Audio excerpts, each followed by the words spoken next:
Okay,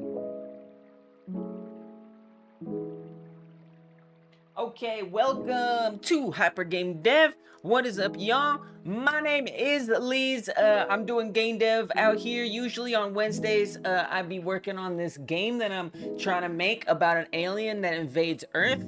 So I'm probably gonna do a little bit of that. Probably a good bit of that.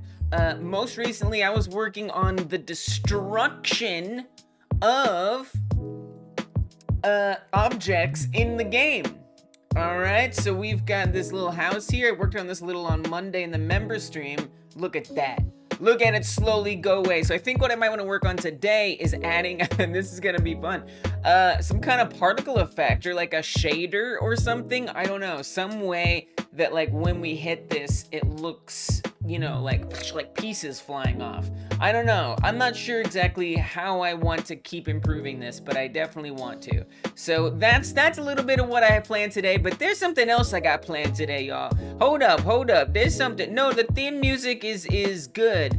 Thank you for the theme music. It's good. But I feel like there's another vibe. Knuckle Blaster already knows what's up. What's up, Knuckle Blaster?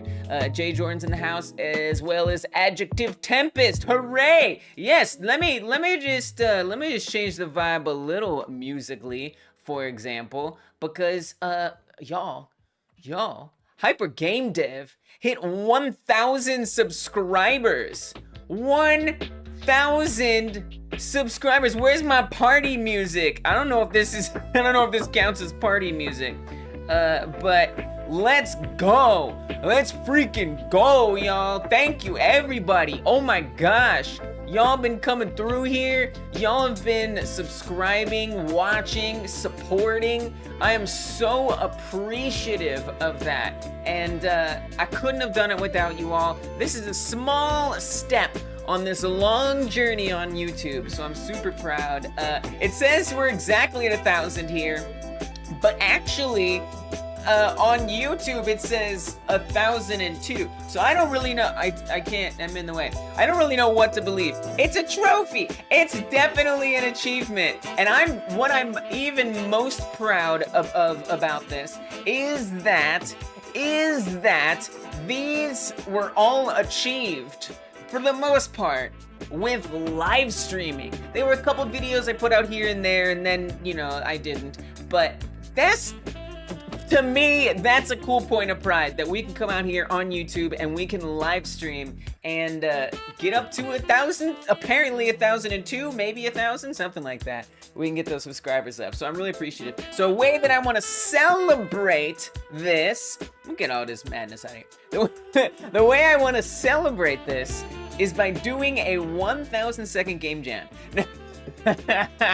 What better way to enjoy a triumph than to put myself through a trial? I don't know, it is what it is. As far as the topic, I don't know what the topic is. I'm kind of thinking we just like randomly, you know, choose a topic, like we just hop into ChatGPT, ask ChatGPT to pick a topic for us, because I don't know, and I don't want to think too hard about it, truth be told. I don't want to. So I'm gonna do that. That's gonna be the way that I celebrate, is I'm gonna do a little bit. The triumphant trial of Lees. So let's say this. We're gonna say, give me a random, simple game jam topic. Very simple. Next time, do a 100,000 second game jam. What would that even be? Would that be a lot? Would that be a lot? 100,000 seconds in minutes. What would that be? Oh, geez. That's a lot. In hours? Actually, that's not that bad. A 24-hour jam? You know, maybe we will. Maybe we do. It's like, where would this get ridiculous? What would be in a 1,000,000 second jam? Probably not that bad. 277 hours? Okay, that's a lot. I don't think we're ever gonna get to 1,000,000. So you know what? I feel comfortable with this. League streams for 20. I have done a 24-hour stream before. I don't recommend it. I've actually done 2 24-hour streams. I actually have done more than a 24-hour stream. Give me a random 16-minute only game jam topic. Yeah, I didn't want to say that. I didn't really trust it to like interpret 16-minute game jam. Genre bending, rhythm-based strategy. This is terrible. Time traveling racing game? Simpler. Leave stream for 277 hours straight. You know it. Gravity swap. Simpler. I don't like these. I don't like these. No. A different one. Come on now. I should have just done like something made for it. Pixelated escape. I like escape. Let's do escape. That's gonna be it. Act like giving the topic to a 5-year-old. Yeah, right, exactly. Let's do escape. I love it. So this is gonna be a quick thing, just a little quick celebration. That's all it is, not some huge thing. If you do join in, which by the way, I don't expect you to join in at all. Why should you have to endure this? But if for some reason you do want to join in, on our Discord, there's a link in the description box to the Discord at the bottom. There's a live text channel. Post the URL to your game. It has to be a URL, so you got to go into like itch or something and create an itch page, and then put that URL in the live text. If you want to join, I don't expect anyone to join, but if for some reason you do want to join, you can. I'm gonna use this jam template. We're gonna say 1K sub jam topic is escape. That's it. Why do the Patreons say Discord access if everyone has Discord access by default? Because it's extra channels. If you are a patron of Hyper Game Dev or a YouTube member, you get extra channels. Extra channels that you can't access unless you are those things.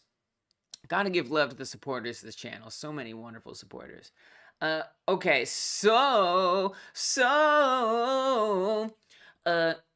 escape. I'm gonna make sure I put that up in the chat so the topic is known. Not that anyone's gonna really join us, but that's okay.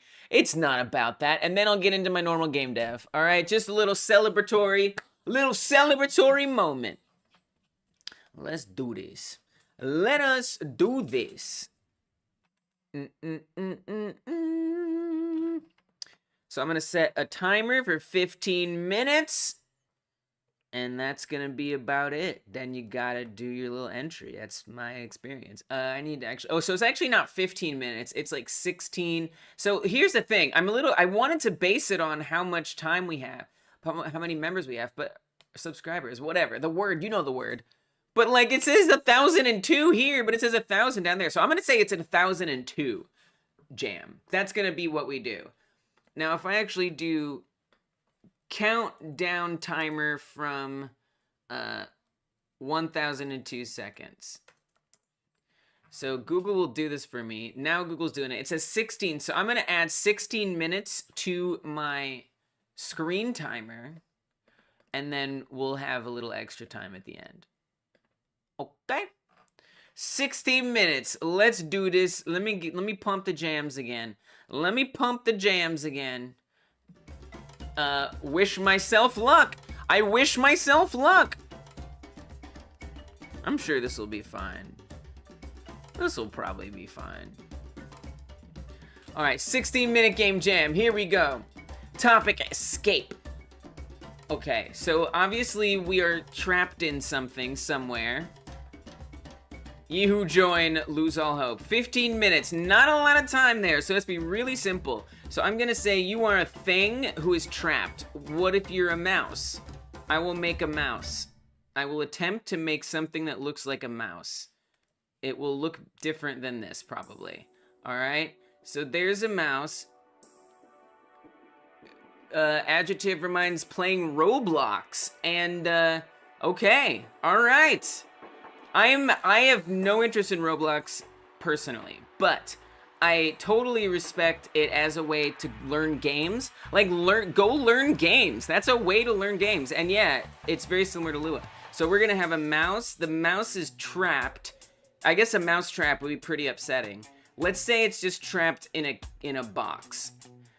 So I'm gonna have to make a box. That's actually probably gonna be a bit of work. We don't have a lot of time.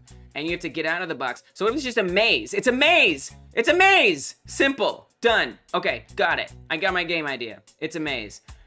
So let's... Do you make stuff in Roblox? That's pretty cool if you do. That's pretty cool if you do. So I'm gonna try to use this template. Wish myself luck here. I actually started making this before. I don't want to do that again. So we're gonna make a fresh scene, a blank one.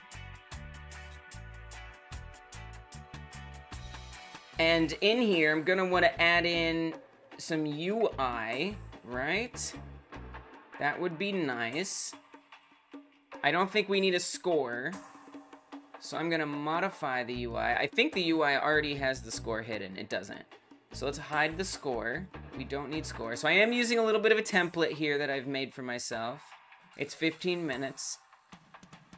We want to keep time, hide score. And then the time, let's say you have to get there in... I'm going to set the timer length to 30 seconds.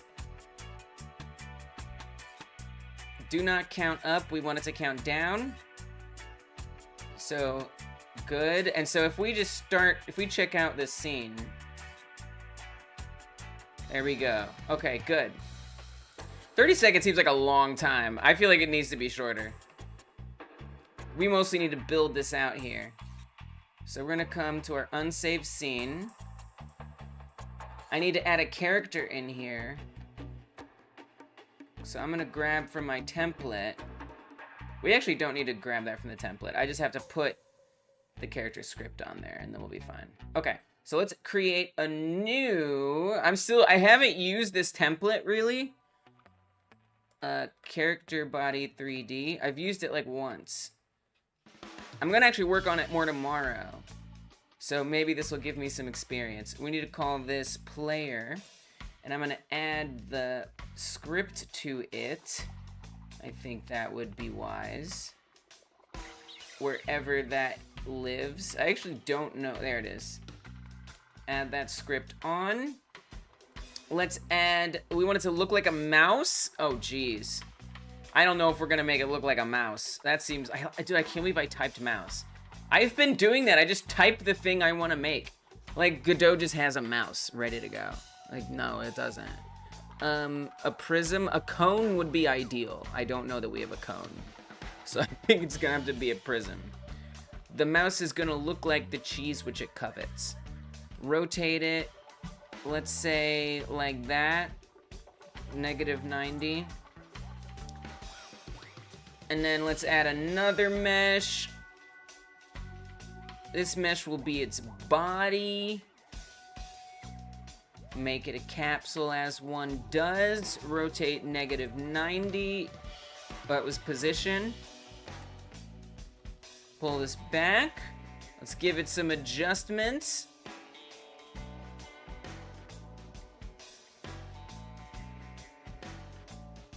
Oh dear. I'm in danger. This is quite a horrible looking mouse. Alright, I know that. I know this is, it's hard to call this a mouse. Hard to justify this being a mouse. It's an arrow. This is an arrow, okay? So you're playing as an arrow who's trying to escape a maze. I'm sorry. Let's add one more thing in here. Let's add a nose, alright? Let's add a nose. 5 minutes for the art. There you go. I still gotta build a level. This is my mouse. This is my mouse. And then let's give it a pink nose, naturally. Of course, that would only be fair. And then we make the rest of it be gray, as a mouse would be. Grayish. With a little brownishness in it, maybe. It's like a little touch of brown. It's a mouse! There's no tail, but that's gonna have to be okay. Alright, so that's our player. Let's add collision in here so our player can exist in 3D space. I'm also gonna need an area 3D so we can actually be detected, and it needs to be named player area. We'll see how well this works. I want the shape of the collision to be a capsule. Let's get it so it is good. You know, goodish. Good enough. Close enough. Let's say 3, 4 length. Yeah. Could add a little more radius. Bam. Collision. Then I'm gonna duplicate that collision, add it into the area. We need a ground. I am going to borrow my ground from this other template. It's just a giant plane. Pretty straightforward. Paste that in here. Let's move our player up. Probably gonna want some environment, so we're just gonna add all the default environment stuff. And let's see if it's a game yet. Or if it's, you know, gives the vibe of a game. This one is Escape. Let's go. Let's see what we got. 8 minutes left. That looks like nothing. Wait, is it? Oh, there's no camera. I see how a camera could be useful in this situation. And the problem with making this a maze is I think this is what I want to work on tomorrow. So tomorrow I'm gonna work on a and if you go to the end of this video, if you're watching this after the live stream, go to the end of this video and you'll be able to click and skip to the next live stream. You have to wait till after the live stream's over though. And let's see, there we go. And I think tomorrow what I'm gonna work on is making a more proper first-person character. So like a character that actually can look around. Cause you kind of have to, you know, walk backwards to turn around, which is not great. All right, this is my mouse game. All right, we got a camera. All right, I don't know if we can move yet because there's nothing in place. So let's start putting some stuff in place. I need to add a node 3D. I'm gonna call this a maze. And within this node, I shall add some walls. I shall do this. Let's get some boxes. Now, if we want these to be bumpable, I'm gonna have to do a little bit more than just add in this. So we should think about what the size of these walls are gonna be. Also, something that could be nice to have in a game jam template would just be walls. It's pretty useful. You created me a explosive effect. Don't know what that means, adjective. I don't know what that means. Be careful with explosives now. Just try to be careful with explosives, all right? Let's say this could be a lot bigger. Not that way. This way. That's a good enough wall for me. But then again, you know, we probably want it to be a little longer. 5 minutes? Ooh. It's gonna be a lot of faith. It's really short code. Okay, I find it very odd that you post code in the chat, considering you can't run in the chat. But, you know, that's your prerogative. That's your prerogative. Perhaps someone can appreciate it.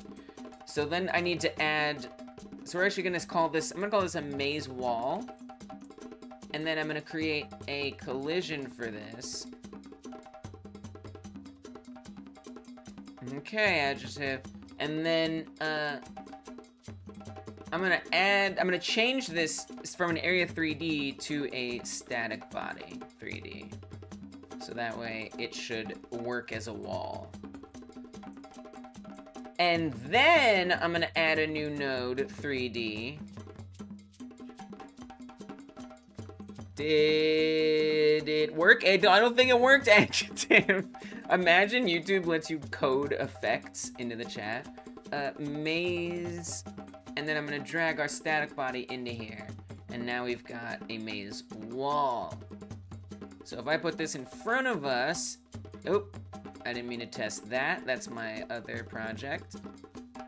I wanna test this right here. Bam, done, maze. Okay, and then we want to put a wall behind us, of course. And now it's just a matter of duplication. I'm actually going to save this branch as a scene. I need to start creating folders. This is escape. We're gonna call this maze wall. It'll just be easier to duplicate. So duplicate this. It'd be nice if I could rotate it more intentionally. Let's see, that's gonna be nice. Like, just like, not intentionally. I wish I could do it like snapping. Okay, there's that. Duplicate this wall. We only need 2 different sides. Duplicate it, don't drag it. 3.4 minutes. I still need to put the finish line in here, actually. I should probably do that. Should probably add the finish line in just to make sure it works. Just to make sure that that actually works. Again, this was another thing I added into my template. Not quite working there, but the debugger might give us the clue I need. Finish line crossed node. Finish line node not found. Oh, couple things here. I put it in the wrong place.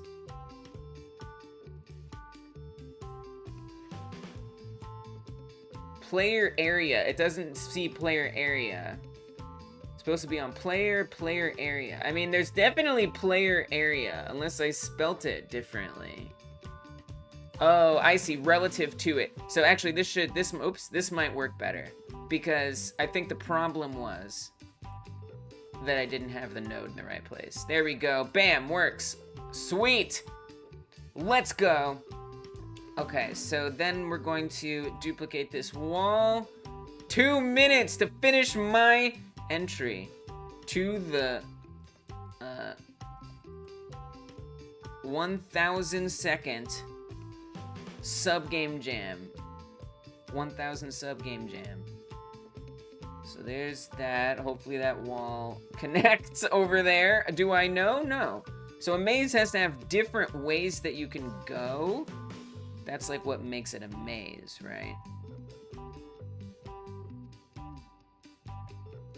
This is not gonna be an even rotation. That just has to be all right.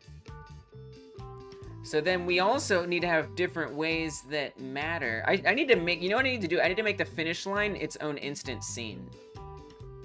That's something I need to do. So that way, I don't have all of these hierarchy nodes. That's one of the really powerful things in Godot, is instancing node trees. And it's what allows me to use this template at all. Oh god, it's like becoming more difficult to click on things. And I keep moving the ground. I need to like lock the ground down. Badly. Oh, I duplicated the ground, not the wall. 1 minute! It's not a difficult maze. Well, it needs to be one, we just need to do one dead end. That's kind of pretty much what makes it a maze, which, it's not a hard maze, guys. Not a hard maze. Not a tough one as far as they go. But it is one. So, like, if you already know the way, you're good to go.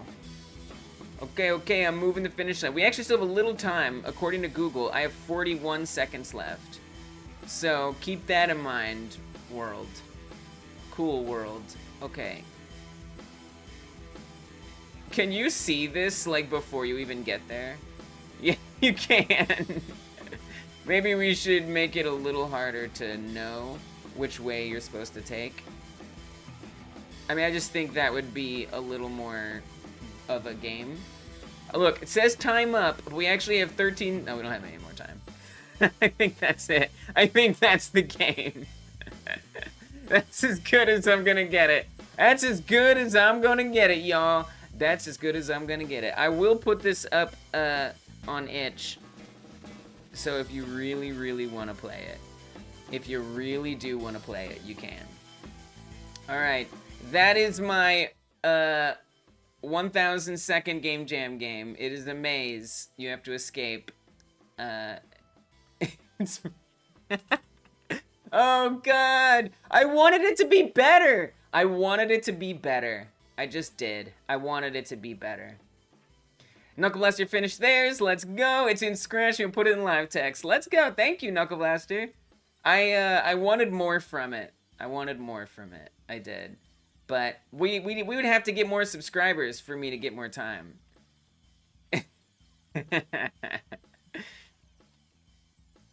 Yeah. Nope. That's it. That's it. That's the rules. Them's the breaks. All right. Let me export it. I love how easy Godot makes it to put things together. I think Godot is a really great game jam engine. You got all that you wanted. All that's unpolished are the assets. Nice. Yeah, I did. I would not describe myself as getting all that I wanted, but I had fun. We're gonna say export here. That was pretty good though. It came together well. Export is the name of the folder. Export. I think it came together pretty well, all things considered.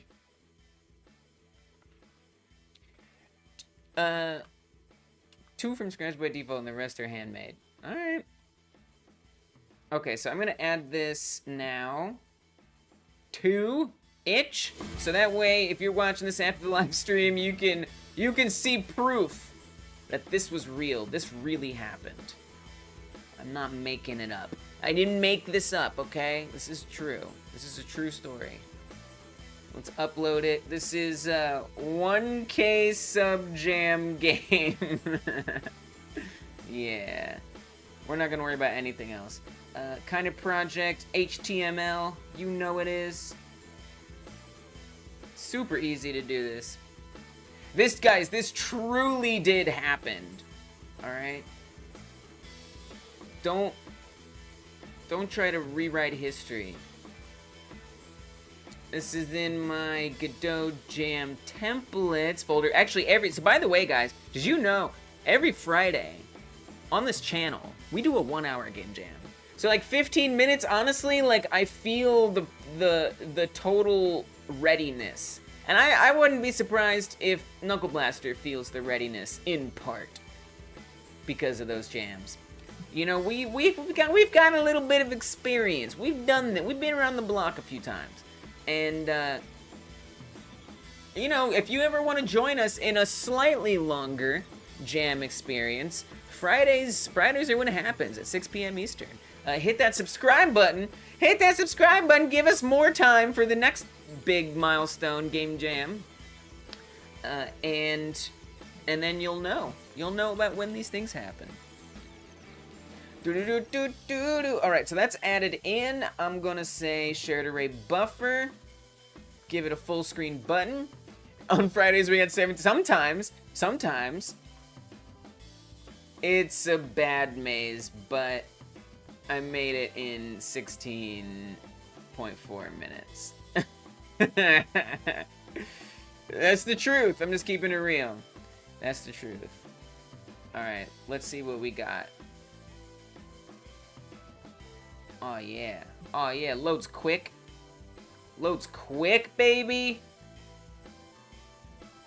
Nice and simple.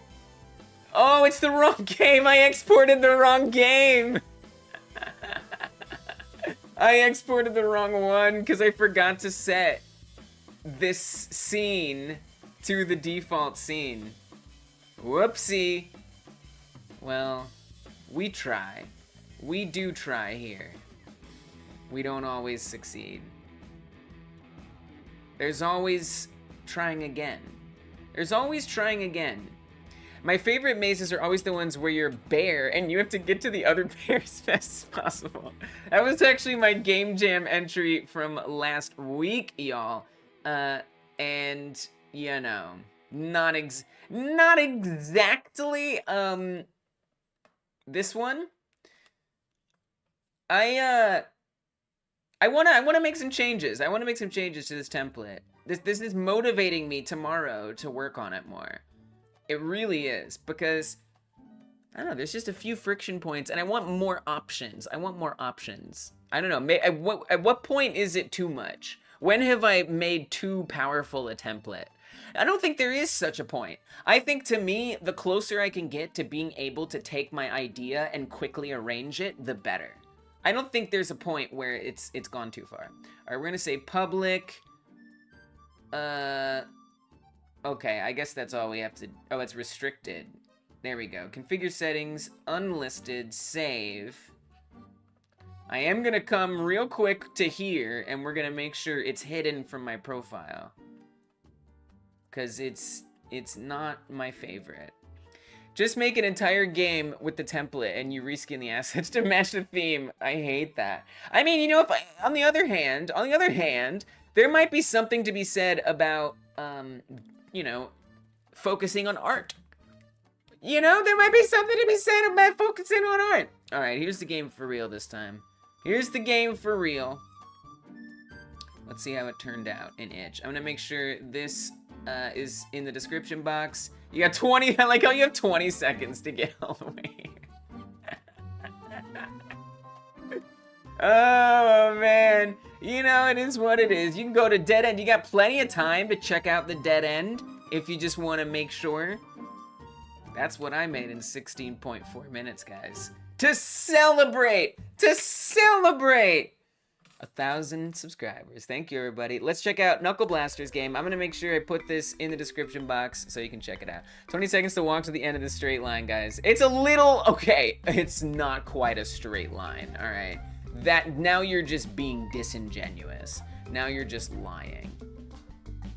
Not quite a straight line. Winner gets 1,001 seconds. What does that even mean? What does that even mean? Okay, let's check out Knuckle Blaster's game. See what Knuckle Blaster came up with. See what Knuckle Blaster came up with. Did I break my chat? I might have broken my chat. My chat, oh, I see what happened. Okay, never mind, I didn't break my chat. We're good. Just gonna double check it real quick. Okay, anyway, so...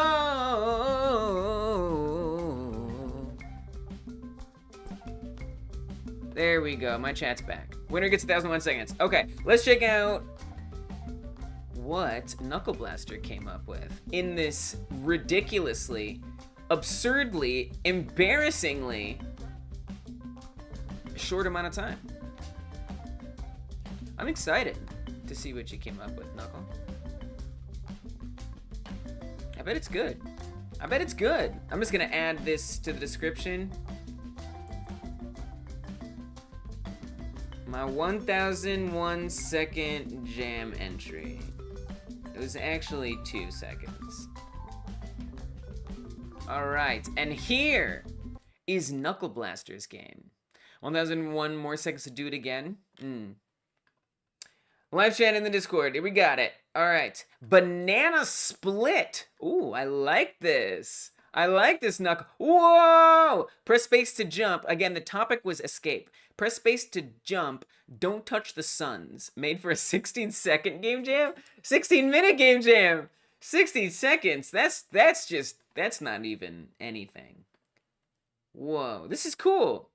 Nice. Nice work. Let me make sure there's not sounds that I'm missing. Just in case. You can also press up. Oh. Let's restart it. No sounds. Up or space. Let's go. Let's go. This is legit. This is legit! You're spawning these in, like, randomly even? Look at that, like, checkerboard down there. They don't need to be sounds. Knuckle Blaster, this is awesome. This is great. You did a good job because you came up with like an infinite game. I feel like I might have wanted to have done that myself. Tin Show is here for the members of Hyper Game Dev. We be singing songs. Tin Show, oh Tin Show, welcome Tin Show to the stream. Tin Show, oh Tin Show, welcome to the stream. Oh Tin Show, yeah, welcome to the stream. Oh Tin Show, oh Tin Show, now welcome to the stream. Yeah. Yeah, there you go, Tincho. There's your song. Thank you for being a member and supporting Hyper Game Dev. I appreciate it. Yes, indeed, the Happy Godot emote. Nice, awesome work, Knuckle Blaster. This is legit. I should have done this. Why didn't I, like, ask you for help? Like, this is so smart to make, like, an endless game. Like, if you only have 16 minutes to make a game, if you try to, like, build a level, like, you're gonna run into trouble. But you said, no, make it infinite. That way you don't have to even worry about it, and it gets to have longevity. Nice work. Well done. Am I enjoying the crowds? Yeah, indeed. Best song ever! Let's go. Yeah, my voice was, like, not bad today. Yeah, so yes, I'm enjoying the crowds. We've got a crowd of technically 1,002, which is great, but it's only showing 1,000. But that's fine. That's fine. I'm happy. I'm gonna get to work, though. I'm gonna get to work now. Now that we've got all that done, I guess we can at least enjoy one last moment. One last moment of party. Just one last moment of party. Is this a song? Is this a party? I wouldn't say this is a party song. I wouldn't say this is a party song. There we go. That's a party song.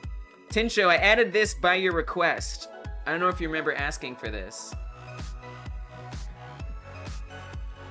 Knuckle and I made a game in 16 minutes. Party, party. Let's go. That's Knuckles' game. That's Knuckles' game right there. That's Knuckles' game. That's Knuckles' game right there. That's Knuckles' game. That's Knuckles' game right there. Turn up the music, it's a party. Yeah, I added it. I added it, Tincho. This is crazy with like the like bananas just like jumping. I gotta say, Knuckle Blaster, I love the way you've got the like, we're actually raving. I like the way you've got the like feet, like that. That's such a clever way to put this together. You're a great game dev, Knuckle. Thanks for joining me. Thanks for joining in with me. Let's go!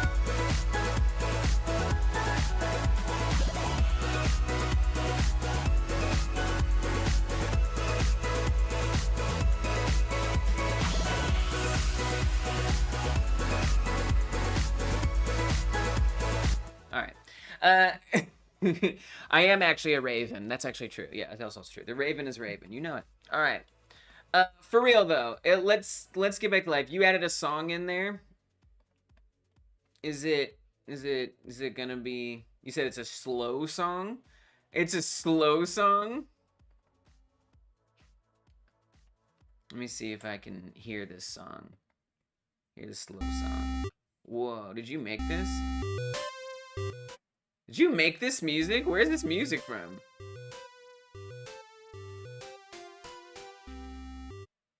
It's pretty cool. I like it. You made this? Knuckle Blaster, you're so talented. This is good. This is not the first time you've made music and I'm like, did you make this? This is too good. And you're like, yeah, I made it.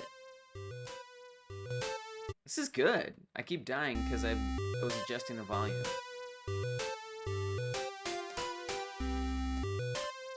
Very nice. All right, y'all. Let's get to work. Let's get to work. Let's get to work. So what am I really here for? What am I really here for? Well, I'm really here to not do this. I'm here to work on my alien game. That's what I'm really here for. Specifically, as I said before, Beepbox. Beepbox. I might need to... It's an online tool? Oh, this looks nice. Oh, I like this. We're already making music. Hey, this is dope. It is user-friendly.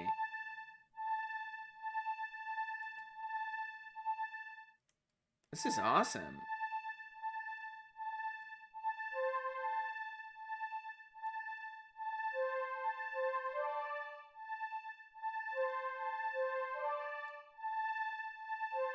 This is awesome. Wow.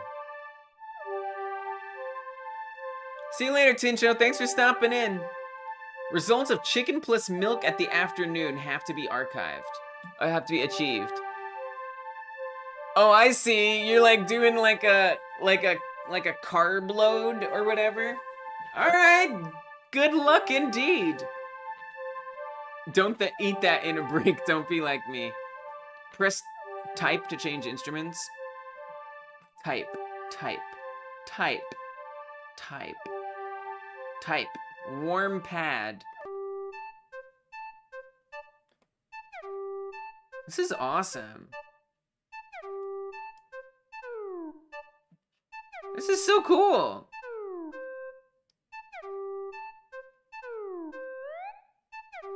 Wow, and then you can just like export it. Okay, Beatbox is amazing.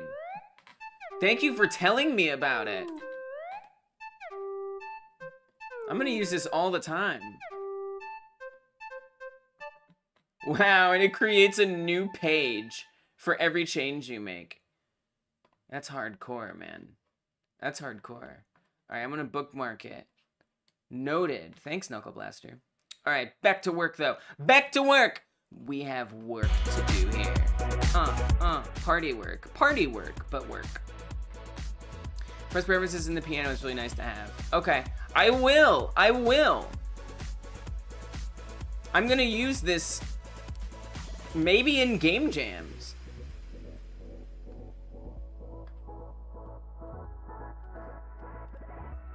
Oh, nice. Good call. Good call. Love it. Love it. All right. So, I need to make some destructible stuff. Now, I barely know how to do this. On Monday, during the member stream, I did make some... Basically, I made different stages of destruction for the house asset. I didn't do this for any other asset. I only did it for the house. Because that's all I had time for. Because it turned out it was actually quite a bit of work. And then the other thing that I added in is you can see things actually disappear, like from the helicopter as well. So like the windows go away. I didn't design like broken windows. I would like to design broken windows. I just didn't get time. And so right now, basically the way this is set up is as an animation player. There's an animation player, and through the code, we seek to a position that is a percentage of the health that the object has. And so when it's at a certain percentage there, it's going to remove pieces from the mesh, revealing the underneath. Now, ideally, there would be something that happens when we do this. For example, explosions. You know, if it's the helicopter, that would be nice. Maybe for this, it's just like pieces of something flying off. So I don't really know how to even begin to do that. Now, I had some suggestions to use Blender to actually fracture the model and then use physics animation to bake an animation of the parts blowing away. But to me, that's a little more, it seems like, I don't know, a bit overkill. Like, I kind of would just be happy if, you know, it was, you know, I don't know, just dust or something, you know, for now. And then maybe adding that at a later time. Welcome, Hollow Tempest. Is the game name decided? It is not. The name that I have sort of been my working title is Alien Meat World. I don't like this title that much, but it is the title that I've been working with. So like meat as in M-E-A-T, because you are supposed to consume or send meat back to your home planet. So Alien Meat World is kind of my thing right now. But, you know, there's some other titles. I've actually been like asking ChatGPT to give me title suggestions. So like, you know, I explain what the game is and what it thinks a title could be. I'm not really into most of the titles. I could try to show you what the ones it came up with were. There were some bad ones. Unexplainable sightings. It's a cool, that's cool, but I want the title to be like something that makes sense for the game. Do you know what I mean? Like what is the gameplay, right? And the gameplay is about managing limb health, right? Because if I run into these houses, you can see my limbs start to shrink and break off, which is kind of the main thing in the game, is like you have to not have your limbs break off, or else you won't be able to play the game as effectively, right? And your legs will break off and all that stuff. So that's a main mechanic. The other mechanic is that you are abducting animals and humans to send back to your home planet. So ideally, whatever the title would be, would somehow reflect that gameplay in some way. So that's kind of what I'm hoping for. And ChatGPT had some ideas. I don't know that I like the ideas, but you know, maybe I just need to type the prompt right. Here were some of the titles that it gave. I do not like these titles, for the record. Cosmic Limits. A play on Cosmic Limits, emphasizing the aliens' limb management challenge. I hate this. Xeno Animal Crossing. See, it doesn't do a good job. It just added an alien word before Animal Crossing. This is actually kind of hilarious. Limageddon. Limageddon. You know, Limbageddon. Like Armageddon, except Limageddon. Abductopus.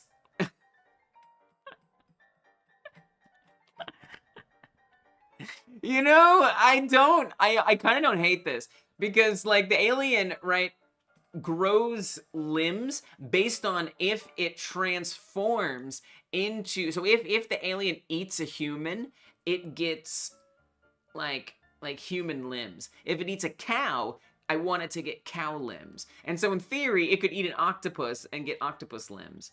Abductopus. Abductopus. Earth Harvest. Oh, Earth Harvest. I kind of like that. That's kind of a good name. Oh, I like Earth Harvest. Harvest space. We're not really harvesting space, are we? I like Earth Harvest. What I like about it the least is like search engine optimization, because I would think that might be a bit taken because it's so simple. But maybe it's not. No, don't show things near me. Are you doxing me today, Google? Please don't. I think so. So it's like food stuff. You know, honestly,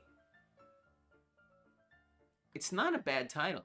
Earth Harvest game. Let's see if there's already a game. Oh, there is a game called Earth Harvest. Earth Harvest for Android. It's a game. It's a game already. Such a good title, though. It is such a good title. Oh, this game looks like not a game. It's a business app. Okay, maybe it's not a game. That's a really good title. I'm gonna have to write that one down. I gotta pop open the Hackin' Plan where I write down these kinds of ideas. That's a really good one. That's a really good one. Do Alien Cookbook. Okay. If I feel like that would be promising something that the game doesn't do. Like if I was gonna sit down and play a game called Alien Cookbook, I would expect there to be cooking. But I like where you're going with this. Where did I put this in business? Overview? Game story? I guess I don't have a title folder. Let's put it in here. We're gonna say game title. And it's just gonna be a folder. It's just gonna be a folder. And so some ideas that we have, of course, Alien Meat World. Earth Harvest, love that. That was Hollow Tempest's suggestion. I do like Earth Harvest a lot. Abductopus. I don't really like that one. but it sticks with me in a way. I see you mentioned the game jam. I did mention the game jam, and we did a 16-minute game jam. Xenodemonium chat PGT, yeah. Blender says, don't be mad. I know you said leaving Dreams as a stepping stone into game dev is a waste of time. Learning Dreams as a stepping stone to game dev is a waste of time. But I started playing it for the first time. I've started playing it for the last 2 days, and you are in love. I see why you liked it at first. I'm not mad. I'm not mad. I'm happy for you. Like, if that's like how you are going to get into game dev, that's okay. If that sparks your interest, I mean, interestingly, you're saying your name is Blender Battle. So you obviously have some experience with professional software, game dev software, or software that is used in professional game dev. So that's great. Like people should enjoy Dreams if they want to, right? Personally, I wouldn't want to be starting out on Dreams if I could avoid it. But I loved using Dreams. I did like it at first. I loved it at first. And here's the thing is, you know, a lot of people told me like, oh, Dreams, you don't learn real game dev by playing Dreams. And that's bullcrap. That's such bullcrap. Like, I played Dreams for like 2 years, all right, like straight. And when I made the transition to do more professional game development, it didn't take me long at all. It took me like 2 months to learn how to text code for the first time and start building a game on a computer. And you know, people say, oh, it takes years. It takes years to learn how to code. The hell it does. It does not. And using Dreams is an excellent way to learn game dev, all right? It is. You just have to keep in mind that everything that you make is going to be stuck on Dreams in terms of games, right? That's one thing. The other thing to keep in mind is that you're going to have to relearn some things. That is to say, a different coding language and a different workflow. But that doesn't mean it doesn't have any value. And I still think that's great that you're doing that, Blender. Thanks for letting me know. I love that you love it. And the thing is, you know, maybe I should amend my advice and say, hey, look, if you want to play Dreams, you should play Dreams. Just remember, caveat, caveat, caveat. And if all of those caveats aren't enough to deter you, have at it. You know? Enjoy yourself. You deserve it.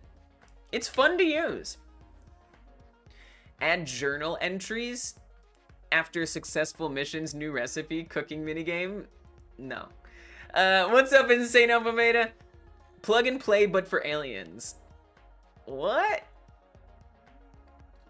Insane says, I still use Dreams for music and plan on using it for a certain upcoming project that isn't a game. It still has its uses. As long as what you're making is not a game, it's still very much usable. Yeah. It depends. I would say it's if you just want to make low resolution visual art, it could be useful. If you want to make low quality music, yes, it's useful. And so therefore, as like prototyping, right? It's useful for prototyping, it's useful for practicing. But like in terms of like, to me, I personally would still rather learn music that I can export in a high quality with stems and everything that I need to remix it and whatever. I would rather make visual art that I can have at any resolution that I want, right? It is low quality because you can only record the audio to a certain file type and a certain bit rate. That is to say, you can't, like when I say quality, I mean like that the quality can't sonically or file-wise be very high fidelity. And then besides that, you know, the instruments are going to all be samples, which is fine. But, you know, there are programs that can simulate instruments pretty easily. And so you can, you know, play a digital guitar as opposed to just playing different recordings of notes on a guitar. So, I mean, I don't know. I hear... You can argue it, but I don't really care to argue it. Is anyone here doing Godot Wild? Is anyone doing Godot Wild Jam? I am not. I'm too busy to do Godot Wild Jam, but I'm definitely gonna keep an eye on the awesome things people make. I see you Scratch and I'm hooked. I don't use Godot. All right, that's what's up. And that's something I love about using Godot, is it seems like people don't have to use Godot to appreciate, you know, hanging out with this, what I'm doing here, because it's all so similar. Dreams, Godot, Unreal Engine, Scratch, like, we're all still making games. You're still learning that process of making games, and that's super valuable. That's super valuable. Oh, you asked ChatGPT? Nice. Limb lifters, exo limb surge, harvested limited. Yeah, they're just bad. They're just all bad. Galactic Grasp is kind of cool. Actually, Galactic Grasp is kind of cool. Galactic, but you're not really in space grabbing. You're grabbing on planet Earth. Ash Kettle cracked open Godot today. Let's go! I think a lot about making games is also about game design and things that are just not really engine specific. I agree. Teddy, I 100% agree. And for me, that made it so much easier to hop into making games outside of something like Dreams. By the way, if you don't know, guys, Dreams is a platform on the PlayStation 4 console. It is not being supported by the developers anymore, hence why I don't really recommend using it to learn game dev, but you can, as long as you're okay with everything being stuck on that platform and the platform possibly not existing soon. Have at it. It's all yours. There's tons of games on Dreams. You should definitely check out Dreams for playing games. 100%. Thousands of awesome games.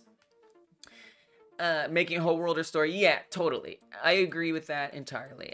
You know, it depends what your ambitions are. Like, my ambitions are to make games that I can share with people and potentially put on a store somewhere, maybe, right? Like, that's my ambition. And for me, I don't want to waste any time with versions of games that I can't do that with. And I also don't want to spend any more time learning something that I can't use, like learning a language, that is to say Dreams coding. I don't want to continue learning that when I could be learning something else. That's just me. PS4 emulators, Dreams gets a second life. Maybe. Good luck with that. Good luck with that. Ash Kettle is set up a 3D scene and a third-person camera in about 20 minutes. I remember what all I liked about it. Yeah, it's really, I just did a 16-minute Godot game jam to celebrate 1,000 subscribers. I did a 1,000-second game jam. It was pretty easy to get things set up. I love Godot. It's so good for setting things up. All right, so we just have some little title ideas. I don't think I liked any others that came up, but thank you guys for trying to suggest things. So that's the title situation. Not really sure what to do. Earth Harvest is a cool one, though. That's a really cool title. I really appreciate that. So something I want to try to do is maybe some kind of shaders thing. I don't really know how to do it. I kind of almost don't want to do it. like I said, what I have been working on was being able to destroy these houses here gradually. And so if I want to continue that, I feel like I just need to do some research because I'm not really sure how I want to make this work. You know, like, I just want something to expel from here. Shaders will lead you down the path of madness. Well, yeah, and so I totally know that, and believe me, I've been avoiding that. But I know it's going to happen, and you know what? I feel like I'm gonna like it. I feel like I'm going to learn to like using shaders. It's just, I just have to do it. Madness of the Lovecraftian magnitude. I mean, that actually sounds awesome. Now you're making it sound cool. I also, these numbers wouldn't be here either. I just need some feedback for the player, so the player knows that they're hitting things. If we could just start with like a simple particle effect. So what I'm gonna do is I'm just gonna do a little research.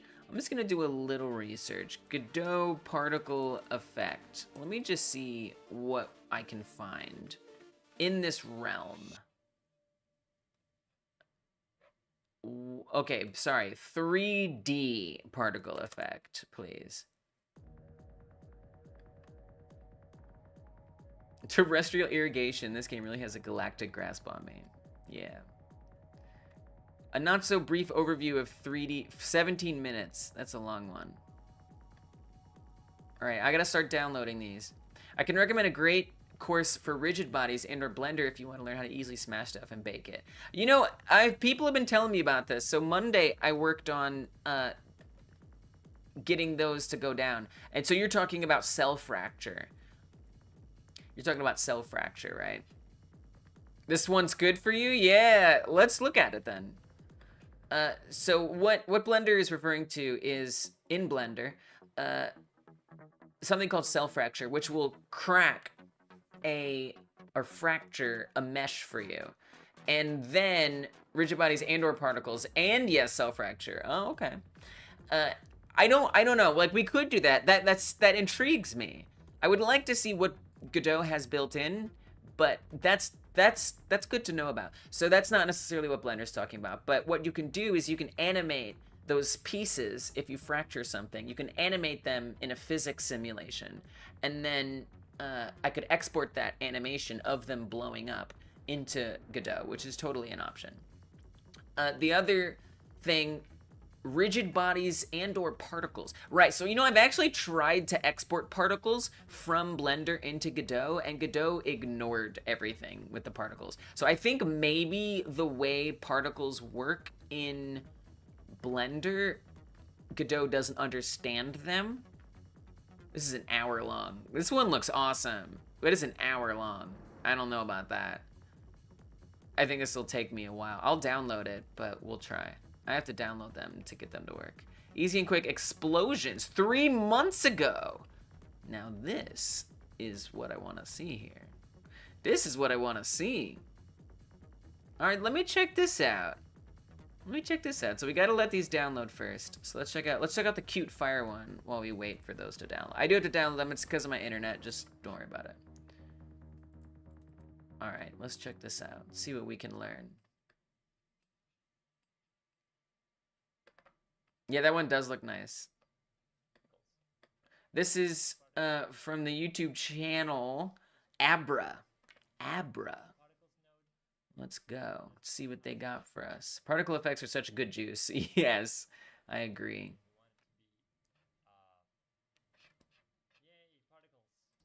So do you like particles?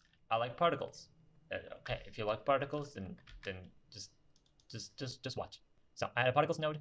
I give it a draw pass. This is gonna be like the individual particles node. There's a particles node.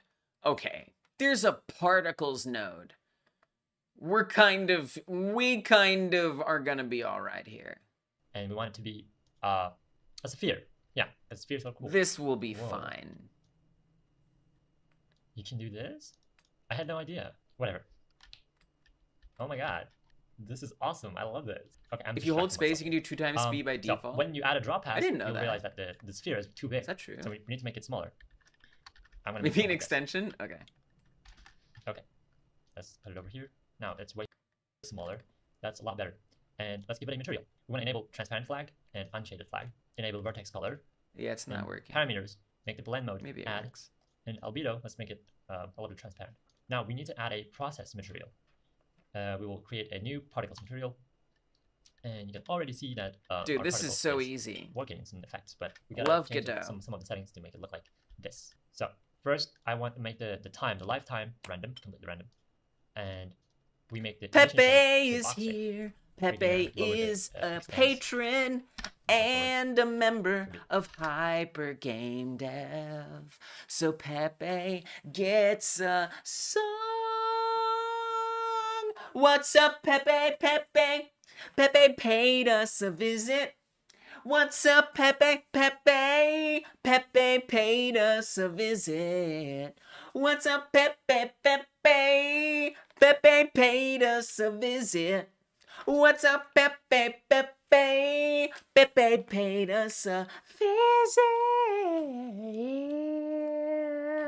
Yeah, there's your song, Pepe. Thanks for supporting Hyper Game Dev. I appreciate it. This is just what you need. Let's go. It's perfect. DTR's back. Games from Scratch ever. Oh, yeah. Welcome back, DTR. Yeah. No, yeah. Dude, I thought that was wild. DTR, you came through here and you told me about Godot having orchestrator and visual scripting. And then, like a month or two later, Games from Scratch makes this amazing video that everybody was sending me this video. They were like, Godot is visual scripting, Godot is visual scripting. And I was like, I know, DTR already told me. DTR already gave me the deets. You were ahead. You knew. You already knew. I know, I saw. I'm probably, so here's the thing. I still haven't upgraded to 4.2, upgraded my game to Godot 4.2. And I also kind of prefer text coding. I actually have become into text coding. It is my thing now. I prefer it to visual scripting. But I think I might still try to check out the visual scripting just to be able to say, like, here's how you do it in visual scripting. But I don't know. Probably not. It is kind of reaction. It's really me learning. I'm just watching a tutorial. I'm just trying to learn how to do things. All right. And in flags, I feel like I kind of get this. Like, this person's just like doing stuff. We want it to go up, right? Because this is like going up. So the Y is going to be 1. Spread is going to be 0. Currently, it has a gravity applied to it, so that's not why it's not going up. So we have to disable gravity completely. I think I'm just going to play with it. And we set the direction, but it doesn't have like any velocity, so we have to Let me speed it give up. it is sped an up. initial velocity. Let's make it something like 0.5. And now it's going up. Awesome. We could make the velocity random as well. Tangential acceleration. This, I don't know how to explain it. It's just, you just gotta see what it does. Yeah, basically. Okay. Okay, and we can make this Fair. random as well. Fair. Okay, it already kind of like looks like this. Okay, now let's change the color. So in color, we are gonna create a color ramp, and then create a new gradient, and change the colors to like a fire color, like a I saw. Did you hear what I said? Yeah, I was saying a second ago, DTR. Welcome back. That everybody was sending me that Games from Scratch video when it came out, and then I was just telling them, yo, I already knew about this. DTR knew about this like 2 months ago. So good looking out. Wild. Maybe orange. Yes. Yeah, that looks good. So many people sent it to me. That looks nice. But you already And knew. now let's make the scale random. I want the scale to be a little smaller, and just make the scale random. All right, that looks good. Now all we need to do is increase the amount to something like 50, and ta-da, we have 5 particle effects. Awesome. I made these particle effects for my game, moving in. So if you like what you're seeing here, you can actually go ahead and play it on Steam. There's a free demo also. If you like Sweet. Easy peasy. Mozart in left ear, 2 times speed. Godot particle right ear. Yeah, that's me. You know it. Storm run. Ran on in. Storm run. Ran on in. Storm run. Ran on in. Storm run. Ran on in. Storm run gaming. Thank you for being a member. Storm run ran on and welcome to the stream. Yeah, good to see you, Storm Run. Hope you're doing good. Thanks for stopping in. Just got off work. Stayed up all night building your game template. ChatGPT told me I was smarter than it. Like, I love your news update. Got off work, stayed up all night building a template. Also, guess what? According to ChatGPT, I'm smarter than it is. Like, that's news. Of course you are. Of course you are. Nice work. Working on a game template. I love it. So we're going to add some particles in here. So if I want these particles to emit, I'm going to want it to happen. So let me just show you the way that this works. The way that this thing works is... Oh, and let me put this video in the chat also, if you guys want to watch it. If you want to watch this video that I was just looking at, there it is in the chat. So the way that this works is there's a scene here that has the house in it, and I have an obstacle script on top of there. or an obstacle object. It's an area 3D. And it has a script. It's actually a class script. So any obstacle can have this, can be considered to have this. Easy peasy. Super easy.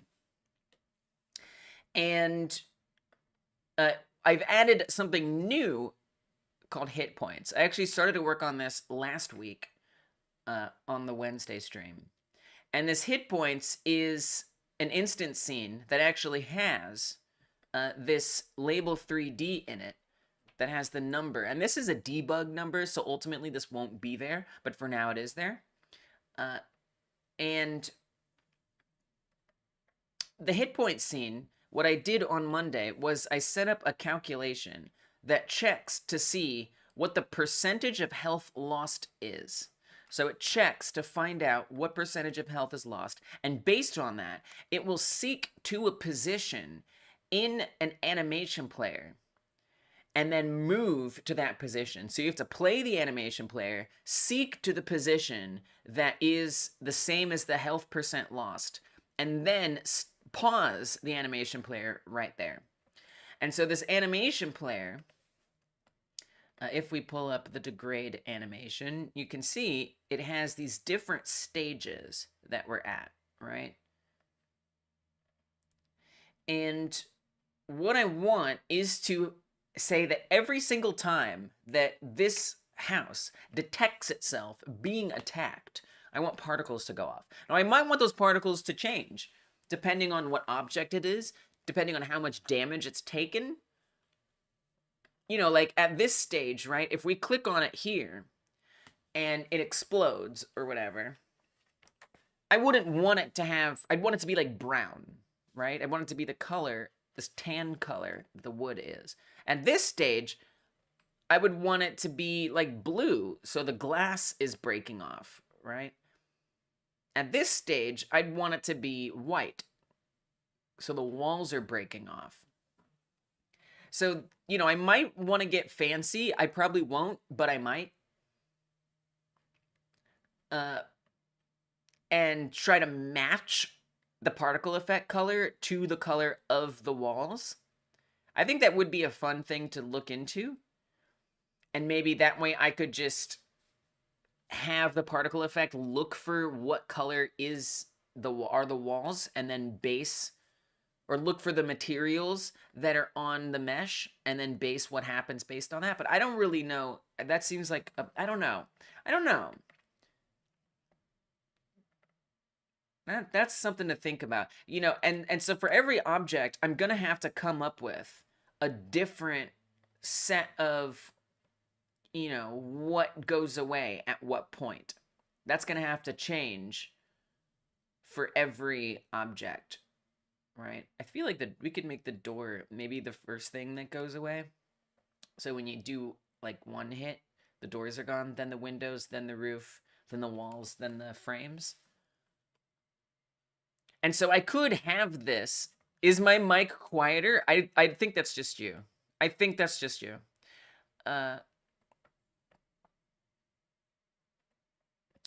Stormrun says, I was trying to get my sky sphere to rotate, like a planet rotating in the stars, and I made a big nebula for a day-night cycle, but the night sky wanted to rotate too. That sounds awesome.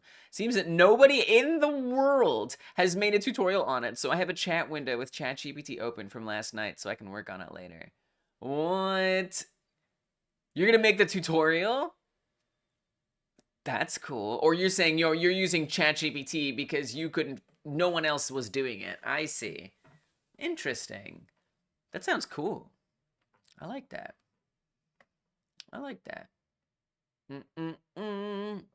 Look at a clip. They're way louder. I'm gonna not worry about this. I can turn up my volume a little bit. I could totally make a tutorial if I get it to work. Yeah, fair point. You might be right. I'll turn it up a little bit. I'll turn my mic. Boop, boop, boop, boop. You know, it doesn't be increasing as much as I want it to. Make it to the max? No, I won't. I will not make it to the max. I refuse to do that. Okay. So, yeah, this is too loud. This is too loud. We gotta keep some things sacred around here. I guess my volume was just louder than usual. Another video was so loud. Oh, man. You agree? You agree? Hey, Dragonblade, what's up? Welcome. I don't want it to be too loud, because the problem is, I think my volume is fine. So what I'm trying to do here, is have particle effects emit when we hit this. Now, I'm going to just do a basic thing for now and just see what happens, and then maybe you fixed your volume to normal. Right, I've got my volume at 50% on my computer, and I'm listening to the live stream right now. Like, it sounds quite loud. I think we're okay. Yes, some things have higher volumes. Also, the short that I just put out, I did boost the volume of that short. So, it probably has louder volume than this live stream, which is important to think about. Important to keep that in mind. It's tough. Like, if I bring my microphone closer in here, right? Your volume is both 100%, and you can only hear me whispering. Knuckle Blaster, I don't trust you. I appreciate you, but I don't trust you. Okay, so what I want to do is not worry too much about what color it is yet. I don't trust the kid. I appreciate the kid, but I don't trust the kid. I don't think it's anything. So, I just don't think it's not a cable. It's nothing. So, I want to say when the hit is registered, which happens on the obstacle script here. Actually, it probably happens on hit points. Grab target, something ungrabbed. Ooh, let's say right here, got hit. Let's say in this function, this is when we'll do the particle effect. That actually makes more sense on the hit point script. Same place where the animation happens. Yeah, just whenever this plays. And we could even say, we could probably say right away. Okay, let's do it. I'm going to just wedge it in. Let's put it up here. After the hit points change. That's where we'll do it. So,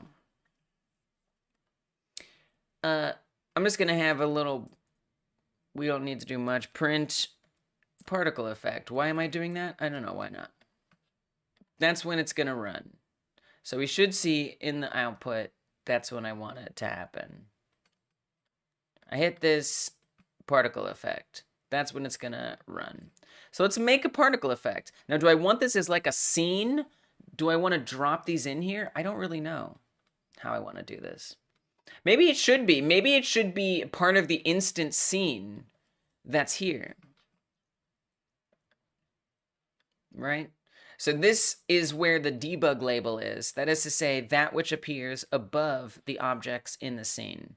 It's just debug numbers. They'll go away eventually. So maybe I'll just drop it in here. That probably makes the most sense. So let's do that. Yeah. I did do a 1,000 second game jam. I did. Knuckle Blaster joined me. Particles 3D. I guess this is it. CPU or GPU? I don't know.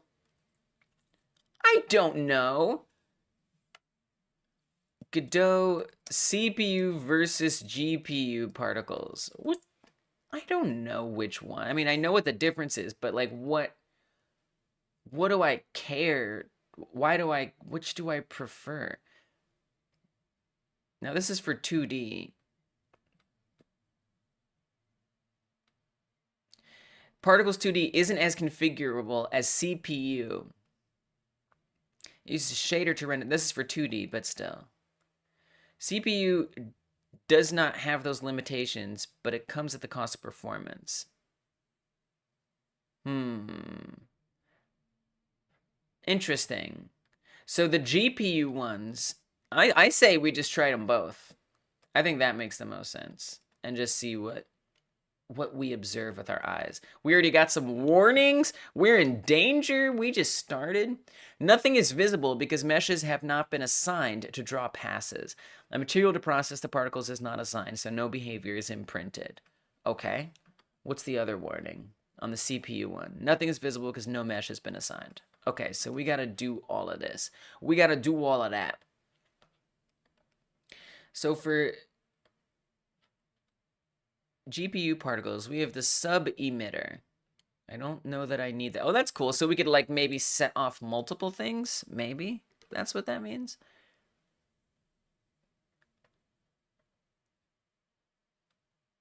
Process material. Drawing. Drop passes, geometry, material override. I need to look back at that tutorial. That was a little more confusing at first than I thought it would be. Passes. Oh, so we added in as a pass. Okay. I guess, I mean, it depends on the object, right? Like, this might be something that for each obstacle, I just craft a different particle effect for every obstacle. Maybe not, you know? I don't know. But I feel like, you know, if it's a water splash, maybe I don't want blocks. If it's a building falling apart, maybe I want blocks, you know? Okay, so we've got that, and then we need a material to process. Material override versus material overlay. Oh, then there's process material. Okay, the warnings have been satisfied, so that's nice. We can create a whole shader if we want. Particle process material. Whoa! Okay, that was fast. Nice. Nice. That's what we want right there, baby. Okay, I'm going to hop over to the CPU one now and just side by side it. Oh, we have so many more options in here. Wow. Do I need all those options? I don't know. So wait, on here we had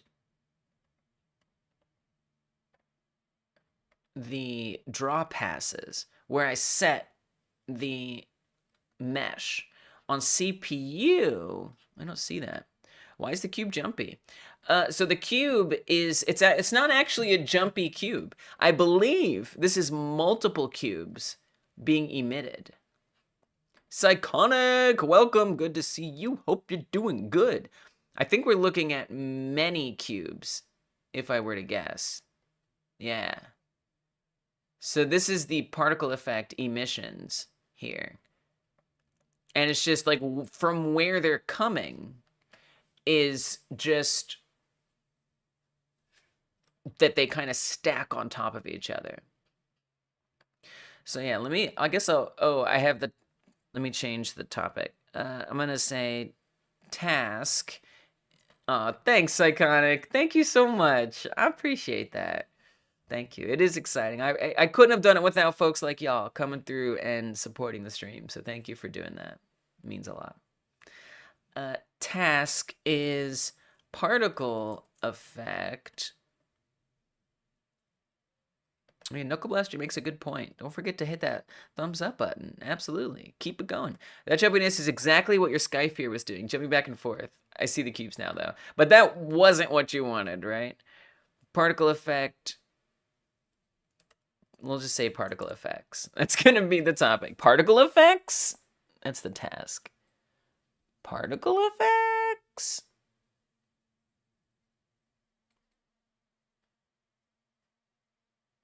I'm going to attempt to pin it. There we go. There we go. Pinned message, particle effects.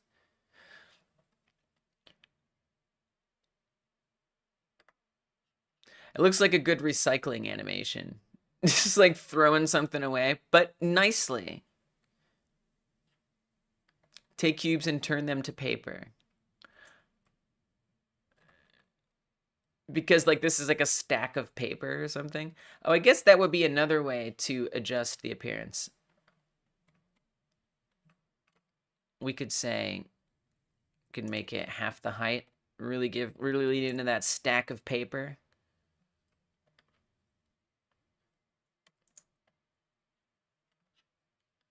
Yeah, so that happens when I come to click on the chat messages. Oh, I forgot to put the music back on. That happens when I come to click on the chat messages. I don't really know why it goes reverse. But it's when I unfocus Godot. See how like the toolbar up here changes? It's just because I'm like not focused. I don't know why that is. But I want to set up another one so we can see. So let's set up another one so we can see what's happening. But I didn't know where draw pass was on here. So this one might be handled a little differently. Drawing mesh. Okay, so it's a little different than the GPU. Box mesh. There we go. Looking very similar. Let's make it the gravity similar as well. It just prevents useless processing from running. Oh, look at this! Look how different it is. Yeah, and that makes sense. I would hope that it does that. Thank you for doing that, Godot. Yeah, so unfortunately, me streaming, if I come to click on my stream stuff, it's gonna do that. Let's say -20 for the gravity. Something I can remember. And we'll do the same for this. Gravity, -20. I like how it's -9.8 by default. It's just like, you know, real gravity. It's real gravity.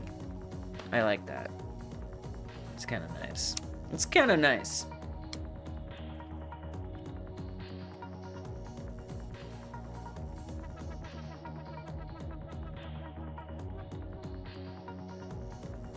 PC fan chills out when switching to Chrome from UE. That's it. It's kind of cool to see how the difference. So the one on the right is the CPU particles. The one on the left is the GPU particles. And so now I've unfocused Godot.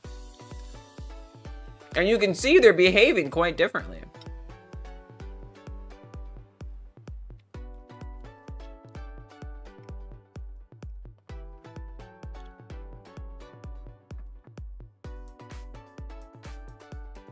It's kind of cool.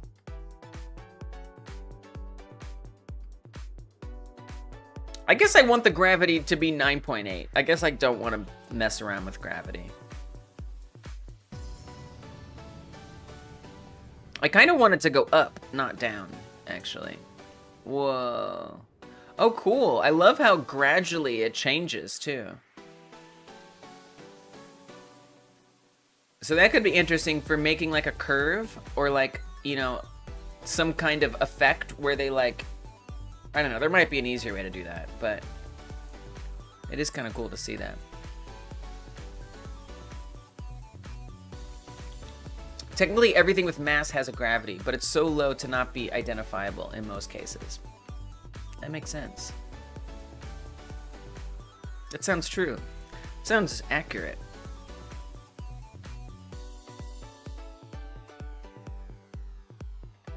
We were talking the other day about gravity physics being a base for building in Godot. That's true. That's true.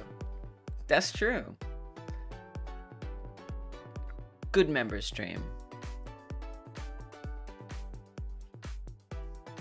Normal gravity with a direction and velocity. Right, right. That's what I was, and so that kind of makes sense. Right, just like angle it, right. Yeah, that makes sense. You don't think gravity exists?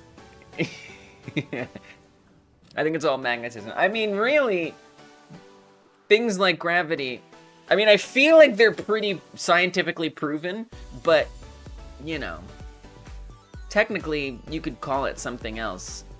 You're just observing different things, or just describing the same observation differently.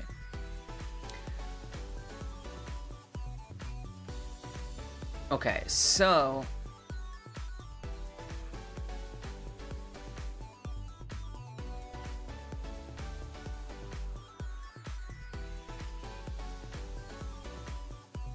I guess like the time is bothering me. I'm just trying to figure out what's bothering me about it. Oh, that's lifetime randomness. Oh, there's a different time. Lifetime. Oh, so we could make them much shorter. I guess I'd kind of want them to be longer, technically. Let's just double their time. I'm just playing around. I'm just playing around, you know?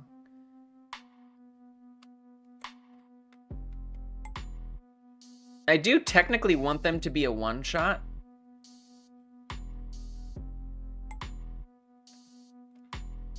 So that's interesting because that means that we have to like play them. Oh, I like how now it doesn't play. So how do you like fire it? Emitting, on or off. Oh, cool. Nice. Gotcha. Understood. And then we have an amount as well. Cool. So let's add the direction and velocity, like, oh, cool. And then I can also select both of these, and they have similar ones. Let's do what Dragon Blade was saying.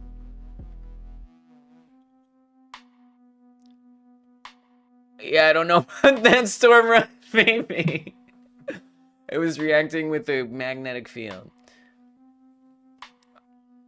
Wow. I have lost weeks of game dev just playing around with a single particle to get it perfect. I know the feels here. I just kind of want to see what happens. I just kind of want to see what happens. All right, so they don't quite share the direction stuff, so we gotta pull that out. I guess if I rotate it myself, that could give it a direction. So let's try that. And then we have to give it a velocity as well. Oh, that didn't rotate. Oh, it did rotate. Oh, interesting. So look what happens when I rotate it. It doesn't go in the direction that I'm pointing. It just like slants the thing. It just slants the thing. That's all. Okay, gotcha. Understood.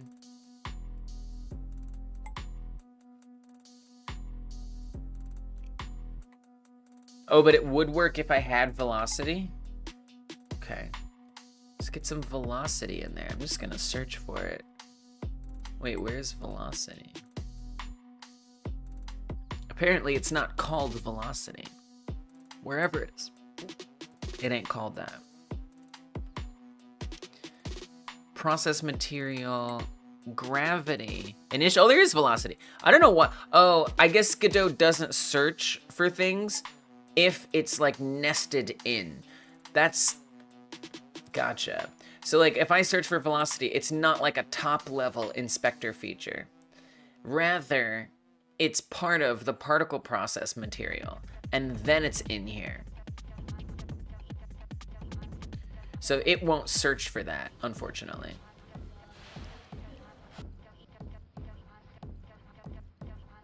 All right. Whoa! Whoa! Look at them go! Whoa.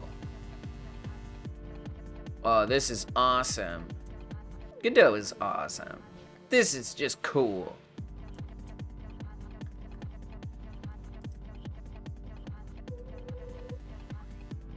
I'm not sure why it's behaving the way that it is.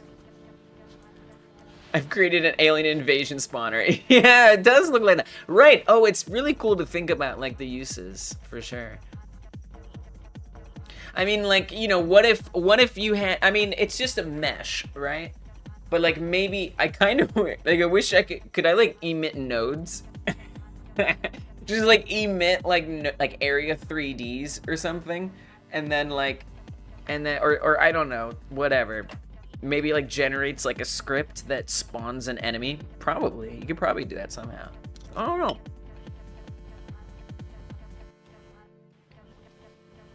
Direction might be random. Oh, that makes sense.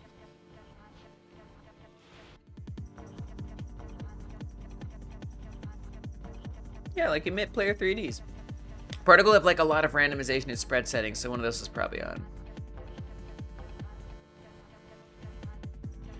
Direction. We do have quite a bit of spread here. I mean, I kind of do want it to have spread. I mean, it's not really that bad. Oh, then we could try angling it. But, so I want it to actually, I do actually want it to fall. So let's actually not make it 9.8. Because I want it to be like things that we hit and that like explode, right? So, effect is 4. Let me hide these before chaos occurs when I play it. So I am trying to get destructible stuff. On Monday, I set up a simple script that lets me set these objects to make certain parts of their mesh disappear depending on the percentage of health that they've lost. And so every time I hit these things, I want particles to fly off. So when I hit this house, you can see with every hit, something disappears. This is actually an animation player that hides certain meshes in this scene for the object, revealing what's underneath. And then the animation player, it's pretty cool, right? The animation player skips to a certain position based on the percentage of health lost. And so every time we tap this, I want it to go away. Yeah, Stormrun was there. Yeah, so I did this on Monday in the member stream where I set up that script and I did this like model for the house. I remade this house basically, so that way I could break it into pieces when I hit it. I only got the house done. I wanted to try to get more done, but I only had time for the house because it was a lot of work actually. But yeah, so every time I hit this, I didn't do the helicopters. I just like made the helicopter windows disappear. But ideally I'd make them like different. I don't know, maybe break in a different pattern. I'm not sure. Even the house, you know, I'd like it to look a little different when it falls apart. But, you know, you get the idea. So I want like, yeah, particles to fly off of here when we smack this. And I just kind of want to experiment with that. Oh, it does kind of look like a train smokestack. I actually see that. Oh my gosh, it totally does. I love that. I love that. Make it if the helicopters are 1 HP, they try to bash into you. Yeah, I haven't really got into the AI of it all yet. We'll see. We'll see. Knuckle Blaster, have I added you to game concepts yet? I like that idea.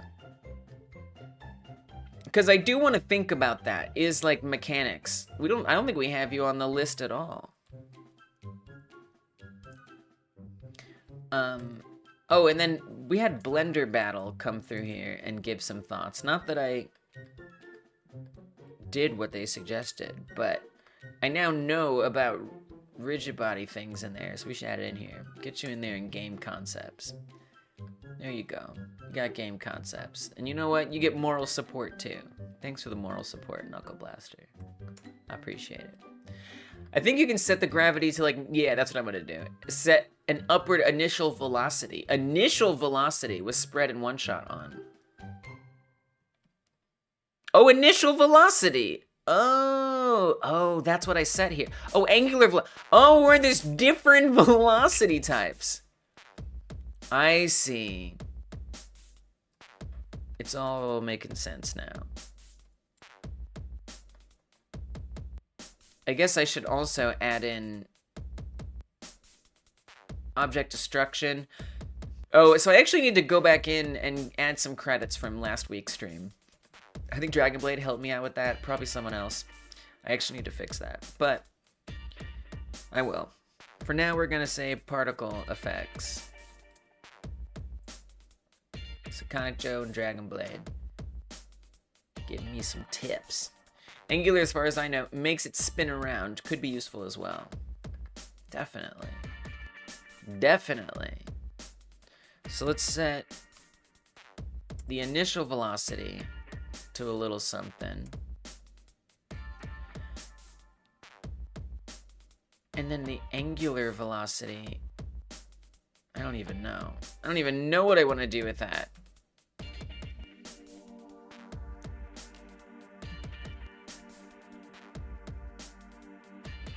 Oh, then we have acceleration as well. Oh, interesting. Yeah, let's get the gravity back down.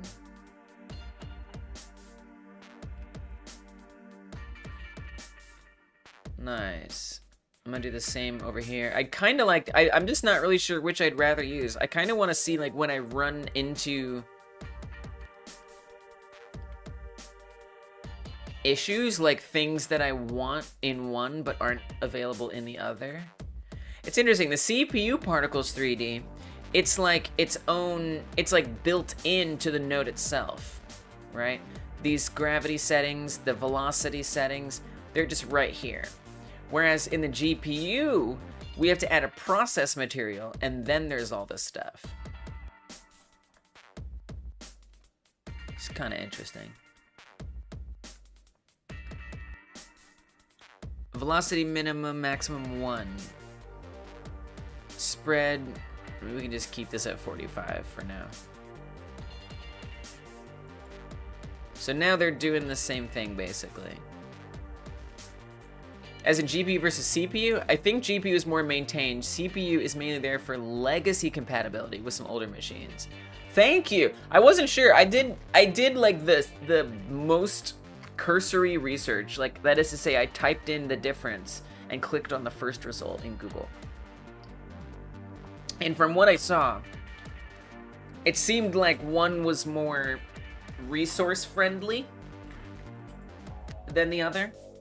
But I like your description better because it means screw the other one.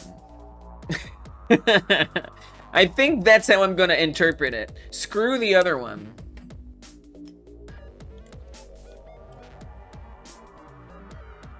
I can watch videos. I just have to download them. So I did check out this video. Just use GPU, okay. Animation player. It's interesting. I downloaded a few videos that seemed cool. I kind of feel like I got all that I need for now. But Stormrun, if you drop the link in live text on the Discord or something, I'll check it out at some point. Maybe not. Cause I like to use tutorials to like get me started. And then once I get enough info that I think will help me, I just like try to figure out stuff as much as I can with y'all and myself. But thank you. Okay, so we'll just stick with the GPU one. No more comparisons side by side. So obviously I would like it to be a little more explosive. Yeah. I mean, this is coming together pretty dang simply. Emission shape, point, sphere. Box. Interesting. I guess I kind of want to change even the visual aspect. Set the spread direction to be upwards. Y+1. Oh my gosh. You're helping me so much. I feel like I want them to be whole blocks. Maybe I'll even like, they're a little large. They're actually really large. What if I just shrink these on down? Yeah, just some little pieces. They're just little pieces. Actually, if this is gonna be parts of the house breaking off, I'm kind of imagining the walls of the house. Same, I ended up watching like 100 tutorials on the same thing. They're all different. I know it so well now that I'm trying things that even ChatGPT doesn't know how to do. Nice. I like how everything is just spewing blocks.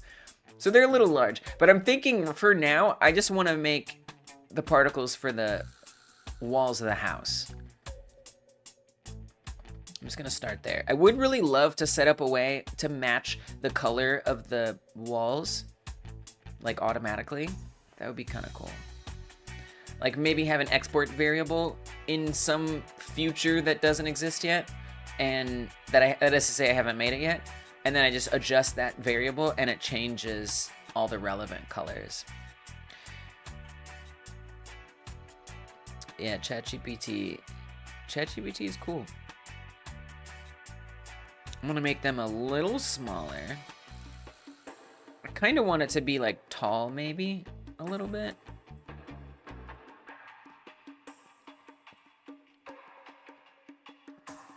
Yeah, it does pretty well with blueprints. I've found that it does pretty well with blueprints. Obviously, it's not gonna like code them for you, but it'll give you the steps.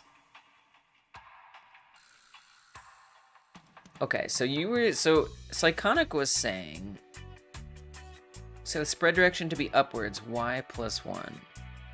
So let's get back into here.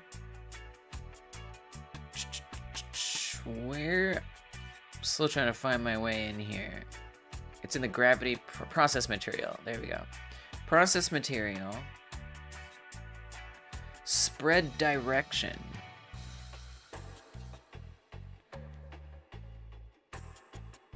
Y plus 1? Oh, I see. Just add 1 to the Y. I see. I was like, you want me to type that in? Nice. Don't I kind of want all of these? Kind of want in every direction, right? So it's just maybe. Wait, what is? I'm just gonna do like extreme. I'm gonna do Z50. That didn't help me. Wait, I'm gonna make them all 0 except for Z.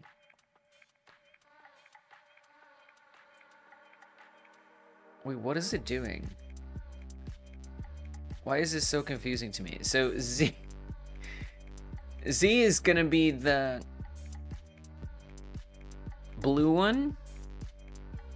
So I would think we want X and Z, right? So it just kind of goes in all directions. 0, 1, 0 will just point the spread center to top, and it'll spread around by 45 degrees. Oh. Oh, interesting. So if I set this to 0, it's spreading around by 45 degrees. What does that mean? What does spreading around by 45 degrees mean? Imagine an upside down cone. I think we need to push this a little bit. I think I need to push this a little bit. So that way I can just see a better visualization.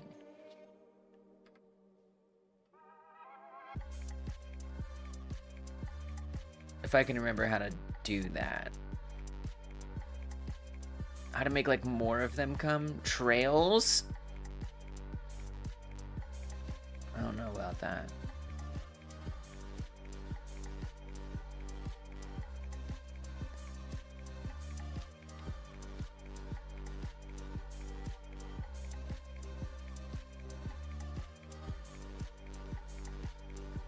Like, I guess I just kind of want to see more of them happening. Imagine an upside down cone. I just want to make more of them. Speed scale. Whoa.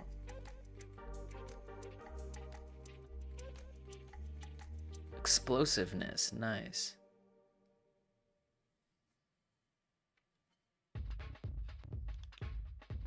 Is it a mount property at the top? Oh, so there is. So there is. Thank you. 50. Whoa. I kind of thought that would make it easier. Now this is with no upward. So Y should be at 0 on the direction. But if I set it to 1,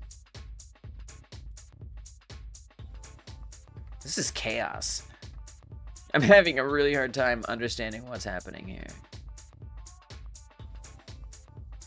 Maybe if I make the blocks bigger again, that might help it be more clear.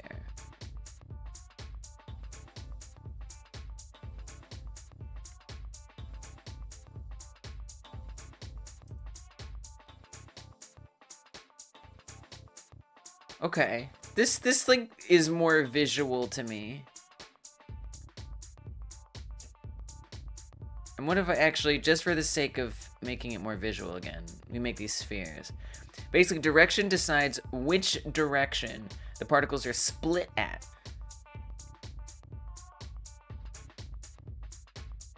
Or spit at, right, that makes sense. And spread is the angle in which they'll be randomly spread around the direction. So are you saying like, yeah, draw it, I will definitely look at it. So like there's direction. That's direction, right? And then you said it's like an upside down cone.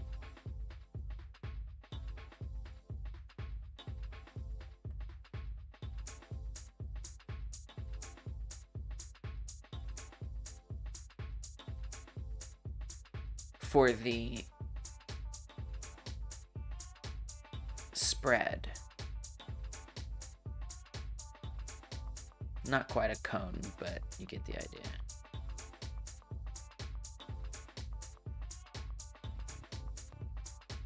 It's kind of like that. My cat just somehow turned on the vacuum cleaner and scared everything living.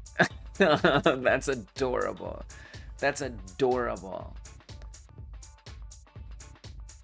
So kind of like this is what your drawing might be like.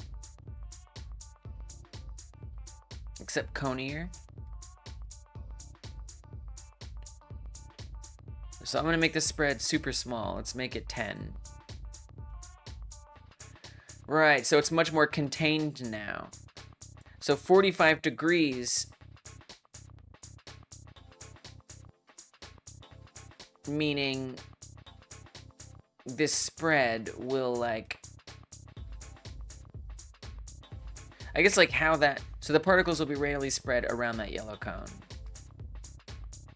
So like 45 degrees, or if I made it like 180 degrees or something, like what would that do? What would that be like? It's just wider. I guess I have a hard time understanding how that converts into degrees. Like why not just make like a width? Are you able to distort it so it's like a random smoke puff instead of a shape? I don't know. Maybe. Possibly.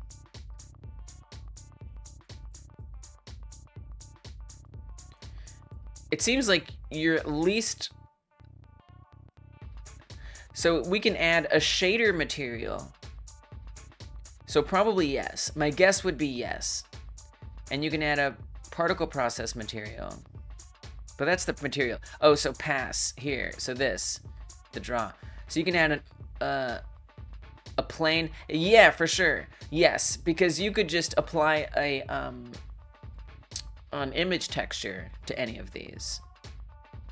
So you could just create like a, you know, a transparent puff of smoke image and UV wrap it around the sphere, or do like a plane and then have that be like a flat texture or whatever you want. So yeah, 100% you could do that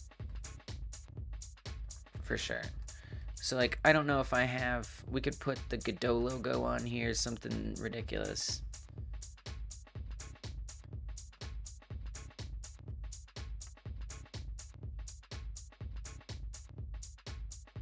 Right? And then like imagine the blue part, the dark blue part is like not visible or something. You know, you can add alpha in there. It's degrees because you're deciding the direction it will be thrown at from its spawning point. Oh, so that's the cone part that matters. And then the degree is, I see. Gotcha. Because it's relative to the direction. Thank you. Sometimes I just need to hear it explained. It's a Godot ball. Yeah, it's a Godot ball.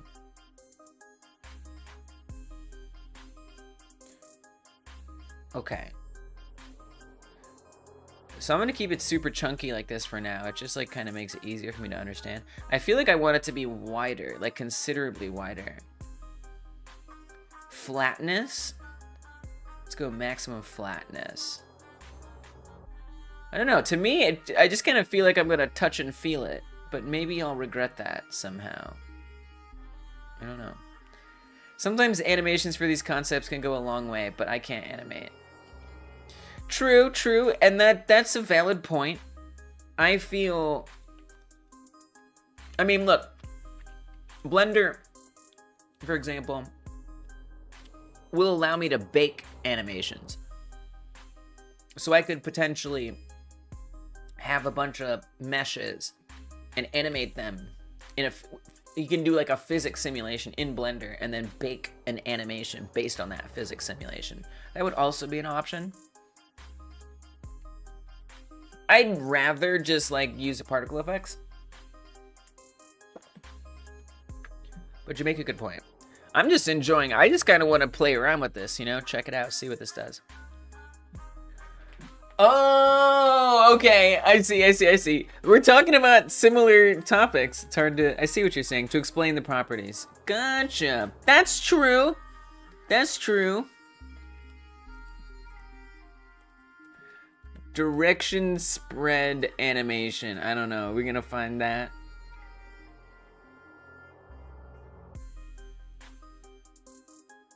I don't have time for that. I don't have time to look for that. But I see what you're saying. Absolutely agree with that. Okay, so what are these? We have radial acceleration. Ooh, I like radial acceleration. I ain't got time for that. I like this a lot. That seems like very much kind of what I want. Give me some radial acceleration. Tangential acceleration? What do you mean? Whoa! Creating a twister here. I like that. I like that very much. This is awesome. Oh, we can adjust the curve. A curved texture.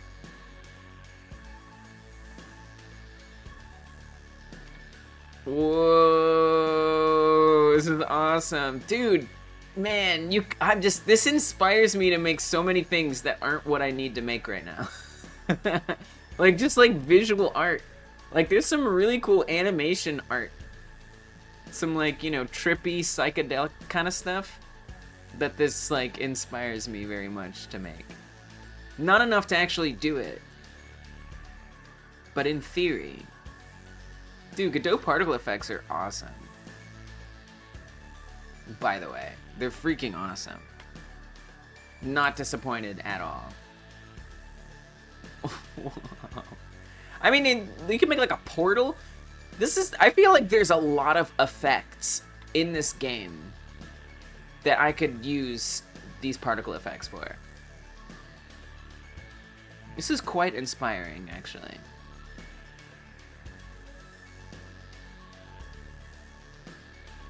You could get away with a lot of things being explained by just different particle effects.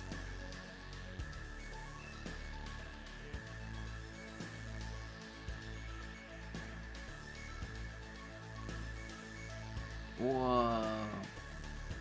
This is trippy.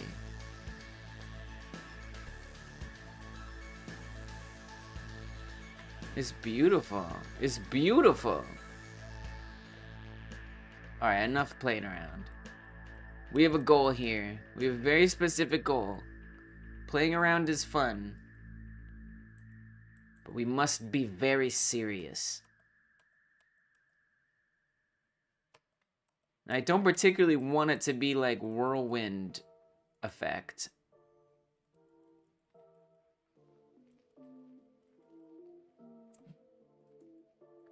It's kind of hard. I mean, from the front, it doesn't look like that. Well, it kind of does. I don't think we want tangential acceleration. We want it to just kind of be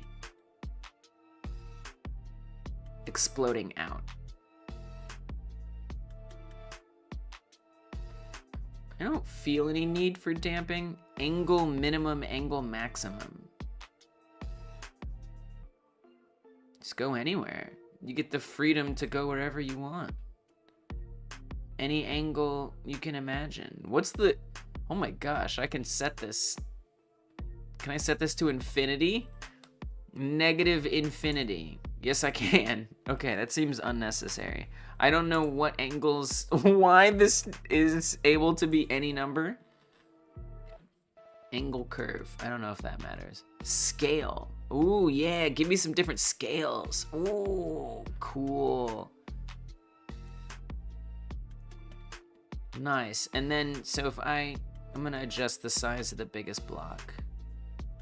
Or not the biggest, but where it starts. I think I said 1.15.1.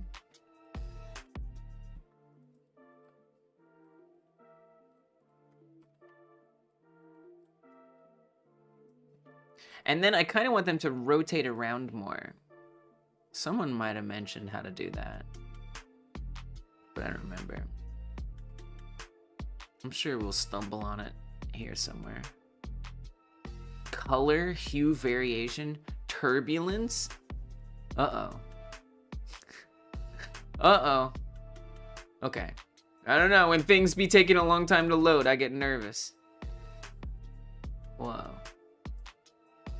Like, absolutely not, but it's cool. Like, no thank you, but it's awesome. Boom, yeah, exactly.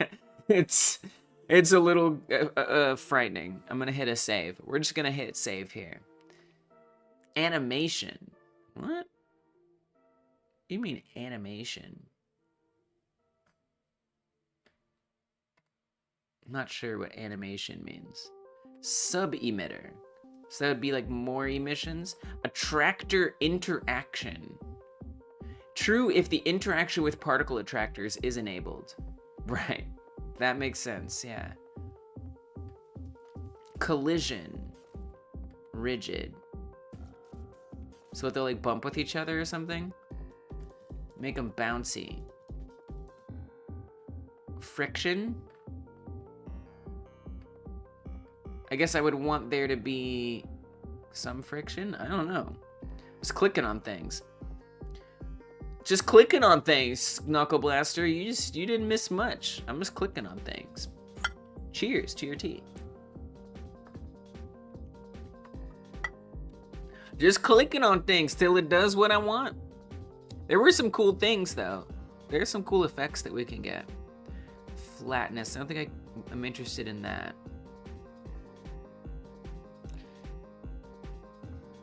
So if I wanted to like tumble, right? Because they're all kind of staying like this. They're like doing this. You know, I kind of want them to tumble. Explosiveness. Give me some explosiveness. Oh, cool. So it looks like explosiveness. If explosiveness is 0, then it just like spews them out like a geyser. But with explosiveness, it like does them all at once, like in these like pulses. This is awesome. That's pretty much what I want. I don't think I would want this very low. Is it just true or false? No, it's good. This is cool. Dude, I want to use this in like more game jam games and stuff. Like this is a really powerful tool. It's so simple. Randomness. Yeah, random is good. Collision base size. I don't know, bigger. It's probably gonna be expensive to make it too big. But they really don't be tumbling. Direction 1 spread flatness.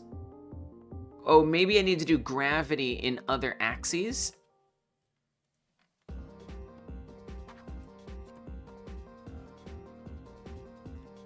To get it to like tumble? No, that doesn't make it tumble. Actually, is it? No, that's just like, that's like, that's kind of like, sort of like direction. Angular velocity. Maybe that's where I need.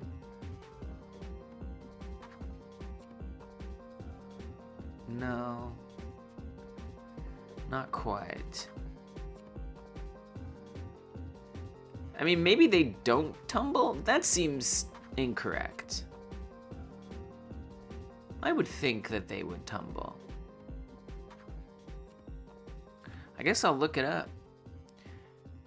Godot GPU particle 3D rotate particles. That's pretty much it.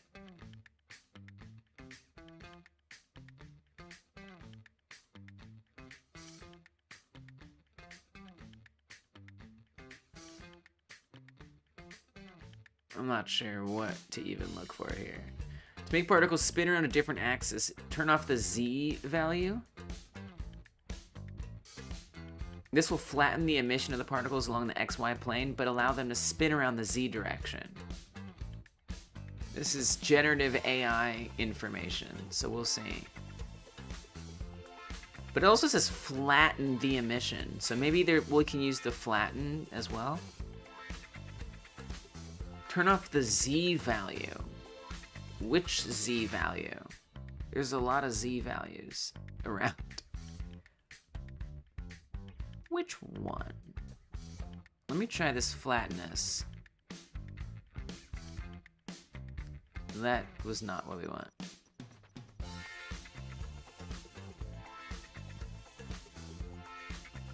I'm a bit confused on that.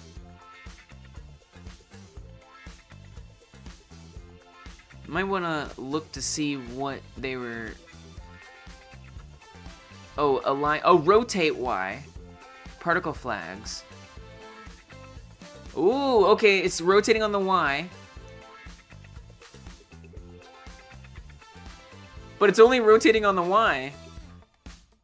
Rotate on the Z, damn you. Turn off Z. So that'll probably be what they were. There it is. Nice. Yes. Yes. And that was what the Gen AI answer was saying. That's cool that you can actually lock it to the axes. But no thank you. Yes.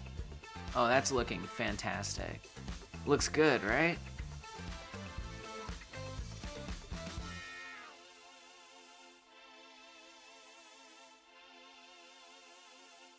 Seems like kind of a lot. And I feel like they get a little too big. So we're going to keep that scale down quite a bit.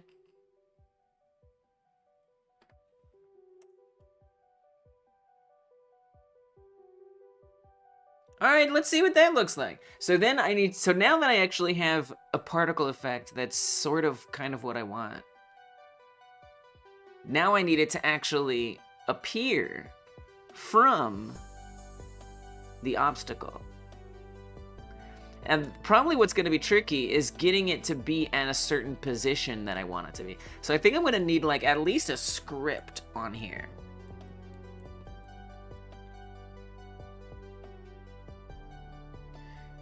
Like my first thought is I'd want this to be at the origin.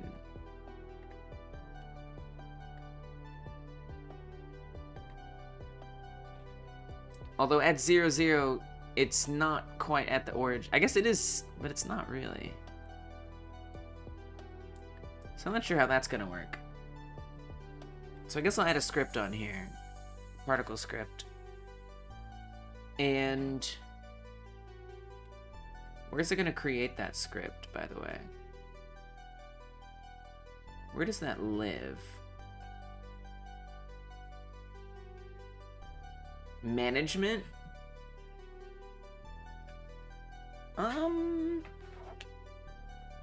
Not really where I was imagining that script going.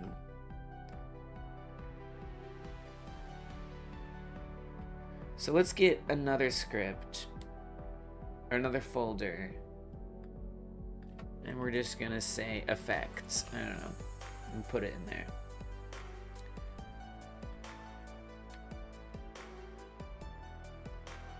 I'd like to rename it.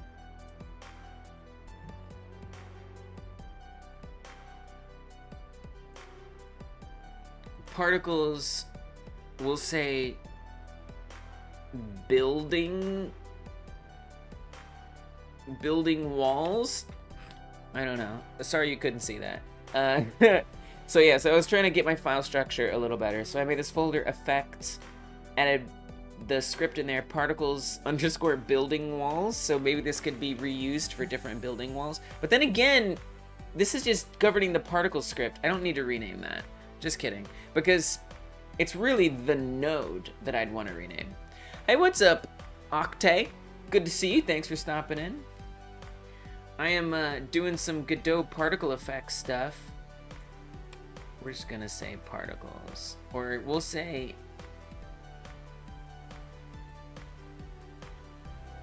destruction particles. I don't know. Particles. I'm overthinking it, arguably. Oh, now I can't rename it? Okay, thank you. Particles. Destruction. Okay, let's say that. Let's go with that. And then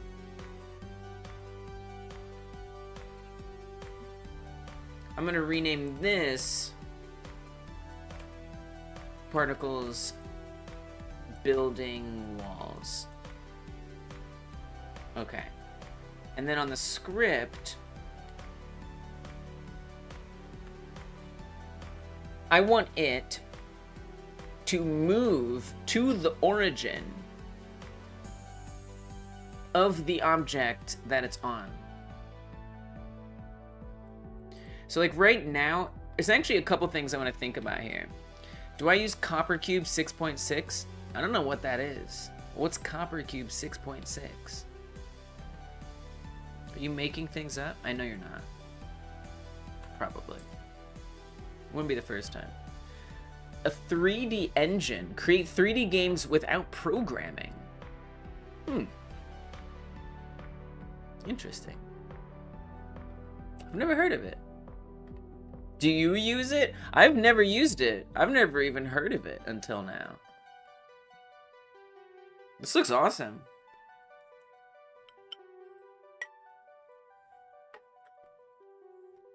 How have I never heard of this? This is cool.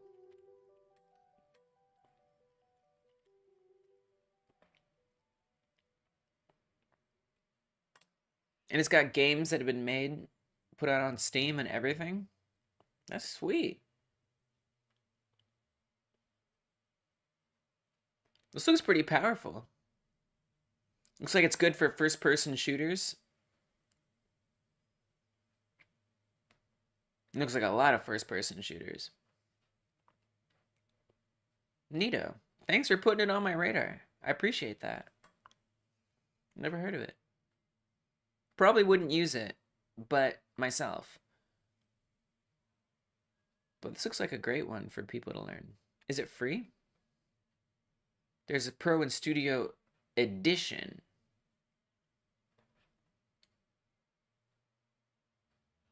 Neato. I assume you use it, though. You're making games on Copper Cube? I had to get rid of laser pointers in my house. I have a little cat that gets so excitable about things, I feel like his little heart is going to explode. Oh my gosh.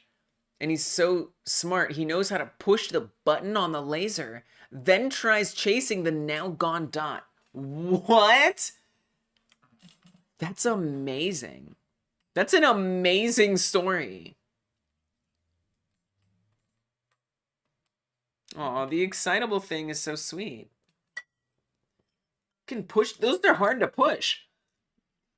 Even for like a person, those are hard to push.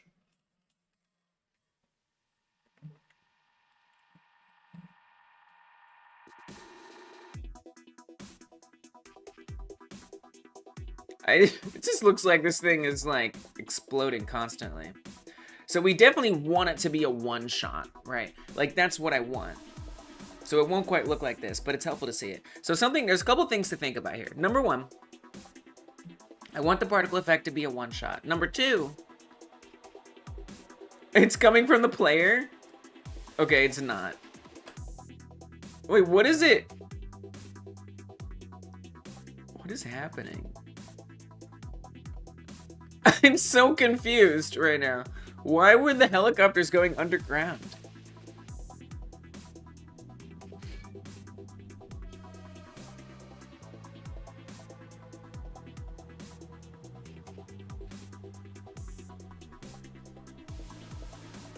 It's always on, but it's more the position that I'm confused about. Like, there should be many particle effects coming from every object.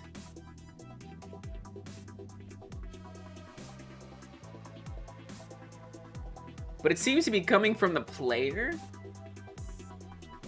Did I finish my game? No. No, not even close. So I'm just trying to add some particle effects in here. It does look like it's coming from the arms. Hello. Oh, you're a sweet boy. Are you excitable? You are. I would describe you as excitable. Oh, I love you. I love you so much. Okay, mommy has to go back to work now. Thank you for checking in. Yeah, I'm a little confused what's going on with these hit points right now. Yeah, see, it comes out. It's like there's the house, right? You can see them coming out of the house. That makes sense.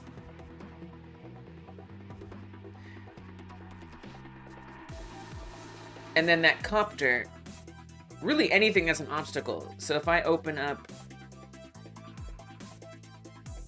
even if I open up this cow barn, it should have, oh, it doesn't, because I haven't added the hit points. Right, so anything that has the hit points on it.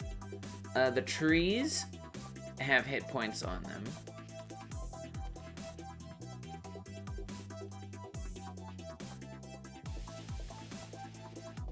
So I'm trying to add destructible effects to obstacles in the game.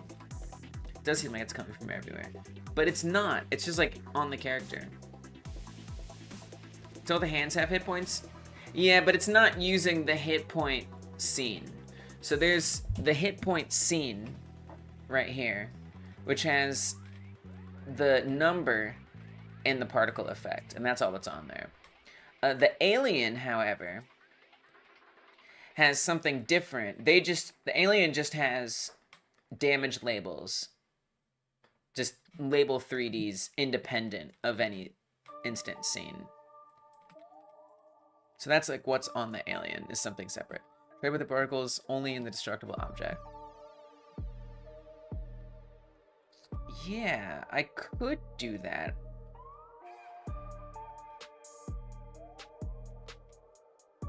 I'm not sure what that would achieve, but I could.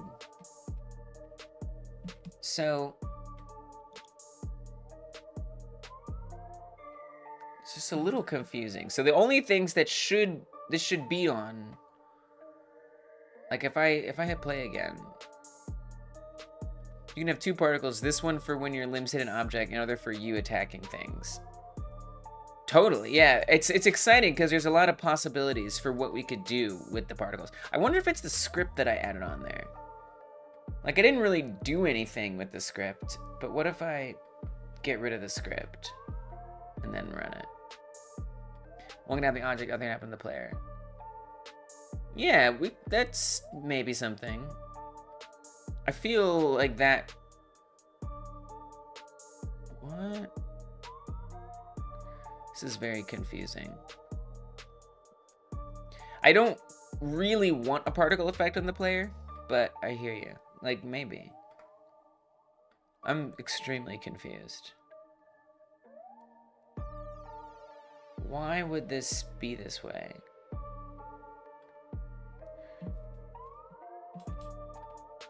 It looks fine. So it's supposed to be like on the objects.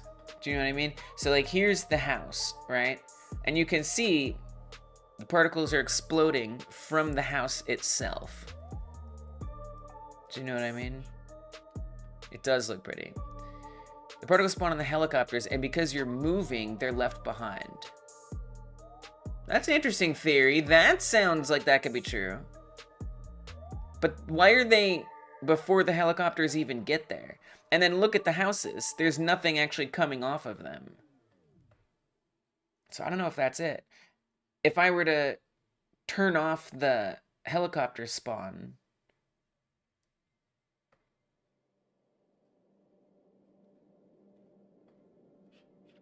Hey, what's up, Coinum? Good to see you. It's going pretty well. I'm setting up some particle effects in Godot. They're pretty awesome, actually. I seem to have made some bizarre mistake, and I just need to figure out where they went or why they're not where I thought they should be. But we're getting there. It's almost like the helicopter's collision box is hitting the player. I don't know about that, but I see how you could see how that is what could be happening. Let's make nothing spawn.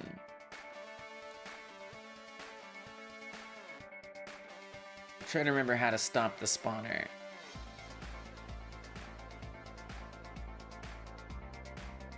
Maybe if we just never start the spawn timer, that might keep them from spawning. Are the emitters attached to the object? Kinda. So there's no more helicopters spawning, right? Oh!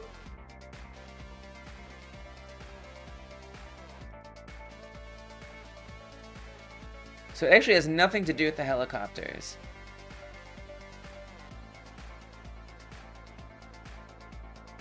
This is quite confusing, because this isn't how it has been happening. A debug option for helicopters? I agree. That would be nice. Yeah, I'll definitely do that at some point. I would check the remote scene to see where the particles are. Yeah, so the remote scene... Is it mouse position? I hope not. That would be super confusing. Oh, I just noticed the alien doesn't look at the cursor anymore, and that got broken at some point. I forgot about that. The alien's supposed to look at the cursor, but I just realized that that's not happening. Maybe because the animation. Anyway, it's not the cursor. I think I know why that's happening. Wait, let me fix that. I think that's happening because there's a head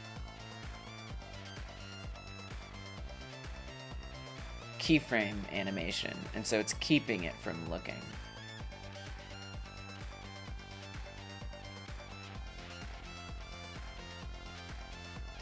Yeah, I'm really confused. Oh no, it's still not looking? Whatever. Anyway. Oh man, so many bugs coming up. That's a different bug, but... So here's the remote scene here. And as you can see... Ugh, Godot is failing me right now. Ugh. Sometimes... Oh god. Sometimes Godot eats my cursor. Like right now. Oh no, my cursor's gone. I come out here, I got a cursor. I go into Godot, my cursor's gone. Oh, I hate when this happens.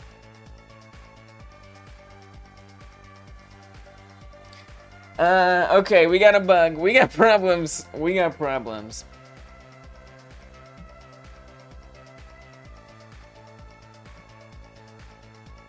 Oh, this is super annoying. Let me add this in here. I'm gonna say... Head doesn't look at cursor anymore. We're gonna call this a bug. I'm gonna say this is pretty high priority to me. To me, that's pretty high priority. I would like to fix that.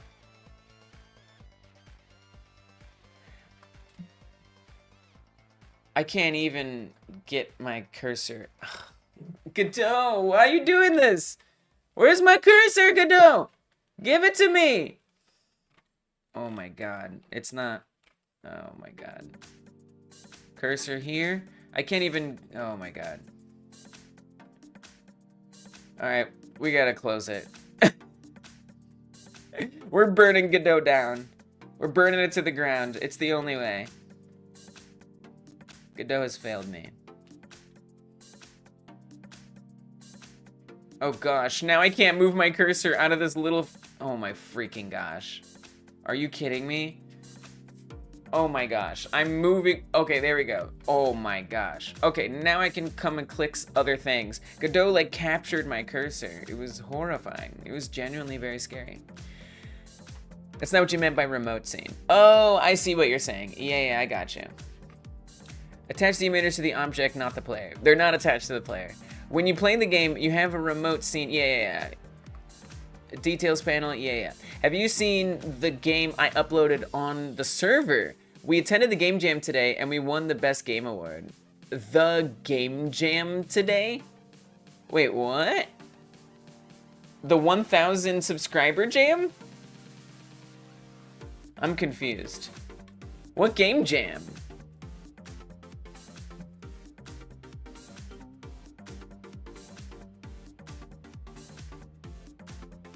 Oh, Psycho made a drawing a while ago with the spread. Thank you. I see, yes. I see this. Nice. I like the little lines to help emphasize the direction or something, the movement. It's a nice drawing, Psycho.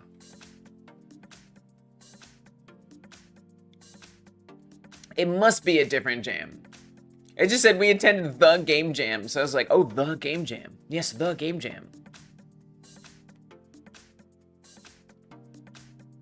But I didn't see the game. If you just put that up here, I certainly didn't see it. 3 days ago, you put it up here. I did not see that. Man, I've been trying to keep up, but I've been missing it. Wow, this is so cool. Coinum, this is awesome. I'm so sorry I missed this. How did I miss this? This is cool. That's exciting. This was like an in-person jam. It was an all-Ireland game jam competition between colleges. Man, I'm so sorry I missed this. I've been trying to keep up my Discord, but like the community is growing and people are using it more, and I'm like trying to keep up very badly. But every Friday, I do try to go through and actually look at all of the games that people uploaded. So if this was in the last 3 days, that's why I missed it. So every Friday after the Game Jam, I do a secret newsletter stream. Head over to patreon.com/hypergamedev to get that for free in your email inbox, the live stream, so you don't have to keep track of it. But I'll definitely check it out there for sure.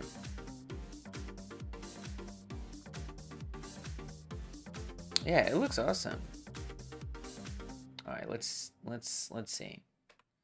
Let's see. We can't check out too much. So like I don't want to hear people being like, check out my game, check out my game. We can't do that. That's for Friday after the live stream on Friday. But let's make a special exception. See Coinum's trailer. Congratulations. What did you use to make it? Like what engine? Whoa.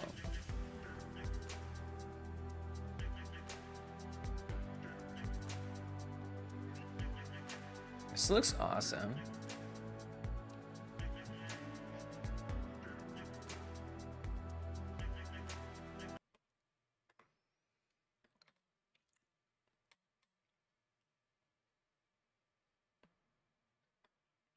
This is cute. I love the colors. This looks like a very legit game.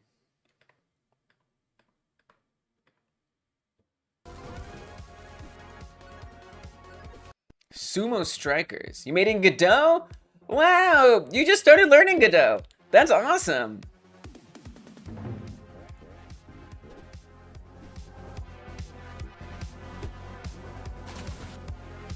This is so good.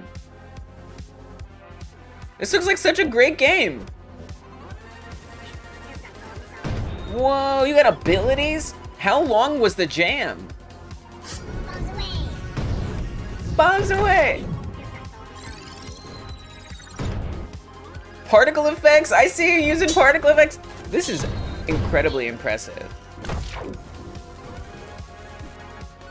Nice use of particle effects. I mean, this is like, this is it. Like, this is what an awesome way to learn game dev, is to make games of this size with other people. I mean, it's got sounds, it's got music, it's got, you know, multiplayer of some such. It's got, a leaderboard, particle effects, art, abilities. I presume progression.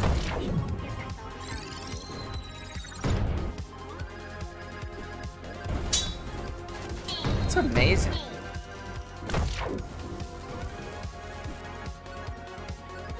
It's hard to make games, but like sometimes if you just like sit down and like do something, you'd be surprised what you can come up with. Coinum worked at it with the team every day for 2 months. Amazing. Look at that water. That water looks good. Theirs was a 2-month game jam. Yeah. So cool. It's so cool. Awesome work. Dang. Unique maps? Look at that roulette. What? Y'all's talented. Y'all skilled. Very nice. Very nice stuff.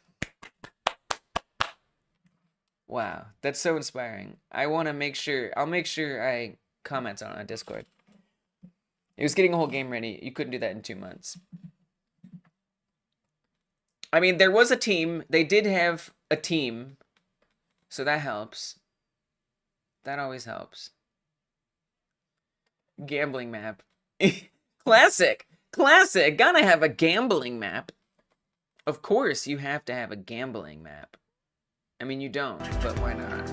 Why not have a gambling map? Okay, so Dragon Blade Forever Go is saying, look at the remote.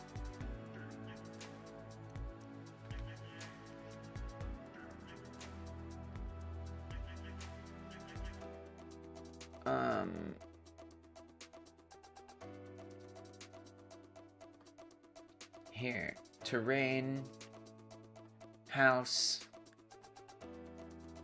We don't want that house, though. I'm actually a little confused. The hit points aren't in here. Why not? I mean, it must be on the player. It doesn't make sense. Why would it be on the player? I have not put it on the player. We learned Godot and Blender from scratch at the same time, too. Oh, Godot and Blender from scratch. Wow! That is the power of Godot. Let's go! Learnable! Learnable! Who says you need years? Someone who didn't try hard enough. Sometimes teams are harder to work with. So many ideas. Maybe, potentially. Someone's got to be a leader. You gotta have the ability to collaborate. You gotta have a good team. Don't have a trash team. Filter for the particle nodes. Oh, smart. Did not think to do that, did I? Oh, there it is, right there. Yeah, so it's on the terrain. And actually, all of these. So it should be on all these meshes that are in here. So it's somehow, it's moving. Godot is amazing. I'd be scared for someone to work with me and you, maybe assets and stuff, but my blueprints are mine.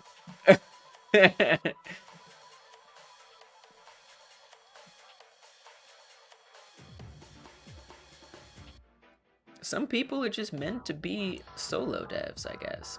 It depends on the project, you know? What's their coordinates? Oh, what is their coordinates? That's a good question. I like this question. I did reset their coordinates to the origin. Maybe that was a mistake that I made. That was kind of when the problems came up. And their coordinates are this?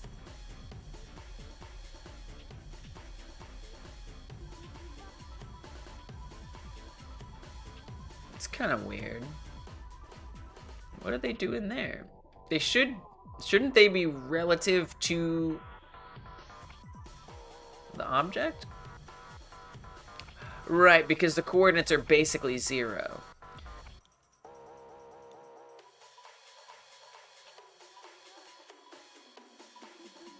Yeah, try Unreal Engine. I like Unreal Engine. It can be a little heavy duty, but if you set you can set it up to use less resources. Gotten pretty far in UE. Yeah, you can use pretty low specs for UE, but Godot's still gonna be more lightweight, no matter what. No idea. Thank you for helping me look at that, though. That definitely answered some questions. It's not on the player, that's for sure. It definitely is not on the player. You know, I have one concern.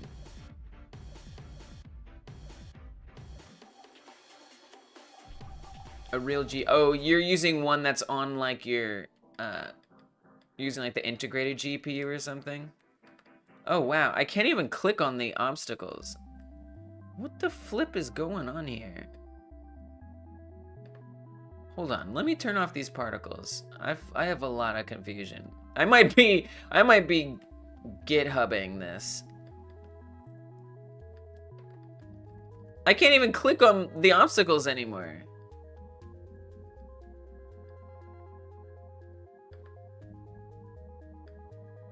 Some very strange things are happening, and I don't understand them. Here's what I'm about to do, guys. I'm about to take this. I think I might have just done something silly.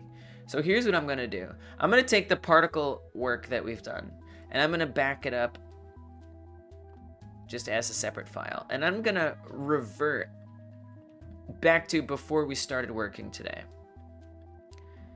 on my GitHub, because that's all we've done is the particle thing. Nothing will be lost. Nothing of value will be lost. This is in... Let's just get the whole effects folder. No, because it's not in there, is it?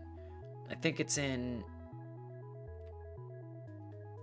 Where does this node live?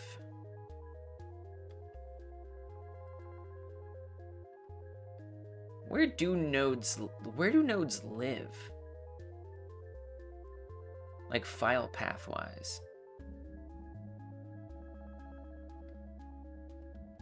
Oh, maybe, oh, you know what I'll do? I'll do this. We'll take the process material and I'll save it. That'll be easier. We'll just save the process material outside of the project. That'll make this easier.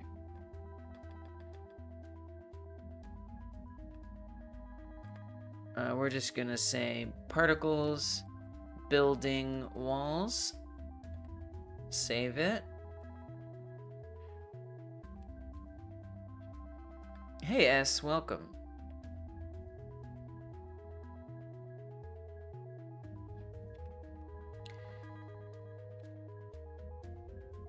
I think that'll be good. I think that's enough. I don't think I need to worry about the mesh shape or whatever. So I'm gonna save this as it is. We're gonna exit out of here.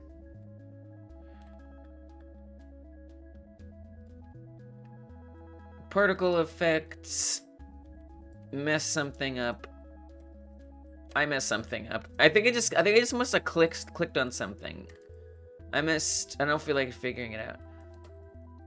Although this would probably help to look at this. I messed something up. Reverting.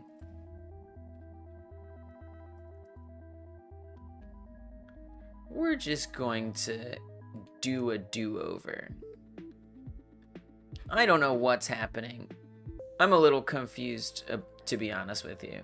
I saw your drawing, by the way, Psychonic. It was lovely.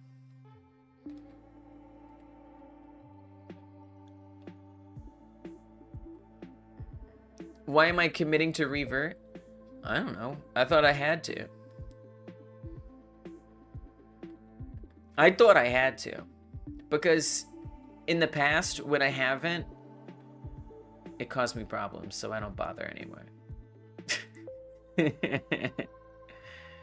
So I just do the revert, do the commit, hit revert. So that way it has, I don't know. Because I do it because it works. That's why I do it. That's my answer.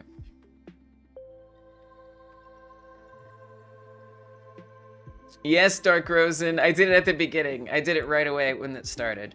You can just discard all changes. Oh, and that will like automatically put you back. That makes sense.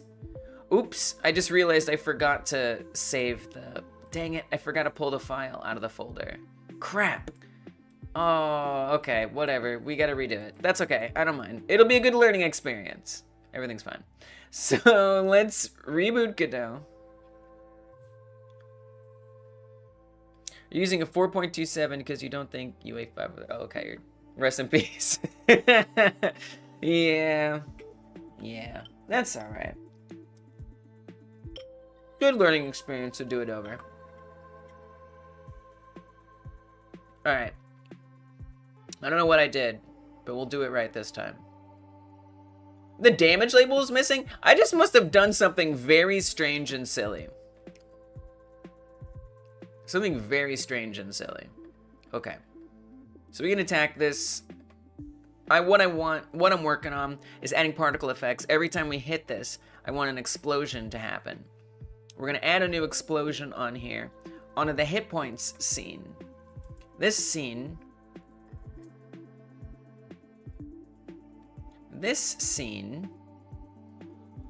has the number that goes above all of the objects that are in the scene. That's what this is, that's what it's for, that's what it does. Revert commit is definitely better if you have those commits on a public repository. Oh yeah?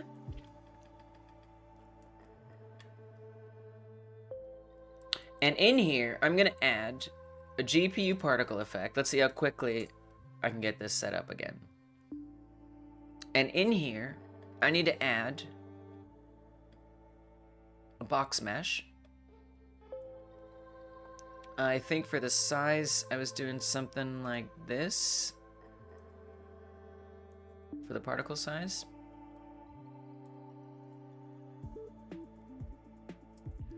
And then beyond that,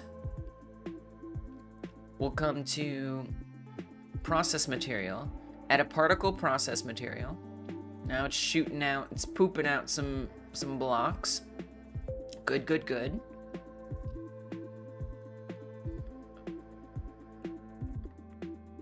Keep the gravity the same. Initial velocity, angular velocity, linear acceleration. We need to give it some velocity. Erasing or changing history is okay if it's commits that you haven't pushed yet. Oh, yeah. Well, I think we could have just discarded it. Probably would have been fine.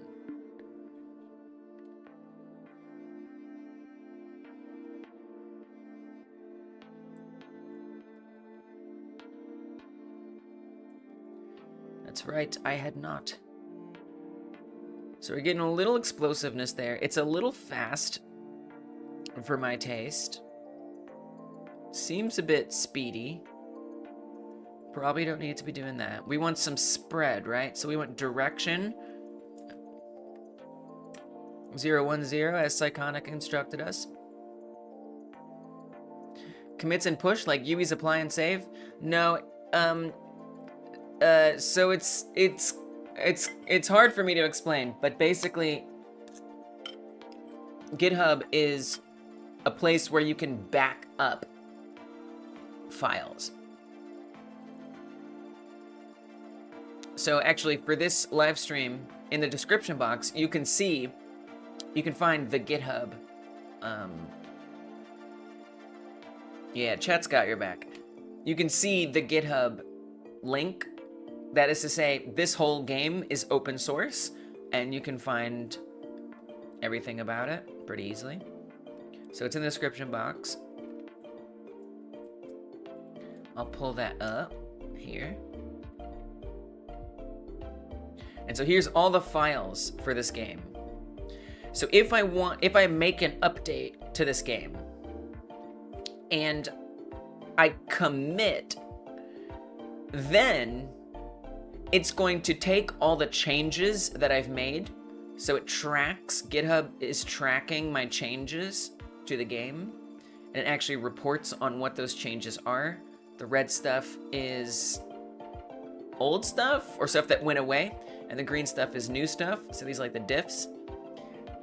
It's better than a save, yeah. And so when I take these changes and I commit it, it's going to add these changes. You can do it in Unreal Engine. So this isn't like a Godot thing. This is like a separate thing that operates. So you can use this with Unreal Engine, Unity, whatever. This is like general. You don't even have to use it for game dev. You can use it for all kinds of stuff. Right. Yeah, any folder you can use it for. It's like a save state. Kinda, yeah. Sorta, yeah. So you can make a commit, and then when that commit is done, it just means, I don't know, that it's been saved, like you say. And then if I push it, it's going to go to this repository. And then in this repository, you can see all the commits or the things, the changes that I made. So I've updated it 98 times. And I always like type out, you know, what I did with a description and everything, so we can get information about it. And then you can go back to these different points, sort of like a save state, yeah. Yeah, it does have the support. Oh yeah, Killa. What's up, Killa? Welcome. Good to see you, Killa. Hope you're doing well, taking care of yourself and everything. Feeling good? Yeah, we hit 1,000. Thank you. We did. I did a 1,000 second game jam to celebrate. I made a terrible game, but it is a game. It is a game. Thanks, Killa. Appreciate it. Hope you're doing good. Thanks for stopping in.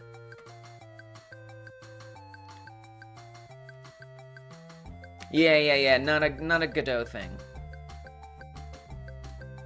It's super awesome. Super helpful. Like this, it makes moments like these no big deal. Just do over. Killa's doing good. Let's go.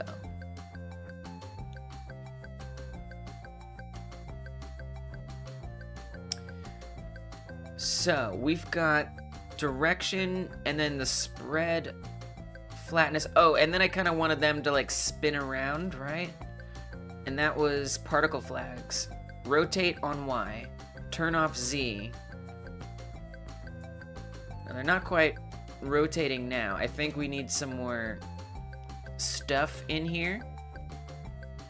You do git restore file to discard changes to a file and return how it was when you last committed. Oh, are you talking about console commands? Or can you do that in GitHub Desktop? Yeah. Are we talking about going back to an old commit? Yeah, there seems to be some different ways to do that. I actually would like to remember this. This is something, in the past, I've like literally created a new branch from a commit to go back, and then just set that as my main branch.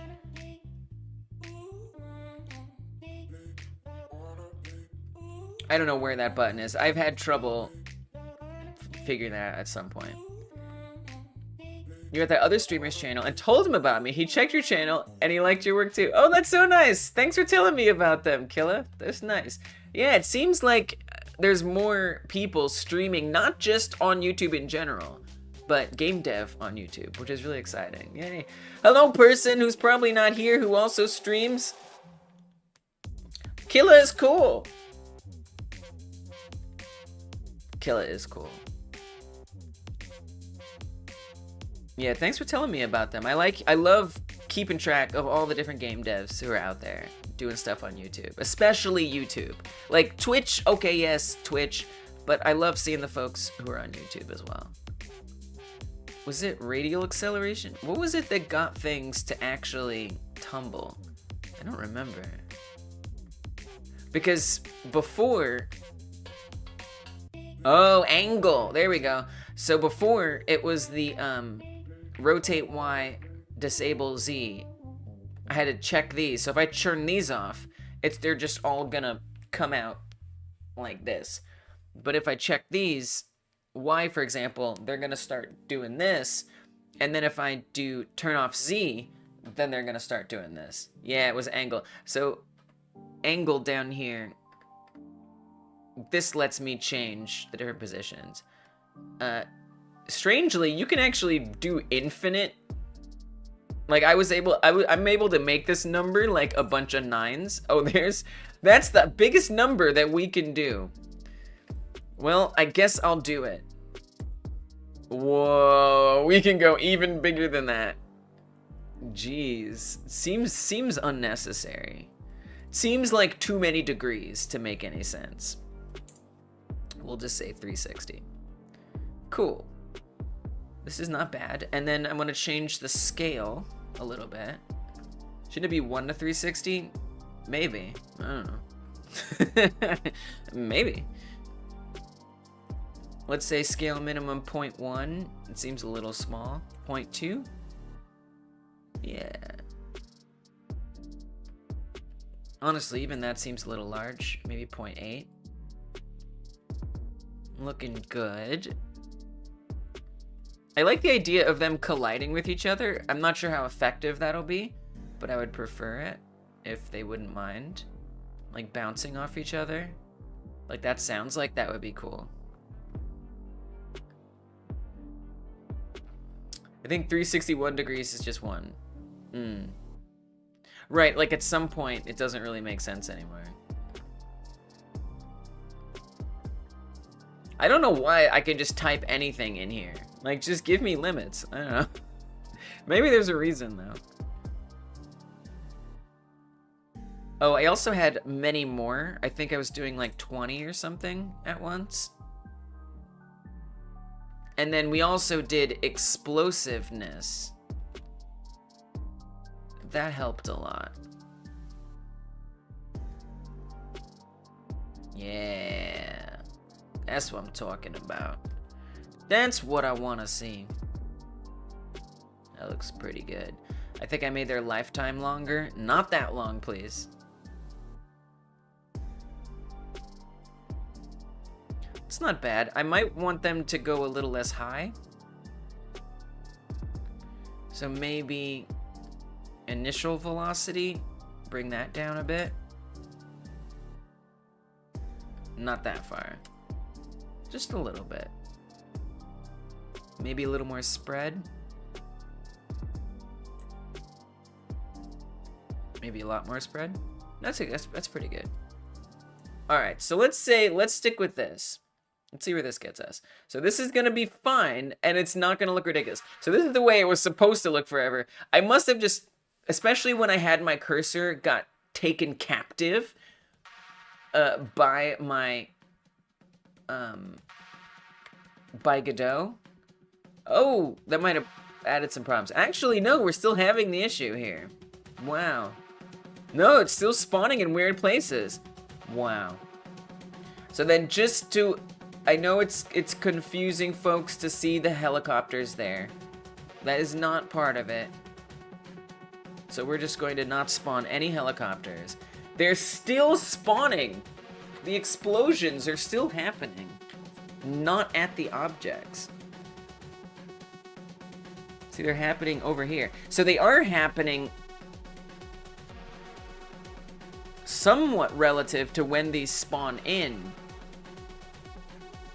But they're not happening at the point. The current emission shape is a point, which means all particles will spawn from the exact point. You can make it a different shape, so the little cube would spawn from slightly different places. Oh, oh yeah, you're right. Thank you. I remember that.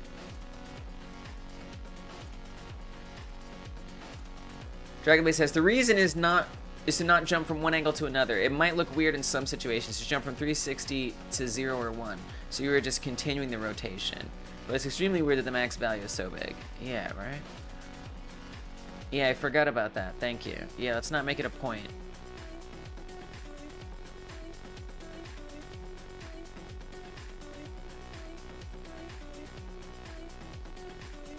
And it would be kind of nice.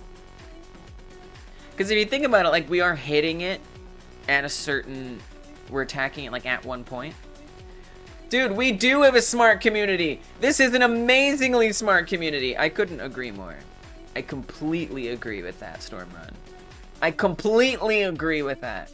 I love this community. So much. And a nice community. This is why we're at 1,000, because y'all help make this possible. Thank you. So it's still a bit confusing to me why this isn't appearing where I expect it to. Because see, in here, we see it's on the house. It's clearly spawning on the house, right? Like, there it is on the house. In fact, if I come to... Okay, so it won't simulate here. But you can see this little thunderstorm, which is, I guess, the particle effect, is right there. What if I say editable children on both of these? Oh, look! Oh, this is interesting. Okay, so here on the... Whoa, okay, this is wild. This is wild. Look at this.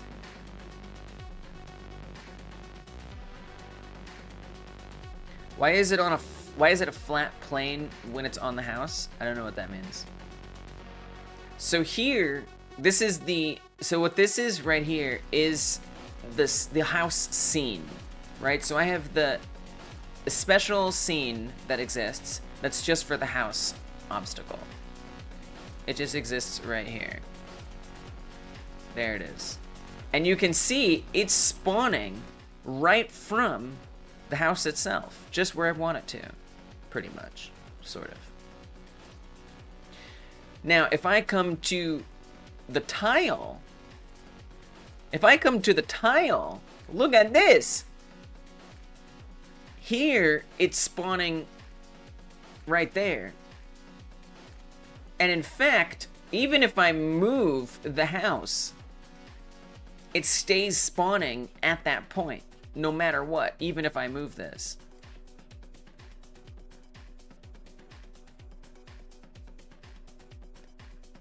Oh, I see what you're saying, Psychonic. Yeah, I noticed that. I mean, you know, so I think what Psychonic was saying was that it's like spawning like this, right?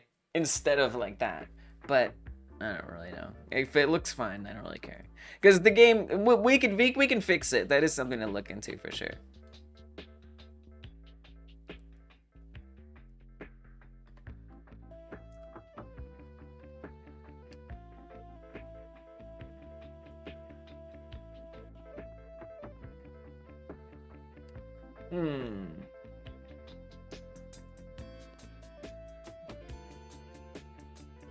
Yeah, something very interesting is happening here.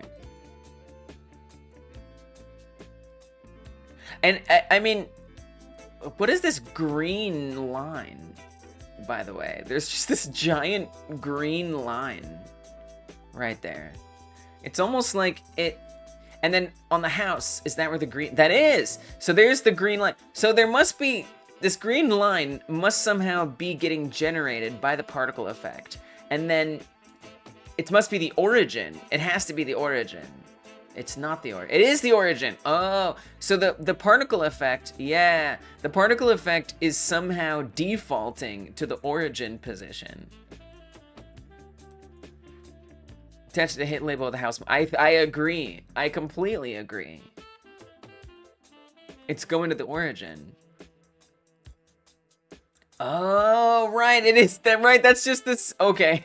Of course. Right. So what's telling it to do that?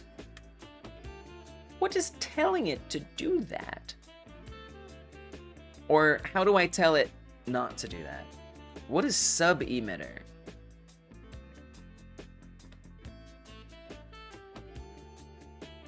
I think sub-emitter just means like another emitter. So that's not it. Time collision drawing local coordinates. So that should be a change that we see pretty quick if I come to the debug. There it is. That was it. Checkbox. Ah, yes. A checkbox. I wasn't psychotic. Evidently, we have to check this local coordinates box, which is not checked by default for some reason. Here, we got oops, we got some info about it here.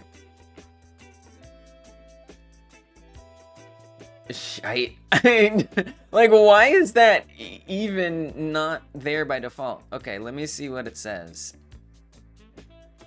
I didn't. It did it.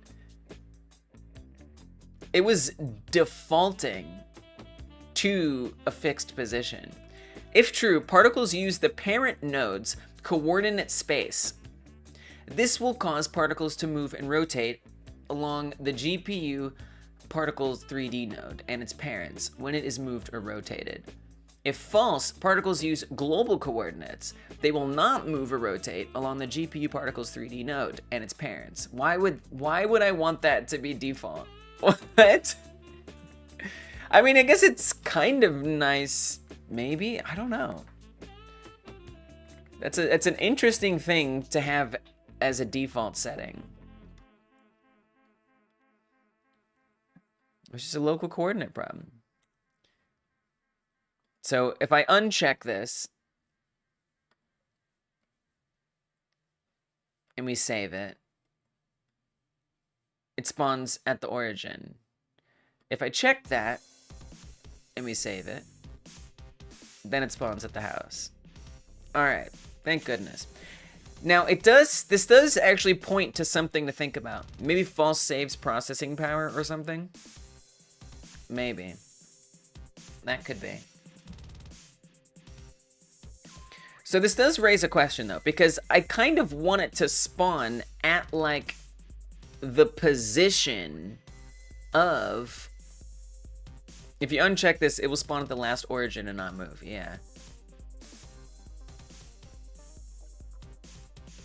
Unless it's world environment particle like a campfire. A particle is usually spawned for a very short time by code, so you would just spawn at world coordinates. I guess that makes sense. It sounds like that would make sense. Now make the particle look like flames?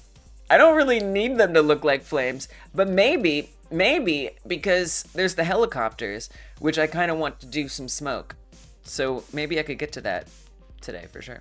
And to have it in local space, the engine needs to tell the GPU where it is based on the parent coordinates. Okay. All right. Those sound like things that sound true. Radoslav gets it. We do have a smart community storm run. Smarter than me. Saves processing power. I need 200 particle effects. Stat. So it's gonna go, so if I, oh, so it's the GPU particles origin. Cool, so this means I can move this to any position, and that's gonna be where it spawns at.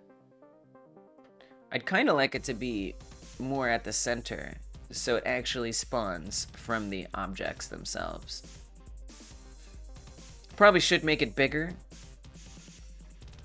A bigger sphere. Might not even want it to be a sphere. Might want to make it a box. It just kind of depends. I kind of need to create a special particle for each object, you know, which is a little unfortunate. It almost makes me want to not put this on the hit points. and just say that for every obstacle that we have, they have their own particle effect type. I think that's gonna make more sense. Yeah, exactly, Stormrun. That's it. That's it. I'm gonna actually move this to the house or the obstacles. I just think it makes more sense to have them on the obstacles because there's just so many things. It's gonna look different on different obstacles, right? Like, I want to say that when the walls break, I want it to be white so it looks like the wall's breaking. But for something else, it might be a different color. So I think this kind of makes sense to put this on here. And then I'll say, I actually want it to be with the animation degrade, right? I want it to go with that, technically. So I think I'll still put this in the hit points, but this time it's not on the inherited version of the hit points. It's going to be on a per obstacle basis. I set up an animation degrade node and a GPU particles node. So this would have to be on every obstacle. I'd have to create these. So this would be particles, and I'd almost want to do it like different stages. So the way, just to recap, the way that this works in the game, the way that like things get destroyed, is there's an animation player on these particular houses right here on this obstacle. And so when I click, oh, the clicking broke again. Wait, the clicking broke again. This is half the reason Is it the particles? Let's turn the particles off. Are the particles blocking the cursor raycast? Wait, I can't click anymore. Oh my gosh. I can't even show you how it works because it's broke. It done got broke. I can't click on these anymore. Oh, for crying out loud. The raycast setting the particle emitter first before the actual house. Probably need to mask it. Oh, that sounds so fixable. I love the way that sounds. Let's go. Let's fix it. Let's fix it. So this is visual instance.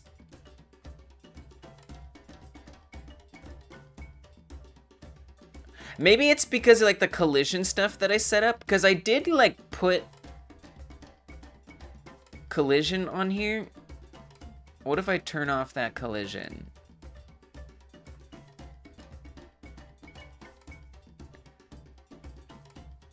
And you're saying that it's the particle emitter. That didn't do it.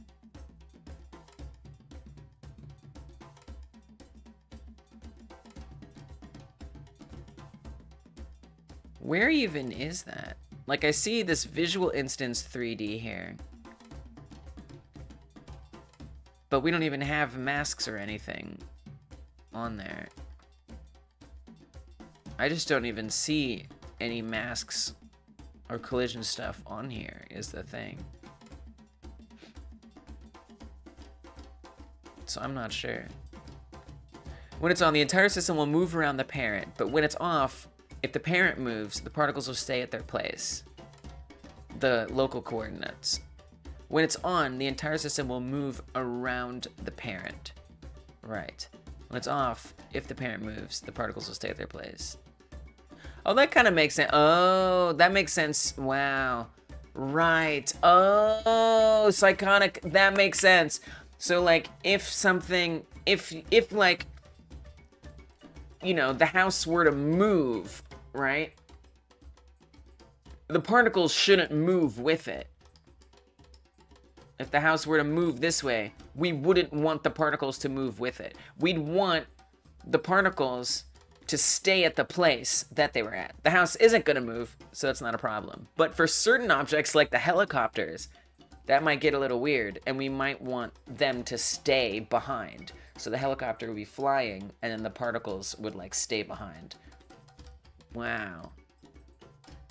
One big explosion for the house and another for the helicopter will be enough. Big explosion for the house, smaller burst of flames. I mean, it's just all the alien is doing is hitting it. It doesn't need to explode. But yeah, for something like that for the helicopter. You can see the effect by moving the particle system when local coordinates is on versus off. Yeah, that makes so much sense. That makes so much sense. Did not realize that. That makes sense. So turn it off. And now if I move the house, particle effects stay in the same place. Gotcha. You can add more passes to add different things flying out. Right. Nice. First hit is dark red for roof. Second is bluish white. Yep. Third is yellowish. You got it. That's the idea. That's the idea. Something sounded like your ChatGPT response. I like how that's just a part of our lives now, is coping with ChatGPT responses. Try turning off that layer. Oh, good idea. Oh yeah, let's do that. I mean, it says visual, so it makes me unsure. But you guys say it, and so it sounds like... Oh wait, now it's just gone. That just makes it invisible. It's just visual stuff. So if I click it, it just disappears. But we can check to see if it's clickable now. You know what would really be a good test is if I delete it and see if it still works or not. So I can't click. I'm still clicking my little heart out. Nothing. So just in case something untoward happens, I'm gonna save this.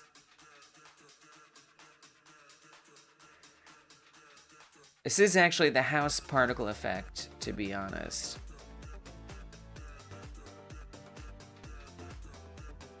Particle walls 1. Okay. I'm just gonna delete it now. I'm just gonna get rid of it and see if my clicking comes back.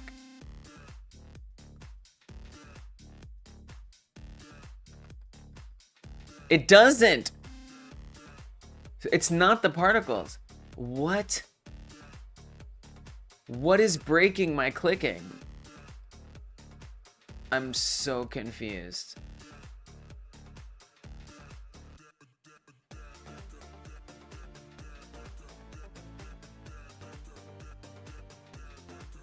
No, something else broke it. This is wild, because this happened last time, too. But I'm not changing anything with any of that.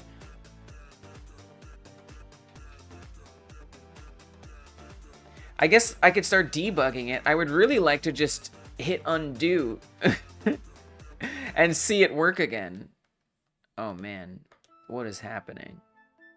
What is this chaos? So I'm going to go to my raycast. I'm just going to start printing out to see if it sees things. We're just going to have to... Yeah, exactly.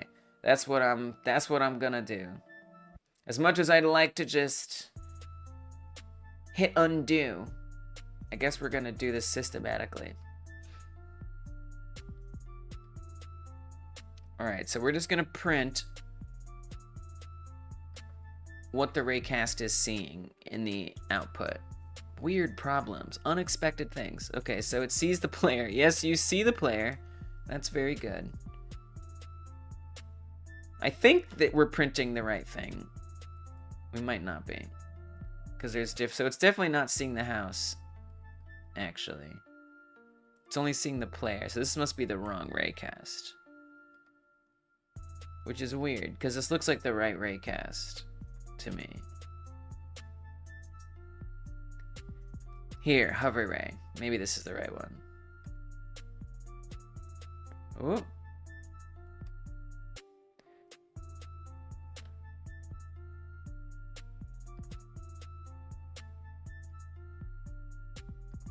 What? Here, put that there. Okay. Let's see if we can get some information on what's happening here. Okay, that's not hovering over anything. It shouldn't need the if. Yeah. Okay, here's another question I have. What if I put something else in there? Let's put a different object in. Let's put the cow barn. The cow barn hasn't been outfitted with any hit point stuff. Confusion has become me.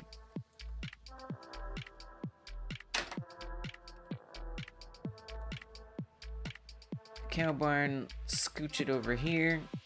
Should be all set up to be detected.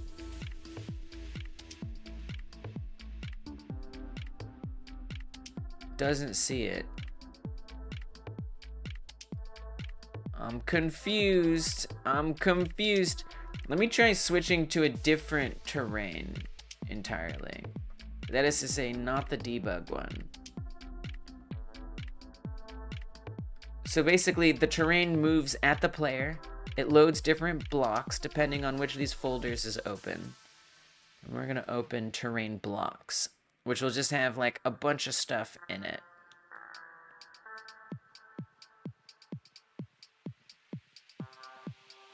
Yeah, it's not seeing anything. The cursor is just not being seen at all. I can't even, it's not even hovering over like the cows and stuff. So somehow the entire raycast has become broken.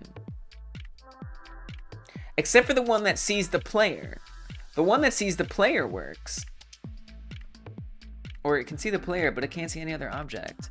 This is very strange. Okay, well, here's what's gonna happen. We're gonna do another revert. I'm reverting it again. Now I could try what Dragonblade was saying before. This time I'm actually gonna back up the particle effect.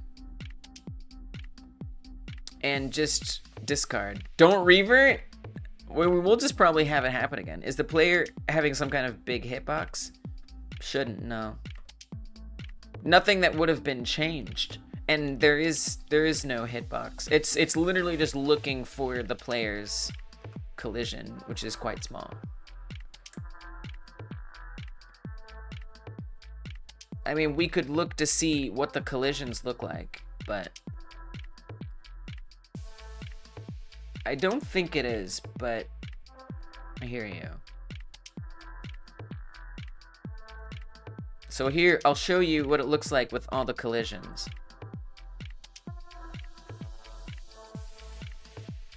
So it's seeing all the body parts, but it doesn't see anything else.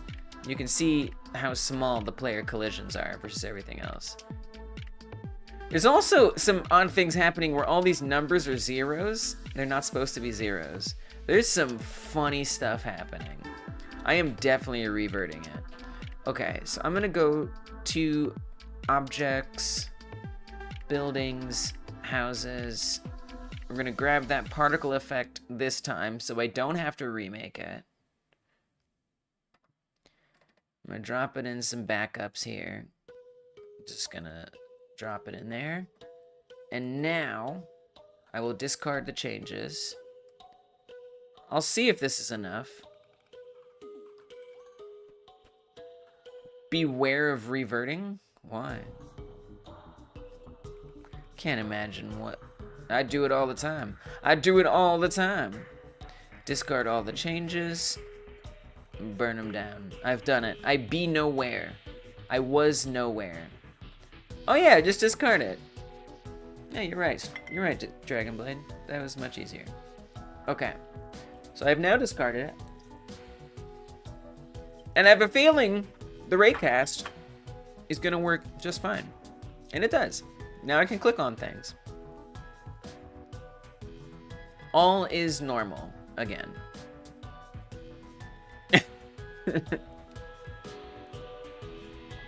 So let's see if we can break it. I'm gonna hop into the house scene. This is not the house scene. I don't know why it looks like this. Revert doesn't permanently erase what you revert. Right, that's true. That's true.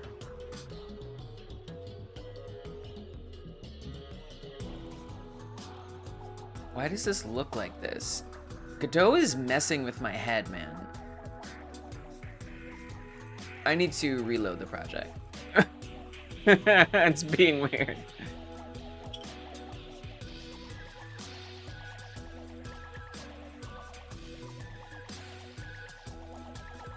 But yeah, you know, it's GitHub servers. I don't know. I don't care. Let the files be there. But that's good to know. That's a nice reason to consider. Because maybe I want to save the bad version for some reason. In this case, I do not.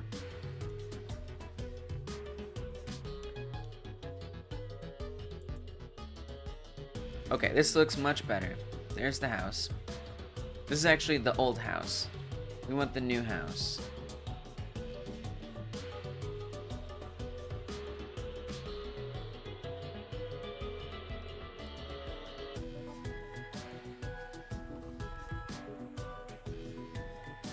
What do you mean the file has been moved or deleted?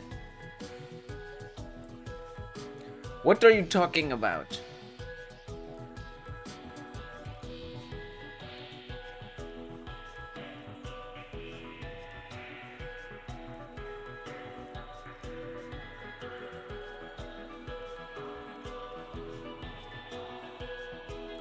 I'm confused. The reason I did discard all changes. All right, hold on. Why are you playing games with me today? I'm trying to make a game. I'm trying to play these games. Telling me things don't exist. What do you mean? I usually don't do this. Usually I commit the revert. I commit it and then I revert it. I didn't do it this time. And now I'm regretting it.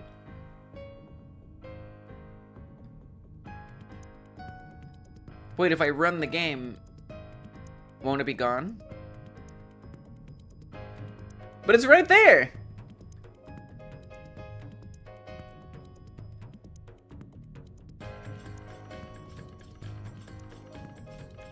Can I open the file? Yes, you can. It's regret music. I'm very confused. I'm very confused. How is it, if it doesn't exist, then how is it loading? I didn't save in the first place, or the engine is messed up and you need to re-import it. Because it's right here. Look, that's it. That's the scene. It's right there. It has to exist. I didn't save it first. Maybe I save it now, and then it will open? Wait.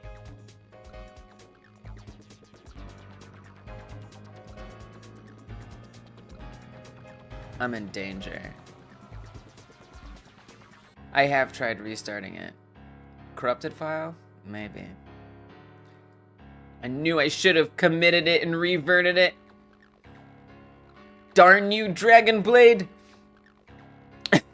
I'm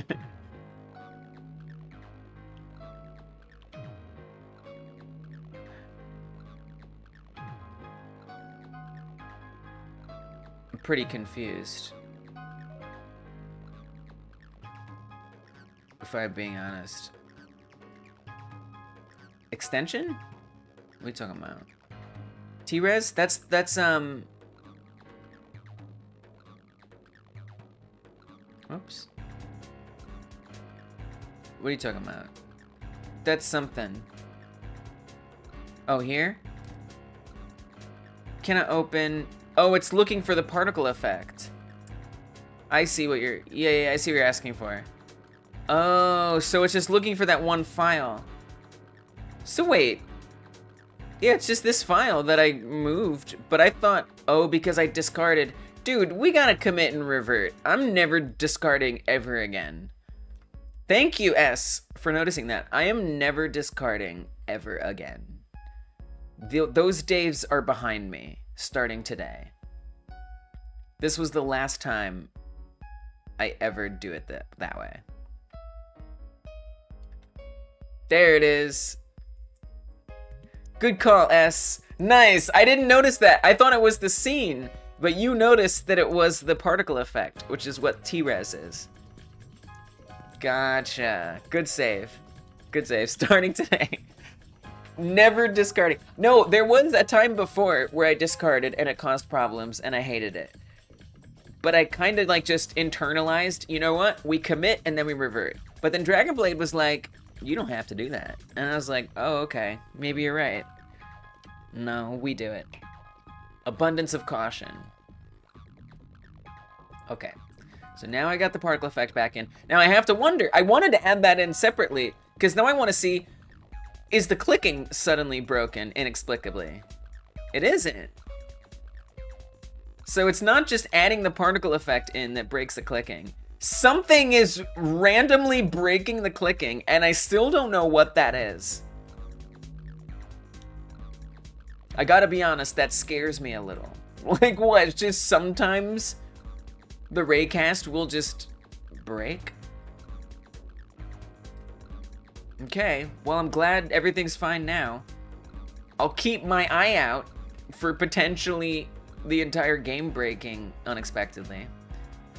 Is the head movement part of the problem? Shouldn't be. The head is supposed to be moving. I have to figure that out. I don't know. I gotta figure that out. Yeah, it's something I gotta figure out. Why the head's not moving. The head's supposed to follow the cursor, but that went away when I started doing the animation stuff. So there's something going on with like the animation that I just need to fix or update, and I don't remember what that was. Oh, maybe on the animation tree, we need to... Yeah, I'm not really sure. I'm not exactly sure why that stopped working. Maybe the bone number changed? I don't know. But see, the head is animated here. And that, in theory, would block it, but it's not really enough. And then on the alien, on the player script in here,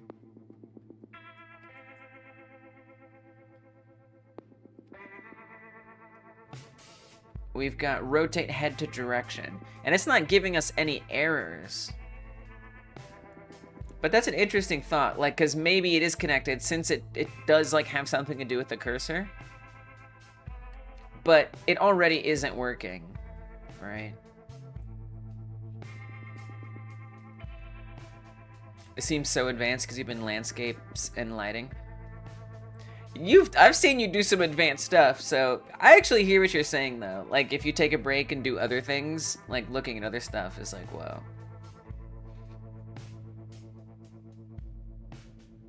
Yeah, I'm not sure what broke here.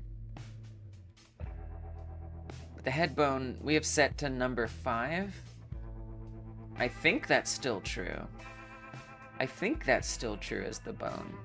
1, 2, 3, 4, 5. Oh, it's not 6. That's why that broke. The head bone is different somehow. Still not following. I didn't fix it. Alright, I'm not really sure what that is then.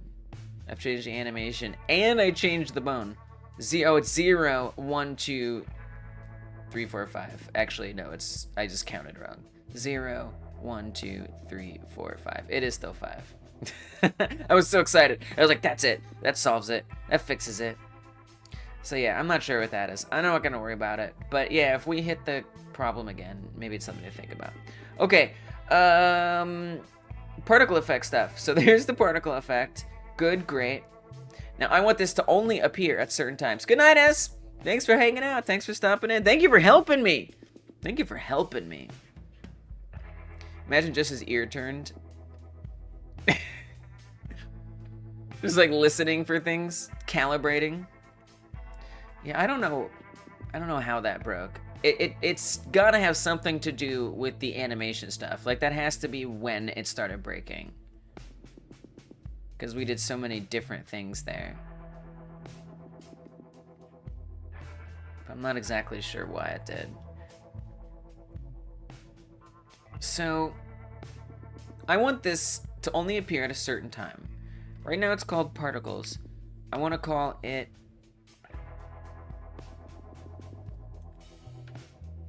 particles. Let's just say walls.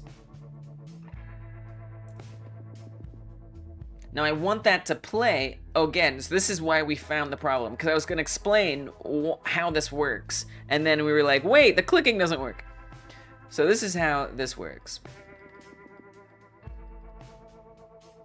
I wonder if it's the spawner. Wait, hold on. Is it the helicopter spawner? If I get rid of this spawn interval timer? Sorry, I just like want to just understand why the clicking gets broken. Oh, that's what it is. It's when I go to comment out the helicopter spawns. That breaks it. Why? Spawn interval timer start. Just because I don't... That's so weird. What if I don't add... Why would that do that? Yeah, it was... I don't remember either. I think it was back when I was doing animation stuff, before I started implementing the new animations. Like, I mean, that would be a thing to try, right? You know what else I could do is also go to the, there's so many things coming up. Must not be in the mindset to create. I just read ChatGPT's response again and my brain just ignored everything. I'm gonna say, yeah, take a break. I have so many questions. Why does commenting out the interval timer make it so things can't be clicked on? All this should do, in theory, is just keep the helicopters from spawning. But it also keeps anything from being clicked on? Or even detected by the cursor? Like, that's wild. Like, that seems weird.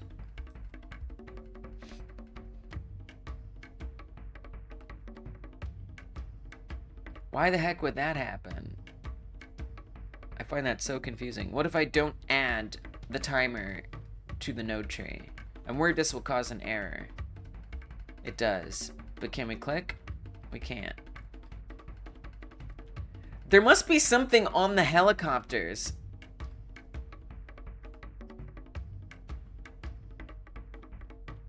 Something fundamental must have gotten added to the helicopters that isn't on anything else.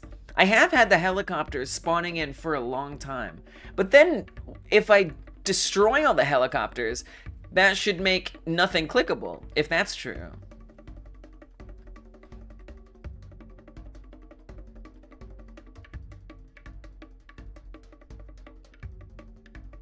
Weird stuff.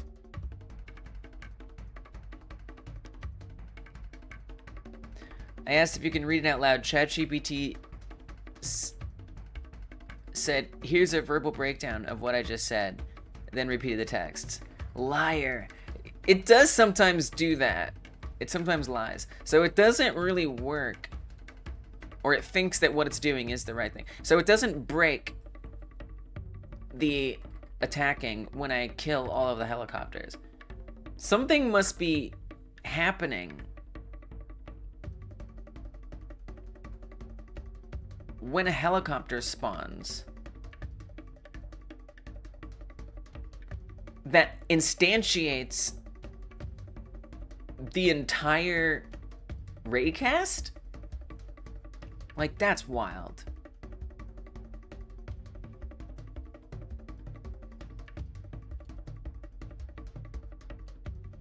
I dumbed it down for you.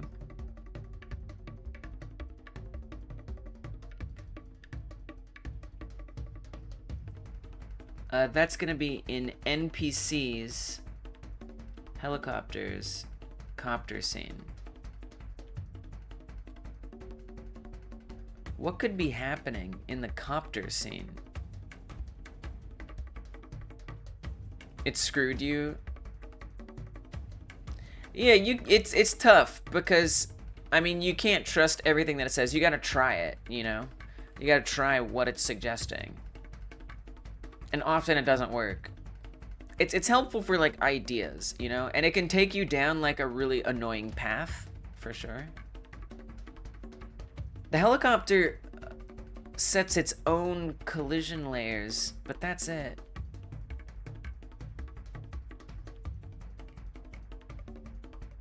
That's very confusing.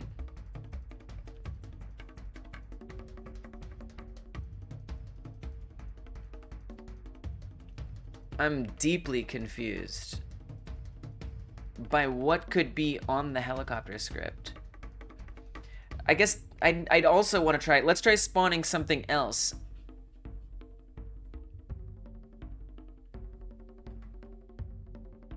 Oh yeah, it will affirm you. ChatGPT will affirm the crap out of you. It'll make you feel like powerful. Sometimes I want to be mean to ChatGPT because it's so subservient. Is that messed up? I'm not a bad person. Well, that's not why I'm a bad person if I am.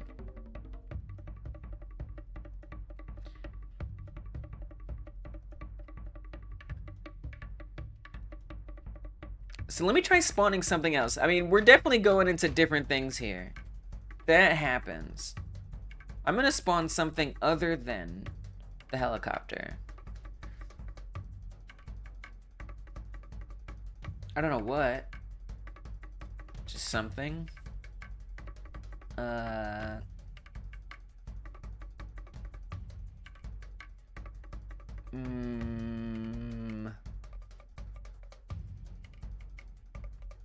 don't know, just like a house, maybe. I don't want it to be like a complicated thing.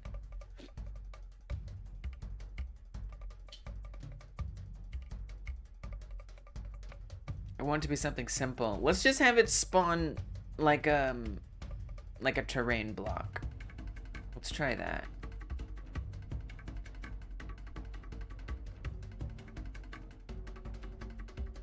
And specifically, I'm gonna have it spawn the dirt one.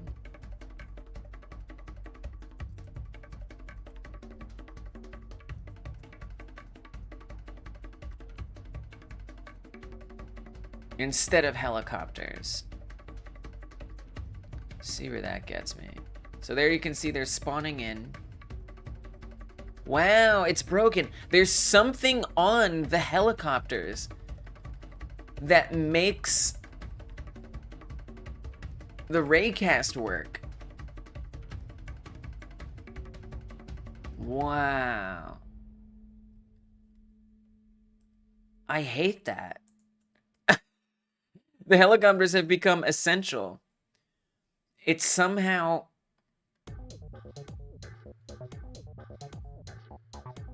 sets something into motion that can only work. I mean, that's log another bug for the... I mean, I can just ignore this and keep doing particle stuff.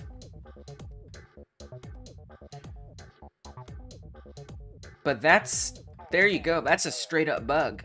That's as straight up a bug as I've ever seen. Something happens in the helicopter, so I'd almost need to go like one by one and just start removing things from here and see what it takes for the raycast to go away. I mean, I'd almost want to think, how does this connect to the raycast?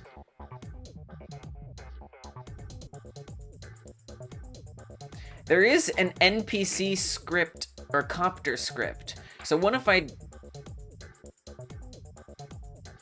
get rid of the copter script? I mean, that's gonna cause bugs maybe.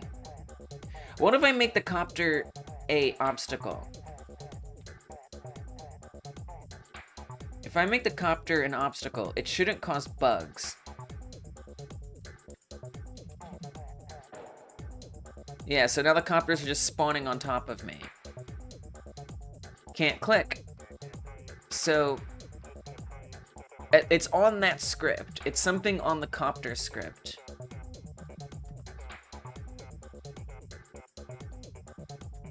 And this script would, in theory, be used on any type of copter. Whatever copter I end up needing or wanting.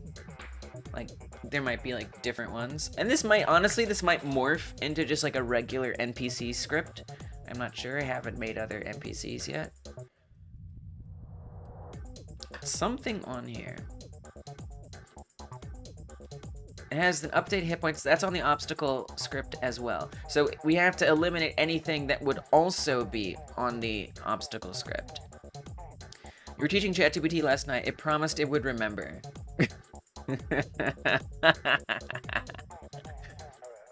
That's adorable. I'm a bad person for sure. Sometimes I shout at the AI. It's easy to do. I yell at tech all the time. It only has one job and barely does it. But I was a tech whisperer for a while. Like, you would talk to help, you would convince it. Just be like, hey, come on. Hey, I know you don't work, but come on. You could work, right? Thank you so much. It's like, wow, Stormrun fixed it.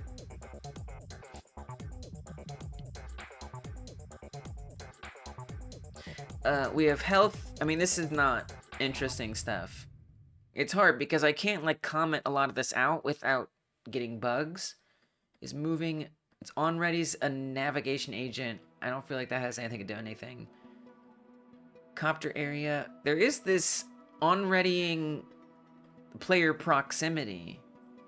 I guess what might be a better test would be to add the obstacle script onto the copter and keep re-adding logic until it comes back. I guess my ADHD has distracted me to want to try to resolve this. This is gonna cause other issues. There's some folly in this, but here we are. Ask it nicely, then pet it. And if that doesn't work, slap it. If all else fails, call tech support. It's hilarious. That does not re-enable the clicking. I wouldn't think that it does. I don't know. Like, at this point, I'm just so confused. In the ready function, it emits update hit points. That shouldn't need to be happening. Is it this stuff? But this should be setting it for that copter. You have ADHD as well, that's why you give up easily? Yeah, I understand that. Live streaming helps me not give up easily. If I wasn't live streaming, I would give up much more quickly. It's kind of like my Adderall, honestly. Being here, it helps me hold myself accountable.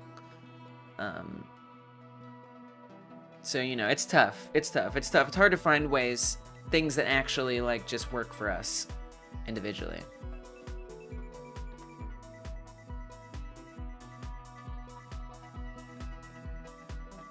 I don't really see why any of this would need to be there. But maybe it's some of this collision layer stuff? It's very confusing, but I'll try it. Yeah, because the obstacle sets collision layer stuff as well. It's got the same thing in it, so that's not it. Usually never finish things, but game engine creators help me think, so I stay focused more. Game engine creators help you think. Nice. Just like the like development environment. Yeah, totally. This is so weird.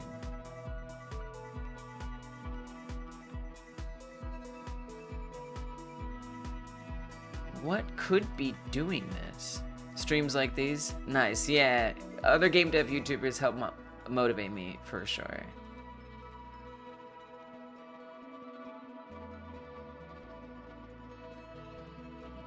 I'm perplexed. Totally confused. I mean, it might... No, it is. It's something on the script, because if I remove this script... I mean, it could be the way that hit points interacts with this script, potentially. So I could try removing... I don't think that that's true, but we could try it. So if I remove this, and I add copter onto here, One day I should skip this, and then one day just like have like a debug day, and all I do is debug. Like that'll take a day. Let's put the copter script back on here. We did? We did. And then I'm gonna try actually removing the hit point script.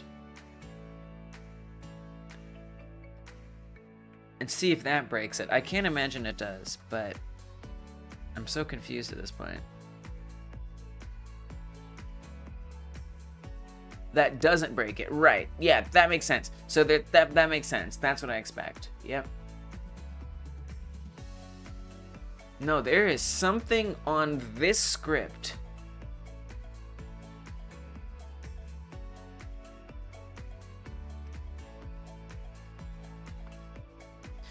Can you make a class for all the obstacles in the houses and copters to inherit? Yes, kind of. Sort of, yeah, I could. They do. I mean, they all have... They kind of do. The copter I have using the copter class script. Whereas the houses and other obstacles have the obstacle class script.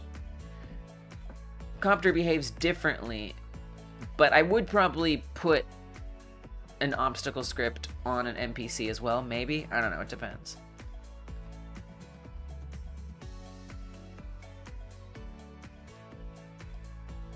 But they have different needs, so that's why I have different scripts. I mean, I could put them in a group, but like, for what?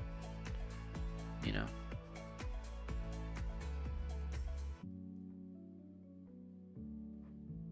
Very strange. Just don't even understand, like, how this interfaces with the raycast. Like, what does this have to do with the raycast? I don't know. There's problems to solve in the world, and I want to fix them all. Oh gosh. With Godot and Yui and all, we can forget about them because we make our own problems with our games. Like, why do I want a rotating sky sphere? I don't know. I like that. Yeah, we like problem solving. Problem solving is awesome and fun. I have to use the loo. Speaking of problem solving, I have a T in my bladder problem to solve. So I'm gonna solve that real quick. I'll be right back. Less than a minute. I'm gonna go back to, honestly, I don't know what to do. I think I'm gonna go back to particle effect things. I'll put a poll up. I don't know why anyone would care, but keep debugging or go back to particle effect stuff.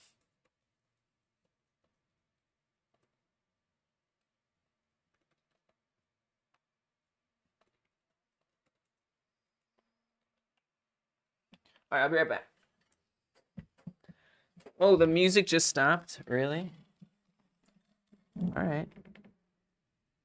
No, that's fine. I'll play some different music. My bladder can take it. All right, be right back.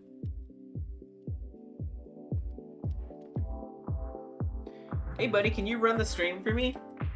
You handle the stream, all right? You handle the stream. All right, just, you got this. There's the microphone, there's the screens, and then you can just do the whole thing, all right? Yeah. So then, yeah, right here, buddy, yep. Just, yep.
Sorry for letting the cat run the street. I guess he bailed.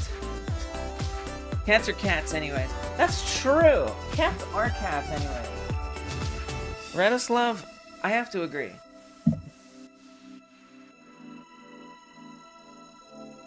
Cats are definitely cats. Didn't look at the comments? Oh, he fixed the code? Oh, good. Oh, thank you, buddy. Thank you. Okay, good. Excellent. Debug. You guys voted debug. Let's debug. I gotta say, that is not the result I expected. I think it's debug time. I think that's what we go to then. Let's debug. What's up, Mohammed? Welcome back. Good to see you. How you been? Hope you've been good. Thanks for stopping in. We debugging. Look at that. Oh my gosh, the votes are for debug. That's impressive. Let's go. Let's debug. 17%. That's a no. That's a no. All right, let's go. Wow, because this is quite a mystery, I have to say. Let's turn off everything and bring it back one by one. I'm gonna try. That's kind of the big challenge, is like, how do I turn this stuff off, you know? Yeah, he's a cute cat. He's a good cat. I wonder what it'll do to us. Yeah.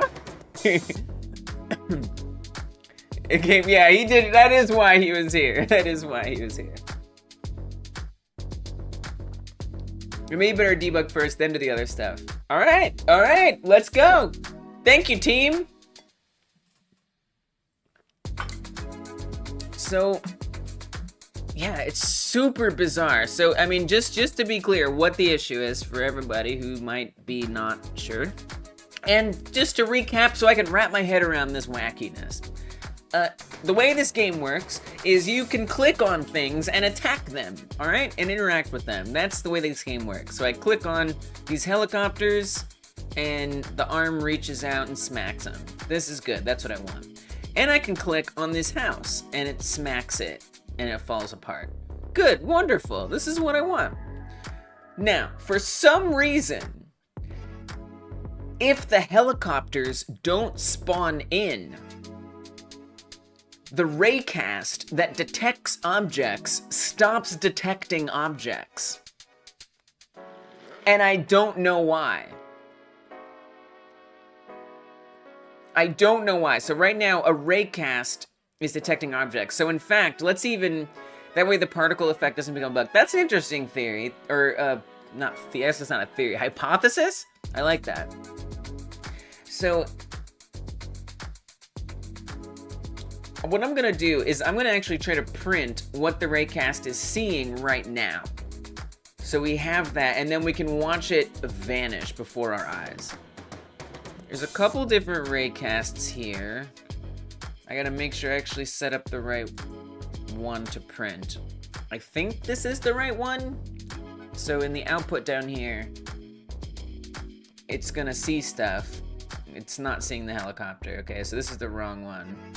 This sees the player body parts. This is the wrong raycast. We need a different ray. Which one is it? Cursor ray? Is it this one? Maybe it's this one. There's a couple different raycasts on here. Yeah, so this one's seeing... Oh, no, this is a different... Nope, this is different. Not the right one. Grab ray. I feel like it's gotta be this one. It's gotta be the grab ray. That has to be the one. Oh, that's if raycast is empty. So we want to say, here, move this up here. That's what we want to do. So that way we can see what it sees. That's why it wasn't saying anything earlier, because I had it in if raycast. It was, oh, if raycast is not empty. Oh no, that should work. Just kidding. I thought that was an empty. That's an if raycast is not empty. Okay, so actually, this should be printing things that it sees. Okay, hold on, let's see.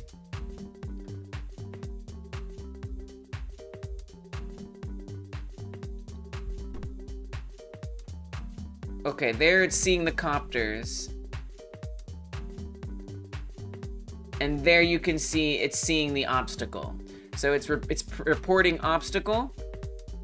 It says area 3D, but that's the copter. Because, so this one will say copter. But the ones that spawn in after it have generic names. They don't get like the fan. So the first one gets the name copter, and the rest get generic names. So area 3D. So this sees the copters, it sees the house. The house is coming in as the word obstacle. But that's working. It's seeing stuff. Now, if I come to, and we can click on things. If I come to the copter script, or the copter here, it works only if it was empty? No, it's not empty. So this says, if raycast result is not empty. This exclamation point right here, if this exclamation point wasn't there, it would say if raycast result is empty, then do it. But because this exclamation point is here, it's saying if raycast result is not empty, basically. So it is working well now. That was a mistake on my part to think that was in the wrong place. So I'm gonna, from the copter, I'm gonna detach the copter script. Now it's gonna, hit points is gonna give me an error if I do that. But it won't as long as I replace it with something that the hit points is compatible with, and the obstacle it's compatible with. So I'm switching the copter script from copter to obstacle. So that way the hit points won't have a problem. Now if I do that, if I get rid of the copter script,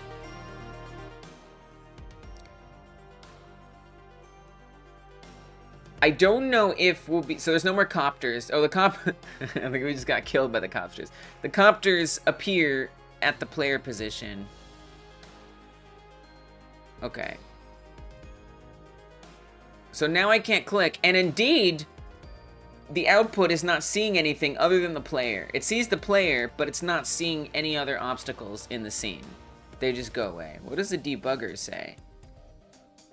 Attempt to disconnect a non-existent connection from skeleton 3D. That's something else. I don't know what that is. Oh, this is something else. We don't worry about that. So, okay. I don't know if, I know that wasn't very clear, so let me show you a different way of doing this. The reason, basically what that tells us is that it's definitely something on the copter script that's causing the problem, at least.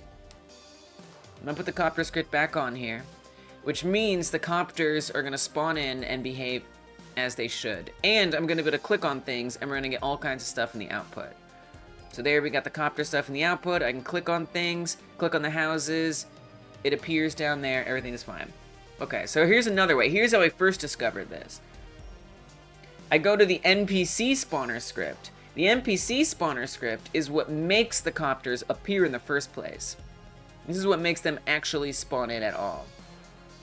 Hey, thanks, Radoslav. Thanks for hanging out. I appreciate you. Get some sleep, and I'll see you next time. Goodbye, Radoslav. Thank you. Thank you for being here and contributing. It means a lot.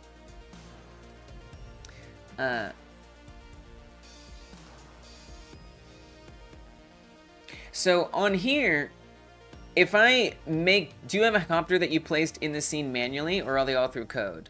Interesting, they're all through code. So I mean, we could, that's a great thing to try. I love that. I love that. And I want to show you some different ways. Let's definitely try that. So here, this script is what spawns the helicopters, right? And so here's the spawning function right here. And this function will say if there's less than 5 helicopters, because I don't want more than 5 helicopters at a time, then it's going to add a helicopter and it's going to just load. It's going to instantiate the helicopter scene right here. So I'm going to try just changing this to something else. I'm going to change this to I'm gonna say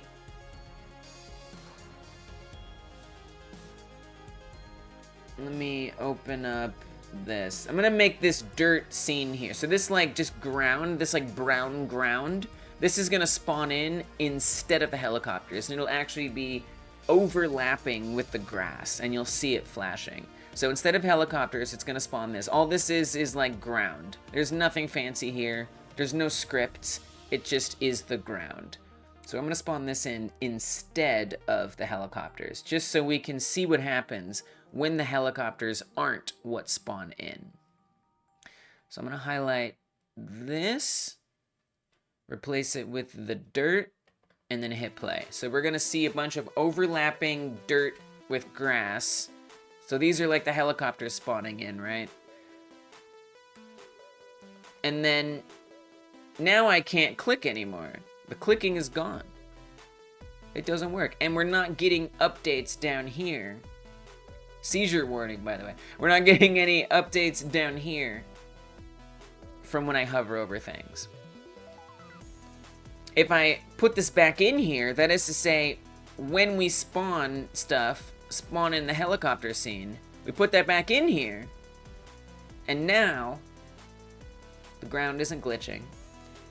And we can hover over things, the raycast sees things, and we can click on them.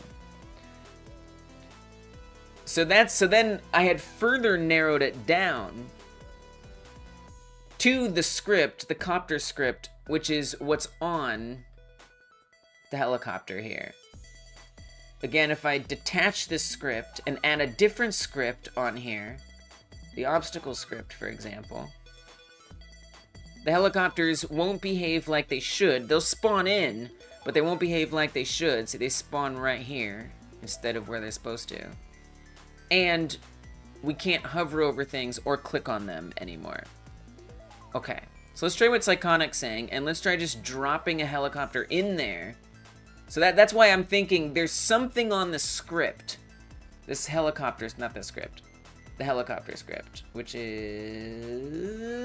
right here. There's something on this script that seems to be activating the raycast that allows it to work.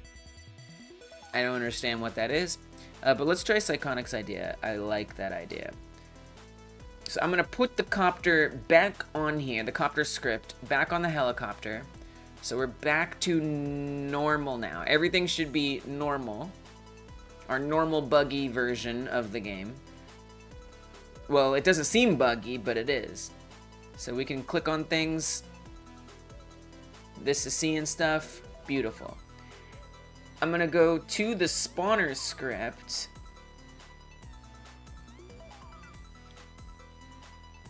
And I'll replace this again with the dirt. Okay, so it's gonna be dirt. Epileptic, photosensitive seizure warning. It's gonna spawn the dirt, which means it won't spawn the helicopter. And the clicking and the hovering isn't gonna work anymore. Right? That's all broken now.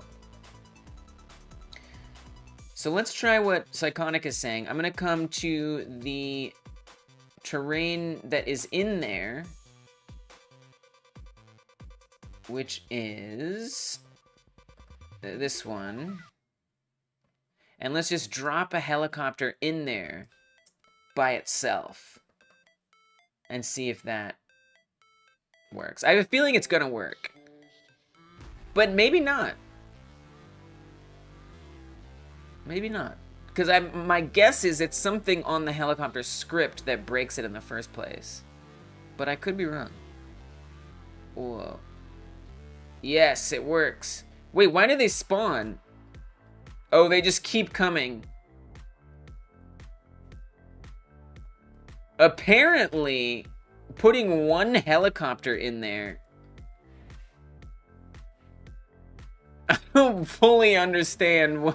Oh, I see. Because every tile that the helicopter loads on. I've actually never tried that before. Let me just get this out of here so we don't have to deal with all that horror. It's not. I'm gonna not do the dirt just because it's like, that's upsetting. I don't like looking at that.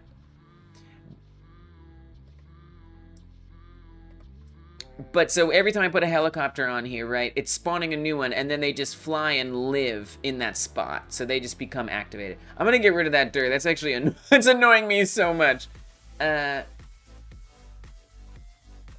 So instead of the dirt, we'll just add the grass. So the grass will be on top of the grass, which actually might still glitch a little bit, but maybe it'll be less horrid. Oh, you know what? I actually have a blank one.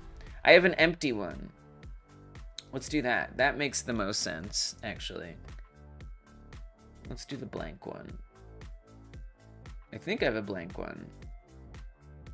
Oh, I don't know that I do have a blank one. Just kidding. Oh, we do have an empty one. Let's go. That's what we're going to put in here so it doesn't flash incessantly.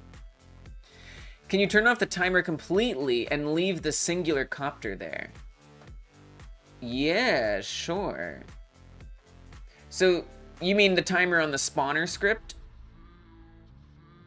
So I can just not activate the spawn timer, so I won't add the timer to the scene, nor will I ready or start the timer. So the timer isn't going to start, and it's not added to the scene.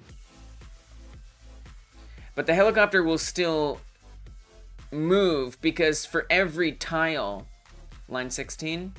Yeah, for every tile that spawns in, it's gonna, it's the helicopter, basically think of it like the helicopter is on the tile, and then it like awakens and is programmed to come after the player. But it's not spawning in, right? It's spawned in so much as every tile is spawned in. Does that make sense? Hopefully at least that much makes sense.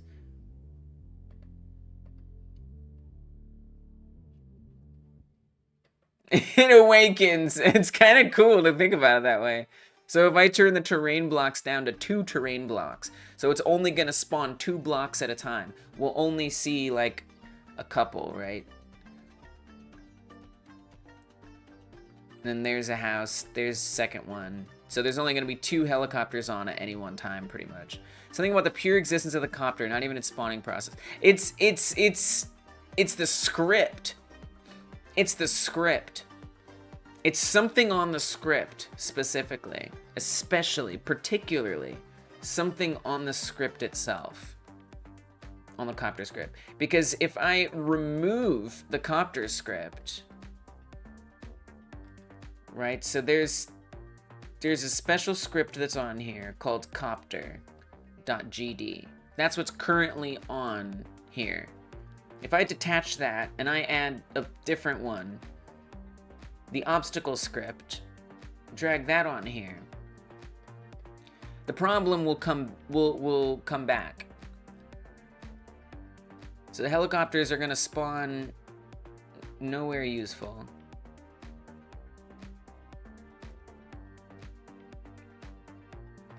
And I can't click anymore.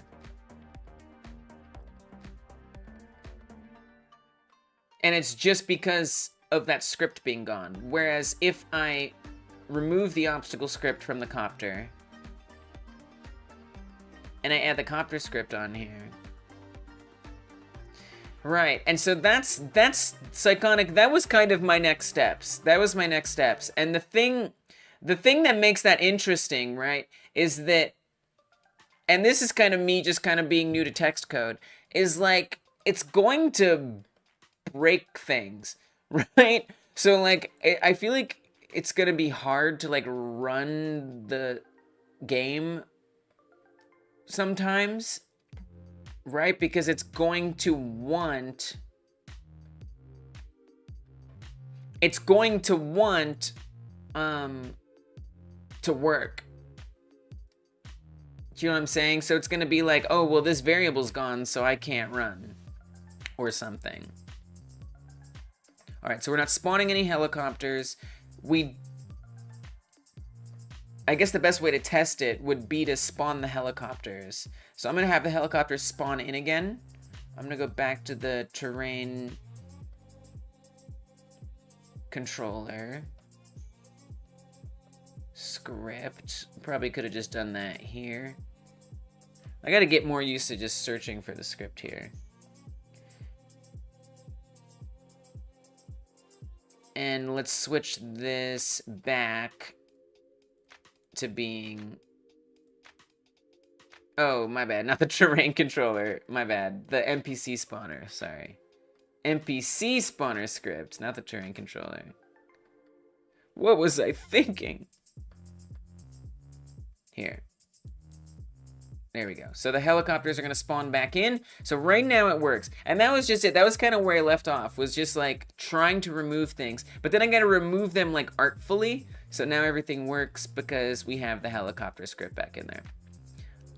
You know, so I can turn it off, but make sure it doesn't break the game so I can still play the game. All right, line by line. What do we got here? I mean, we got the class name. I don't think that's going to be it. Signal update hit points. That won't be it because this is also on the obstacle script, right? So if it's already on the obstacle script, that isn't going to be the problem because the obstacle script has it too, and it isn't enough to make the thing work.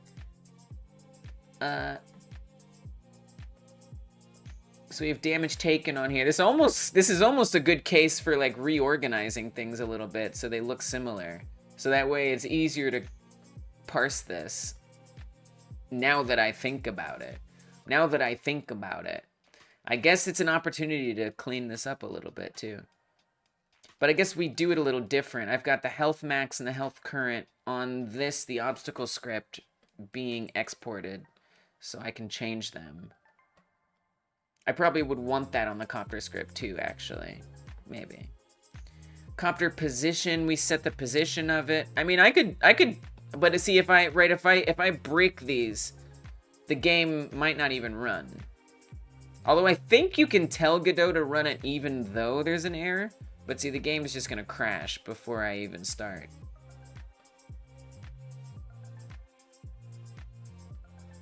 So like that's kind of what makes it a little tricky, removing everything line by line, you know? Unless anyone knows a better way to do it.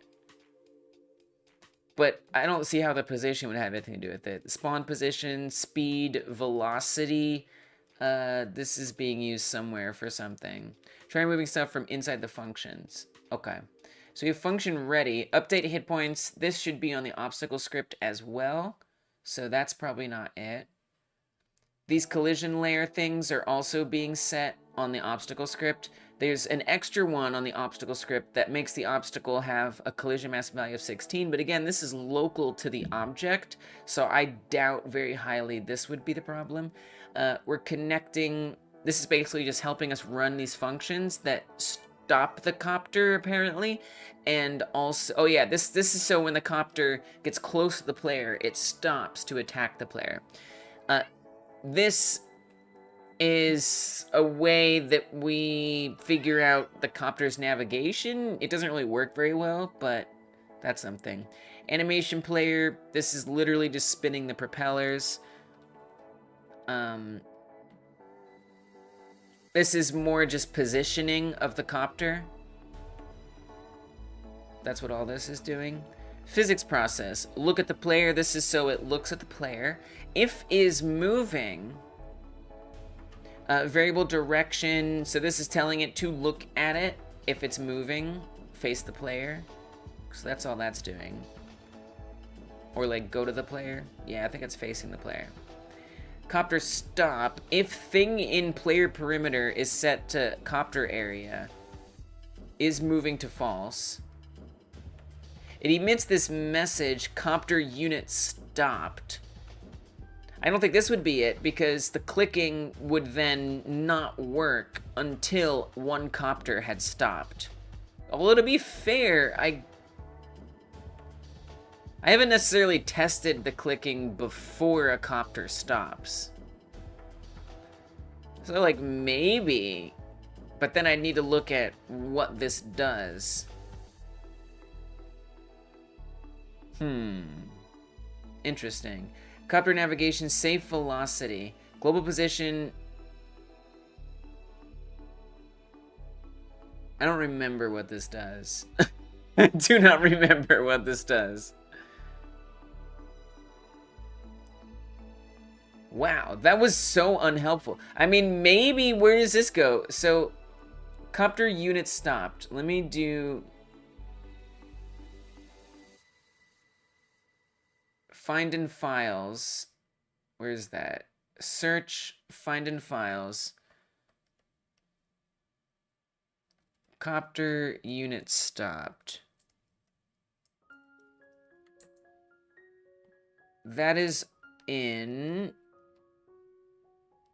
area player proximity. Oh, that just changes the size of the player proximity.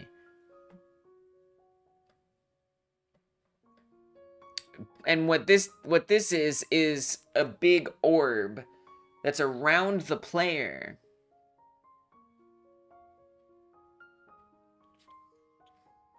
I mean, that could be something.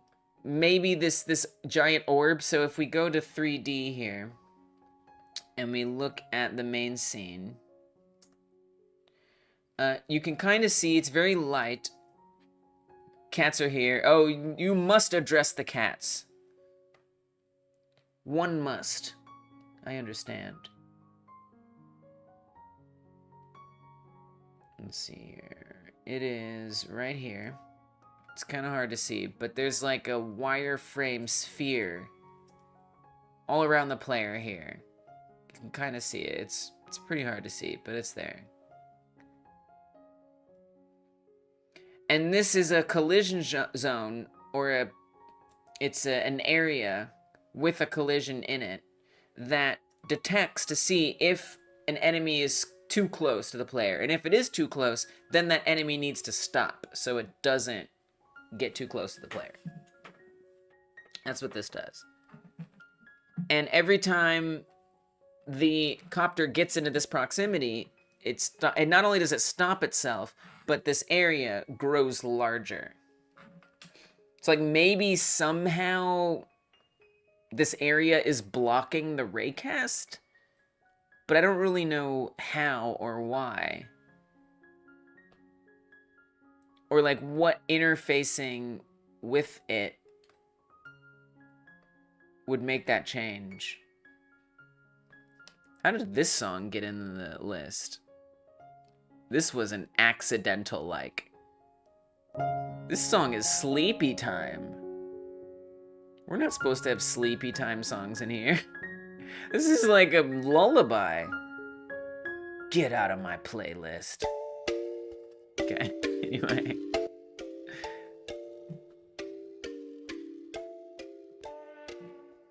I mean, I guess I could cut this code out. I don't think this would break anything if I cut this out. So let's see what happens. Yeah. Let me try cutting that out. Look! Oh, shoot! That's it! That's the line of code! Look, I'm clicking.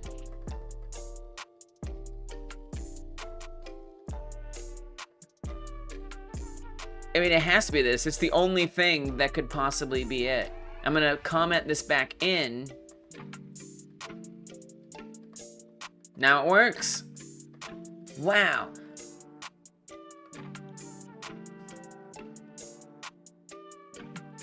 Okay, so let me make sure I understand this correctly. When a helicopter stops, when a helicopter stops, it makes the collision around the player not block the raycast. So before the helicopter stops, the raycasts are blocked. The raycast is blocked. Why? Can you turn off its collision temporarily somehow, and then maybe turn off the copters and see?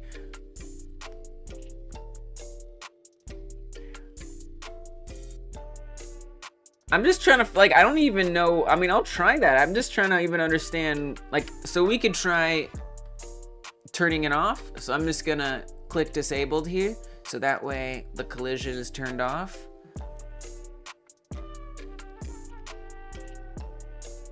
Which means the helicopters are gonna Katamari Damacy, because like I said, it stops them from getting too close to the player. And the grabbing still works. So that doesn't, so we don't need it to be gone. It would seem like it's the opposite almost. Copter area collision shape. So what happens, so here's what happens. Here's what this thing does. Oh, and let me run it. It's gonna be kind of hard to see. So let me show you a version of it here. I'll just do like a mock-up, all right? We're just gonna play pretend that this is what's happening, all right? Because it's just so hard to see. I'm gonna create a mesh instance that is a sphere in here. So imagine this. There is this collision area. It's about this big, right? And it's around the player. And what happens is every time a helicopter bumps into that collision area, the collision area grows. And it grows. Every time one helicopter hits it, it grows a little. Helicopter hits it, it grows a little. Helicopter hits it, it grows a little. And that's how it works. And the reason why it does that is because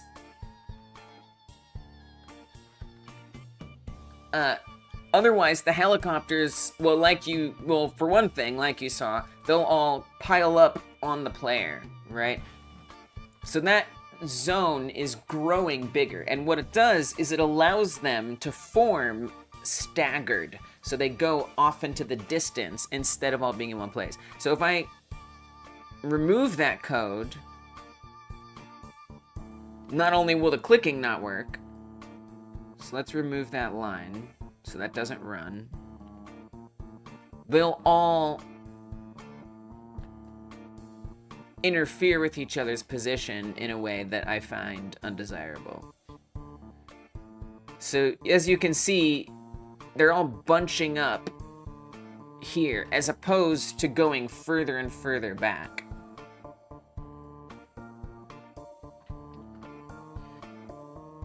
And the clicking breaks. So then to further illustrate this, I'm gonna say visible collision shapes. Let's comment this back in.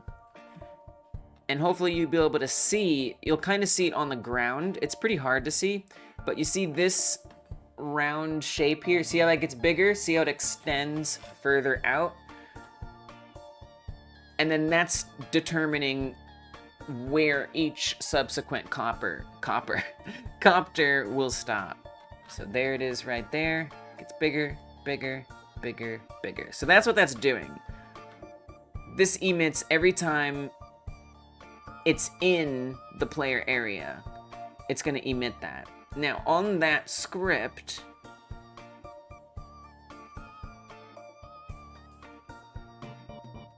so we've connected it, and it's gonna run this function right here. Copter area collision shape radius. It just makes it bigger, that's all it does. It just makes the radius bigger. It doesn't do anything else. He's on my back. He just tried to jump on my head. Buddy, that was wild. It felt like somebody was putting their hands on my shoulders, like... He's like, I want to cuddle right the frick now. Okay, fine. I love you, Travi. I do. Come on and cuddle. He wants to cuddle. He's desperate. He's desperate. He's hungry for a cuddle. Come on. Like, yeah, that's what I want. That's what I want. You got tackled by Airbud today? What? You mean by a cat or by an actual dog who looks like Airbud? Okay. He's gonna sit on my keyboard, though.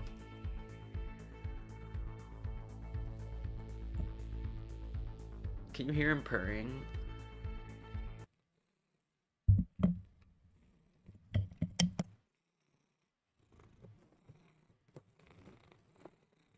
Sometimes you can. He's purring so hard. A big dog that looks like it. I forget the breed. I hate that about dogs. That they be jumping on people. Maybe the first stage of the sphere is big enough to cover the entire screen from the camera view. But when the first copter arrives, the sphere gets big enough to include the camera inside it. That's amazing. Amazing analysis. Amazing problem. Like, what? How is that? How, like, what a weird thing to fly under the radar and go unnoticed. Maybe if the camera is inside the sphere, it doesn't detect itself. Because I think there's an option to ignore raycast target if you're firing from inside it. Oh, right, because the raycast is in the camera, is on the camera.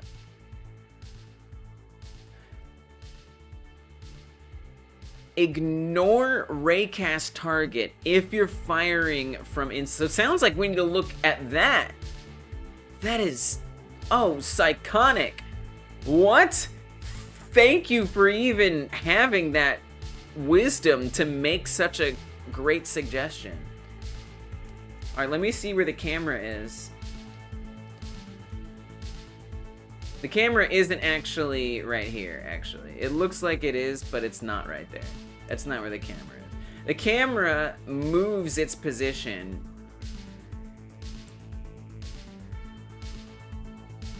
to a node that I can't find right now. Let me look at the script. Cam target, where's that? There it is. And even this is gonna be in a slightly different position. So this is where the camera is basically supposed to go, is like right around here, which if you can see is pretty much within that sphere. But maybe it's just like it's like too close to the edge. So maybe on the camera, where's that setting you speak of? Where's the setting you speak of? I must find it. I must find this setting.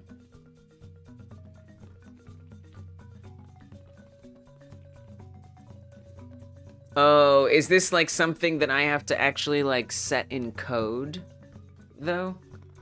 Yes, buddy. Yes, buddy. Oh my goodness. Oh, you're wiping your smell all over me. Oh, I just love when you do that. It's an option within the raycast when you're calling it. I see. I see. Stormrun says, I was at work and two friendly dogs just came walking by. I got on my knees, basically bending down to pet one, and the bigger one tackled me because he was jealous, I guess. Dogs do be. They got petted and walked on. They got petted and I was like, they got walked on? They got walked on. I see.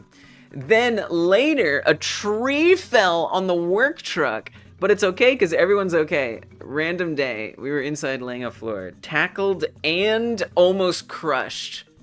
A tree fell? A tree fell? Oh my goodness. That's terrifying. Nightmare material. I know you want to play. I know you want to play, buddy.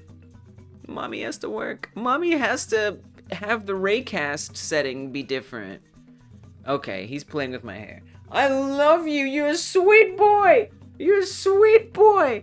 But you have overstayed your welcome. It is time to go. I'm sorry you had to see that. I'm not really. All right, camera in here. When we call the raycast,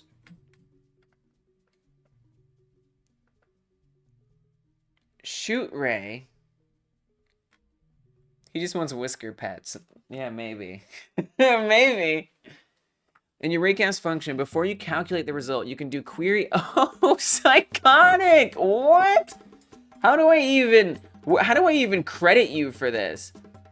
Debug? Is that just like a debug credit? I guess that's just debug. I mean, that could be so many different things. That could be so many different things. I think we just put that in debug. I think that that's correct. That it's its own thing.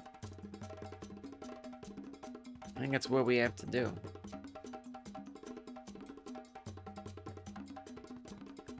There we go. Who's on top now? All All right.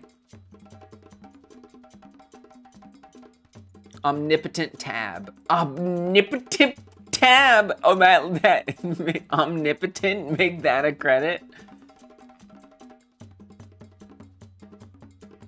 Okay, so before we calculate the results, you surpassed Dragon Blade. I surpassed Dragon Blade. It sounds epic, honestly. You did! You did!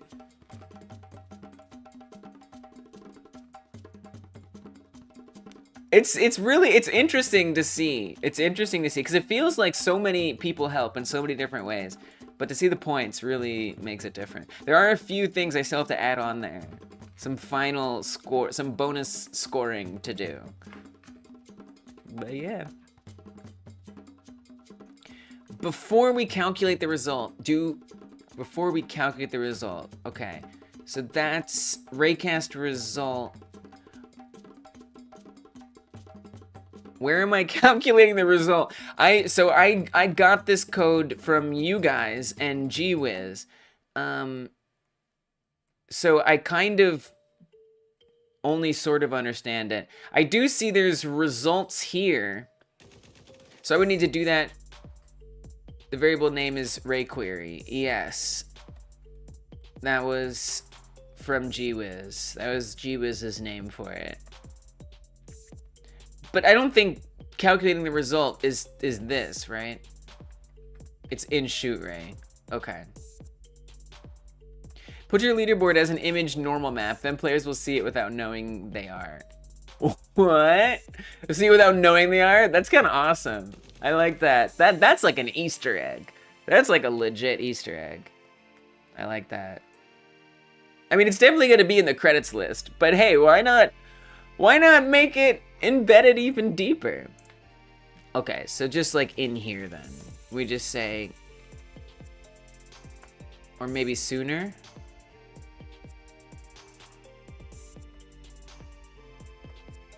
Before we calculate the result. So I could just put it anywhere in here. So pretty much just like right in here. Just like ray query exclude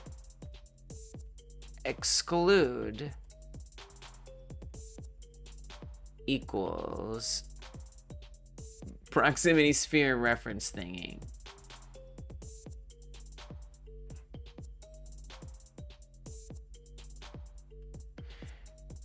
I guess I wanted the area, not the collision. All right. So to test this, I would need to remove that line of code. Oh, that didn't work. Invalid set index exclude with value type of area 3D. Put it in an array. What do you mean? Just like put some brackets? Just slap some brackets on there? Oh, you did tell me to do that. Your instructions literally had brackets. Okay. Right, follow the instructions. And then I'm gonna comment out the line of code too, so we can make sure it actually we're actually working on the broken version. Okay, let's see what happens. The clicking works. That was it. It's fixed. I commented out the line of code. That was it. Wow. I can't believe it. Game dev is wild. So just to like further just enjoy the test, I'm gonna get rid of the script from the copter. I'm gonna put an obstacle script on the copter. I think it's fixed though. Let's go. I already gave you a credit because just the way you were describing it, I was like, this is gonna work. This is gonna work. I think this is fixed now. I'm pretty sure this is fixed now. Oh. I just got killed. Okay. Alright, so I've removed the script. Yep, it still works. It is obscure. It's super obscure. The problem is solved. And so, I can now return to particle effects. Dang. You know, I used to have a soundboard with sound effects, but I got rid of it because I overused it and it was getting ridiculous. So I'm not allowed to have a soundboard. But you know which sound that I would pick if I did have one? Applause.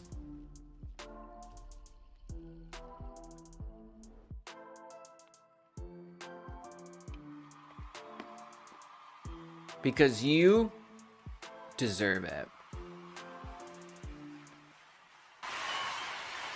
That's for you.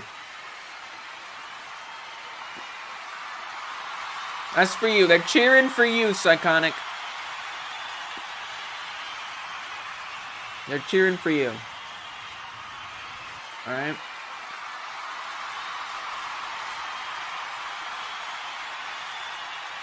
Yes, give yourself a round of applause, as they say.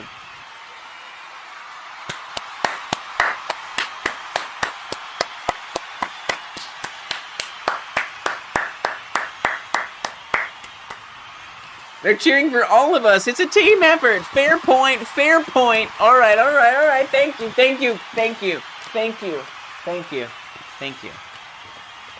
You're not wrong. You're not wrong. You're not wrong.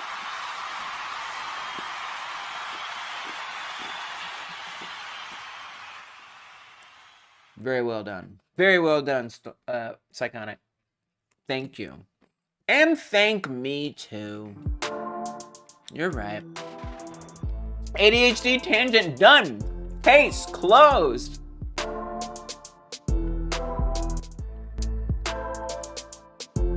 Okay. Therefore, we can return to particle effects. I want to make a commit after fixing that. That deserves a GitHub commit. If I've ever seen something that does, I think this would be it.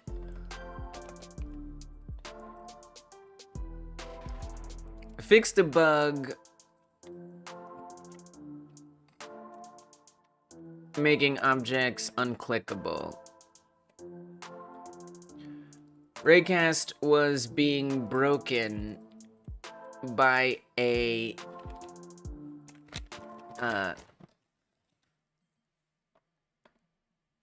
by an embedded. Raycast was being broken due to being embedded in the player proximity collision area. Psychonic Joe, help me add code that excludes the player proximity collision from the raycast detection.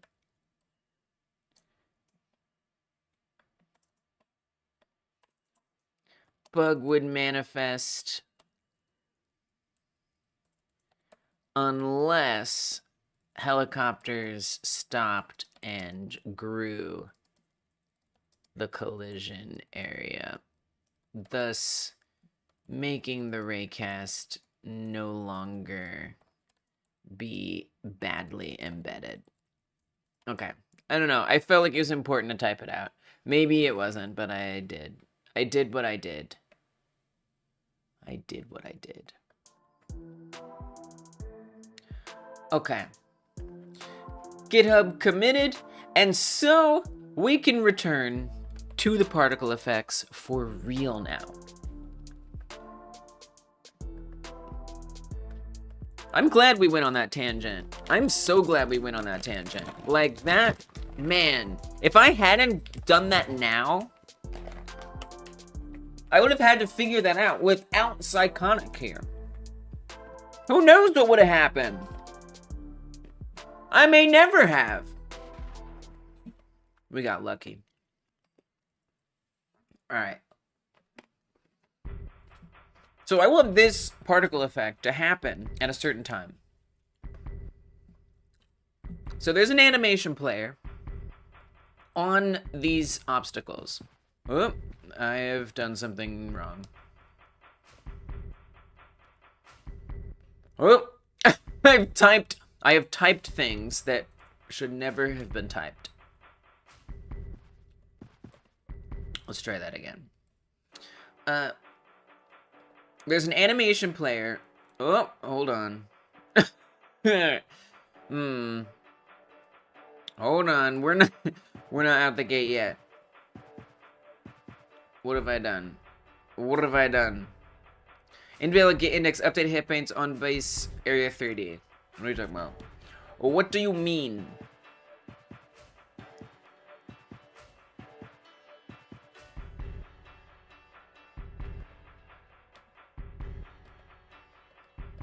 Why would that be gone?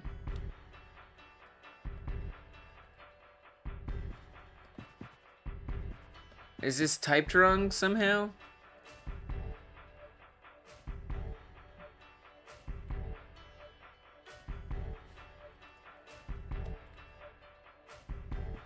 I'm confused.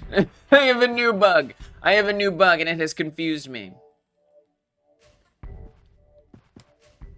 It must be happening when something spawns in. Oh gosh.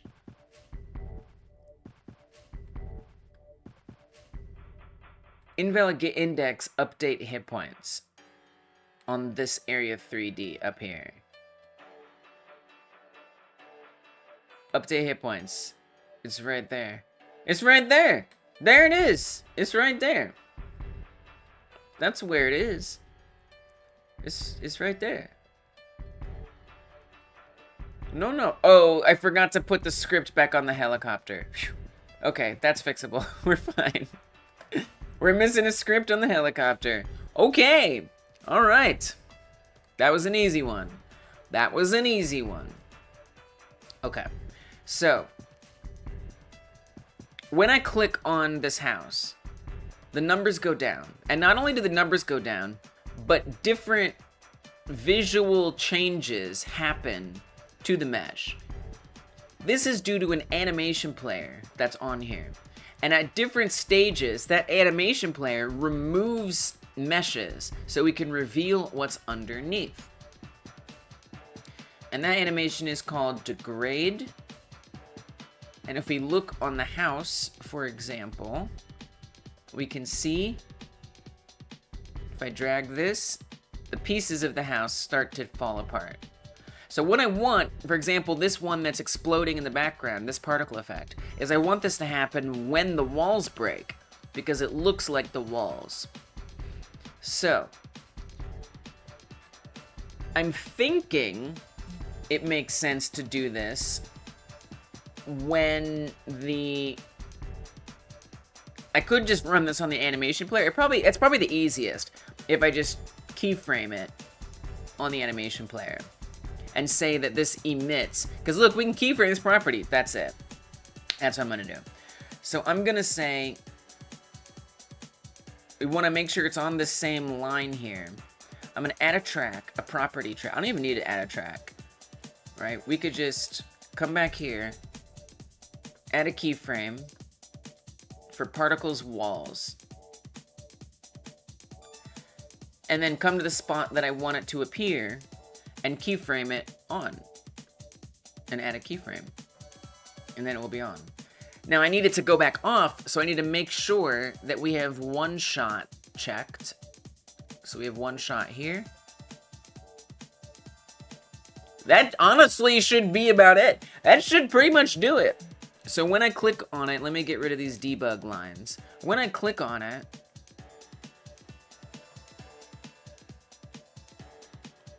and thank you, chat, by the way. Not only for being here, but for motivating me to work on that debug.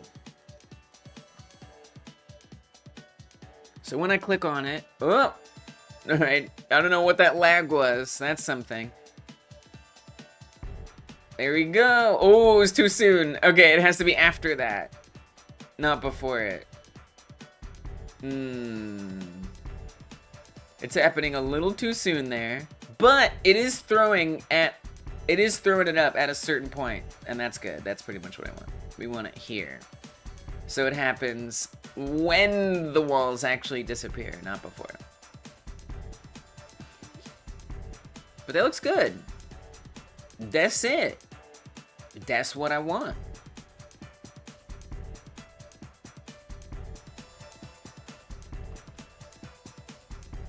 I think we could add many more particles. It seems a little tame. I think we could get quite a few more particles on there.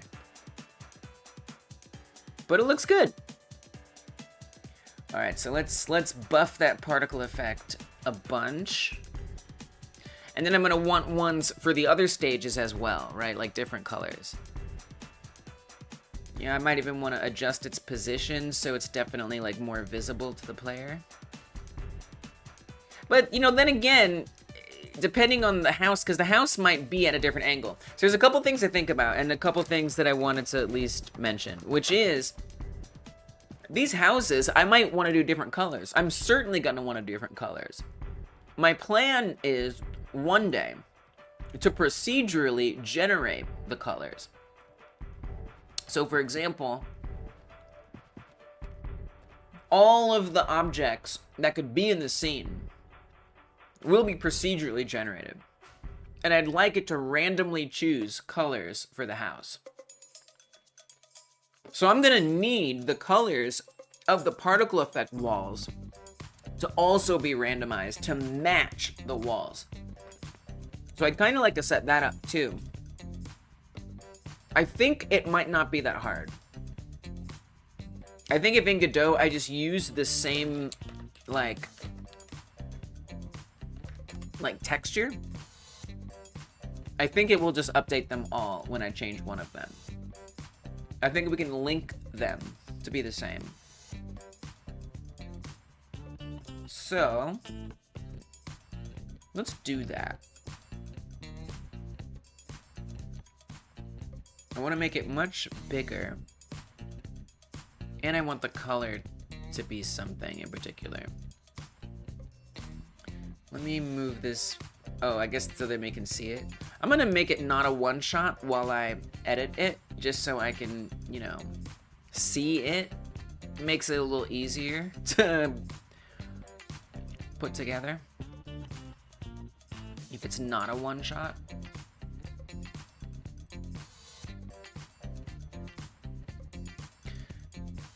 I think you'll have to go to the material properties and get the albedo of the house, then apply it to the material albedo of the particle emitter. Right, that's what I was thinking.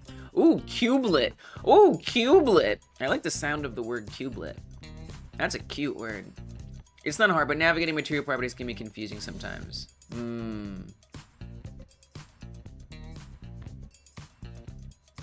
That's a good point. It says skin. What is skin?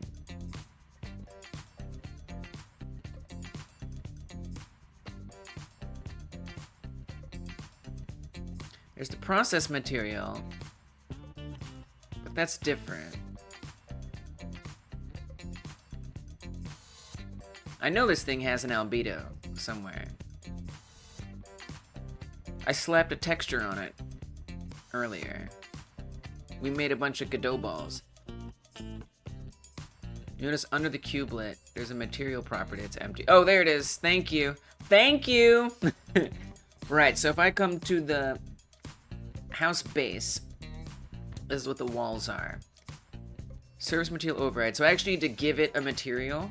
Let's just roll this animation back. Standard material 3D. This one's just white. That's fine with me. I'm gonna copy it. So I think I can just copy this, right? Click on surface 0. Oh, copy this. Oh, okay. Like this, you mean? Or no? Oh, this. So what if I have it procedurally updating though? It's probably gonna have an override. Oh, okay.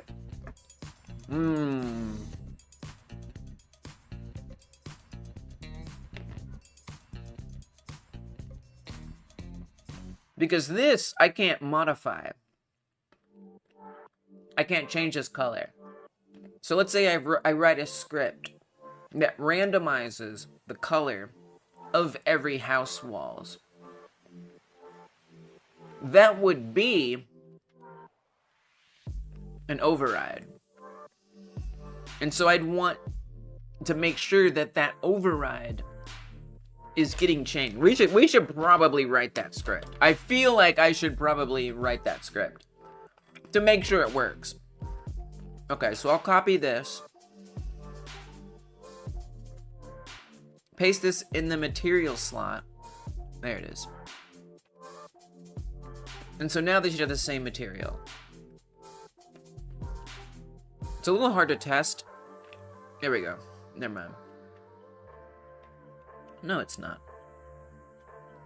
And then now, if I change this color,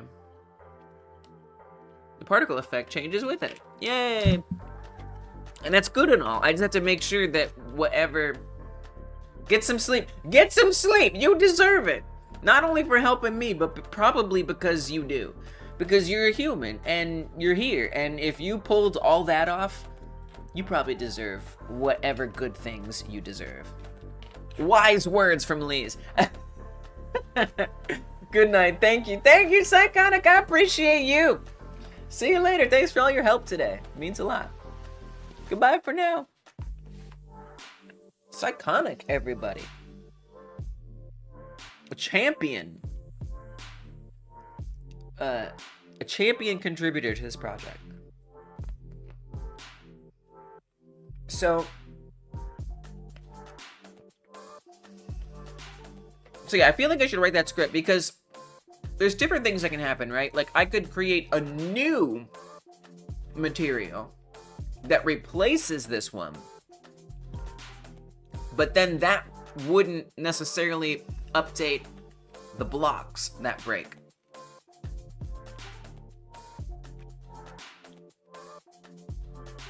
I almost feel like I should like save it. I don't know. I have a feeling I might need to define where these locations are. We'll see. I think I have to write this script. I just feel like this code needs to be written. All right, so let's just leave the house. Here, we'll give it a little off-white or something. We'll leave it this color for now, but there's something to keep in mind. So I'm going to improve the way this looks. I don't think it looks as good as it could. I think it could look better. So that was in process material. A mission-shaped box kind of makes sense. Direction, we might want more spread. Maybe? I don't know. I don't think we need more spread.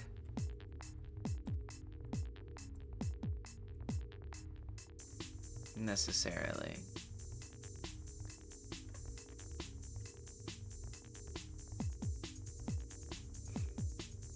What does flatness do again? I think we just need it. Maybe more? It definitely needs more. Like for as much of a house as here is here, I feel like more need to break off. And it feels like it gets too broken too quickly. Like I almost think it should be more together before it falls apart. Initial velocity 4, velocity minimum 0. Maximum, I mean if I make this too high, it's gonna do a lot. I don't think that's really what I want. Orbit velocity? Whoa. That keeps it within an orbit around it. Wow. No, please don't do that. But that's cool. Linear acceleration.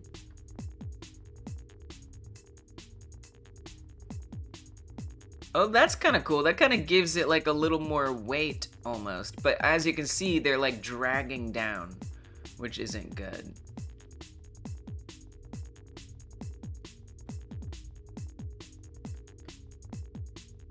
But having more acceleration sounds like that would be nice, right? What if I turn the acceleration way up? You know, it explodes a little too far, which isn't ideal. I'm gonna change the view a little bit.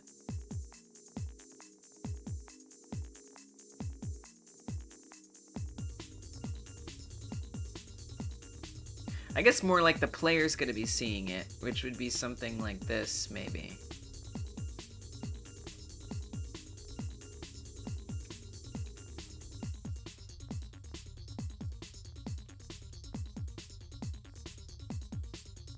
The acceleration is nice. It goes a little far. Radial acceleration.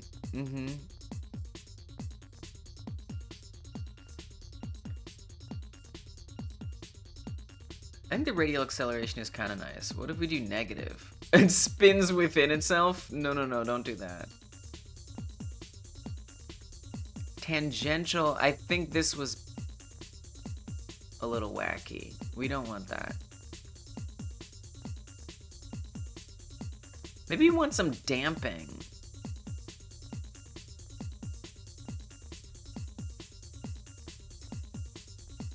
No, because then they're just like freezing in the air, which is incorrect. Angle, don't want to mess with angles. Scale, don't care about scale. Turbulence was really weird. That didn't help much. Attractor interaction. I don't know what that means.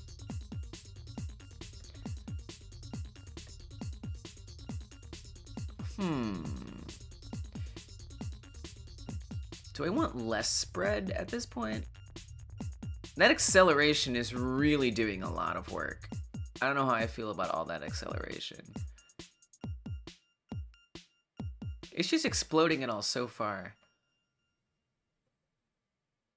It's all just going very far. What if I bring the direction like down?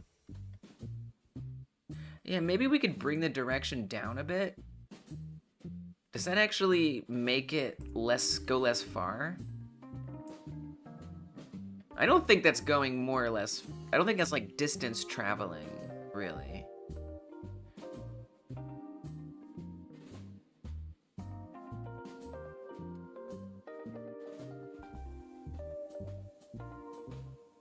Randomness. I don't know. I don't know what exactly it is that I just want more out of it. But I do.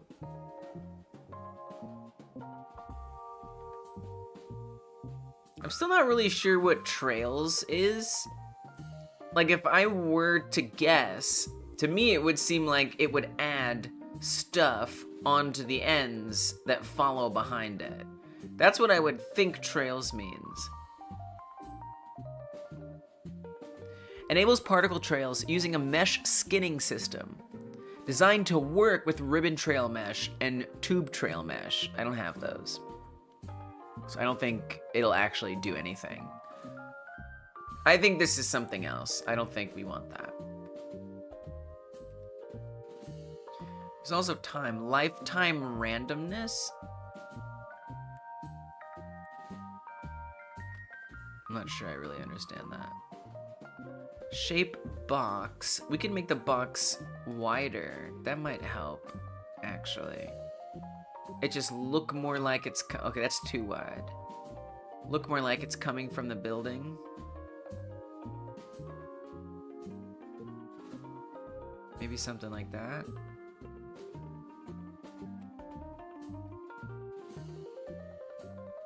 I'm gonna skip up here.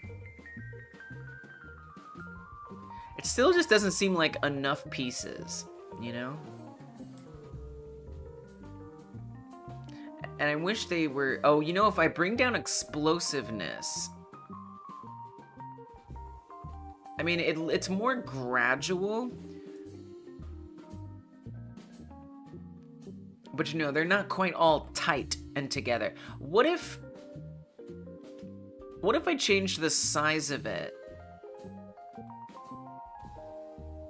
So if I come to the actual size of the mesh, which is draw passes down here. I have it all quite tiny. What if I make this larger again?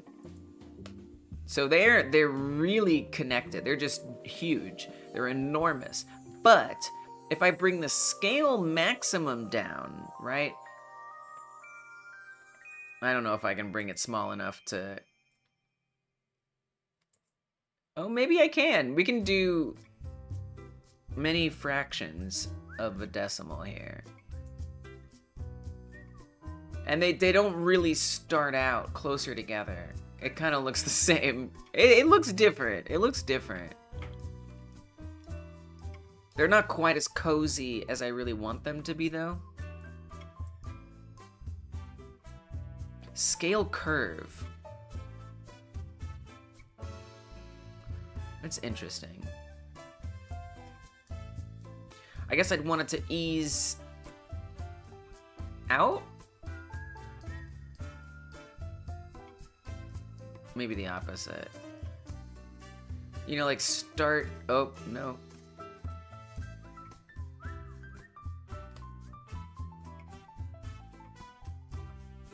I think adding curves in somewhere will help this in general.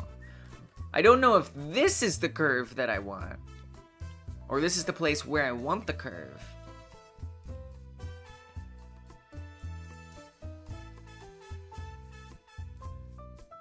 Because there it's starting small and it gets big. I mean, I'd kind of rather like invert that, right? Yeah, like that. Yes.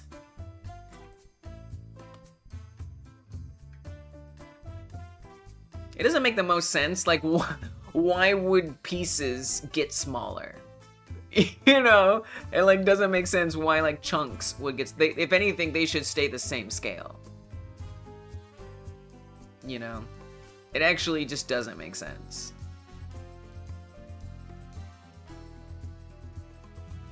For them to shrink. I mean, you could just think of it as, like, they're getting further away, and it's like a visual trick of the mind that they're getting smaller.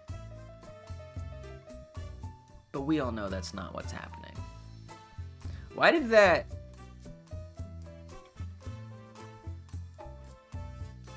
make them stop spawning? Oh, I see. We need to clear... There we go. So obviously now it's quite gigantic. But I mean, if I bring this down to 0.2. Yeah, now I'm just starting to... But then again, I want them to be in different sizes. I want them to have variance. What I don't want is for them to transform, which is I think what the curve would do. I believe the curve is what transforms their size. Whereas this just spawns different sized ones. Which I think just makes a little more sense. Honestly, I think this is kind of okay. I mean, the chunks are a bit large.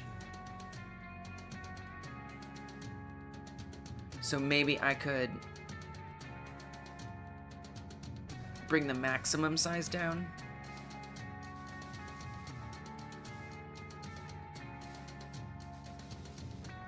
They also go way too far. They're doing a lot.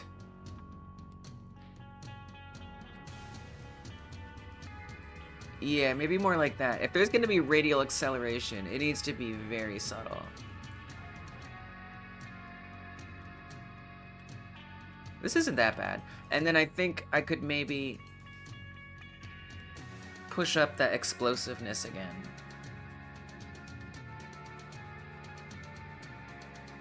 I don't hate it. Randomness is 0. I kind of don't care about the randomness, but... Fract delta. Results in fractional delta calculation, which has a smoother particle display effect. Interpolate. Enables particle interpolation, which makes the particle movement smoother. when their fixed FPS is lower than the screen refresh rate. Sounds good to me. Sounds like a good thing to me. All right, I'm gonna set this back to 1 shot. And let me see what this actually looks like. See if that looks a little better.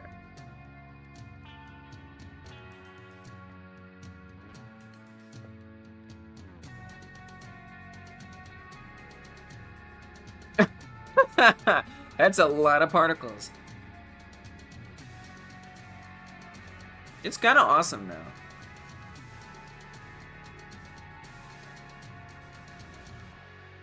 It looks very Minecraftian. You know, with all the blocks being like the same dimensions and everything. I kind of wish they could all have different scales. Maybe that's possible if I do like a sub-emitter. Oh, but wait. Didn't Psychonic say we could add multiple passes to do that? I think they did. I think they did. 2 passes. Yes. Awesome. I'm gonna copy this one. Paste it. I'm gonna make it unique. And then we're gonna make it a different size. Let's turn off 1 shot so we can observe it happening.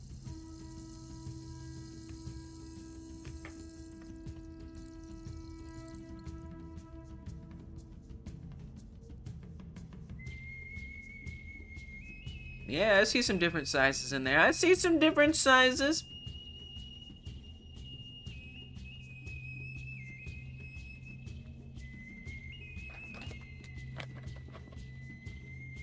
It's getting quite chaotic. There's quite a lot going on. I'm gonna bring the number of them down a bit. It still all feels very uniform. Somehow.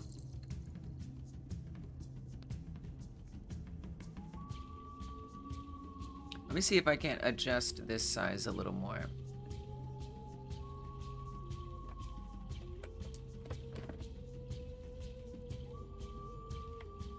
Wait, but they're like, they look like they're on top of each other. They're spawning right on top of each other.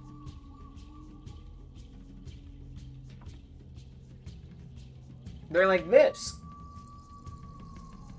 Instead of like 2 separate things. So what the pass is doing is it's giving us different shapes. It's like letting us kind of mold a shape together. I'd really want the passes to be separate from each other. So I don't think this is what I want. I mean, it's kind of cool for like getting a different shape, but it's not like emitting a separate object. So we might indeed want to use a sub-emitter. Which means, here, I'm gonna copy this. We can always just remake it though, if it doesn't copy. Clear it, go back to 1 pass. I mean, this doesn't look that bad, honestly. Now that they're not like squares, it kind of works better. But then again, they do all look very much the same size.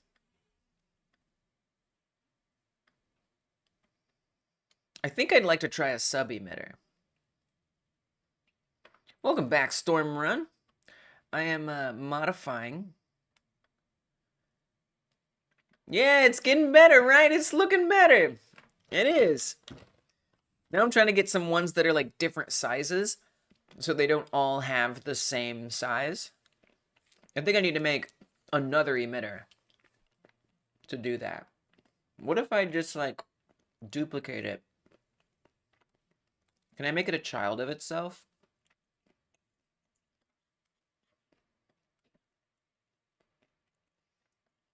They should, oh, so they do get smaller like as they fly away. but they're all the same size in here. I like that. That gives me some confidence. If you say it looks like they're different sizes, that kind of lends credence to maybe I don't need to do a second particle emitter. Because if it just looks like different sizes, even though it's not, hell, that's pretty dope. I could save myself some time.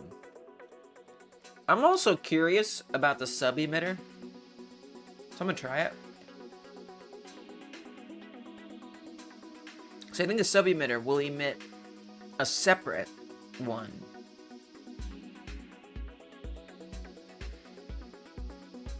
But I need to make sure.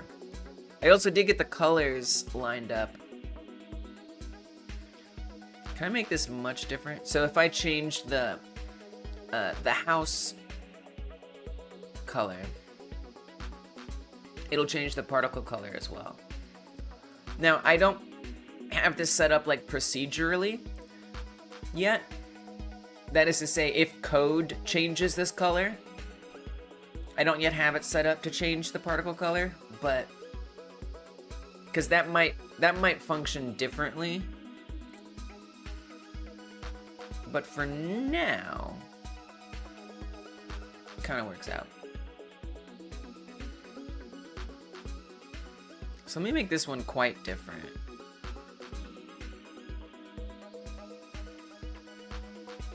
Wait, if that's a sub emitter, it sure looks the same. Is it because it's not unique? It is. What the hell is a sub emitter? Wait. Oh, only one of them is running. Particle color house. Yeah. I still gotta set it up so it does it in code. That sticks one is for the studs. That sticks one is for the studs. Oh, yeah, totally, in the walls. Exactly. Oh, I hear what you're saying. Save that for the studs. Oh, that makes some sense. Right.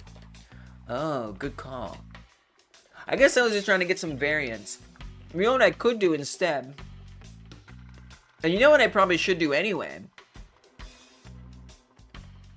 Is have them be like triangles. Like they would be like broken off chunks. Not like perfect. That's such... Dude, you're so right, Stormrun. That would be perfect. Good call. So I think I set up the sub emitter in the same one on accident. Triangle roofs. Yeah, they're a little too perfect, triangle ones. Actually. Oh, this one has to be on and not one shot. I just want to see both the triangles and the blocks. So I've set a sub emitter.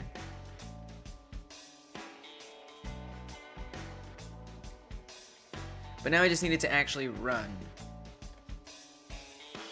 It's good, but like when it breaks, it can be triangles. What I kind of want is to have different pieces. That's what I'm trying to set up, is like different shapes. But I gotta figure out how to do that. So there is like a sub emitter option down here. You've got me so excited to do the studs now. That's gonna look so good. Sub emitter. Mode, no, we want it to be on. At end, at collision. It's like simultaneously. Amount at collision 1. Keep velocity. Roof can have fewer pieces but be larger. Yes. These are good. These are good thoughts. Imagine a hurricane ripping off a roof, but in all directions. Whoa. Nice. This is really hard for me to tell if this is... I need to make this shape more drastic.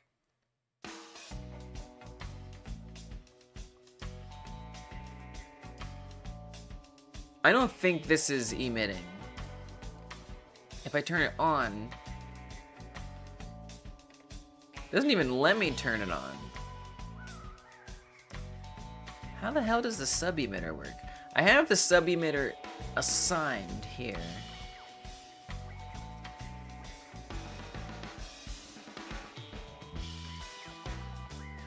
I'm just not sure how to actually get it to run.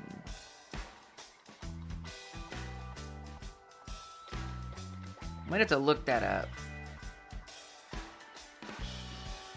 And also, I don't really know what sub emitter means. I wonder if... Is the scale too small? I don't think so. Maybe. Where is there like a sub emitter scale somewhere? It's an interesting theory. Oh, if I set the mode to constant. Oh, so it might just be at the beginning. There's just like some that happen. If I set this to constant, now it's showing up. Okay, that's kind of weird. All right, frequency 4 hertz. So yeah, it might have been too small because it might have just only been happening at the beginning and the end or something. Keep velocity. 4 hertz.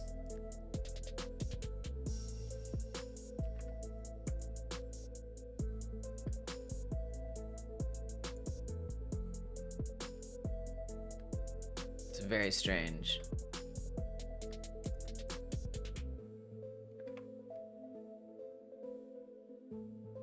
I'm not sure what hertz have to do with this.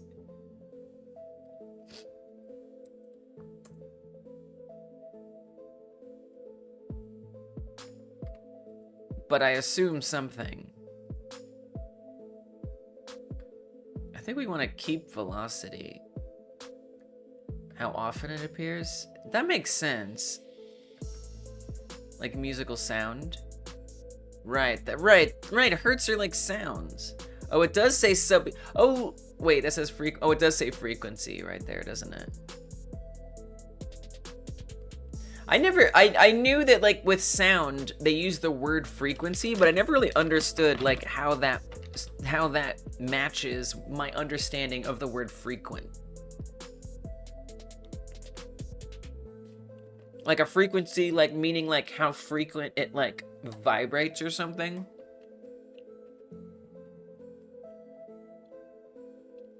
There's something kind of random about it. It doesn't have the same look.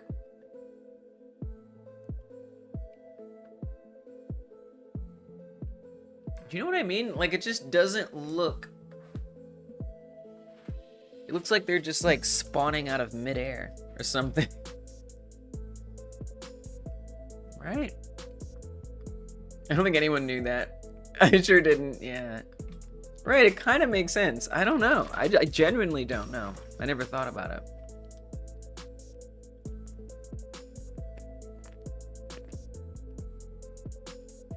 Do you see what I mean? It looks like they just spawn out of nowhere. I don't know, maybe I'm overthinking it.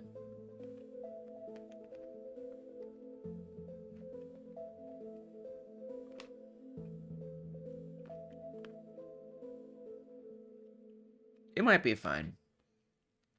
I guess they all spawn out of nowhere. I think I'm bugging.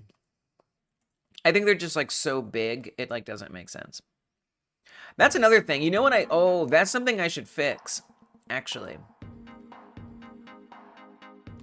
I need to adjust the process material. Also, I think they both share the same process material. It's like Atlantis and Atlantic Ocean. What is? I think I need to make the box shorter.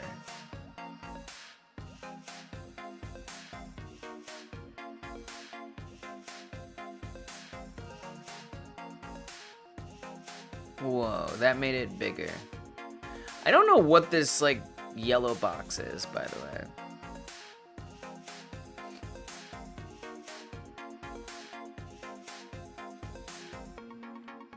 Derived from the same thing. What's derived from the same thing? Frequency? Yeah, I think I understand what you mean.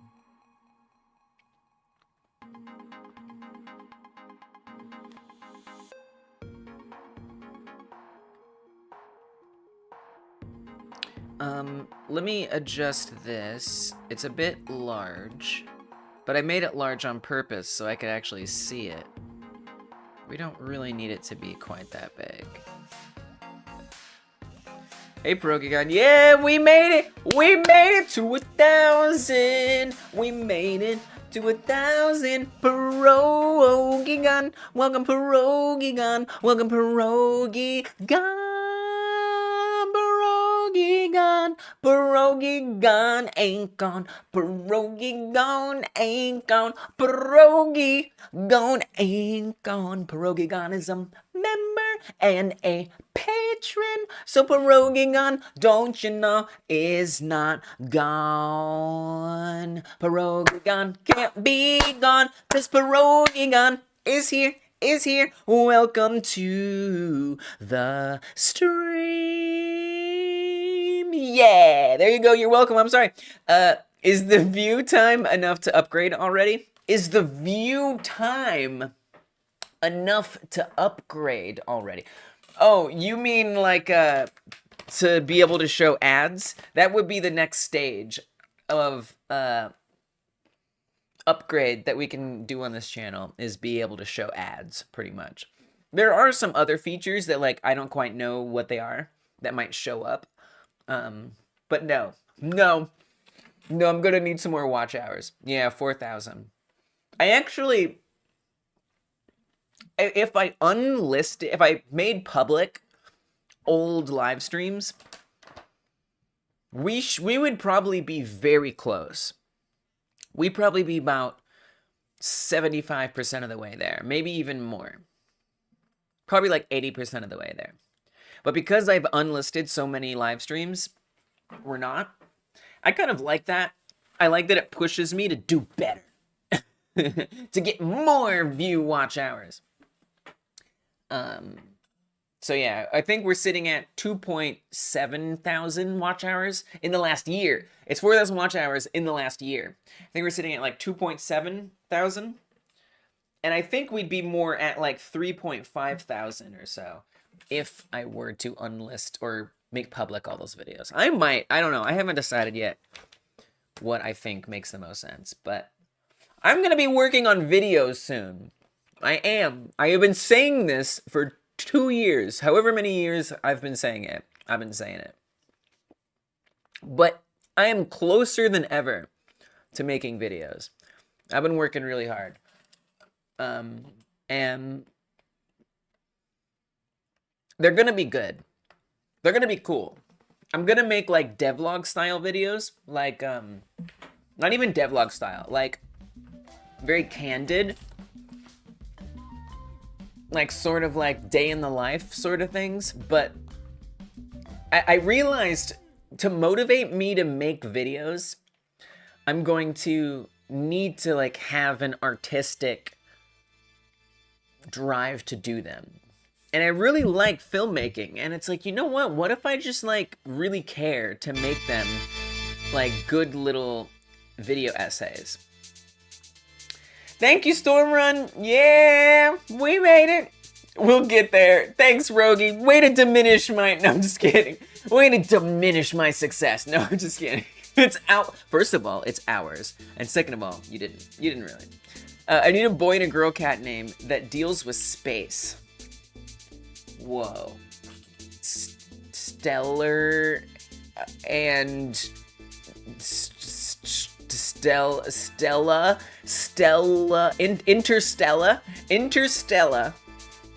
is the girl cat name, and maybe like Mars or Jupiter could be the boy cat name. Those are my contributions.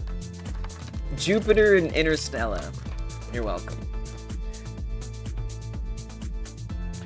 So I'm doing particle effects in Godot today. That's what I've been up to.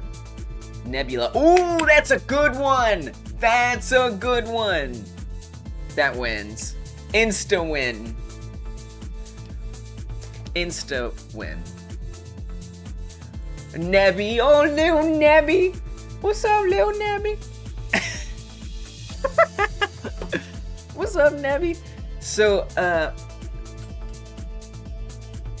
got a couple different shapes in here.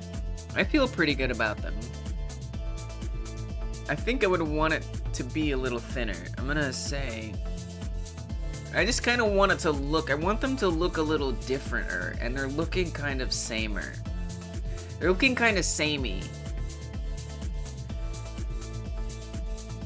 They're just looking samey. Nebula and Stella are my next girls. Yay! I haven't checked the two little ones' genders yet. Our one cat has a gender-neutral name, Lili.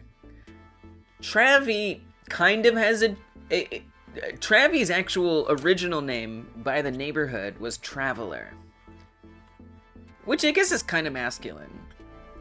I brought it down to Travi because once we took him in, he wasn't a traveler anymore. So I just called him Travi. But Travi's kind of a masculine name. Dude, how many cats are you at now? You have new little ones that you haven't checked the genders of. Imagine having so many cats that you don't know what their gender is yet. Honestly amazing. I mean, I love cats. I don't think I could, but I'm so glad somebody is taking care of all these cats. You need to get the boys fixed. I can start a breeding farm. Oh no, you must fix them! Honestly, cats don't deserve to be unfixed. They gotta deal with all the stress of breeding. They don't deserve that. Yes! Kitty cat! I have 12. I feel like you had 8 the last time I checked with you. I don't know how many on the way from 2 girls. Oh my gosh. I think you do have I think at that point, you do have a breeding farm. I think that's what that is. I think technically you already have one.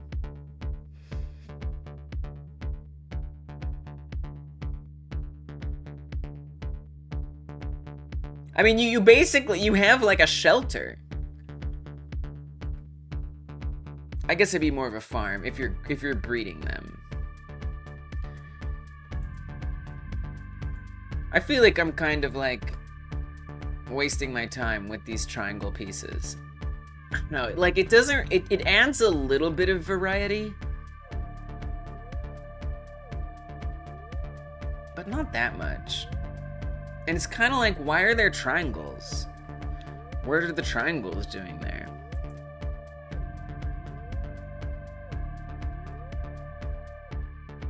It just feels like overkill to me.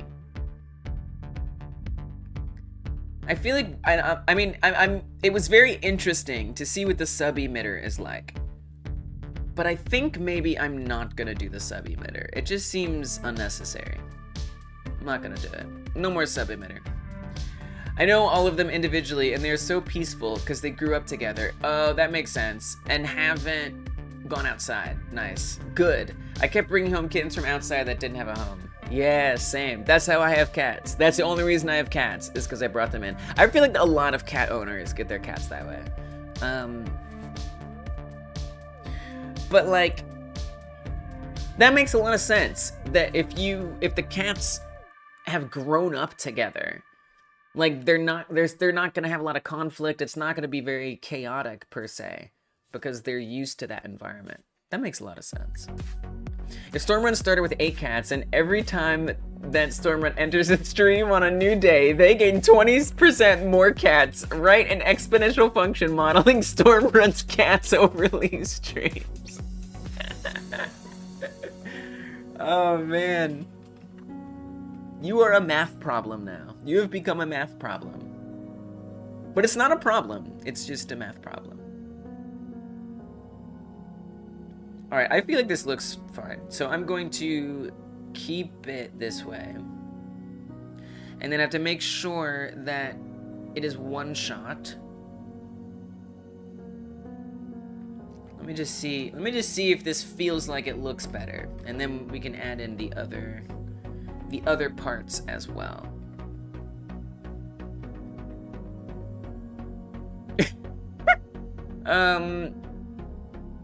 It's alright. It's a little wide. Because they don't I took away the acceleration, so it doesn't really make sense how wide it is anymore. It kind of did before, because it was like they were exploding out. But now that it's not exploding out, I don't think it really makes sense. So we're going to fix that. Let's make it a bit more less wide.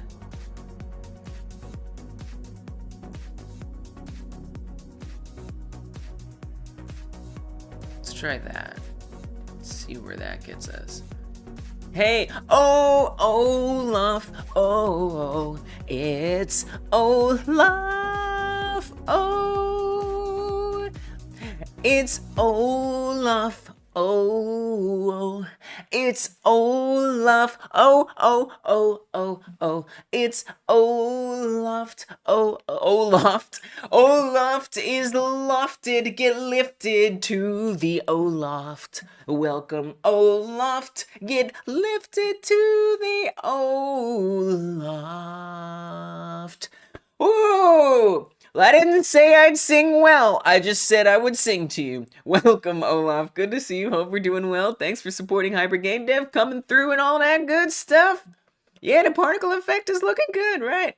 It's fun. It's actually a lot of fun to work on. I really enjoy it. Oh, that's a problem. So the particle effects, if I click all the way through, the object gets destroyed before the particle effect finishes.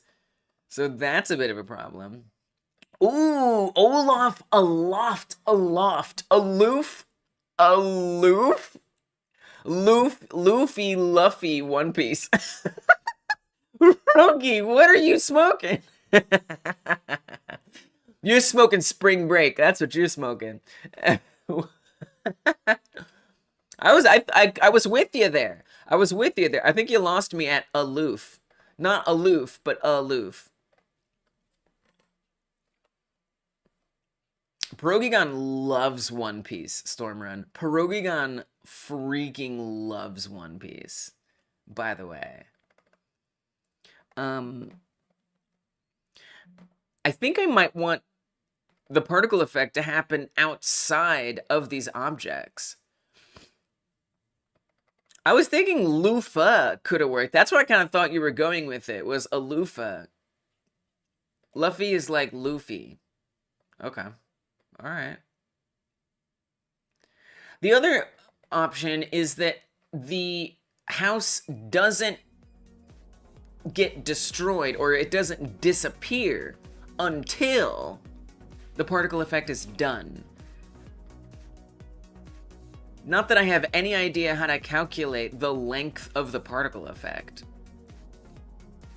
I mean, if each thing has a lifetime of 2 seconds, the particle effect should only last 2 seconds. Right? Is that how things work? I don't think it's... I mean, it does have like a certain explosiveness. We could probably say await destroying the node for a little bit. If said the same way. Luffy, Luffy. Luffy and Luffy? That looks like Luffy to me. That looks like Luffy.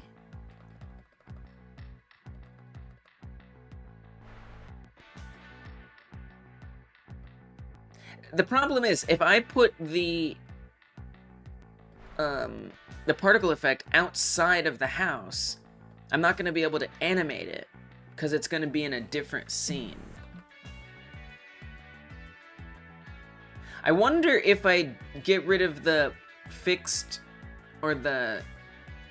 I mean, this is going to cause other problems, but just out of curiosity, if I set the... What was it? Wait, what was that? That made it spawn local coordinates. If I turn off local coordinates, it's gonna spawn in the wrong place. But I wonder if it will outlive the house.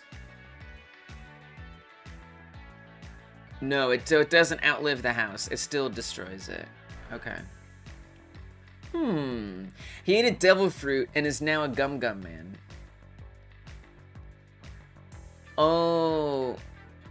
Oh, so wait, that is a One Piece. Luffy is a One Piece character. Gotcha. Draw order. What is draw order? Particles are drawn in the order emitted. Lifetime. Particles are drawn in order of remaining lifetime. Reverse lifetime. No description. It's ominous. View depth. Particles are drawn in order of depth. I don't think I care about that. Transform a line. I don't think I care about that either.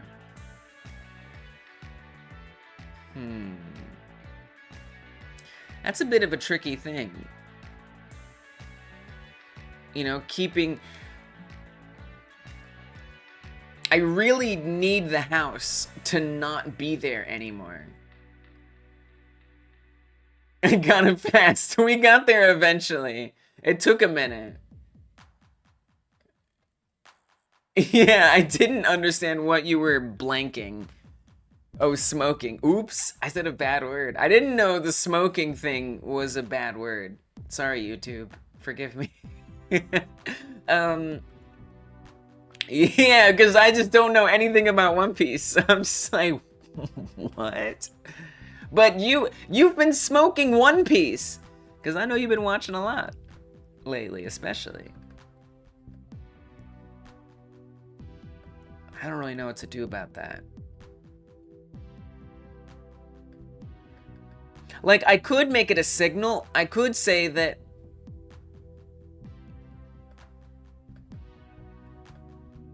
I really don't want to do that. No more smoking meats. You can smokin'. You're allowed to smokin'. You're just not allowed to smoking. Okay? Big difference. Although I might argue that it should be the other way around. But whatever.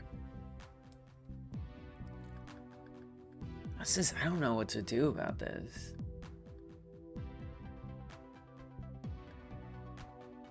Because, I mean, that is so annoying to see it. The only other thing I can think of to see it, like, disappear like that midair. It's like, oh, cool, particle effect. I did that. Wait, no, I didn't. I just deleted it. And so that's cue free, right? We're freeing it, and we're totally removing it. Up the time to 3 seconds? You mean, yeah, before it removes itself? I could. Reduce health by 1 and make it automatically disappear after the particle effect. Right, so I could do that. But then the object would still be there, and we could bump into it, right? Because the object matters. Right, but what I would need to then do is find a way to, like, nullify the code. I guess that's what I should do. I would need to make sure that it doesn't operate as an obstacle anymore before it deletes itself. Yeah, I guess I was trying to take a shortcut here and just say, oh, I'll just delete the whole obstacle when the player destroys it. Then it's gone. But that has some consequences for stuff like this. So I think I need to do a proper way of destroying something and actually systematically turn off the code that makes it be an obstacle. And then destroy it when it's truly done doing what it does. And there's another problem too. I still have to figure out how to deal with the helicopters, because the helicopters, in theory, are gonna be moving, right? And so if the particles follow the helicopter, there are actually some problems. If I'm being honest. Now in dreams, and I don't like to bring up dreams at all, if I'm being honest, but I do it because, well, those are my game dev roots, and those roots come back to haunt me every day. So But in dreams, you could very easily emit a physical object that could move independently of its origin point.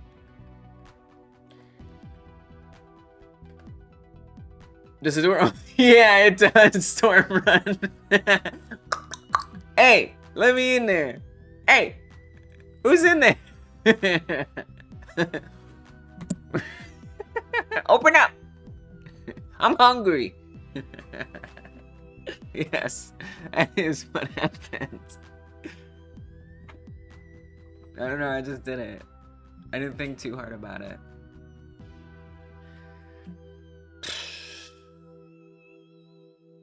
I really would like, you know what I'd really rather do is find a way, because that would solve the problem with moving objects, is find a way to have the particle effect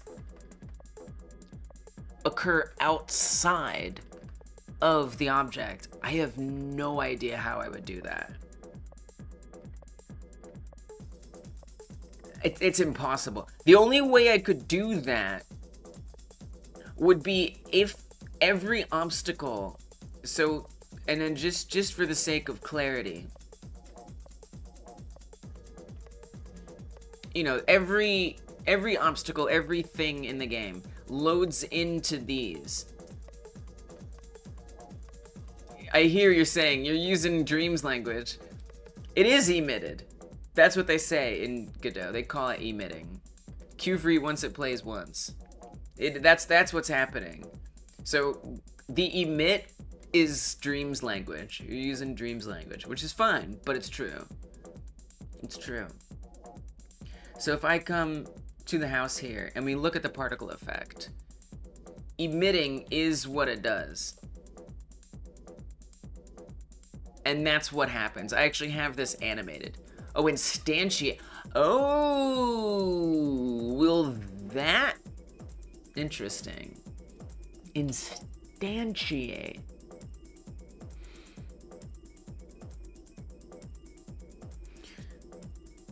Interesting. That's not a bad idea. I mean,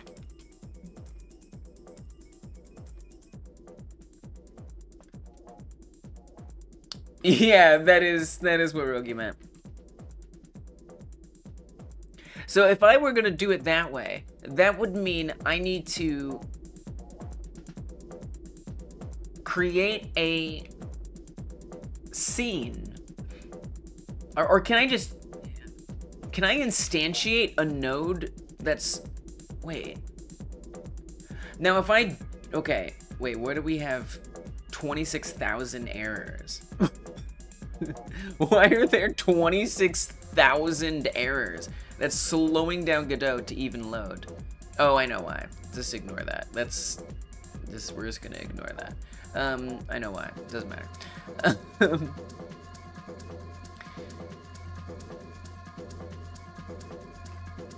So right now, I'm controlling all of this in an animation. So when we get to a certain point in this animation, it raises a lot of questions. Yeah. Thanks, Rogi. See you later. I guess Rogi's leaving. Goodbye. Thanks for checking in. Thanks for giving me some help. You get a credit. You get a credit for that. I think Stormrun needs a credit too for this. Stormrun's been giving me some thoughts.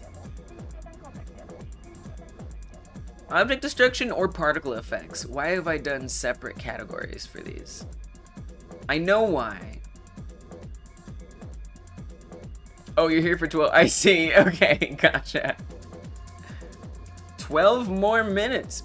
I need to say, it's so specific. I respect it.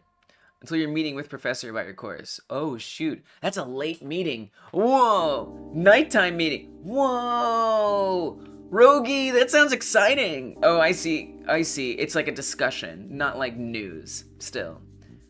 Why did I do particle effects versus object? I know why, but like I don't agree with it. It's okay. We'll just let it go. Stormrun, gotta put you in there for particle effects. You were giving me some tips there. And then for Pierogi has 1 credit. Wow. Congratulations.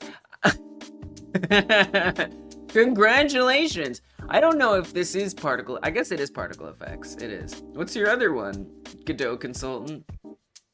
You've been busy with school. That's all. You've been busy with school. Okay, so I love like running through the animation player and seeing it play. It's actually kind of awesome. Suit and tie at a hotel bar for dinner to discuss the essay they wrote. Stormrun uses they them pronouns.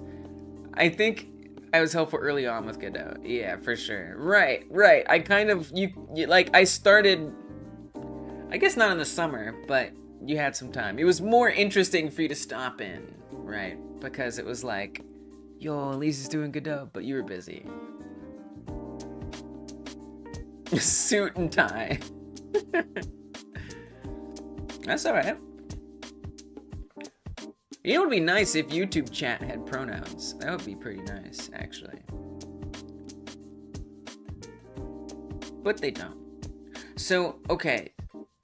So it raises questions, of course, which one would be, and I'm just putting it out there. I'm not asking you, Roki. I'm just putting it out there. To myself, mostly. You know, when this occurs, right now this is just animating the emission property. So it's emitting it at this moment. So instead of that, I would need to run a line of code that instantiates it. That means for every obstacle that I make, I have to have a line of code ready to go that relates to a specific particle effect. Okay. I mean, if it has to be that way. So let's make a new function. I'm gonna call this function particle effects. And we'll say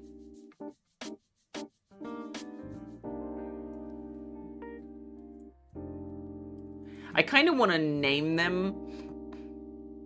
Well, the thing is the function, we have to get a separate function. So we need particle effects. I would say particle, this is at 0.8. So we'll say particle, we probably can't do a 0.8. So we'll say particle 8, right? So it'd be like, because there's zero, it's between 0 and 1. Basically the way this logic works is it figures out what the percentage of health lost is based on the maximum health. So it takes the maximum health and it subtracts that from the current health. And then it divides, and so that helps it figure out the amount of health lost. And it divides the health lost from the maximum health. And that gives us the health percent lost. So that's always going to be either 0, 0.1, 0.2, 0.3, 0.4, 0.5, 0.6, 0.7, 0.8, 0.9, or 1. So I could name all of these anything between 0 and 10, and it would be the particle stage. So I would need this on every obstacle. Particle 8, particles, whatever, you know, the different phase would be. And then we'd run that function in the animation player. Alternately, maybe you could regroup in the tree and delete everything except the root node and the hit points node and its children. I was thinking something like that. Or just queue free the collision shape. Ooh.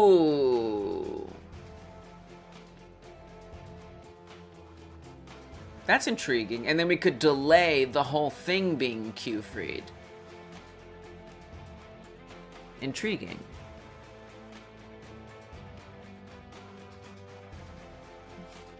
That's an interesting proposition. Well, now I don't know which one to choose. I mean, that one sounds like the best one to me. Okay, so let's try that. It's a pretty good idea. That's one I can work with.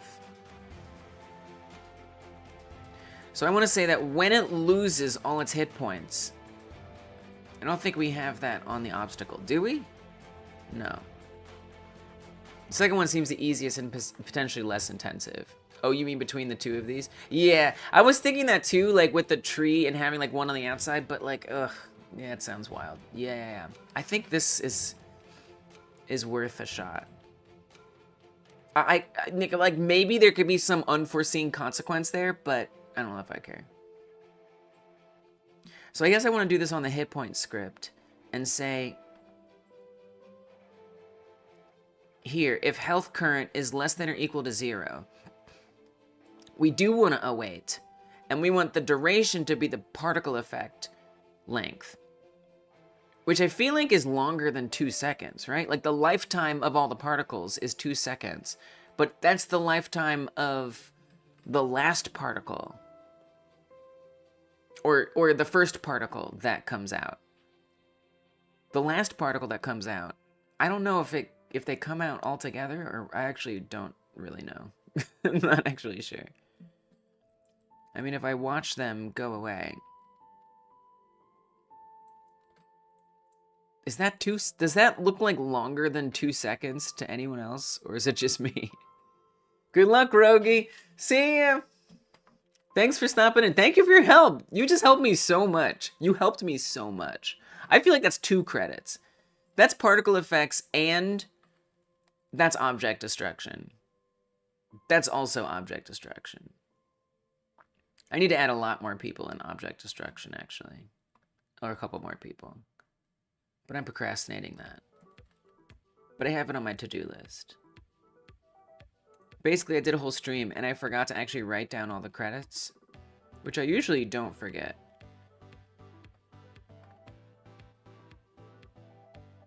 Okay.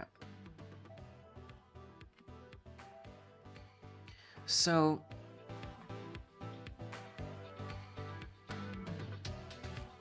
I mean, they all seem to go away at the same time. I think it's safe to assume. No, they don't. No, look, because some of them fall slower than others. They almost are at the same time. So we could say 2 seconds. The reason why I'm asking this is also because I want to make sure I don't hard code this. So lifetime is 2 seconds. I'd love to get this value and actually code this value. That's going to be kind of hard though. That's going to be a little hard. Because that would mean for every particle. I mean, I could do a particle script. We can make a particle script.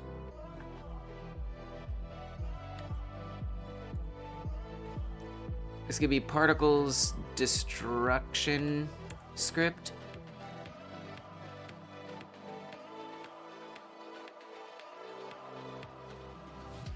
And we could say lifetime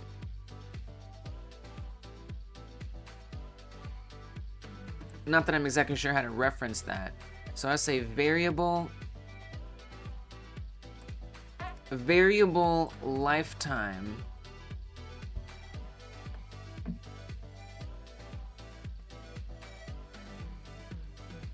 equals, or we'll say particle lifetime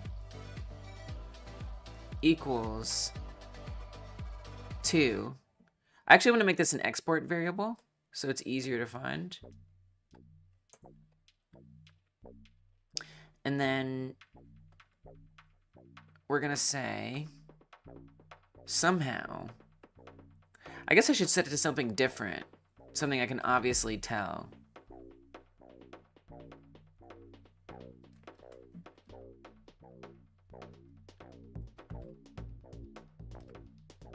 If I do self, oh, particle lifetime, let's go. Bam. Easy. Oh, never mind. It's just getting the variable. I was hoping that that was related. That's just the variable. Okay, that's not that helpful, actually. Trail lifetime. I'm a little confused. Can I just rename this to something else for a second? Just to, like, stop confusing me. Lifetime. Okay, here we go. Transform velocity. Oh, here. Wait, where? Draw position. Wait, where is the lifetime? set drop pass mesh. Restart.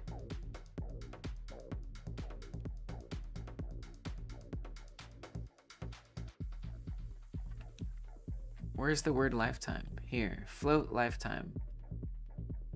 Amount of time each particle will exist.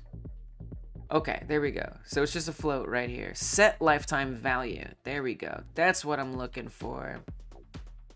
Okay, set underscore lifetime.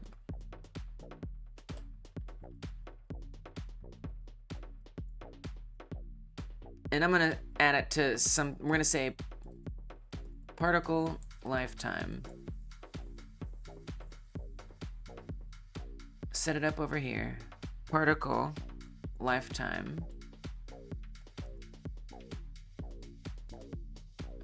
I'm gonna make it something, let's make it super short. Something really obvious. Something that when I see it, I'll be like, oh yeah, that worked. And the reason I'm doing this is so I don't have to hard code how long things take to destroy themselves. Nice. Beautiful.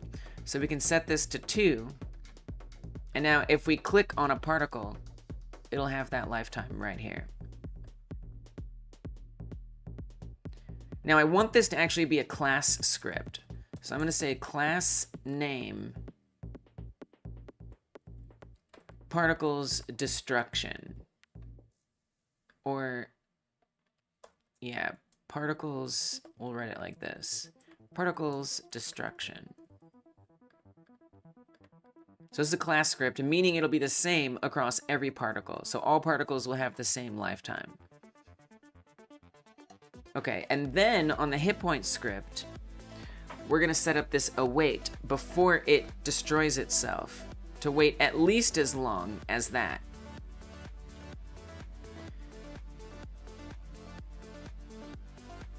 So I'm gonna wanna say particle destruction.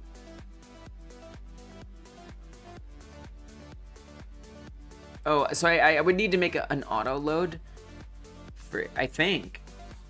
Are class scripts global? I don't think they are. So I think we'd have to just say, you have to look at any particle thing below it to fetch that. It's a little annoying, but I could set that up. I could do that. But then if there was no particle in here, this would be an error. So that doesn't work well, actually. It might make more sense. Yeah, but again, if there's no particles, that won't work.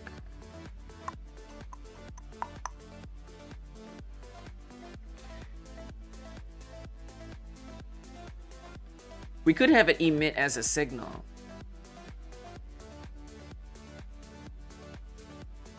That kind of makes some sense. Let's set that up on the messenger as a signal. And I don't even need to set that up on a messenger necessarily. We could set the signal on the hit points. Just like we have here.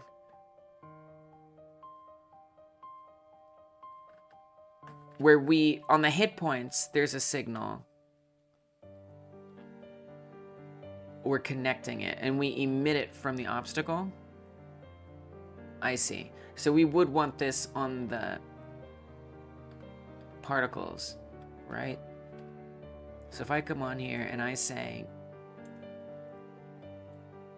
signal, then all of them are going to be communicating their time, which feels a little excessive, especially if there's a lot of them. And it's like always happening. But it's only at the beginning of the game. So it just might slow down the game's load time or something.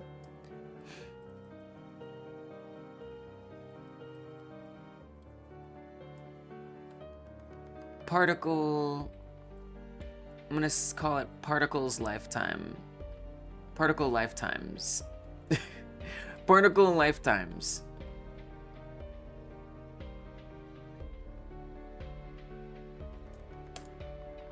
This seems... Oh, if it emits signals, we can't... Oh, I spelled class name wrong. Oh, maybe I can still access it. No, I didn't spell it wrong. Oh, wow, so you can't have signals on a class script. Is that true? That's not true. That's bullcrap. Something is just wrong here. Do I need like an equals or something?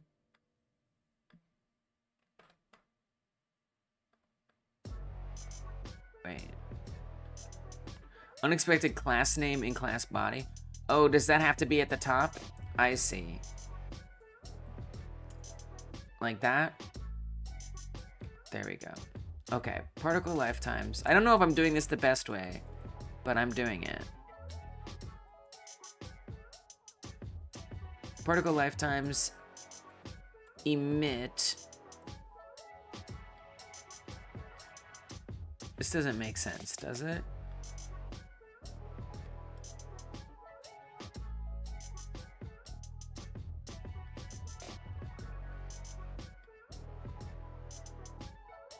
I guess a signal just gets emitted anywhere. I'm a little confused, but I'm gonna keep doing it. And then the hit points would need to receive the signal and then have to run. So we'd want to run this. We would need to run a new function. This is not, I don't like the way we're doing this. I don't think this makes sense. I don't think this makes sense. I think this doesn't make sense. Don't do it this way. Do not do this.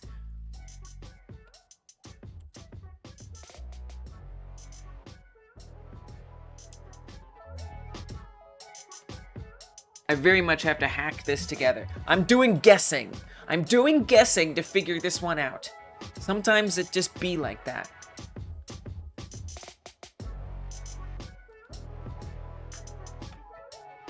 Set lifetime, particle effect lifetime 2. So if I want to fetch this, I'm thinking there's got to be a better way to do this. You know what might make more sense? Is if we put this on the hit point script. It kind of sucks because it means I have to set it up on the hit points, but I think that's gonna make more sense. I think that's what I'm gonna do. I think it's what I'm gonna do. So I'm going to remove particle effect lifetime from here. I'm gonna actually, and we'll keep it as a class script. I'm gonna go to the hit points script, and on here, I'm gonna add an export variable for particle lifetime. I'm even gonna be more specific. I'm gonna say hit particle lifetime, just so it's more clear. Since it's not on the same script anymore, I just want it to be more clear what this is. Hit particle lifetime. And then particle walls is going to look above it to find this value. I think that makes more sense. So I'm gonna say, look above you for particle lifetime, hit particle lifetime. And then that be what the lifetime is, and that should be 2 seconds. So to test it, we'll come to hit points. We need to resolve this error. Oh, and right, so the length of this will be that very thing. Hit particle lifetime.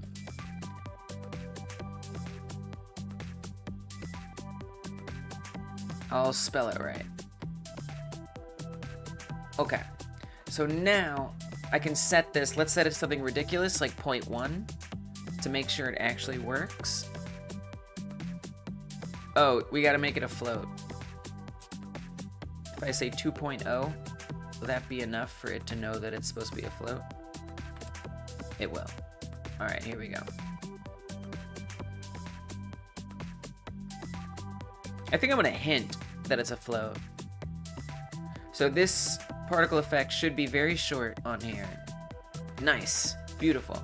I'm gonna say float. We're gonna add that hint in there, just because I could see myself forgetting that. All right. Good, good, good. And then we want to say wait 2 seconds before this goes away. But we need it to not be an obstacle sooner than that. So we're going to say look for the collision. That's a little tricky because I then have to make sure I name the collision the same thing all the time. Not my favorite thing, if I'm being honest.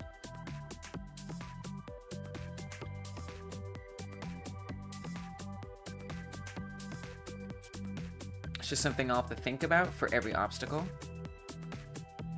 You know, it's like every obstacle is starting to become much more specific.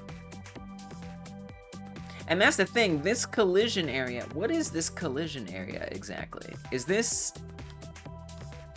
That's the house itself, yeah.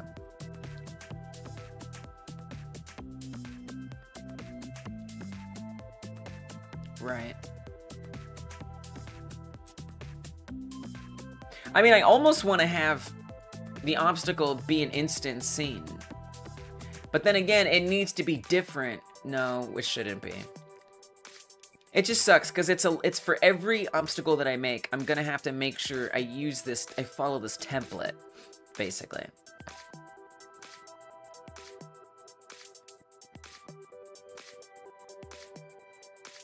Which is a little annoying. And so I could rename this to something so that way the hit points can always find it. And if, I mean, every obstacle should have, so if I look at the copter, for example, the copter is designed differently because the house is set up the new way. So this is a whole other thing. I originally had my obstacles, NPCs and stuff set up where the root node was an area 3D. And then this would be what is detected when you run into stuff, when you click on it, stuff like that. And actually we do, so we have the collision shape in here, which is good. And it's just called collision shape 3D. And that's fine and all. But what I found out was that, and I don't actually, why did I do that? I actually forgot why I did that.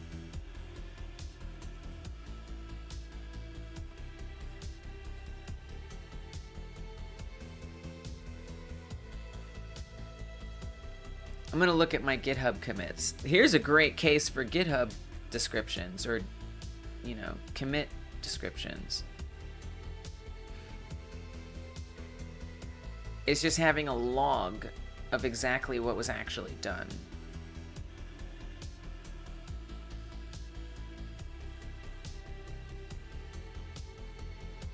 Successful porting of damage reception logic. Now adding the hit points to this scene to anything also contains fewer variables. Oh, it's probably in this one.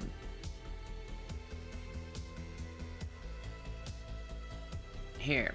I realized that my previous change to objects, which made their root nodes area 3Ds, was a mistake. That's because it clears the inheritance with its original mesh file. Thus making the objects unupdatable from Blender. Right. So, when I had it set up like the copter here, if I make a change in Blender, and I save that, Godot isn't going to recognize that change. And that's very, very inconvenient because I'm going to be setting up stuff relevant to those meshes that I need it to be updating the inheritance. I just do. That's what I need. Whereas if I leave this as a node 3D, it's going to keep the inheritance. Right? I'm noticing that these aren't yellow, which concerns me a tiny bit.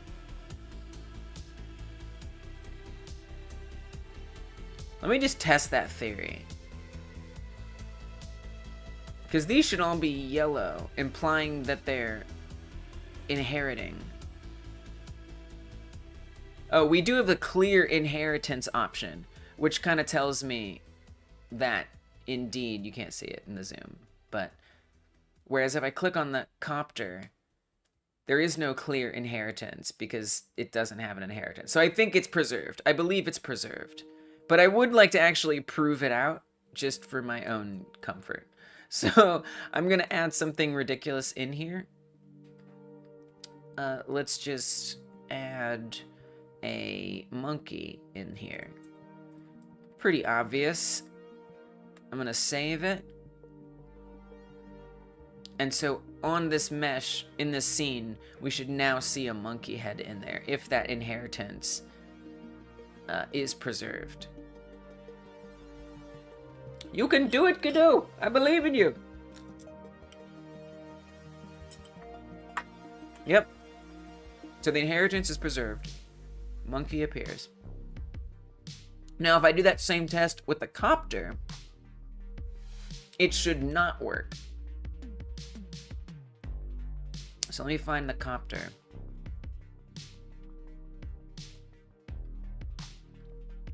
NPCs, helicopters.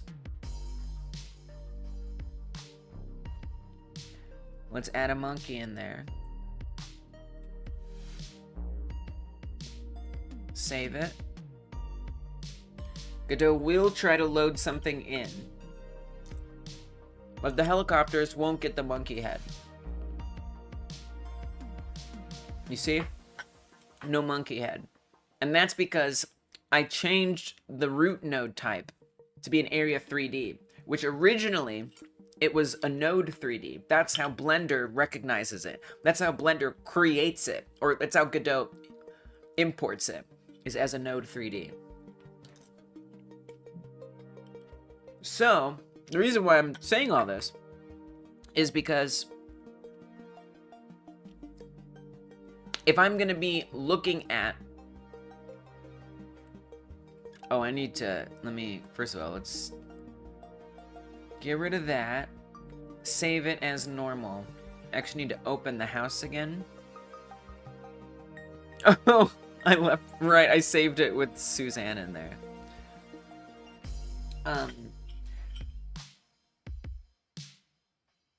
The tree hierarchy is different.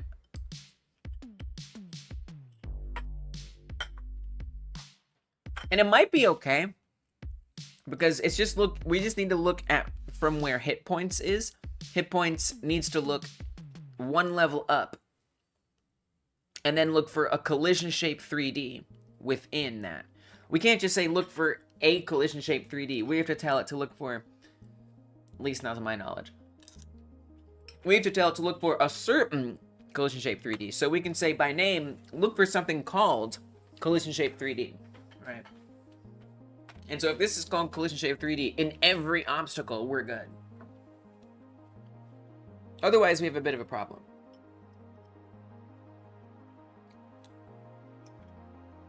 So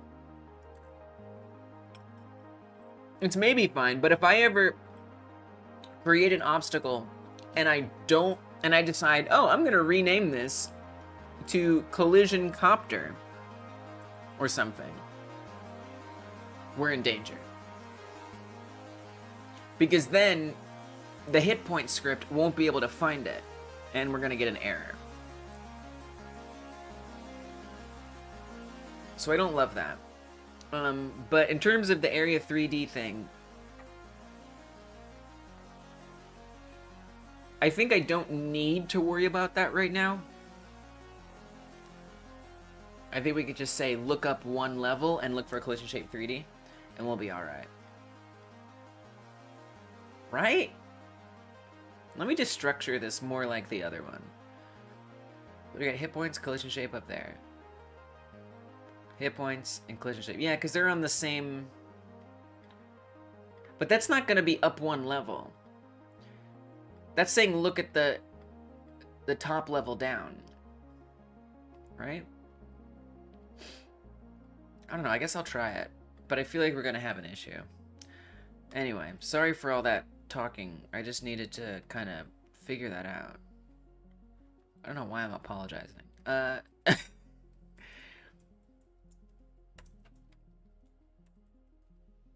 Hey, thanks, G-Wiz. I appreciate it. We made it to 1,000 and then some.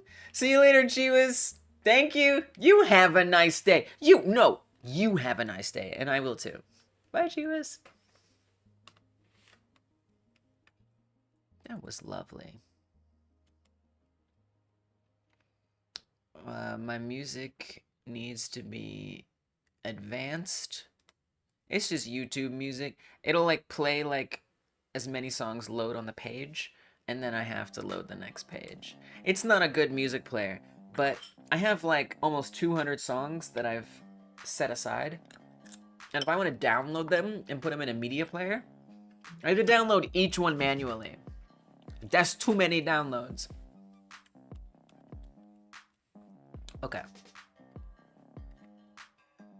So if I just say collision shape 3D here, it should find this. And we want to say cue free that collision shape 3D. All right?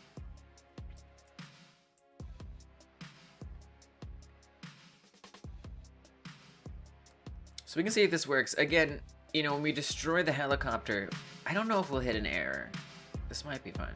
Let's just try it. Yeah. I had a feeling that might happen. So there is no collision shape 3D on there. Or at least not in that particular spot. But let's spare the helicopter and let's see if that works on the house.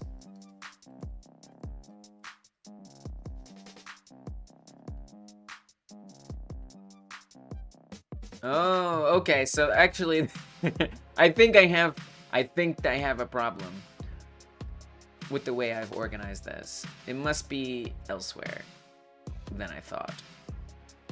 It must be not where I thought. Oh, this is supposed to be a slash. Not a dot. For one thing. Number one, I'm probably still making a mistake. And I know I could just drag it and drop it to not make that mistake. But you know, okay, that actually worked. Let's try it in the helicopters. Okay, so indeed, it's not in the same place on the helicopter. So that much is true. But the house is in the right place. So I do need to restructure it. So for example, on the helicopter, yeah, it's, wait, we're on the right script? Hold on, before I say yeah.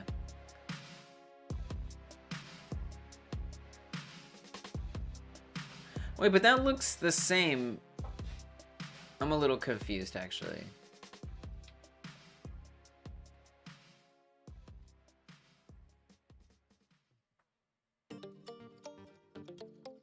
Why is that? Collision shape 3. Oh, did I forget to rename it again? No, it's collision shape 3D. Did I spell it wrong?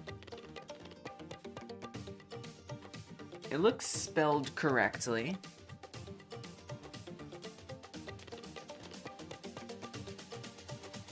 And then on the house, that same one works?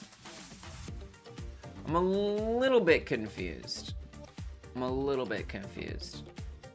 I also have some funny syntax here. Where are math people? Help!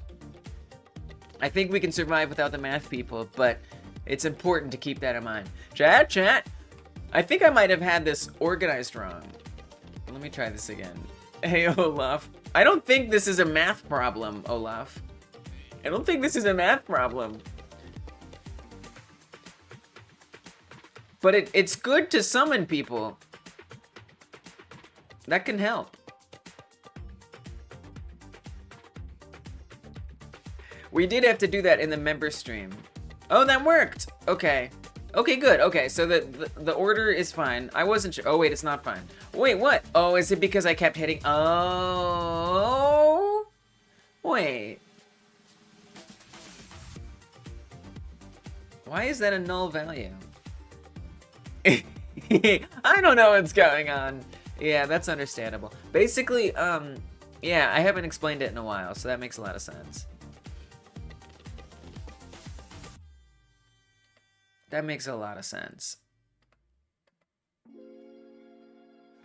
So pretty much, I don't even know, how do I explain this? So, so what I've been working on are particle effects that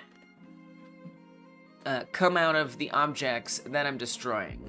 So if I hit this house, you'll see a bunch of blocks fly off of the building when I get rid of the walls. I want to do this for every stage, but I'm just kind of implementing this one for now.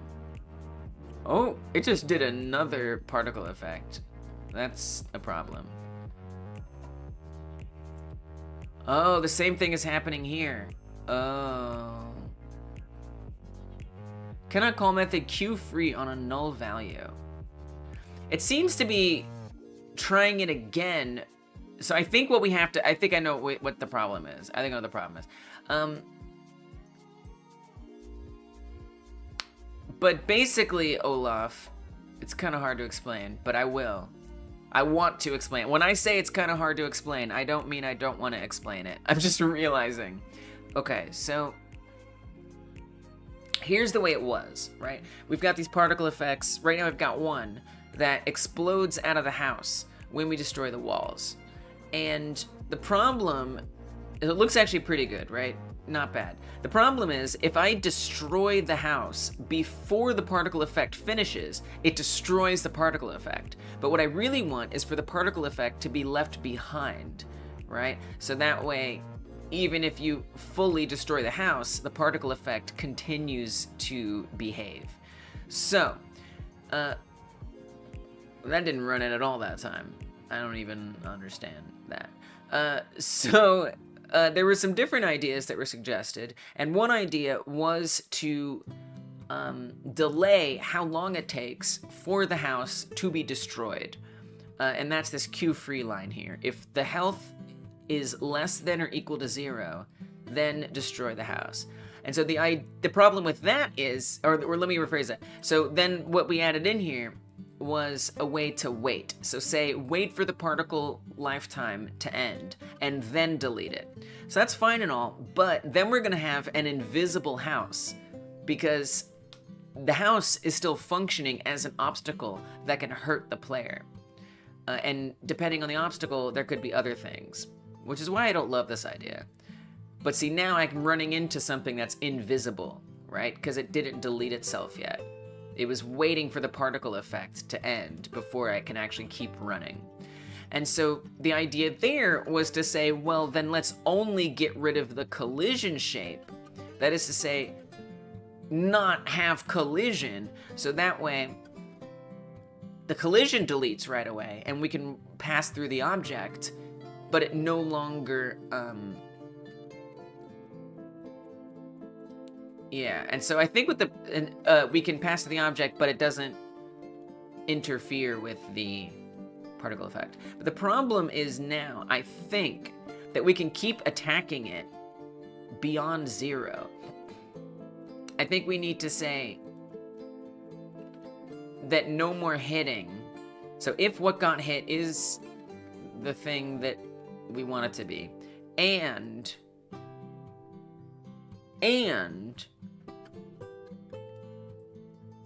health current, right? That's a thing here. Yes, yes. Oh no, we have to go up 1 level.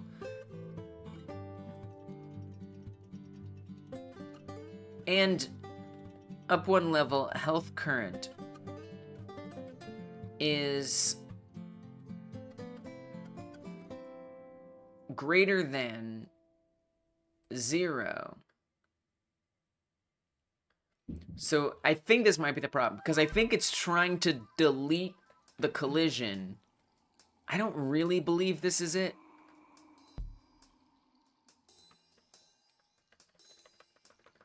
Yeah, because I can still click on it. I'm actually a little surprised. I kind of thought that might work, if I'm being honest with you. I kind of thought that would work. And health current is greater than 0.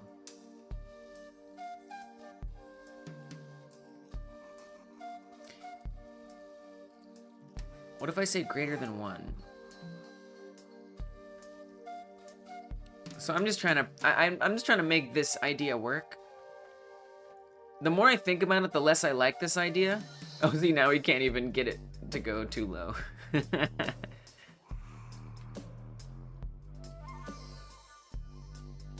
I'm not sure why it lets me keep attacking it.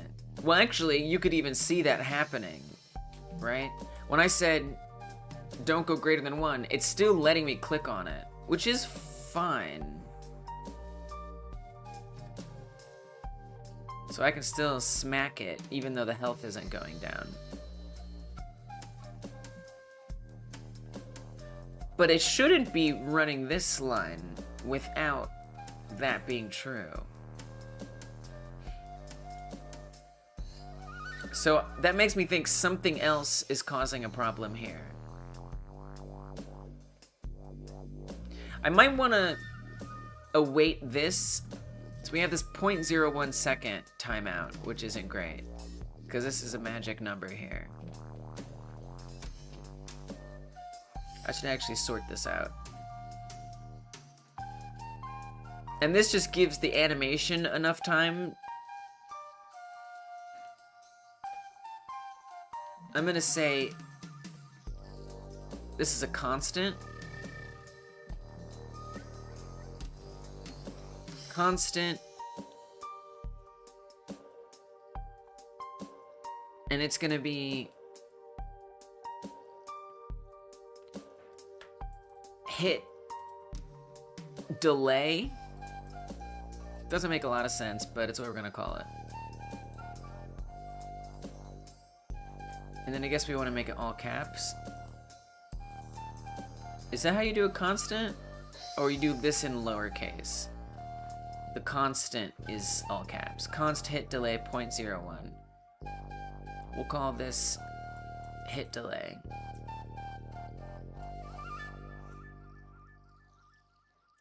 And then I'll add this same line over here. Maybe that's the problem. Because it, I don't know. I don't know if it is. I don't know if this makes sense. But there's other things I'm thinking of that might make this be a problem. Okay. All right. Oh, yeah, if I keep clicking on it. I'm a little surprised that it lets me keep clicking on it. I don't really understand why it lets me keep clicking on it, and that it runs this line of code. I would think that it wouldn't. I don't know why. Also, I don't know why these helicopters are going into the ground. That's like a bug. Yeah, I don't like this. I don't like this. We could also turn off the collision. That would be better. Yeah, we don't have to free it. Why did I think we have to free it? We don't have to free it. Rogi had suggested that, but I don't think Rogi necessarily meant we have to do that. So there's another thing we could do here, and I just need to remember how to reference this property. But collision shapes are able to be just straight up turned off. We might be able to just say disabled true, and that might work as well. And then we shouldn't get any kind of errors, because it'll just do it again for whatever reason it has to do it again. So if I'm going to test that, I have to get up on here. Yes, okay, that worked. There we go, no more collision. Oh, okay. Now the reason why I have a problem with this is because now I have to set up for every obstacle. Every obstacle will have like a different thing. For this one, it happens to be that we bump into it, and that's something we need it to stop doing after it's destroyed. But let's talk about like a helicopter, right? Like a helicopter, I'm gonna need it to stop, I don't know, following the player, right? Right now it's set to constantly face the player, so you can see it like rotates to point at the player, like this. And if it's been destroyed, we need it to stop pointing at the player. So that means for every obstacle, I'm gonna need to define all of the things that happen when it's supposed to be dead, but it hasn't been destroyed yet. I actually think this is like a good thing to do. I just haven't done it yet. So I don't even want to say this. What I actually want to say, and by the way, I don't think we need this timeout here. I think what I actually want to say, we actually probably should have that timeout.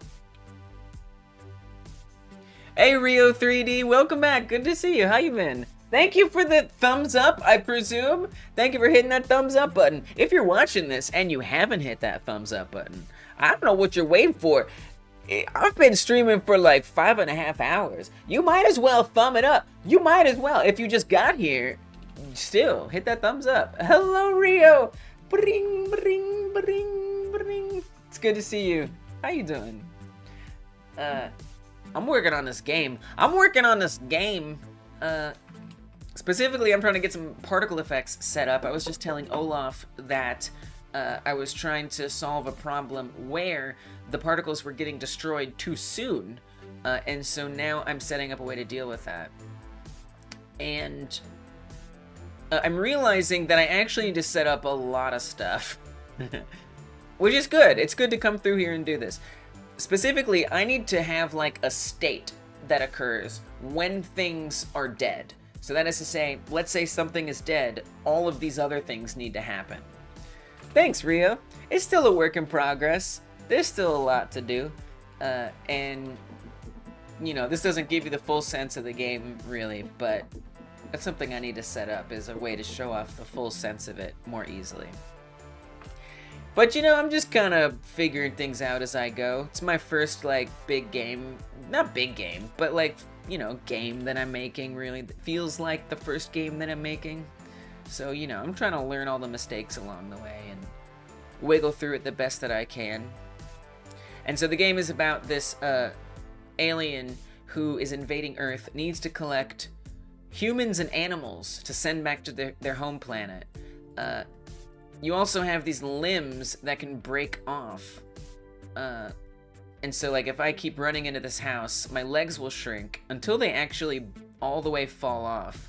And then I won't have any more legs and will fall to the ground. I'm eventually going to make it so that you get lower and shorter as you lose more leg health. So there's still some works in progress there. There we go. So you fell on the ground. There's still some things to work on. And then, you know, you're not supposed to be able to, like, attack things either if you lose your arms. So things like that. Only thing I can say is that you are smart. I can't help with code. Thanks, Olaf. You're smart too. You know, that's okay. I actually never expect anyone to help me. But I'm ready for people to help me. I'm prepared for someone to come through here and help me. But I do not expect it. You know, I'm here just to share my process, motivate myself to keep working, connect with you guys, and that's it. And if help comes my way, I mean, I'm gonna take it. I'm gonna take it. And if not, don't worry about it. Don't worry about it. Olaf, by the way, has been incredibly helpful with Blender. Olaf carries me with Blender. I usually don't do Blender during the public streams. I mean, once in a while, and maybe more often I will. But in the Monday member streams, Olaf teaches me so much. I need to start making shorts out of the lessons you teach me in Blender. That's something I have in mind to do. So we can give you the glory you deserve for how much help you give me.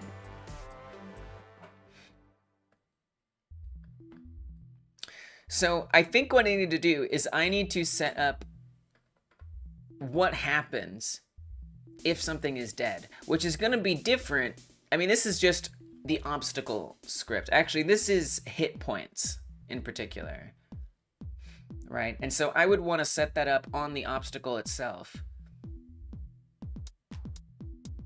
So I guess I wouldn't actually even want to track this on here, would I? I don't think I would.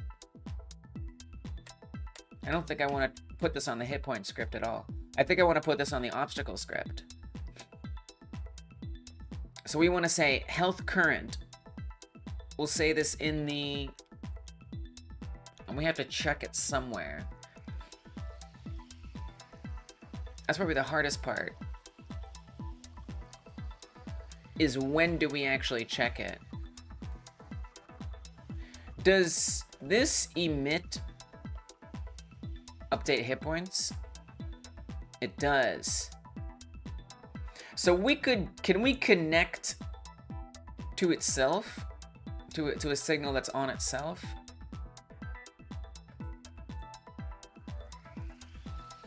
If I say update hit points, connect,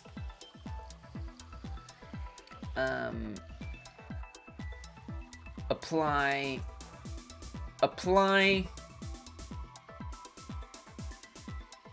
or I don't know, just a hit point update. Hit point effects. I don't know. Is that gonna work? Identifier hit point effects not declared. Let's declare it. Function hit point effects. All this I learned, Olaf. I learned within like a couple months, a few months, 3 months, 2 to 3 months. I find it, but maybe I just have an aptitude. Maybe like, you know, whatever. But for me, I find all of this very learnable, especially in Godot. Not that you are interested in learning it. Hey, Kai! Hi, Kai! Hi, Kai! Hello, hello! Hi, Kai!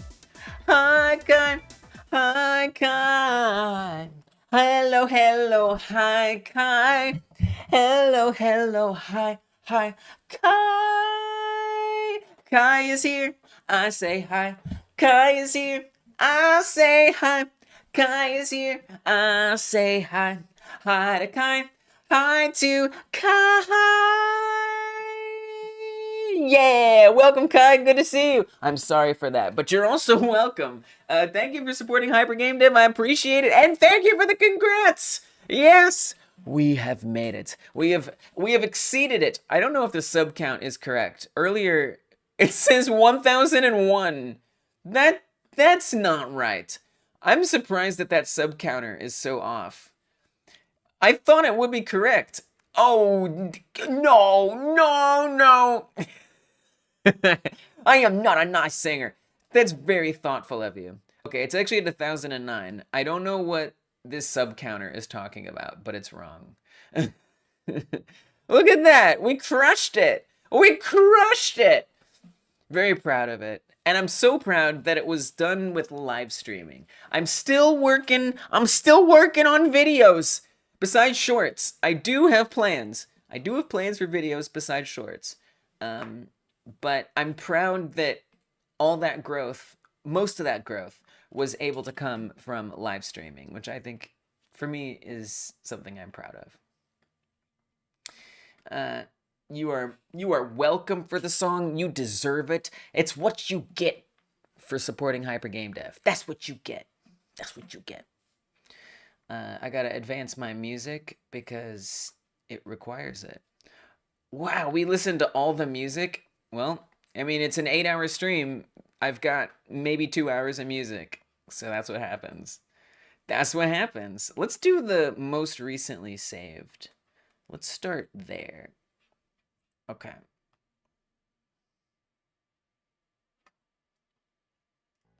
I was like, that's quiet music. So, hit point effects. I want to say if health current. Dude, I love it. I love it. It's so useful. And like, I don't have to worry about things being copyright. That says $0. That says $0. No money.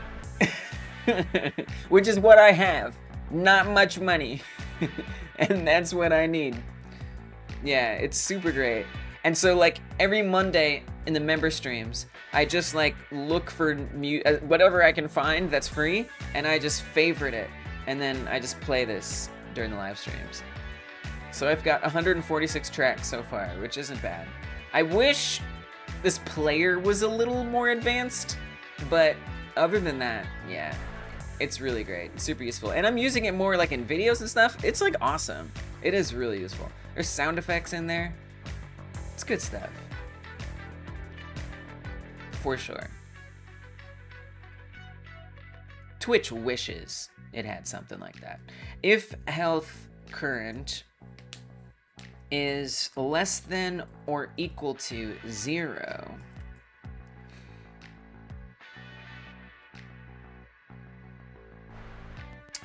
then I would like it.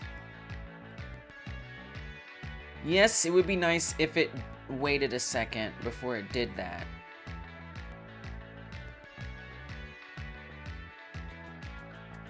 I would like it to get the hit delay amount and time it out after that. Okay. So these are going to be like all the things that happen. And this would actually be like death effects, really, is what I'd want to say. You know what I'd kind of rather happen? I don't know. Godot was awesome, but I gave Armory 3D a chance today. What is that? Someone told me about something today. Copper Cube? I'd never heard of it before. And now you're telling me about something I never heard of either. I'm actually, it's like vaguely familiar. Standalone software designed for AI-powered texture authoring. Oh, cool. Is this using like...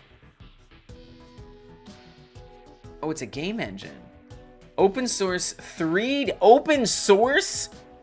3D game engine focused on portability, minimal footprint, and performance. The renderer is fully scriptable with deferred and forward paths supported out of the box. What the hell does that mean? Armory 3D as a Blender add-on provides a full Blender integration, turning into a complete game development tool. This is cool! So you're saying this makes Blender a game engine. Okay, that's awesome. That's awesome. I'm intrigued. I don't know about this AI-powered thing. I'm a little skeptical about that. Don't be stealing. Don't be stealing art! But that's really cool. And it's node-based. Oh, so it's not like text code. I see.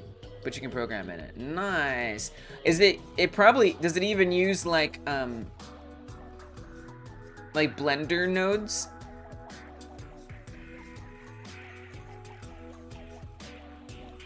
Armory 3D code nodes.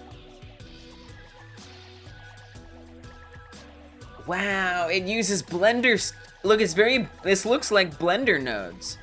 So you already kind of know that a little bit. It doesn't look exactly like Blender nodes, but it looks very similar in its design. Cool. This is awesome. So like there's like the Blender nodes. It doesn't look exactly the same, but it's kind of similar. Okay, they're asking if shader and logic can interact.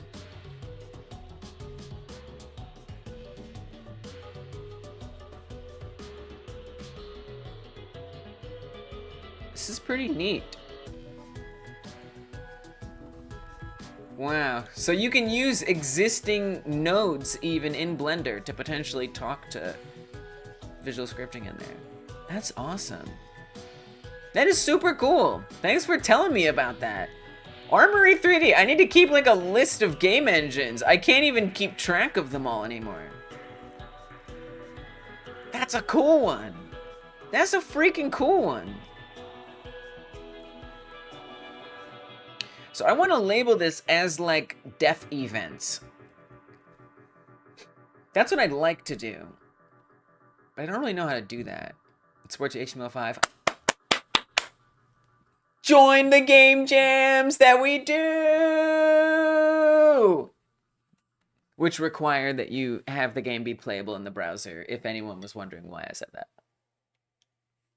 And if you were also still not sure, every Friday I do a 1-hour game jam here on this channel at 6 p.m. Eastern Time. And we require them to be HTML. embeddable. Olaf, that's awesome. Armory 3D, let's go. There's so many engines. It just, wow. And you know what I like about it too is, like, you know, a lot of people who are in this community are people who, you know, struggle with text code or are coming from places where text code is not necessarily as used as visual scripting.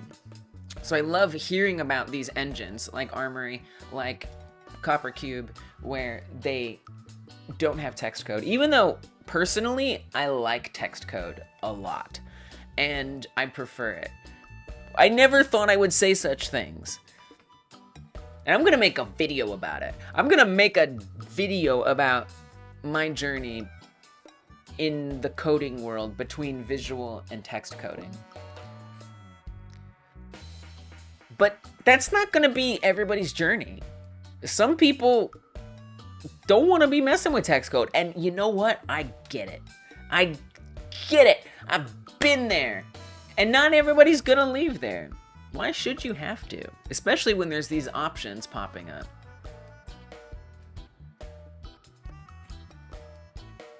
Honestly, I think I wouldn't have wanted to try text code if I hadn't tried visual scripting first. How's that for a video thesis? I don't know, like using visual scripting and then trying text coding made me appreciate text coding, because I was like, oh, like some of the things that I sometimes find frustrating about visual scripting is easier in text coding, but I wouldn't have ever guessed that if I hadn't tried to do certain advanced organizational things in visual scripting. And that's not to say that that's going to be true for everybody, but I think for me, I found that a lot of the things that frustrated me, that I didn't even know frustrated me about visual scripting, were not an issue in text coding. And then the things that frustrate me about text coding, I don't know, they're not real for me anymore. Well, I guess what it is, for me, what frustrates me about text coding as much is it feels harder to tinker, because I can't just like drag and drop a node and then try plugging things in and see what happens. It's like I have to read documentation and like learn about what things do, and then I can discover what they do. Whereas I feel like you can be more tactile and explore a little more with visual scripting. Starting a more visual approach to code.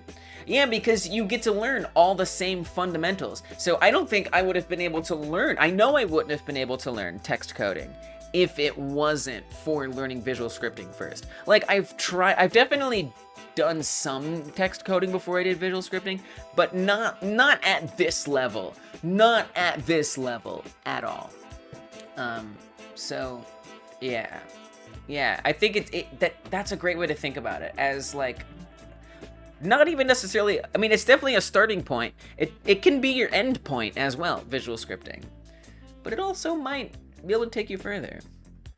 And then learn to code with text. Yeah, it's easier to track logic code with nodes. Right, and that's how I often felt about it.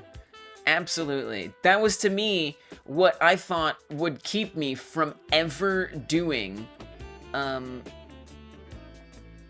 text coding. Right? Like Armory 3D code nodes. So what, you know, with these, being able to look at a flow, right? Being able to see how everything connects. Like, some people look at this and they're like, oh, it gives me anxiety. And I get that, but like, it was what I loved about visual scripting. Oops. Was that I could follow the trail of code, right? Like that's what I loved about it. And I was like, dude, text coding can never do this. I want to see the connections. That's what I want. And it did help me understand order of things, for sure. I've since, I don't even know what I think about this anymore. I mean,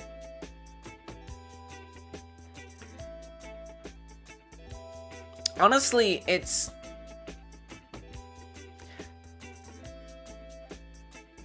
just like different. Like in text coding, for example, there's like this, if I come to this script here, this signal right here, update hit points emit, right? This is kind of like something that's like a node wire. So if I imagine it in here, update hit points emit.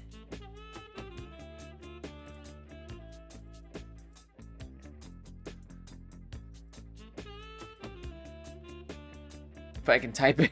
If I can type it. Right, so that's like a node, and it's wired into, and this is on my hit points script. It's on my hit points script. And this connects to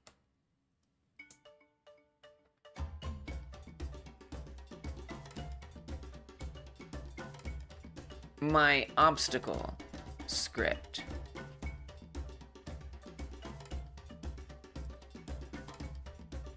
And so this is because I have the connect thing here. Update hit points.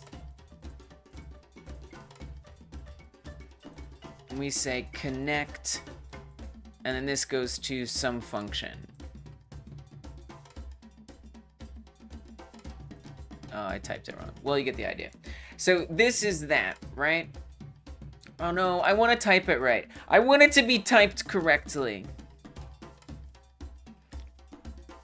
Update hit points connect. I'm just typing terrible. Function. No, I clicked outside of it. No. I don't know what my typing is right now. Maybe it's just like more easy to mess it up here. Okay, there we go. Beautiful. Bam. So imagine like these are nodes, right? Over here on Godot, I've got this line of code, update hit points emit, and that's this. So this is on this node over here. This is the node, the hit points node, right? Is this right here. Literally in Godot, they call it a node. And that's the same, whoops, didn't mean to get huge. And that's the same thing as this, right? Hit points node, hit points node. Similarly, obstacle node, obstacle node, right here. And then we've got these little scripts attached to it. And the way that I'm connecting these scripts is with a signal. And this emit is basically like grabbing a wire from here and dragging it. So I'm emitting it. And then over here on the obstacle script,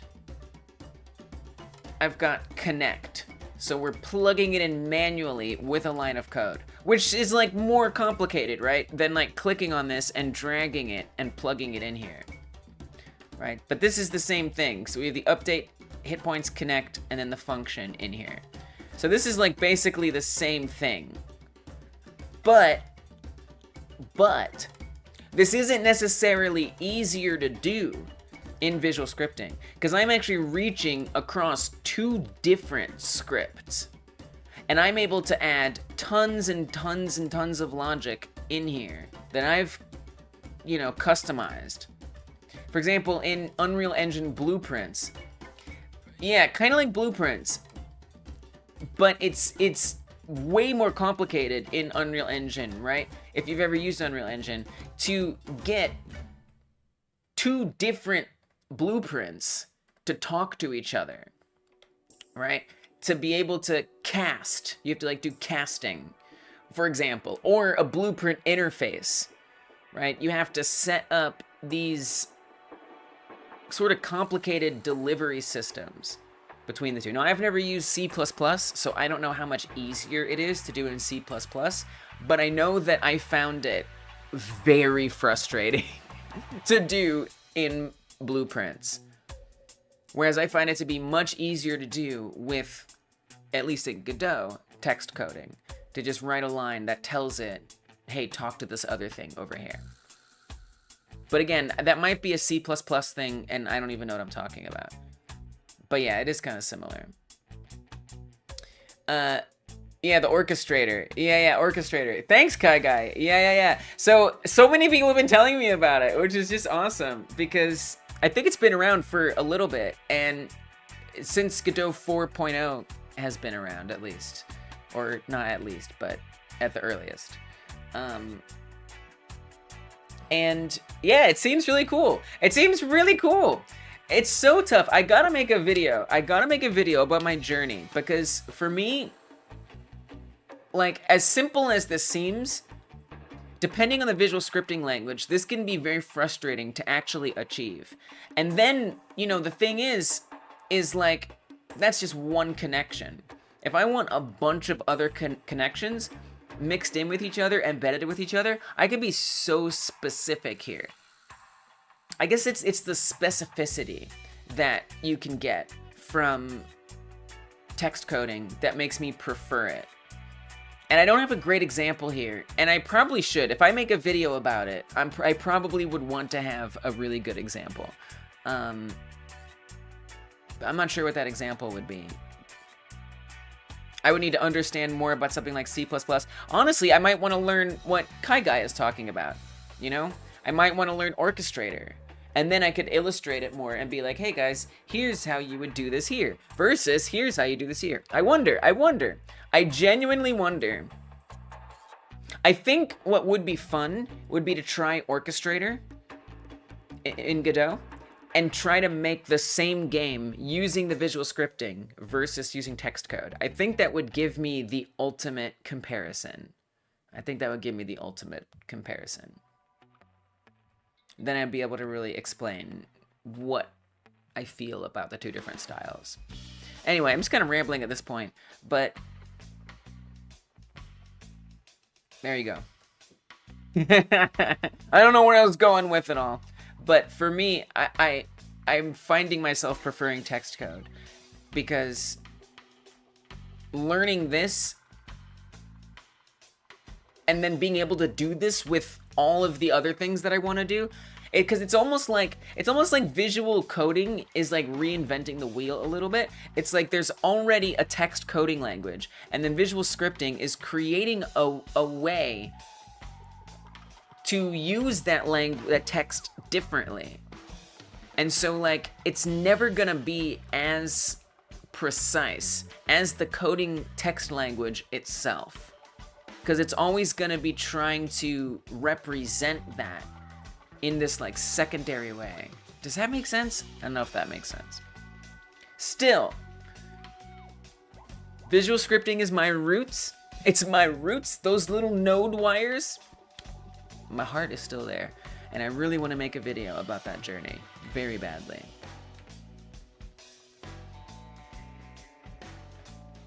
I hope I do. What was I doing? I was doing... Right, so I wanted to say that when something dies, different things happen. I wish it was more clear that that's what this function was. Really, this function could do other things. Like, I could name this function... Right now it's called hit point effects.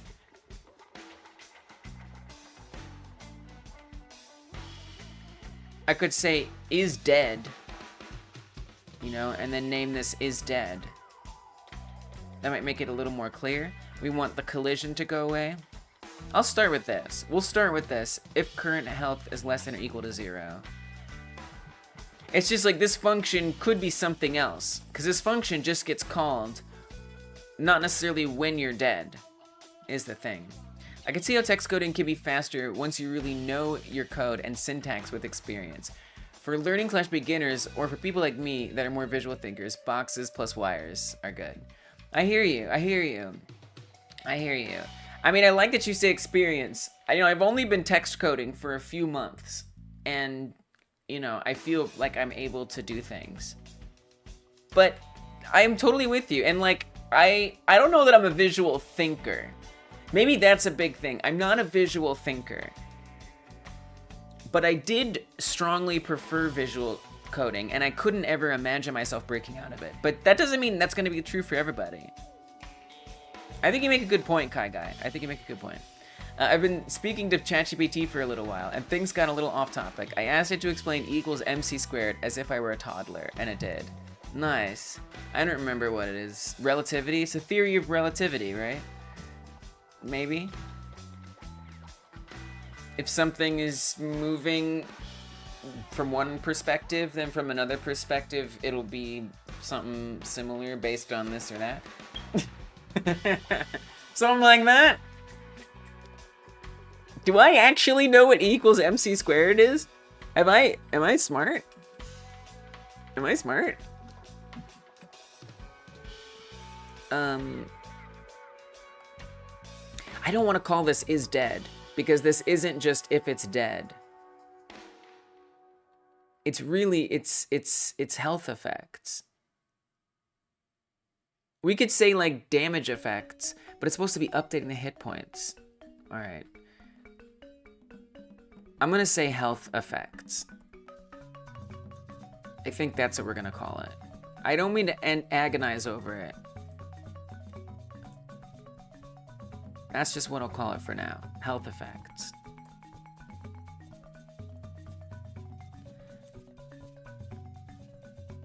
You literally coded the app for yourself to keep track of app windows and then log that you can see.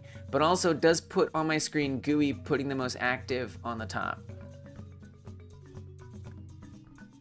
Wait, what's Kai talking about? Oh, for ChatGPT?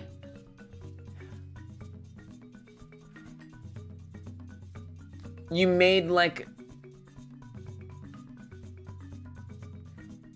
something using ChatGPT that keeps track of active app windows? And then a log that you can see of the active windows, but it also puts a GUI on your screen with the most active on top? You coded the app that tracks how much time I've spent on different apps. That's cool. I didn't know you could do that, like you, Kai.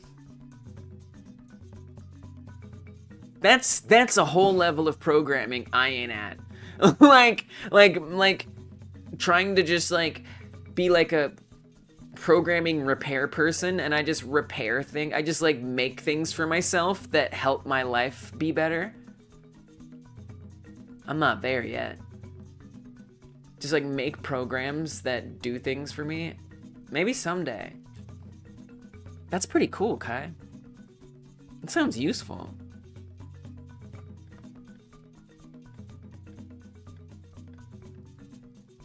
I love that. I love that you can do that. That anyone can do that. I'm gonna say, I'm just gonna do a comment, is dead.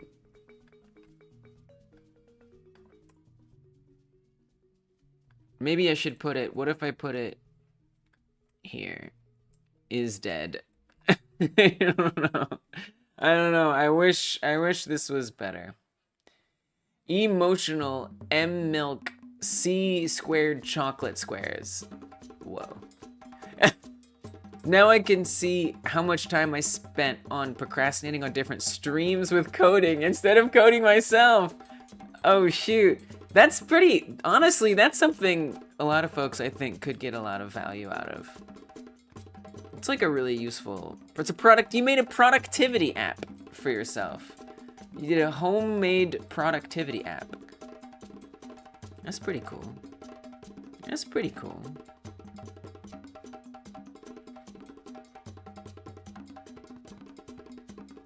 Oh, Stormrun hasn't put it in there yet. Stormman is currently typing it in there.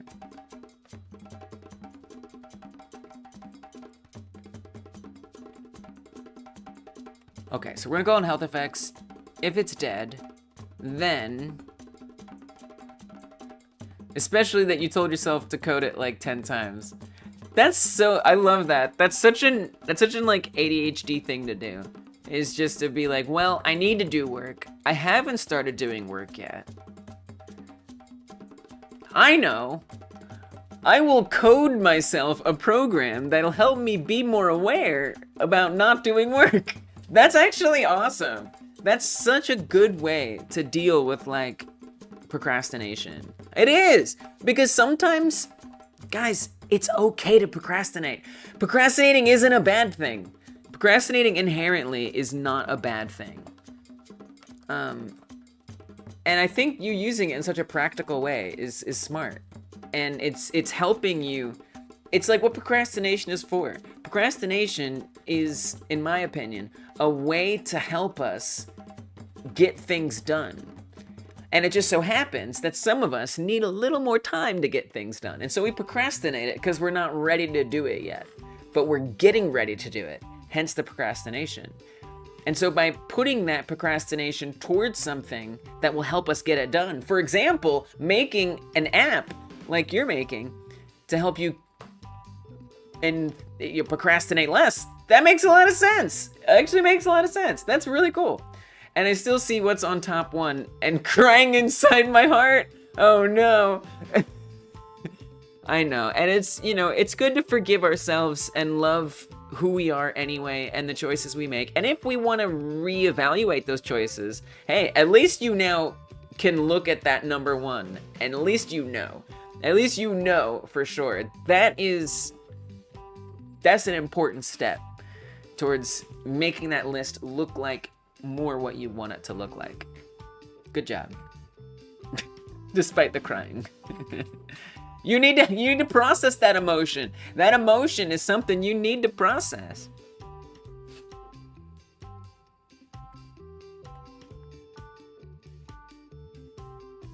So if we're dead, collision shape turn off. The other thing I want to do is you had to get rid of lots of random question mark diamond size for some reason. Oh, copy and paste. This is how is this for a child? Let's break it down for our little friends. Imagine you have a big box of building blocks. These blocks can do a lot of things. They stack up high to make towers. They can roll around like cars, or they can even bump into each other and make things happen. One special thing about these building blocks is that they can turn into energy if they want to play a different game. But they don't just turn into energy by themselves. They need to do a special trick. Wait, what? One special thing is they can turn into energy if they want to play a different game? What? I don't think that, as a toddler, a giant question mark would appear above my head. Why do they need to turn into energy to play a different game? They don't just turn into energy by themselves. They do a special trick. Here's the trick. Imagine if these building blocks could turn into energy by spinning really fast. The faster they spin, the more energy they become. So Einstein, a very smart scientist, figured out a way to explain this. He said, if you take how many blocks you have and multiply it by how fast they spin, you get how much energy they can become. Now it... What?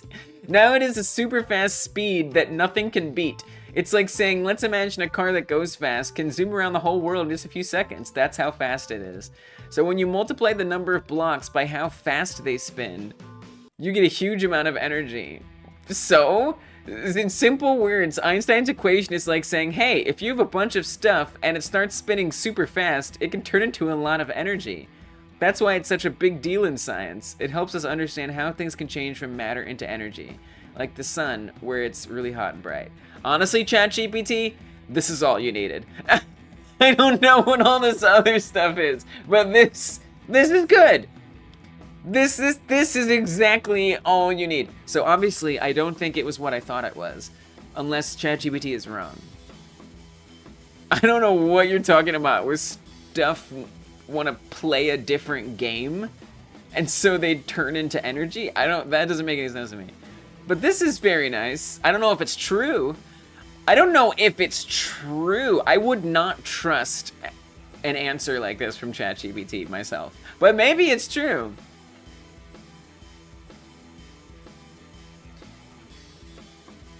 Yeah, right. It do be elaborating. Like what are you doing? What is this example? You don't understand what they don't know what a toddler is. I don't trust those carnival rides anymore. You never should have. You never should have. I have done myself the disservice of watching videos of carnival rides gone wrong, and I will never ride carnival rides ever again. It's over for me in carnival rides. It's over. Never happening. Even though the chances are low, it's not like driving to work, you know, which is like obviously a super dangerous risk, right? Maybe something, you get in a car accident. But like I drive to work because I have to drive to work, right? I don't have to ride a carnival ride. Why roll that dice? Why do this?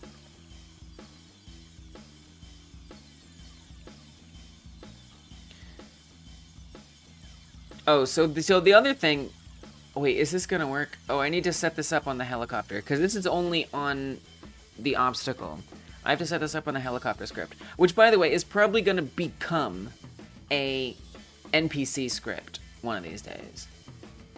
For now, it is a helicopter script. So we want to get a health effects thing, which means I need to call this function similarly, like we did in the obstacle script.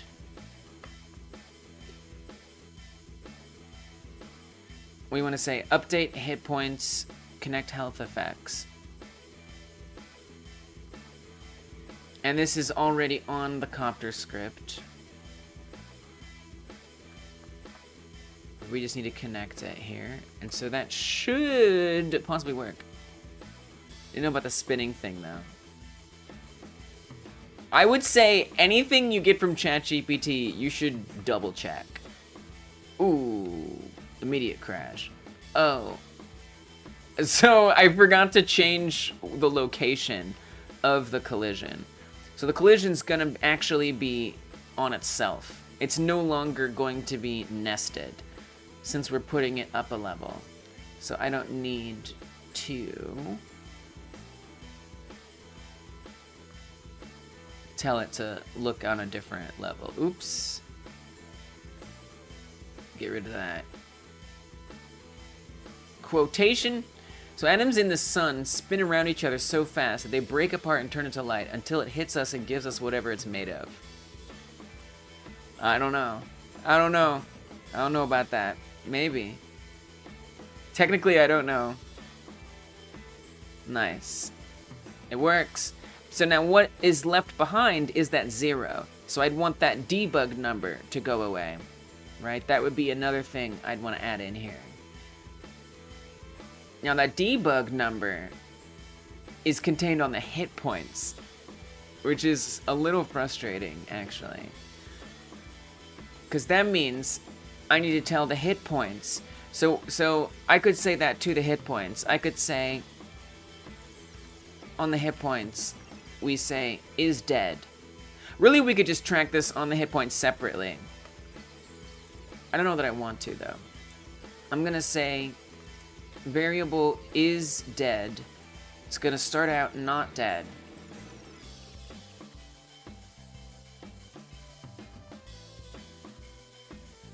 It's going to start out not dead. And I want to say that that becomes true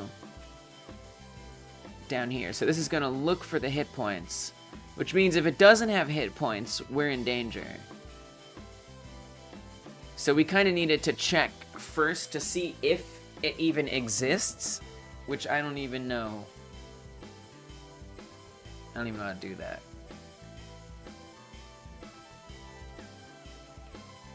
I don't even know how to do that. How to check if a node is present? That's a great way to think about it. The sun is like a giant ball of gas made up of tiny particles called atoms. Deep inside the sun, these atoms are moving and bumping into each other like a big hot dance party. A big hot dance party. Okay, ChatGPT. Okay, ChatGPT. Getting down with the hot dance parties.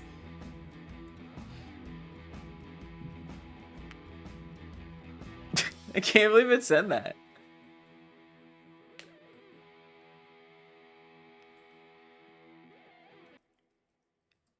GD script, check if a node exists.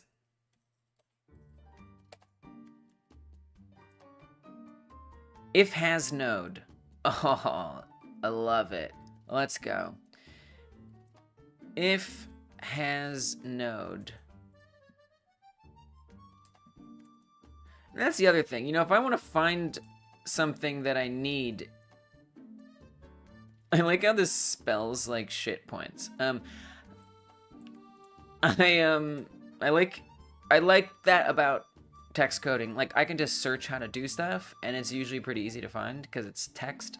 Anyway, that happens with visual scripting too. If has node hit points, then it's like an S. It looks like an S.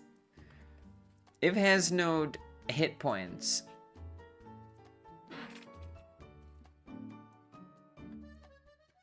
then I want it to make hit points is dead true. So if it doesn't have a hit points, which I mean, I could test this. I really don't want to, but I could. My brain's a little tired to test it. If I wanted to test it, I have to create an obstacle that doesn't have the hit points node on it. I guess I could rename it. That would be a way to test it. What if I rename it to hit points? It might break something else and the code might not work. But what the hell? Let's find out. Oof. Where did it go down? Where did it go down? Maybe I need an else? I don't know. Invalid hit delay. Oh, okay. Oh, so actually we want this. Oh, wow. Yeah. That would be a problem as well. The hit delay isn't gonna work here. I added the rest of what it gave me. You can read it later. It actually made me think of life differently. Wow. That's beautiful. It's cool to hear you share this, because I feel like it's something that's going to be happening more and more, is people like having these conversations with AI, you know, and we're going to hear about it more. Like a part of our like experience is just like chatting with these AIs. It's pretty cool.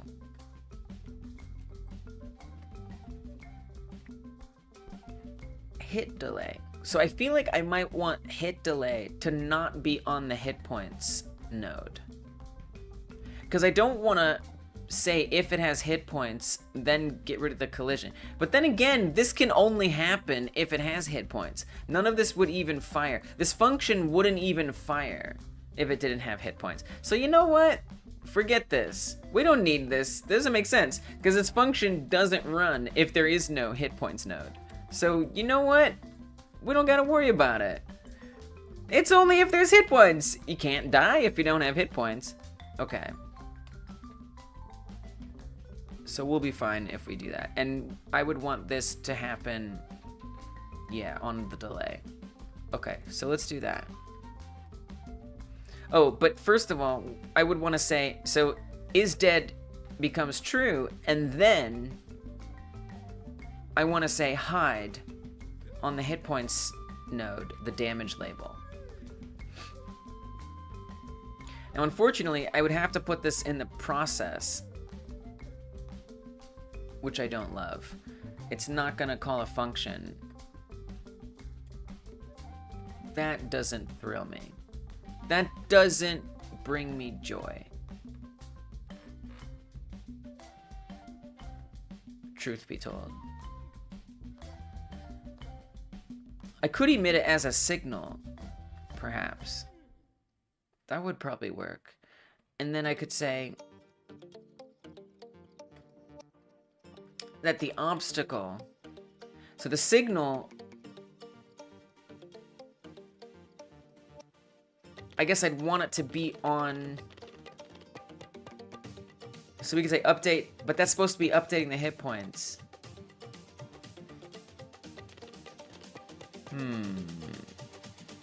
It's a little tricky, because this is actually updating obstacle, if you think about it.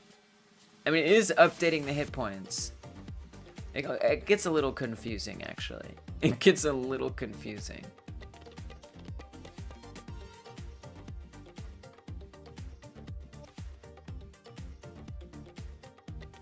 Gets a little confusing. It's starting to get a little spaghetti. There's some serious spaghetti happening here, by the way. It's getting real spaghetti.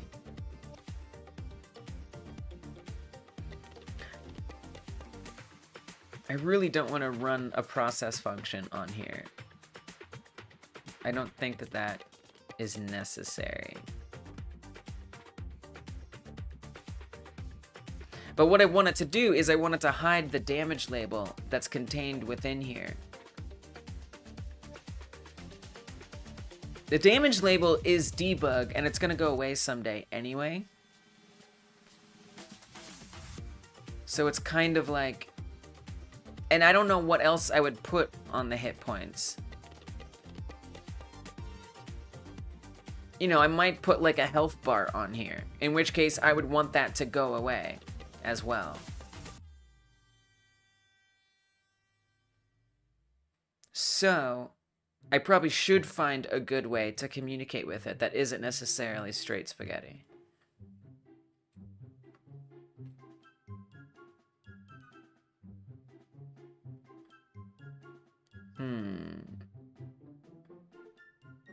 Because we could update the variable, but process just feels so unnecessary.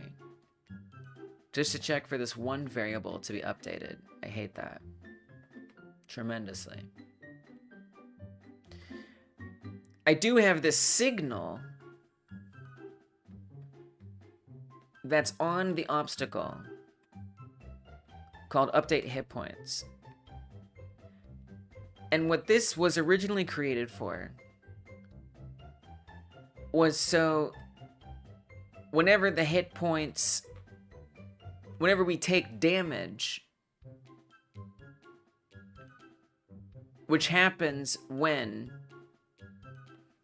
the arm attacks, not we take damage, but the obstacle takes damage. Whenever the arm attacks and starts to move away, it calls this got hit function. And this got hit function, this got hit function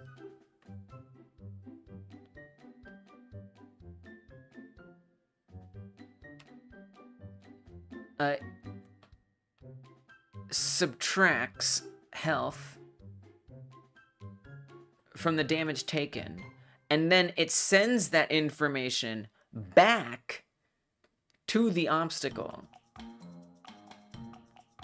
And every time it gets that information, it's creating this like recursive thing. Not really recursive, but sort of.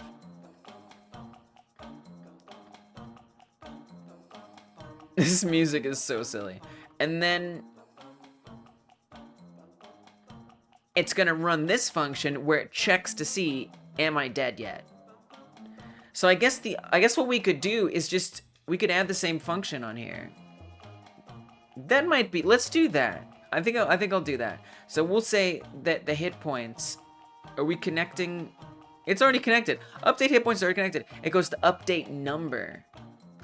Update number. Let's rename this. This is the solution. This becomes health effects. This is what we do.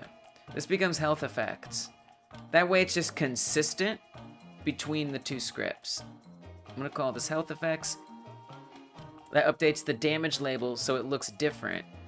And this time, this is gonna be checking to see if the health is lower.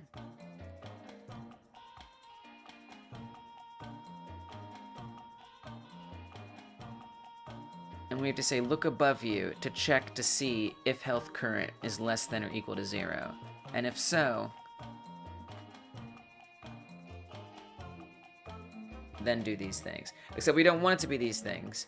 We want to say damage label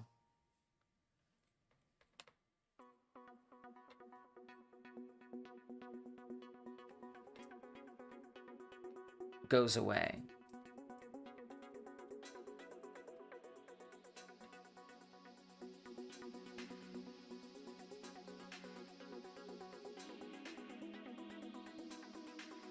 Right? I'll try to spell it right.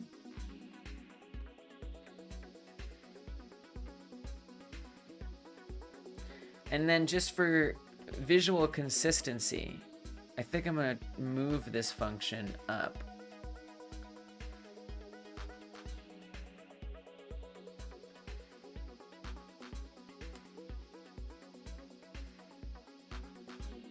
Uppy, uppy, uppy, uppy, uppy.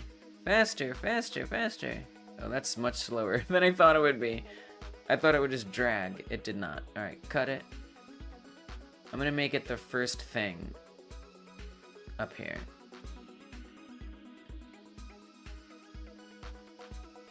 Okay, let me see if that works. So what we should see, if I've done this correctly, we should have two different things that happen if it's dead. Whoop! That immediately didn't work. A few different things. Hit delay. Right. So this is on itself. We can just say hit delay on this one. That's something else I could consider fixing, is renaming. I think I might do that. I wasn't sure I was going to, but now I'm pretty sure I'm going to. Okay, so now the damage number is gonna go away. Beautiful. The timing's a little weird. I'm a little surprised that it takes longer for the mesh to disappear than the damage label. I bet it makes sense, but I don't really remember why it makes sense. But it all seems to pretty much go away. So this is not my favorite, but I'll deal with it. I'm gonna say this is update health debug. Yeah, it works. It does the thing, right? It does the thing.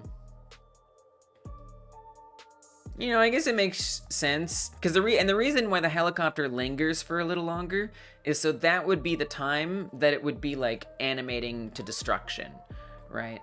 So it stays a little longer, so it's enough time for it to like get destroyed and to let that destruction play out. Is in theory what that's there for. I'm not sure that I would keep it that way.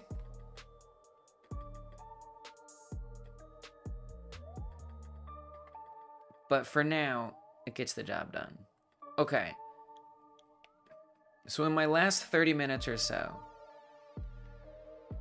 yeah, you know, it's hard because, like, you know, I want it all to be what it's gonna be already. But it just, you know, I have to wait. One thing at a time. So the last 30 minutes or so, I'm gonna spend time setting up the rest of the particle effects. And then, before I do that, I want to actually universalize some of these variables because it's starting to bother me. You can add a black smoke, even cubes for a few seconds. Yeah, right. Stuff like that. Exactly. Exactly.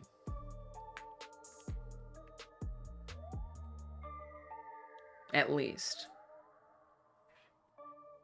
3 black cubes, 2 red, and 1 yellow. Wow, I like that. Just like a little recipe for an effect. Yeah, and so that sort of starts to speak to like art style too. Like, what do I want? How do I want it to like go together? You know, do I want it to be like representative explosion, or do I want it to look more or less realistic? I don't know. You know, I'm kind of just experimenting with what feels good in the moment, and then if I look back and I'm like, okay, this is trash, you know, maybe I'll reimagine it.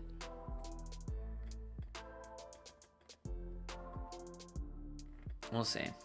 So I want to universalize some of these variables because we have health max and health current on the obstacle script, and then in the hit point script, I keep having to say 1 level up health current.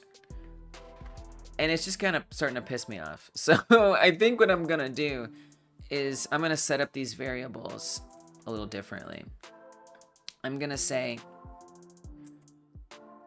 variable health current equals $, dot, dot.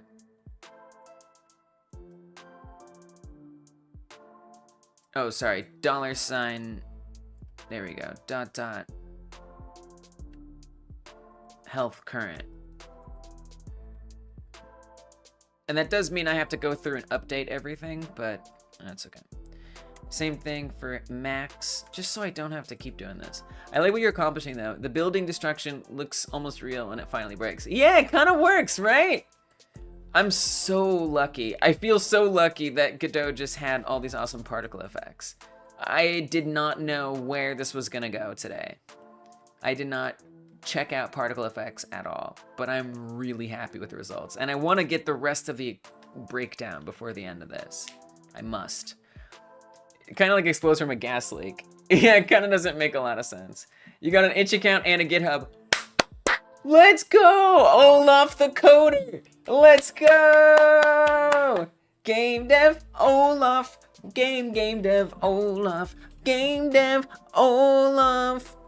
Yay! That's awesome! Congrats, well done! That's it, those are the steps. Baby steps, exactly. Exactly. That's it. Not so fast. Not so fast. Hey, don't call me a coder yet. Okay, okay. All right. I'm sorry. I apologize. I apologize. I'm sorry. And then I also want to say, if we could do this for the update hit points, that would also be nice. I don't know, that'll be a little harder. Variable update hit, actually I don't think it will be. Update hit points equals $, parent, or quotes, update hit points. Hopefully that works. And then I can come through here and I can replace all of these. I do not want to replace these. So I think real quick, I'm just going to mess it up on purpose. The reason why I'm messing it up is so I can actually update the rest of them easily. So I'm gonna do a replace here. I'm gonna search for $, quote, dot, dot, quote, dot, health current, and we're gonna replace it with just health current. And we'll do the same thing with health max. Replace it with health max. And then we're gonna do the same thing with update hit points. It's just starting to bother me that I have to do this for all of them. Every time. Okay, I think that's, let me just double check that I'm not missing any other places. Oh, we do have like that. I don't know if I really care about that. I could say obstacle. I could change this to obstacle. Oh, we also have damage taken. Let's do that one. Let's fix that. There's queue free. I think we could just change that to obstacle and everything would be fine.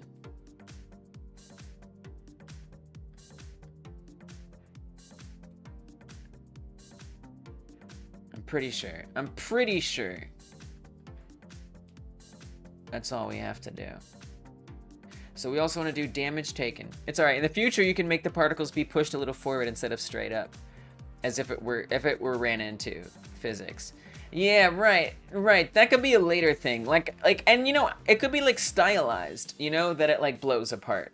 Just kind of like you were saying with like 3 black blocks a red one and a yellow one, right? Like, kind of stylized. We could also say that that's it. Doesn't necessarily need to all be realistic. And that's the thing. Like, if we say, like, things just explode into blocks, maybe there's other things in the game that uphold that as part of the reality of the world.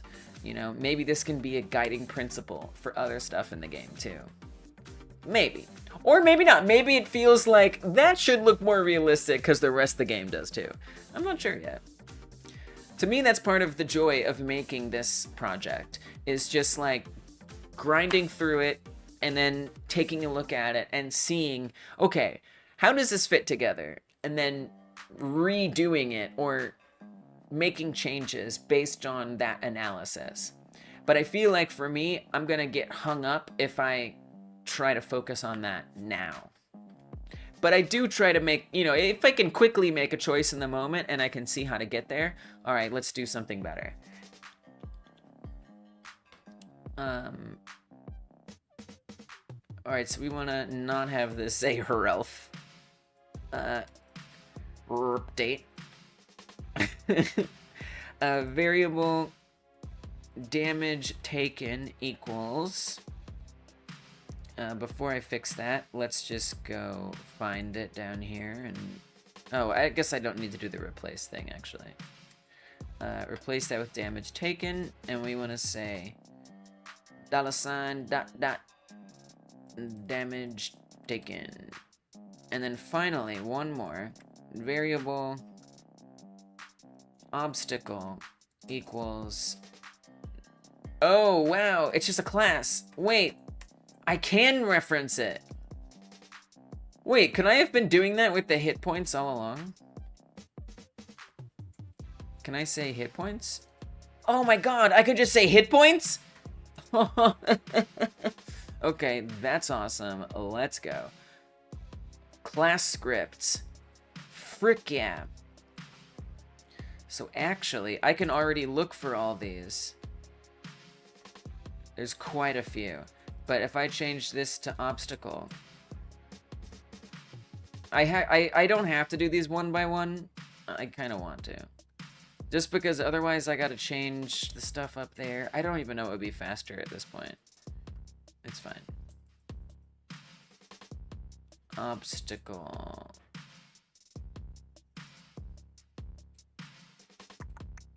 Wait, was this correct? I might want this to actually be that. I'm not actually sure. Let's just say obstacle for this one. Let's just leave that one. I actually think some of these places, I don't actually remember. Oh, yeah, so we would actually want this to be get owner. Truth be told. I think that's how you do it. This is untested right now. Gosh, I probably should test it.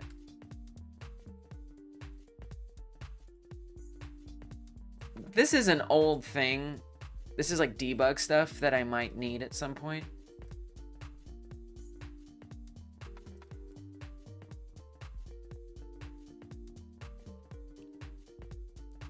And it's kind of not that helpful.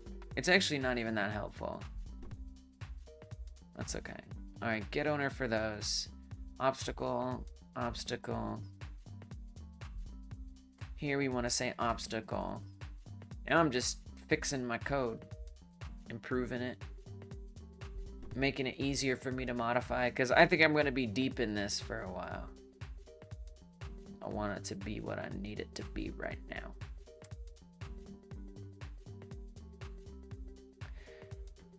Obstacle queue free. Oh, we can't do that? I mean, the thing is, I don't actually want to get rid of that. That's not actually what I want. I want it to be this.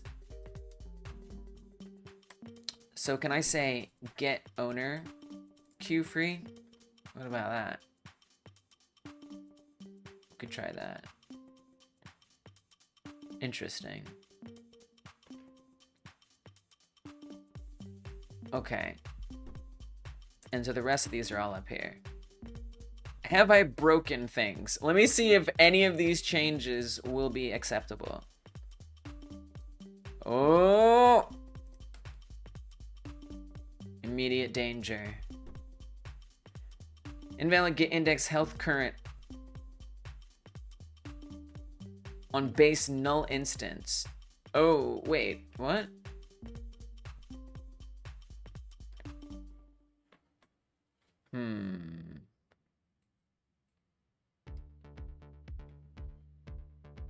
Do I need to on ready it? Oh, I think I need to on ready it. So that way it prepares this ahead of time? Maybe. Am I wrong?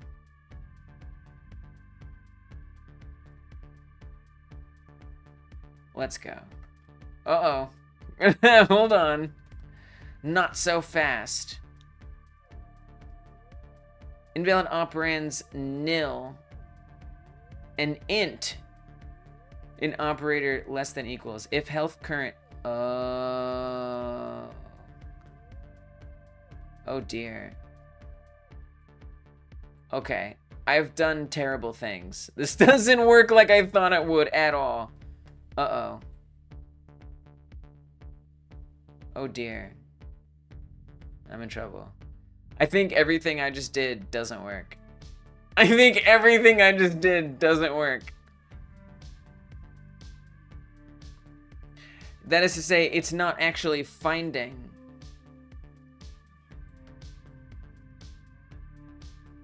these things. And so it doesn't, it's seeing it as nil. That is to say, if it's this health current, it's not actually fetching health current. And so it sees it as nil because it doesn't exist as far as it's concerned. I don't know why it doesn't see it, but it really doesn't see it. I really thought that was like a layup. I was like, we can do this. This'll work. I wonder why it doesn't work. Maybe it's on a different object it doesn't work. Oh.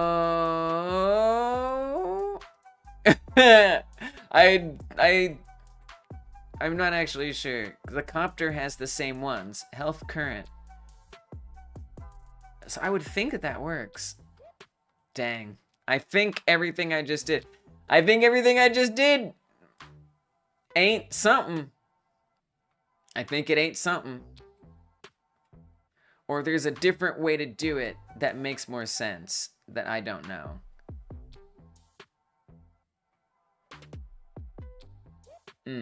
Invalid operands nil and int in operator. Yeah. Okay. Cool.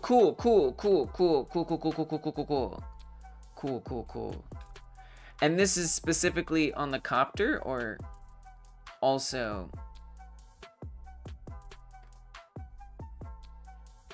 the house? I think both. I don't think it matters. I wonder if because it hasn't updated yet. Like, what if I put this, what if instead of doing it on ready, what if I set these, I feel like that's not gonna work. But what if I set these in the ready function after we update the hit points in the first place? Oh, so we can't do update hit points. Oh, we got a bit of a recursion there. That would be a problem. So I might have to do it here. Oh, but can I say obstacle? See, we don't have to replace that. We could just say obstacle. Get rid of this. Okay, let me try that. Let me see if that helps. Can I find member update hit points in base obstacle? Oh no, that didn't work.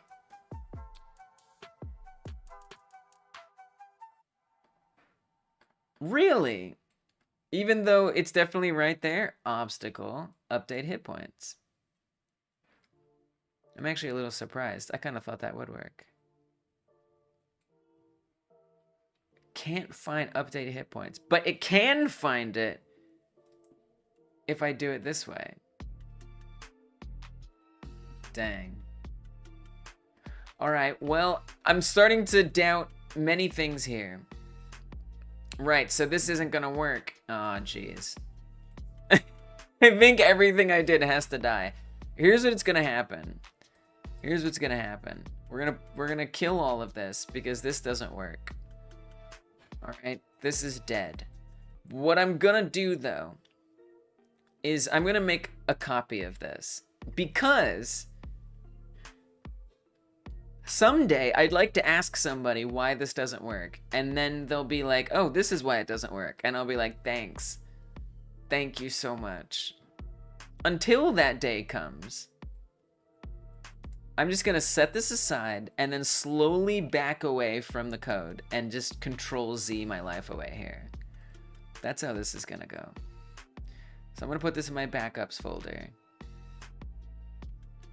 We got a new folder in here for scripts.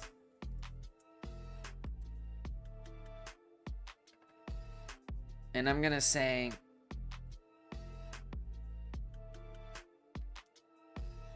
hit points variable attempt.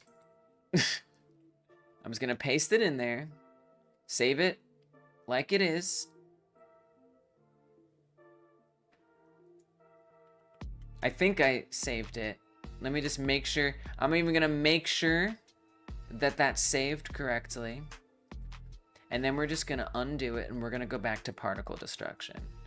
I don't always know what I'm doing, guys. If you just thought you learned something from watching me do all that, learn that experimentation is fun, and renaming a bunch of reference paths as variables is not something I exactly know what I'm doing for. Okay? All right, Control Z our lives away. Here we go. Bye-bye. Bye-bye, everything. Goodbye. It was fun. I had fun. I enjoyed it. Thank you for learning me the experience of doing that wrong. Okay, this is, I think, where we got fancy. Save it as such. Open it up. Everything will work. No more problems. Let's not try something new and difficult for the end of the stream. Let's just do some particle effects. You know what? Let's just do some particle effects. All right, I'm gonna save this. Oh, we've got through the next 25 songs. We got through the next 25 songs. Give me more.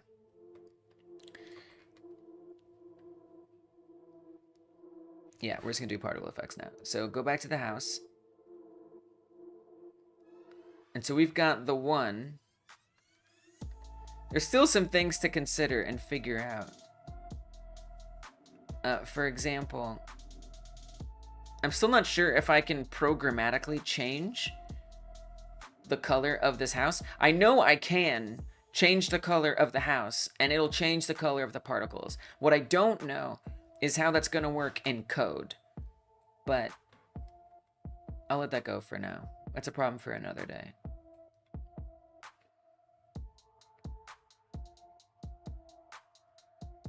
Let's get... So there's the door. We break the door away. We can have like a small particle effect. So particles walls. I'm going to duplicate this. And we're going to call this particles doors.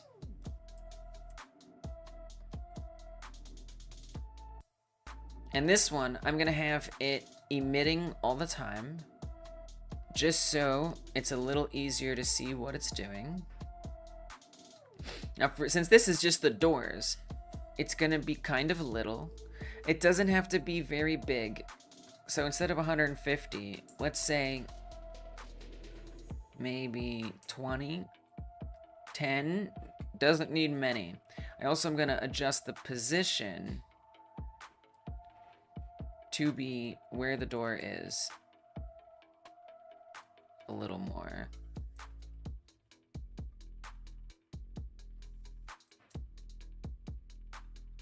And I guess it should be a lot tighter it's a very big area. Let's make it a smaller area.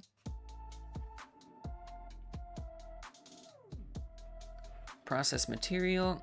So we're gonna have, so here's the thing. If I start making changes to this, it's gonna affect the other particle effects that I have. I don't want that. So we have to actually make this unique and change this one. That could have gotten messy if I didn't remember to do that. So this one looks that way, and this one's gonna look a little different. This one, I want the emission shape, yeah, be a box, but it needs to be very tiny. Much, much tinier. A much smaller box. Just the doors. Just the doors. And then it kind of seems like it's exploding quite, still a bit far. Maybe not. You know, I kind of want them to be smaller. We could bring the scale maximum down.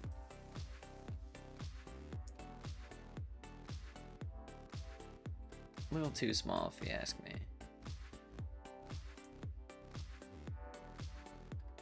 Maybe 0.08. The spread is still quite a bit. So initial velocity, maybe like 2. It's just a little break. Whoa, not that. Definitely not that.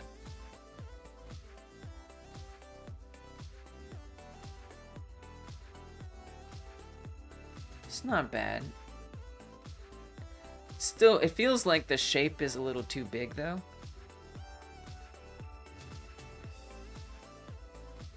I think.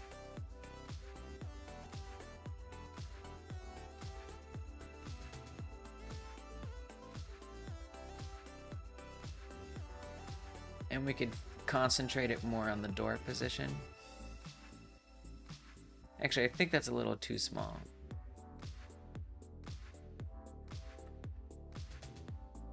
Yeah, maybe like that.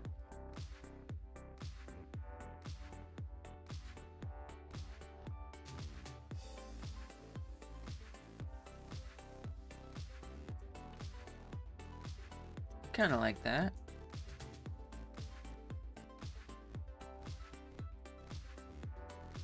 And then we want it to match the door color.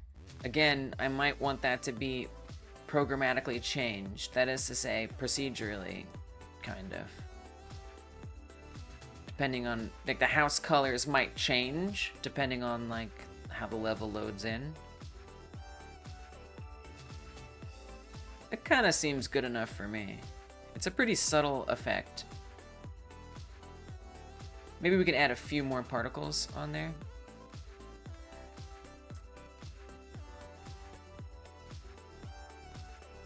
Seems like a lot.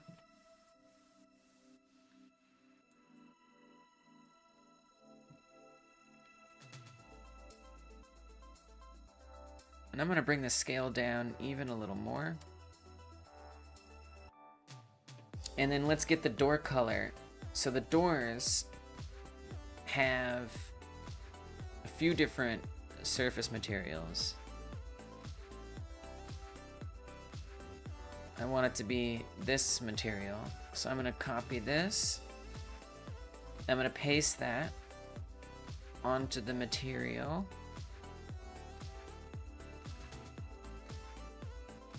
In here. I need this to be unique as well. Otherwise, we're gonna update the other one. So make this unique and then paste this on here. And we should still get the different color over here. Yep. And then now that matches the door. Oh, we want the brown as well. Oh shoot, we got two different colors. So I think what we can do, ooh, that's gonna be a little trickier. That's gonna be a little trickier. Because even though we can add a gradient to make it have different colors, how do I set those to be the same as what's on the door mesh? That I don't know. I don't think that that's I don't know how possible that is. I basically have to add, so if I add a texture on here, that's gonna be tough. I think we need a sub emission. I think that's gonna be the best way to deal with it. So I'm gonna duplicate it. I am. There's 2 colors on the doors, so I think we need 2 colors for the particle effects. So we're gonna do a sub emitter, doors 2.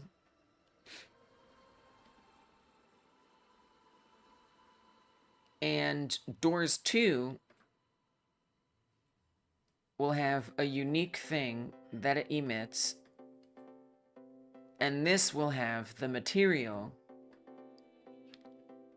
for the trim on the doors. Which, let's just make it a brown color. I kind of want that to be the same trim that's on the windows, honestly. Which I haven't really defined yet. So I guess let's define that as well. That's the glass. So we'd have to set that up. It's actually quite a lot of work to set this up. I mean, it's not that bad, but it's not a quick, super quick task. For sure. So maybe like that.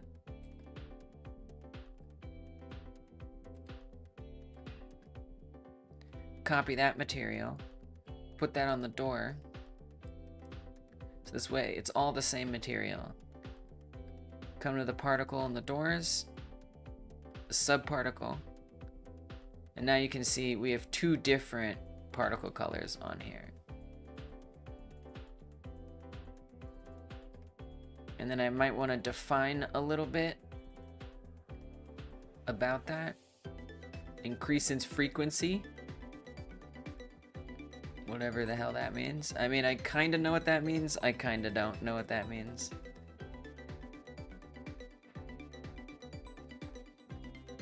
It's kind of a lot for a pretty subtle... Like, I'm actually a little disappointed how few there are. Like, there's a lot more white ones than brown ones. Typical.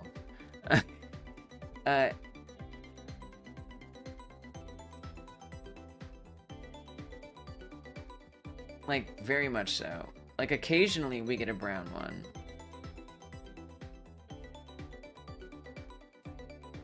I'm not even seeing them now. Particles, doors. Sub-emitter, constant. Nope, I saw one. Amount at collision, 100. 32, whatever. Not that many. Constant, we see a lot more. 100 hertz makes a lot more appear. It's still not as many as I'd really want, but it's better. I can live with that. I can totally live with that. Alright, that works for me. I guess I'd want the pieces to even be a little smaller on this one. But the thing is I kind of also would like to keep these the same. I don't particularly want to have to make a unique material process if I can avoid it. On the other hand, I could see that getting confusing to me. So I don't know. I'm just going to leave it like that, and we're going to be happy with it. I think this is fine. So now I want these to not emit all the time. So I'm going to switch this to be a one-shot. I assume this looks good enough for me. It should be the same here now. Yeah. Oh, no, it's not. One shot. One shot. And then at this stage, so the same stage that the door disappears, we want it to emit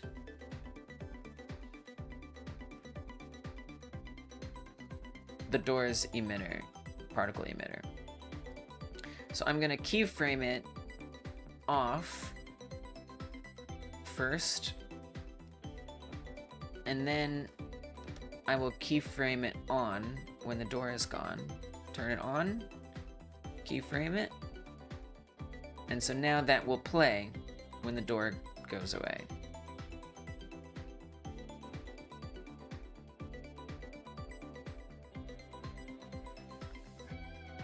In theory.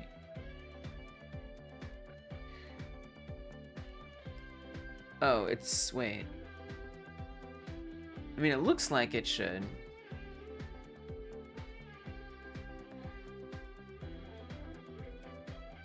I'm a little confused. When I get there, I don't know about this song. Guitar solos kind of cringe me out a little bit. Oh, but it is so long. It's such a long song. Long ones are the best ones. I can't. It cringes me out too hard. It's too much cringe for my taste. The long ones are good because I do the long streams. I'm not sure why it isn't firing. It's like when I come to this one, it fires at the same time. Oh wait, this has...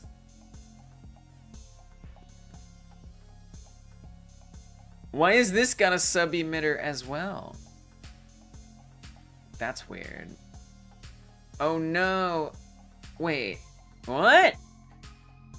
I'm confused. I'm very confused by what's happening here. Okay, that looks maybe better. Do I need to save it? Like, why is it so confusing? It's just kind of like indiscriminately emitting. I don't understand what's happening here. I'm just gonna play it and see what it's like in the game. I'm very confused.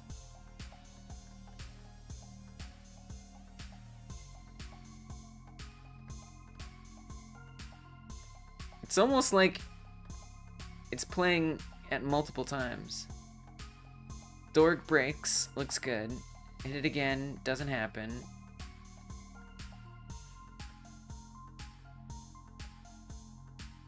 Alright. Door breaks.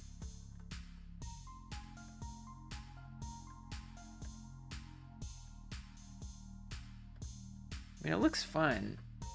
I think it's fine. I think it's fine.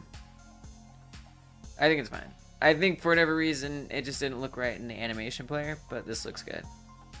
Door breaks off. I think this looks great. No problem. I do see... Yeah, there's a little too much initial velocity. I kind of see what Stormrun was saying too, about breaking this off and it looks like a gas explosion. I actually think we could easily fix that. I don't like it. Now that I'm seeing the doors, they kind of look a little better with the way they break. I think we can improve that. Process material. I think that's the initial velocity is a little too strong. I think that's what's causing that.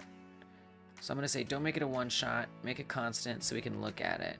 Instead of exploding quite that explosively, let's make its initial be lower.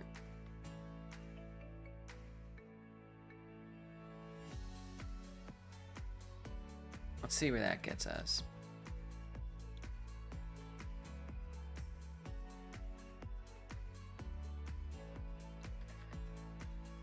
I feel like the helicopters take too long to disappear. It's still a bit explosive.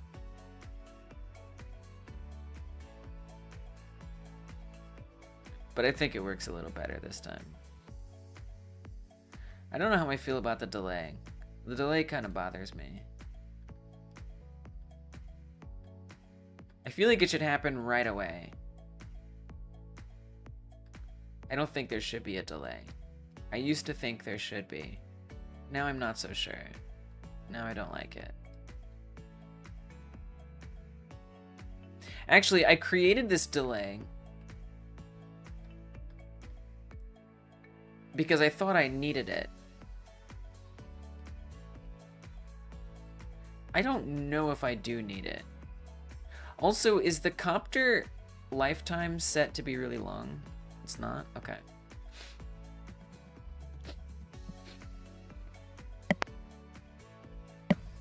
We're trying to figure out Still trying to figure out what's going on here.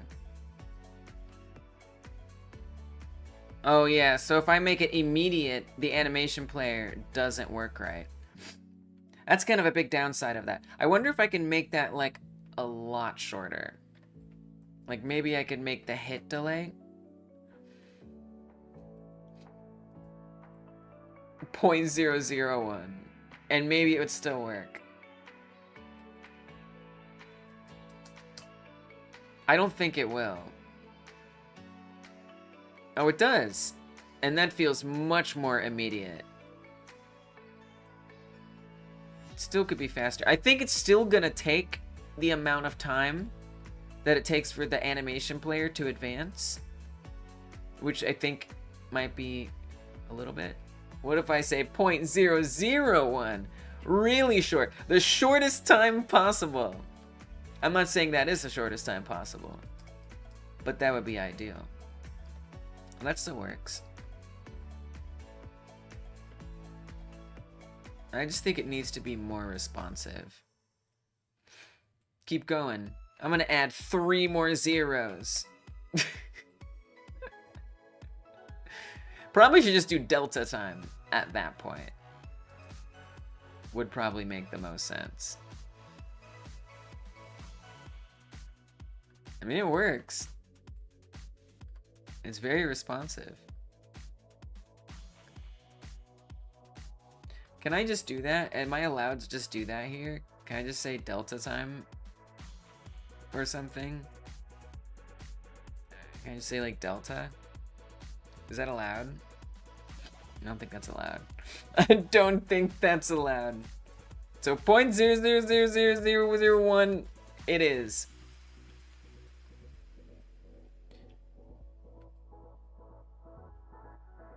I'm actually not all that sure why it takes so long for the helicopter to go away. Like, it should only take 2 seconds. Oh, I know why. I think because in the animation player, I didn't set the helicopter to totally vanish. That's why. So we want to say, you hit it, it loses its windows. We could say, and if you hit it, it only has 2 HP. So really you would just want to make everything go away, right? So the whole base of it. Well, I guess we do want like an animation of it going down. Okay. Maybe we don't. Maybe we do. Keep it there and we have it animate over 2 seconds. Okay. I don't know, I needed to think it out. I needed to like see. All right, back to the house. See if I can finish these particle effects in the house. So we've got the door exploding. The next phase, do we really need a reset for this? Do we really need a reset for this? It just kind of annoys me. And I don't feel like it's that useful. I'm gonna get rid of the reset. So first the door, then the windows. So the windows we do similar to the door, except we want it to be like blue window dominant, and then do the trim after. I'm gonna duplicate the doors. Now this is a little tougher because it's at these different points. But we actually might be able to define those points. So we'll see. I'm going to call this particles windows. Sub emitter. Actually, we could use doors too as the sub emitter. The problem is it's not going to emit. I don't know actually from where it's going to emit. We'll see. I'll leave that for now. I don't think the sub emitter is going to be based on the position of the main one, but we can see. So for this one, I'm gonna want a unique process material. So I'm gonna say, make this unique. And I'm gonna go ahead and say, not a one shot, always emitting. I'd also want it to look different. So let's set up the windows. Let's set up the windows.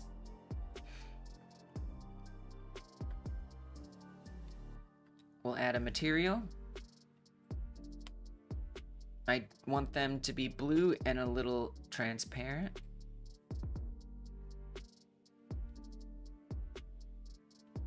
To get that transparency, I just have to say transparency alpha. And then we should have that.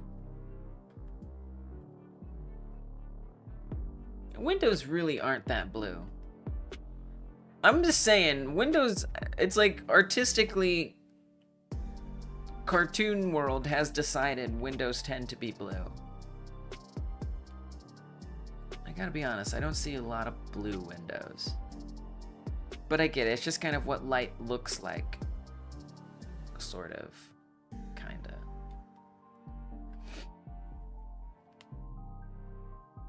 So I'll just sort of like desaturate it a little bit.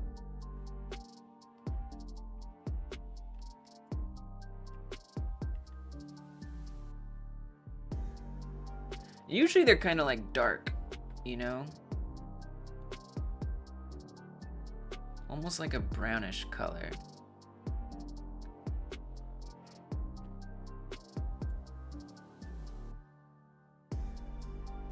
So maybe something like that. Not rough, particularly.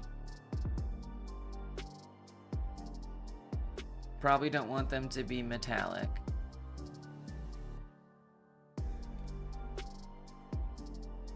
Might make sense. So maybe like that. And then I'm gonna copy that.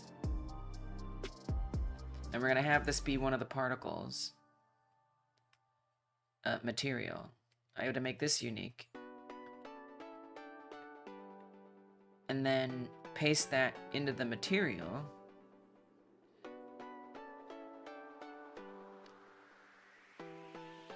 Probably want to give a different shape to it. I feel like this, maybe I'll make prisms. Yeah, I'll make it some prisms. It just feels like prisms to me. Seems like a prism-y design. And then now I want to try moving the position. So emission shape, right now it's at the box. There's also this directed points. I'm not really sure how this is gonna work. So we have it all coming from one point. You can see it just like shooting out like tears. What if I make multiple points? Can we change those points? Point texture. Oh. Particles will be emitted at positions determined by sampling this texture at a random position. Use with emission shape points and emission shape directed points. Can be created automatically from mesh or node by selecting create emission points from mesh or node under the particles tool in the toolbar. Under the particles tool in the toolbar. What? Up here? Create emission points from node. So, does this mean like sort of like a map? GPU particle 3D emission points. Help me understand this.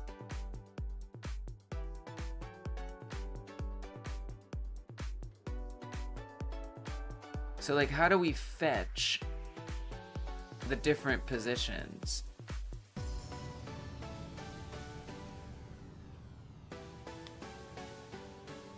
Is my question. With a node? I mean, I guess I could say we could do the mesh. What if I say base it on the window glasses mesh? Emission points 512? That seems like a lot. I don't know what this means, but I'm gonna not do 512. 1, 2, 3, 4, 5, 6. 6 windows? I don't know. Oh, look! It's coming from the window positions, I think. Maybe.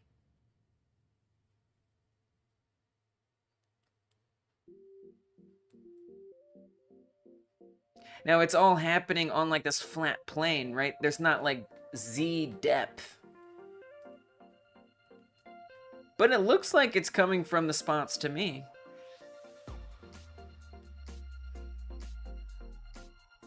So that's fine. I'm glad. Looks good. Checks out. Good enough for me. Don't really care. And the brown does seem to be coming from the other ones. So I think we're kind of all right. I think this is acceptable. I think we're in good shape.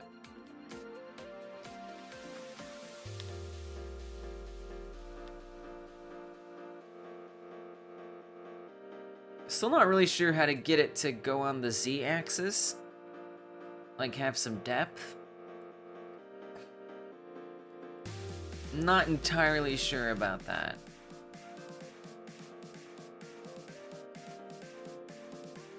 But I kind of almost don't care.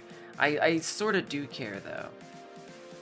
I think for this, because you really want to get those, like, that depth in there. But I can't say I understand why.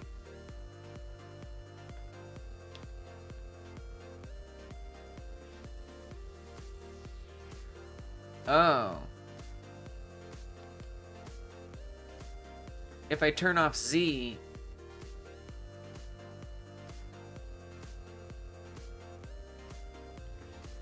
Actually, that just kind of looks like it's coming from inside of the house. It still looks flat to me. Which isn't actually the worst thing.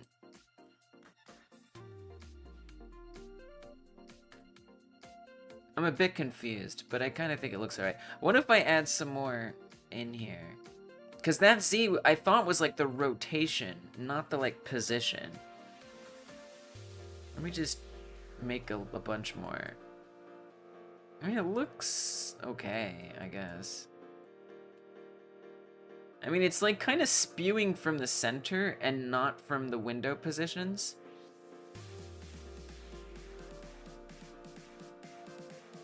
But I think it is coming from the window positions inside of the house. Maybe. It's like coming from right here and right there. And then in the middle.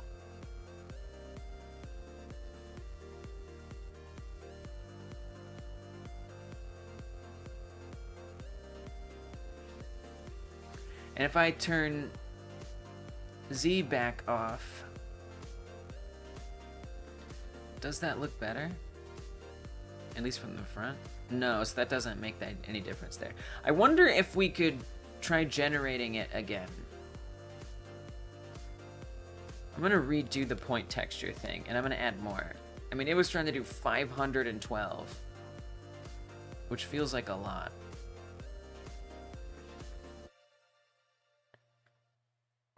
Create point, mission points from node, window glasses. Let's do 12.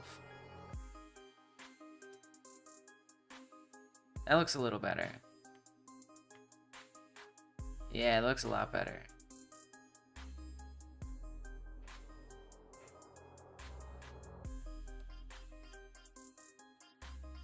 I like this.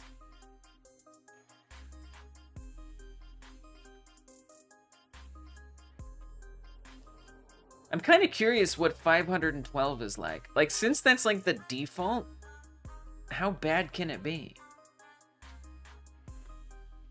Create emission points, window glasses.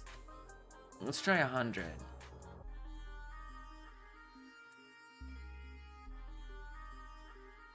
I can't say this looks much better than 12, if I'm being honest. Looks about as good. So I'll leave it there.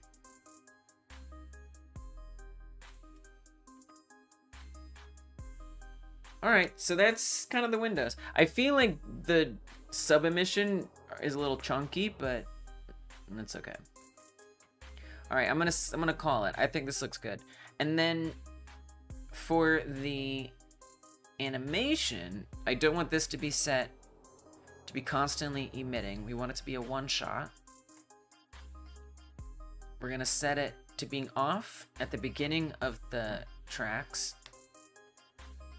And then when the windows go away, we'll keyframe it to being on.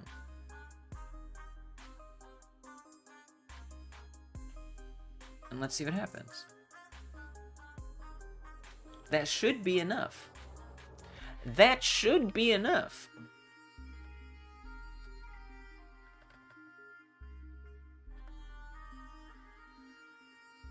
That looks awesome. Break those windows, baby. Now the windows... Wait, the windows are starting out gone. I think that's because I need to move this over. The windows should not be starting out gone. Oh, that's why you have a reset animation. Oh, gotcha. Break that. Break out the windows. Oh, it looks awesome. That looks pretty cool. Bam, bam, bam. Okay, we don't have the roof yet. We still gotta do the roof. That looks pretty awesome. I really like the way that looks. And I get it now. Reset. I wasn't ever really sure why I wanted a reset. I have enjoyed a reset for other reasons. But I wasn't quite sure fully why I wanted it. Now I know why I wanted it. Oh, but the reset... No, creative for everything. Not just one track. Creative for every track. How dare you? I guess I could just duplicate this. Call it reset. Oh, we have to delete the old one. I'm sorry I ever doubted your reset. I didn't know. Duplicate it. Reset. And then I'll just want to make sure I get rid of all of these. Bring its length to whatever. What is... When it makes a reset, how long does it make it? Yeah, super tiny. Okay, great. Now we got a reset back. I don't know about that door color. That door color kind of bothering me. It just ain't right. It don't match his house. It's not good house design.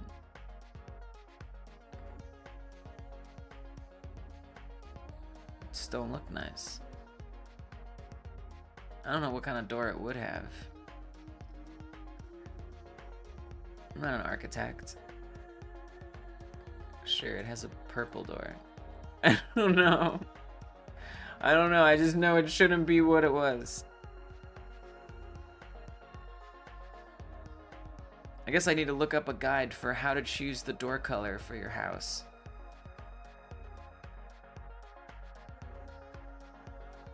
Let's say it's pinkish. It's a pretty ugly little house, but that's okay.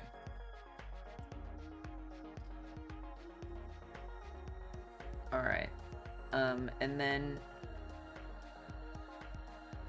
for the roof, I'm going to duplicate the walls. One. I just feel like it's the most similar. Obviously, we're gonna want less. So this will be particles roof. And the roof, again, I'm gonna set it to be constantly emitting so we can see what it's like.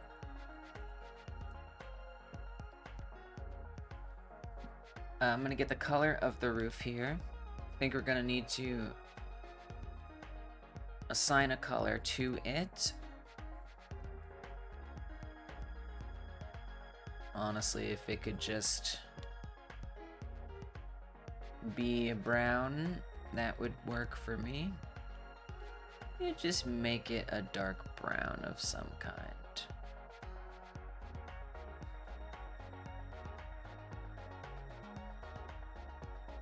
I guess a lot of roofs I see are closer to black. That's okay. It's just a game. And then I'm gonna copy that material. And we're gonna paste it in our roof particles material. Before I do that, I have to make sure I make it unique so it doesn't change the other thing. Paste that right on in. Looking good. Needs to be a little chunkier. Needs to be a little bit chunky. Looks like chocolate. Looks delicious. We don't want as many. Let's just say 50 for now. And I want them to be considerably larger. Let's see if we can just change the scale. So in process material, I'm gonna need to also make this unique. We're gonna make that scale quite a bit larger. Maybe not that much larger, but larger. It's a chocolate house. It's delicious.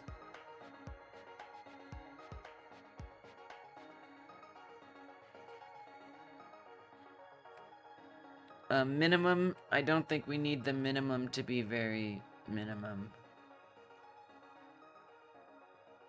I mean, to me, I kind of envision prisms. Maybe I just like prisms too much. I don't know.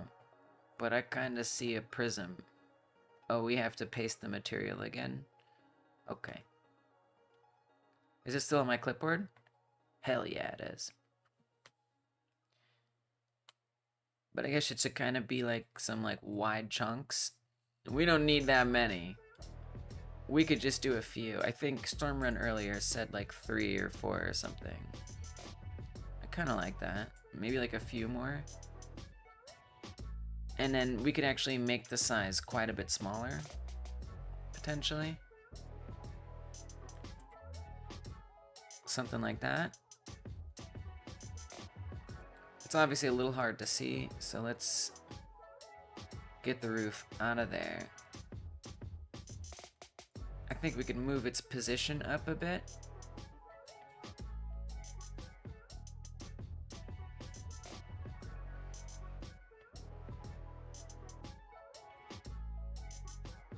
Why do I feel like its position isn't changing? Am I bugging, or is its position not changing? Oh, I guess I was grabbing the wrong thing. Alright, there we go.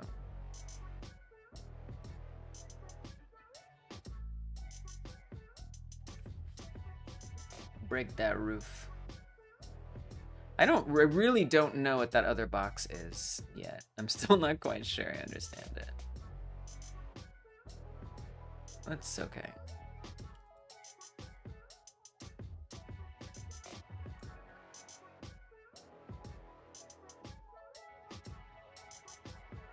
That works for me. That doesn't look that bad. I think that's kind of fine. Let's even say that's good enough. And then we'll keyframe the particle effect to being off at the beginning here.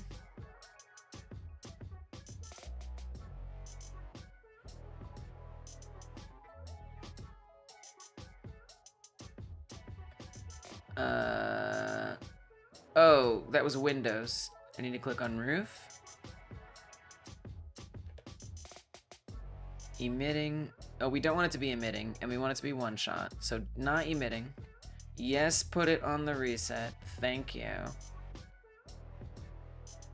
And then right there, we want to keyframe it to being on. And let's see what we got. Does that reset track reset it for me, or is it still gonna remember the wrong place? Love that reset track. Okay. There's the house. Oh yeah, breaking it down.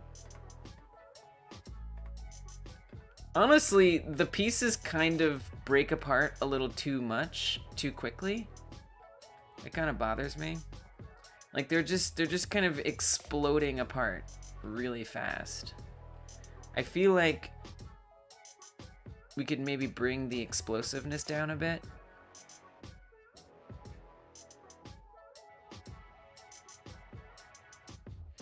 And then, as well, maybe really reduce that initial velocity. It bothers me a little bit, because they just don't really, like, appear the way I kind of expect them to. You know what I mean? Because they're, like, kind of trickling in a weird way. That really bothers me. I really want them to be there immediately. Not, like, trickling in, you know? I want them, like, all to immediately be there and then crumble. But I'm not exactly sure how to do that.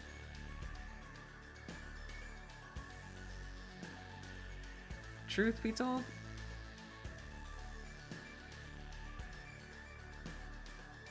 Yeah, I want, like, more at once.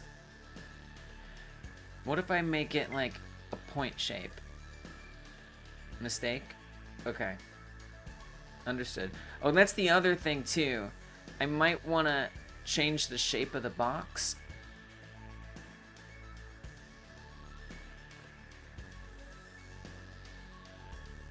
I don't know, the shape of the box seems alright.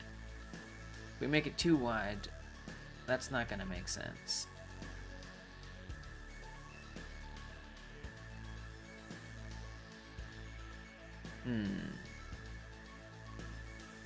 Oh, we could change some particle flags too, and we could have it not tumble as much.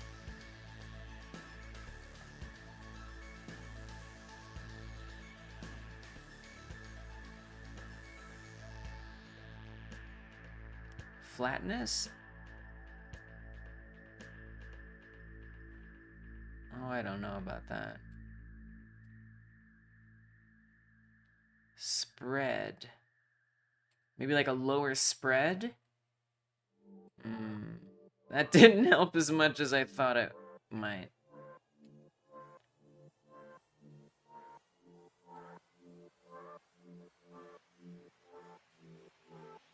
I can't say it's getting better. I think more velocity is kind of better. Oh, maybe we've made changes to the acceleration. Bring down that acceleration a bit. Actually, I kind of missed the acceleration.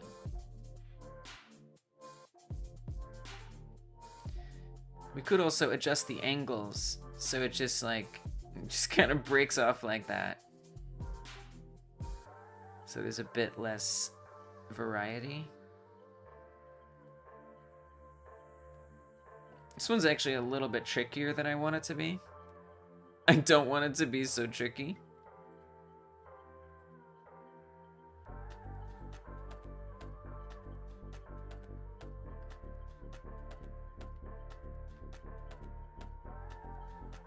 Maybe we could not give it collision with the other parts, which almost doesn't make sense.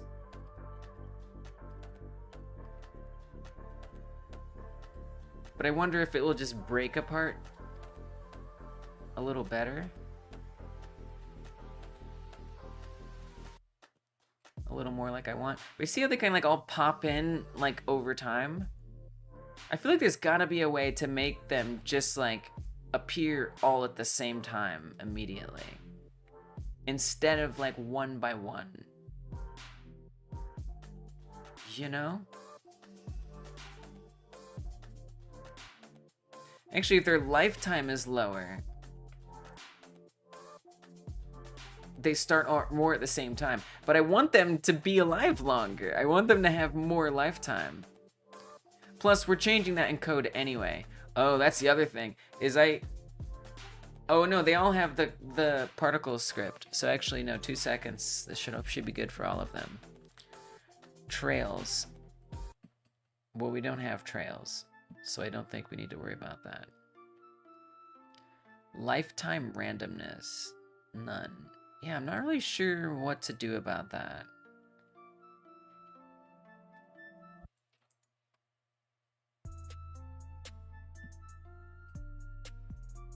I mean, I can let it go. Maybe like the scale minimum, we could increase that. That might help.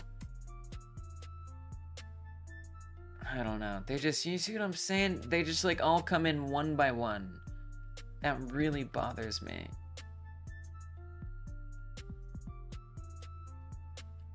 I'll see if I can look it up.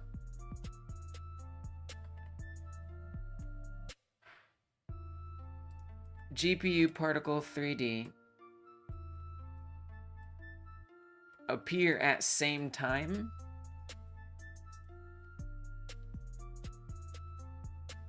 How do I make 3D particles multiple times in animation? Yeah, I'm not really sure how to.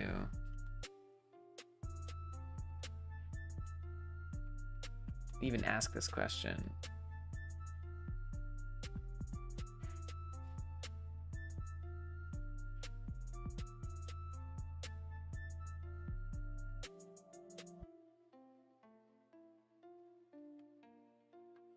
GPU particle 3D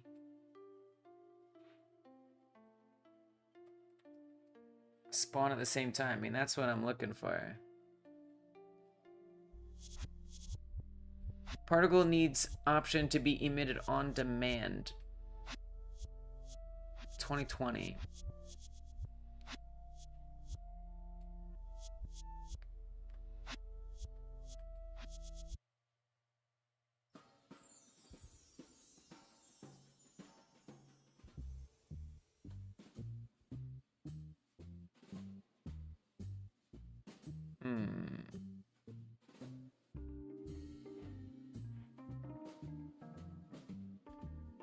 I'm not sure. Spawn particles from a single particle system with precision, timing, and repeatability. If you want to spawn multiple particle effects of the same, this might first you make. I don't know. I don't really know how to even ask this question. I don't think we want damping. I think that's definitely what we don't want. Unless you can do like a very tiny amount.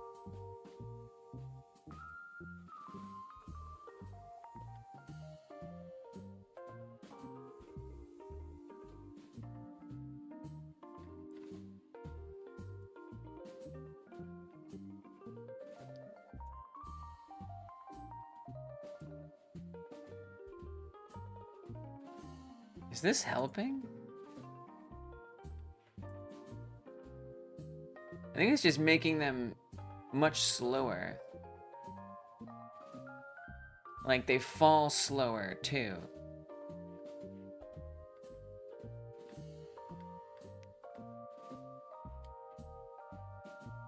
Which isn't really what I want.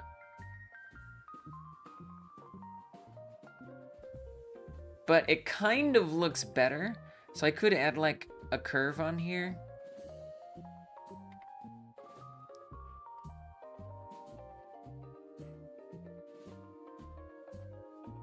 Whoa. Okay. Ease in. This looks wild. This looks so wrong. I can't believe what a difference adding a curve on this damping adds. Please don't do that.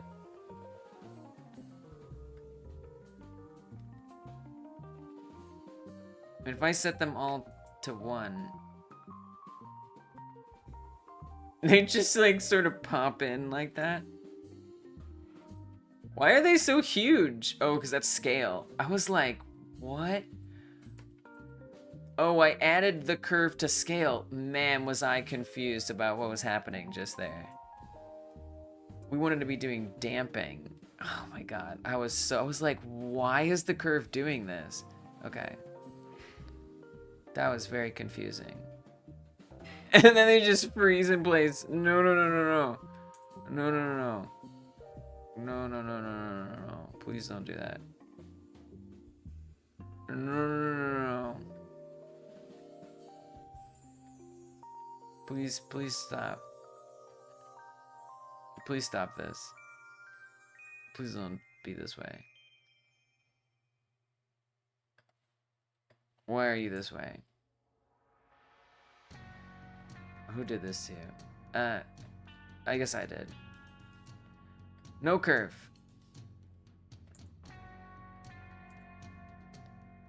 I mean, this is more what I want. It feels wrong, but it could be wronger. So I'm not super happy with this, but I'm willing to accept it so I can move on with my life. Let me see what it actually looks like. I'm gonna set it, I think I want to push it up a little higher as well. You know, it obviously is colliding with the... I feel like this doesn't look right. I feel like I don't like this. I want to make it smaller. They're too big. They're too big. I think it's too big. I think it needs to be... You know, I was kind of going with Stormrun's idea. I think of like having big chunks. I don't think it makes sense. I think it makes sense in theory. I don't think it makes sense for the way this is all set up. I think it should be a little different. Of course, now it's all set up for the big chunks. Let's add some initial velocity back in here.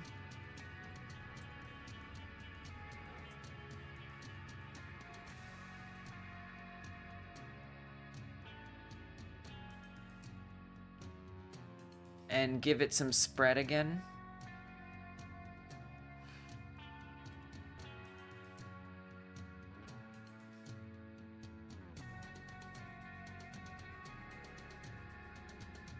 Maybe not that many pieces. I don't know, the big chunks clipping through just like kind of bother me. And then the radial acceleration, I think we want a little bit of that in there too. So it just kind of blows apart more. We gotta fix that damping, because otherwise they'll get stuck. Yeah, I kind of like this. This is kind of nice. Maybe we could bring the scale down just a little bit. Not that much. A little more. I'm getting a little perfectionistic about it, but it's late. I've been streaming a long time. I'm having fun. I need to set it to be one shot. See what that's like. Then the last thing are the studs, or the support beams inside the house. And then the house will be totally explosive. The roof looks really weird.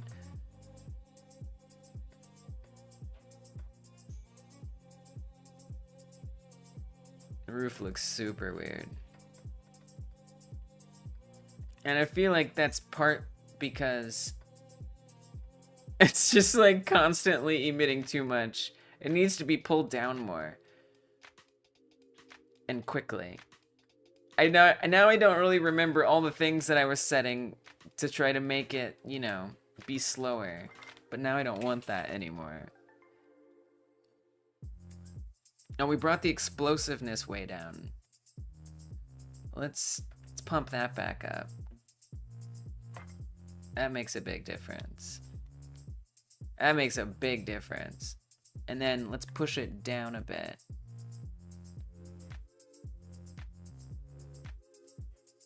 You know, just like a little... Just like it pops apart. Just gets a little pop.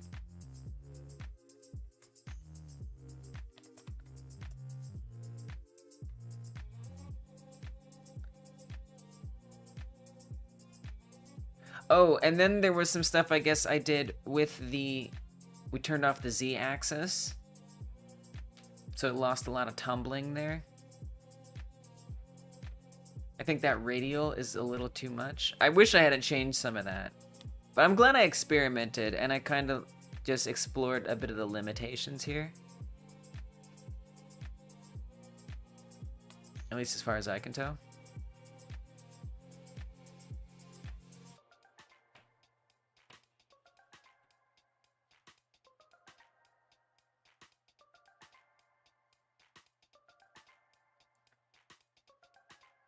And then there was something else. Oh, we turn off the collision. We can have the collision back on.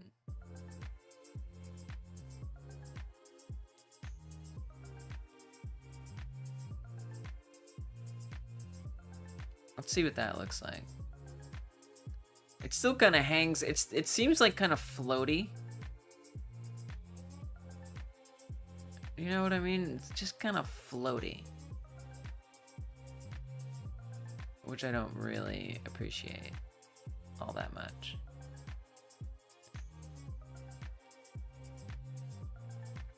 But let's let it go.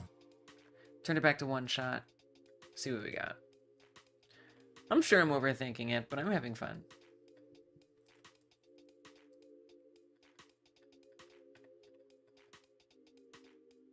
Oh, that doesn't look bad. That looks good. I like that. Yeah.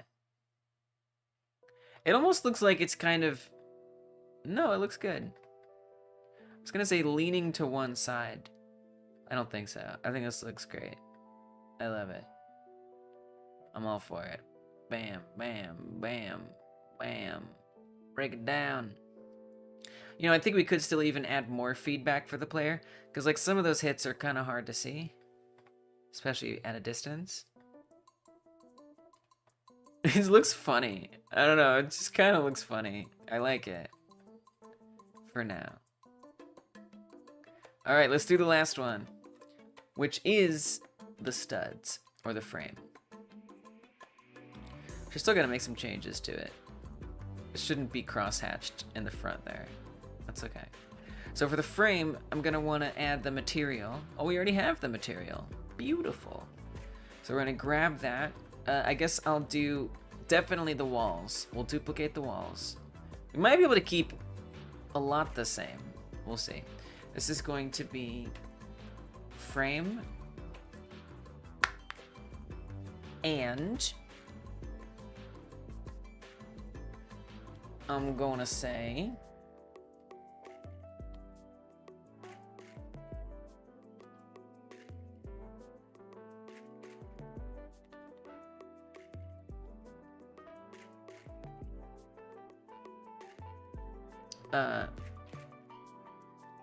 sorry, let's make sure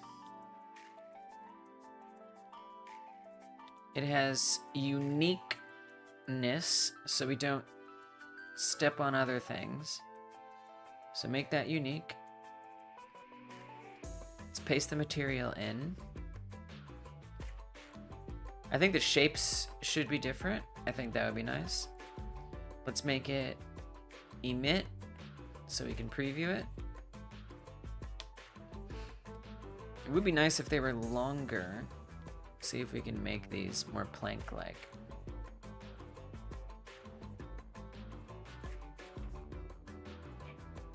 Nice. Seems like kind of a lot. Let's bring it down. For some reason, I imagine it being more explosive. We need to create a unique process material.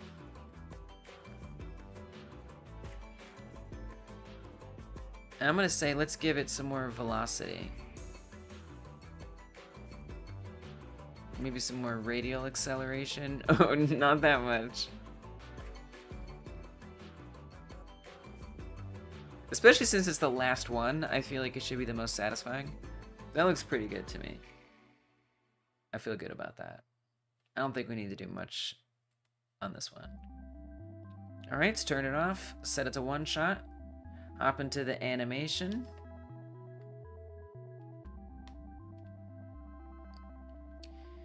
And for the animation, we want to grab the frame particle node, keyframe it when it's off, come to the point where it disappears, keyframe it on. Bob's our uncle. Let's see what we got. Our fully destructible house with particle effects.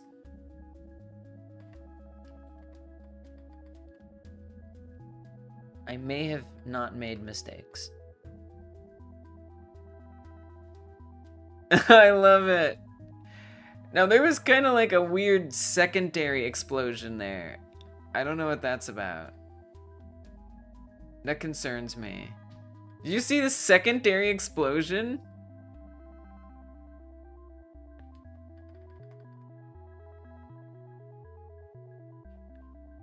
What is that?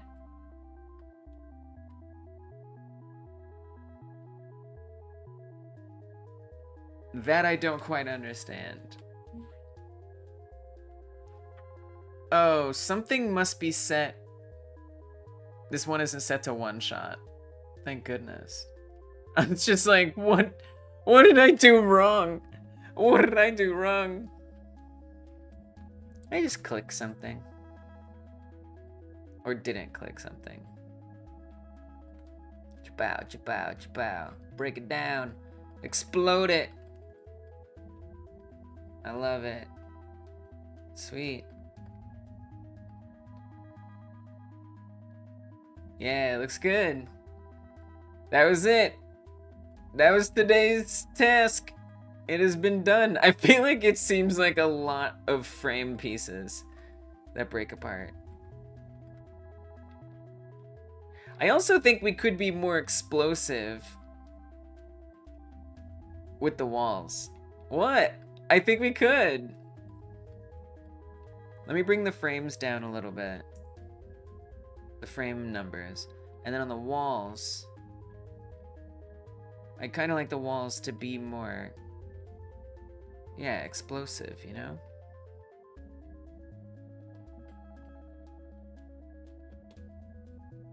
So that's what I'm gonna do.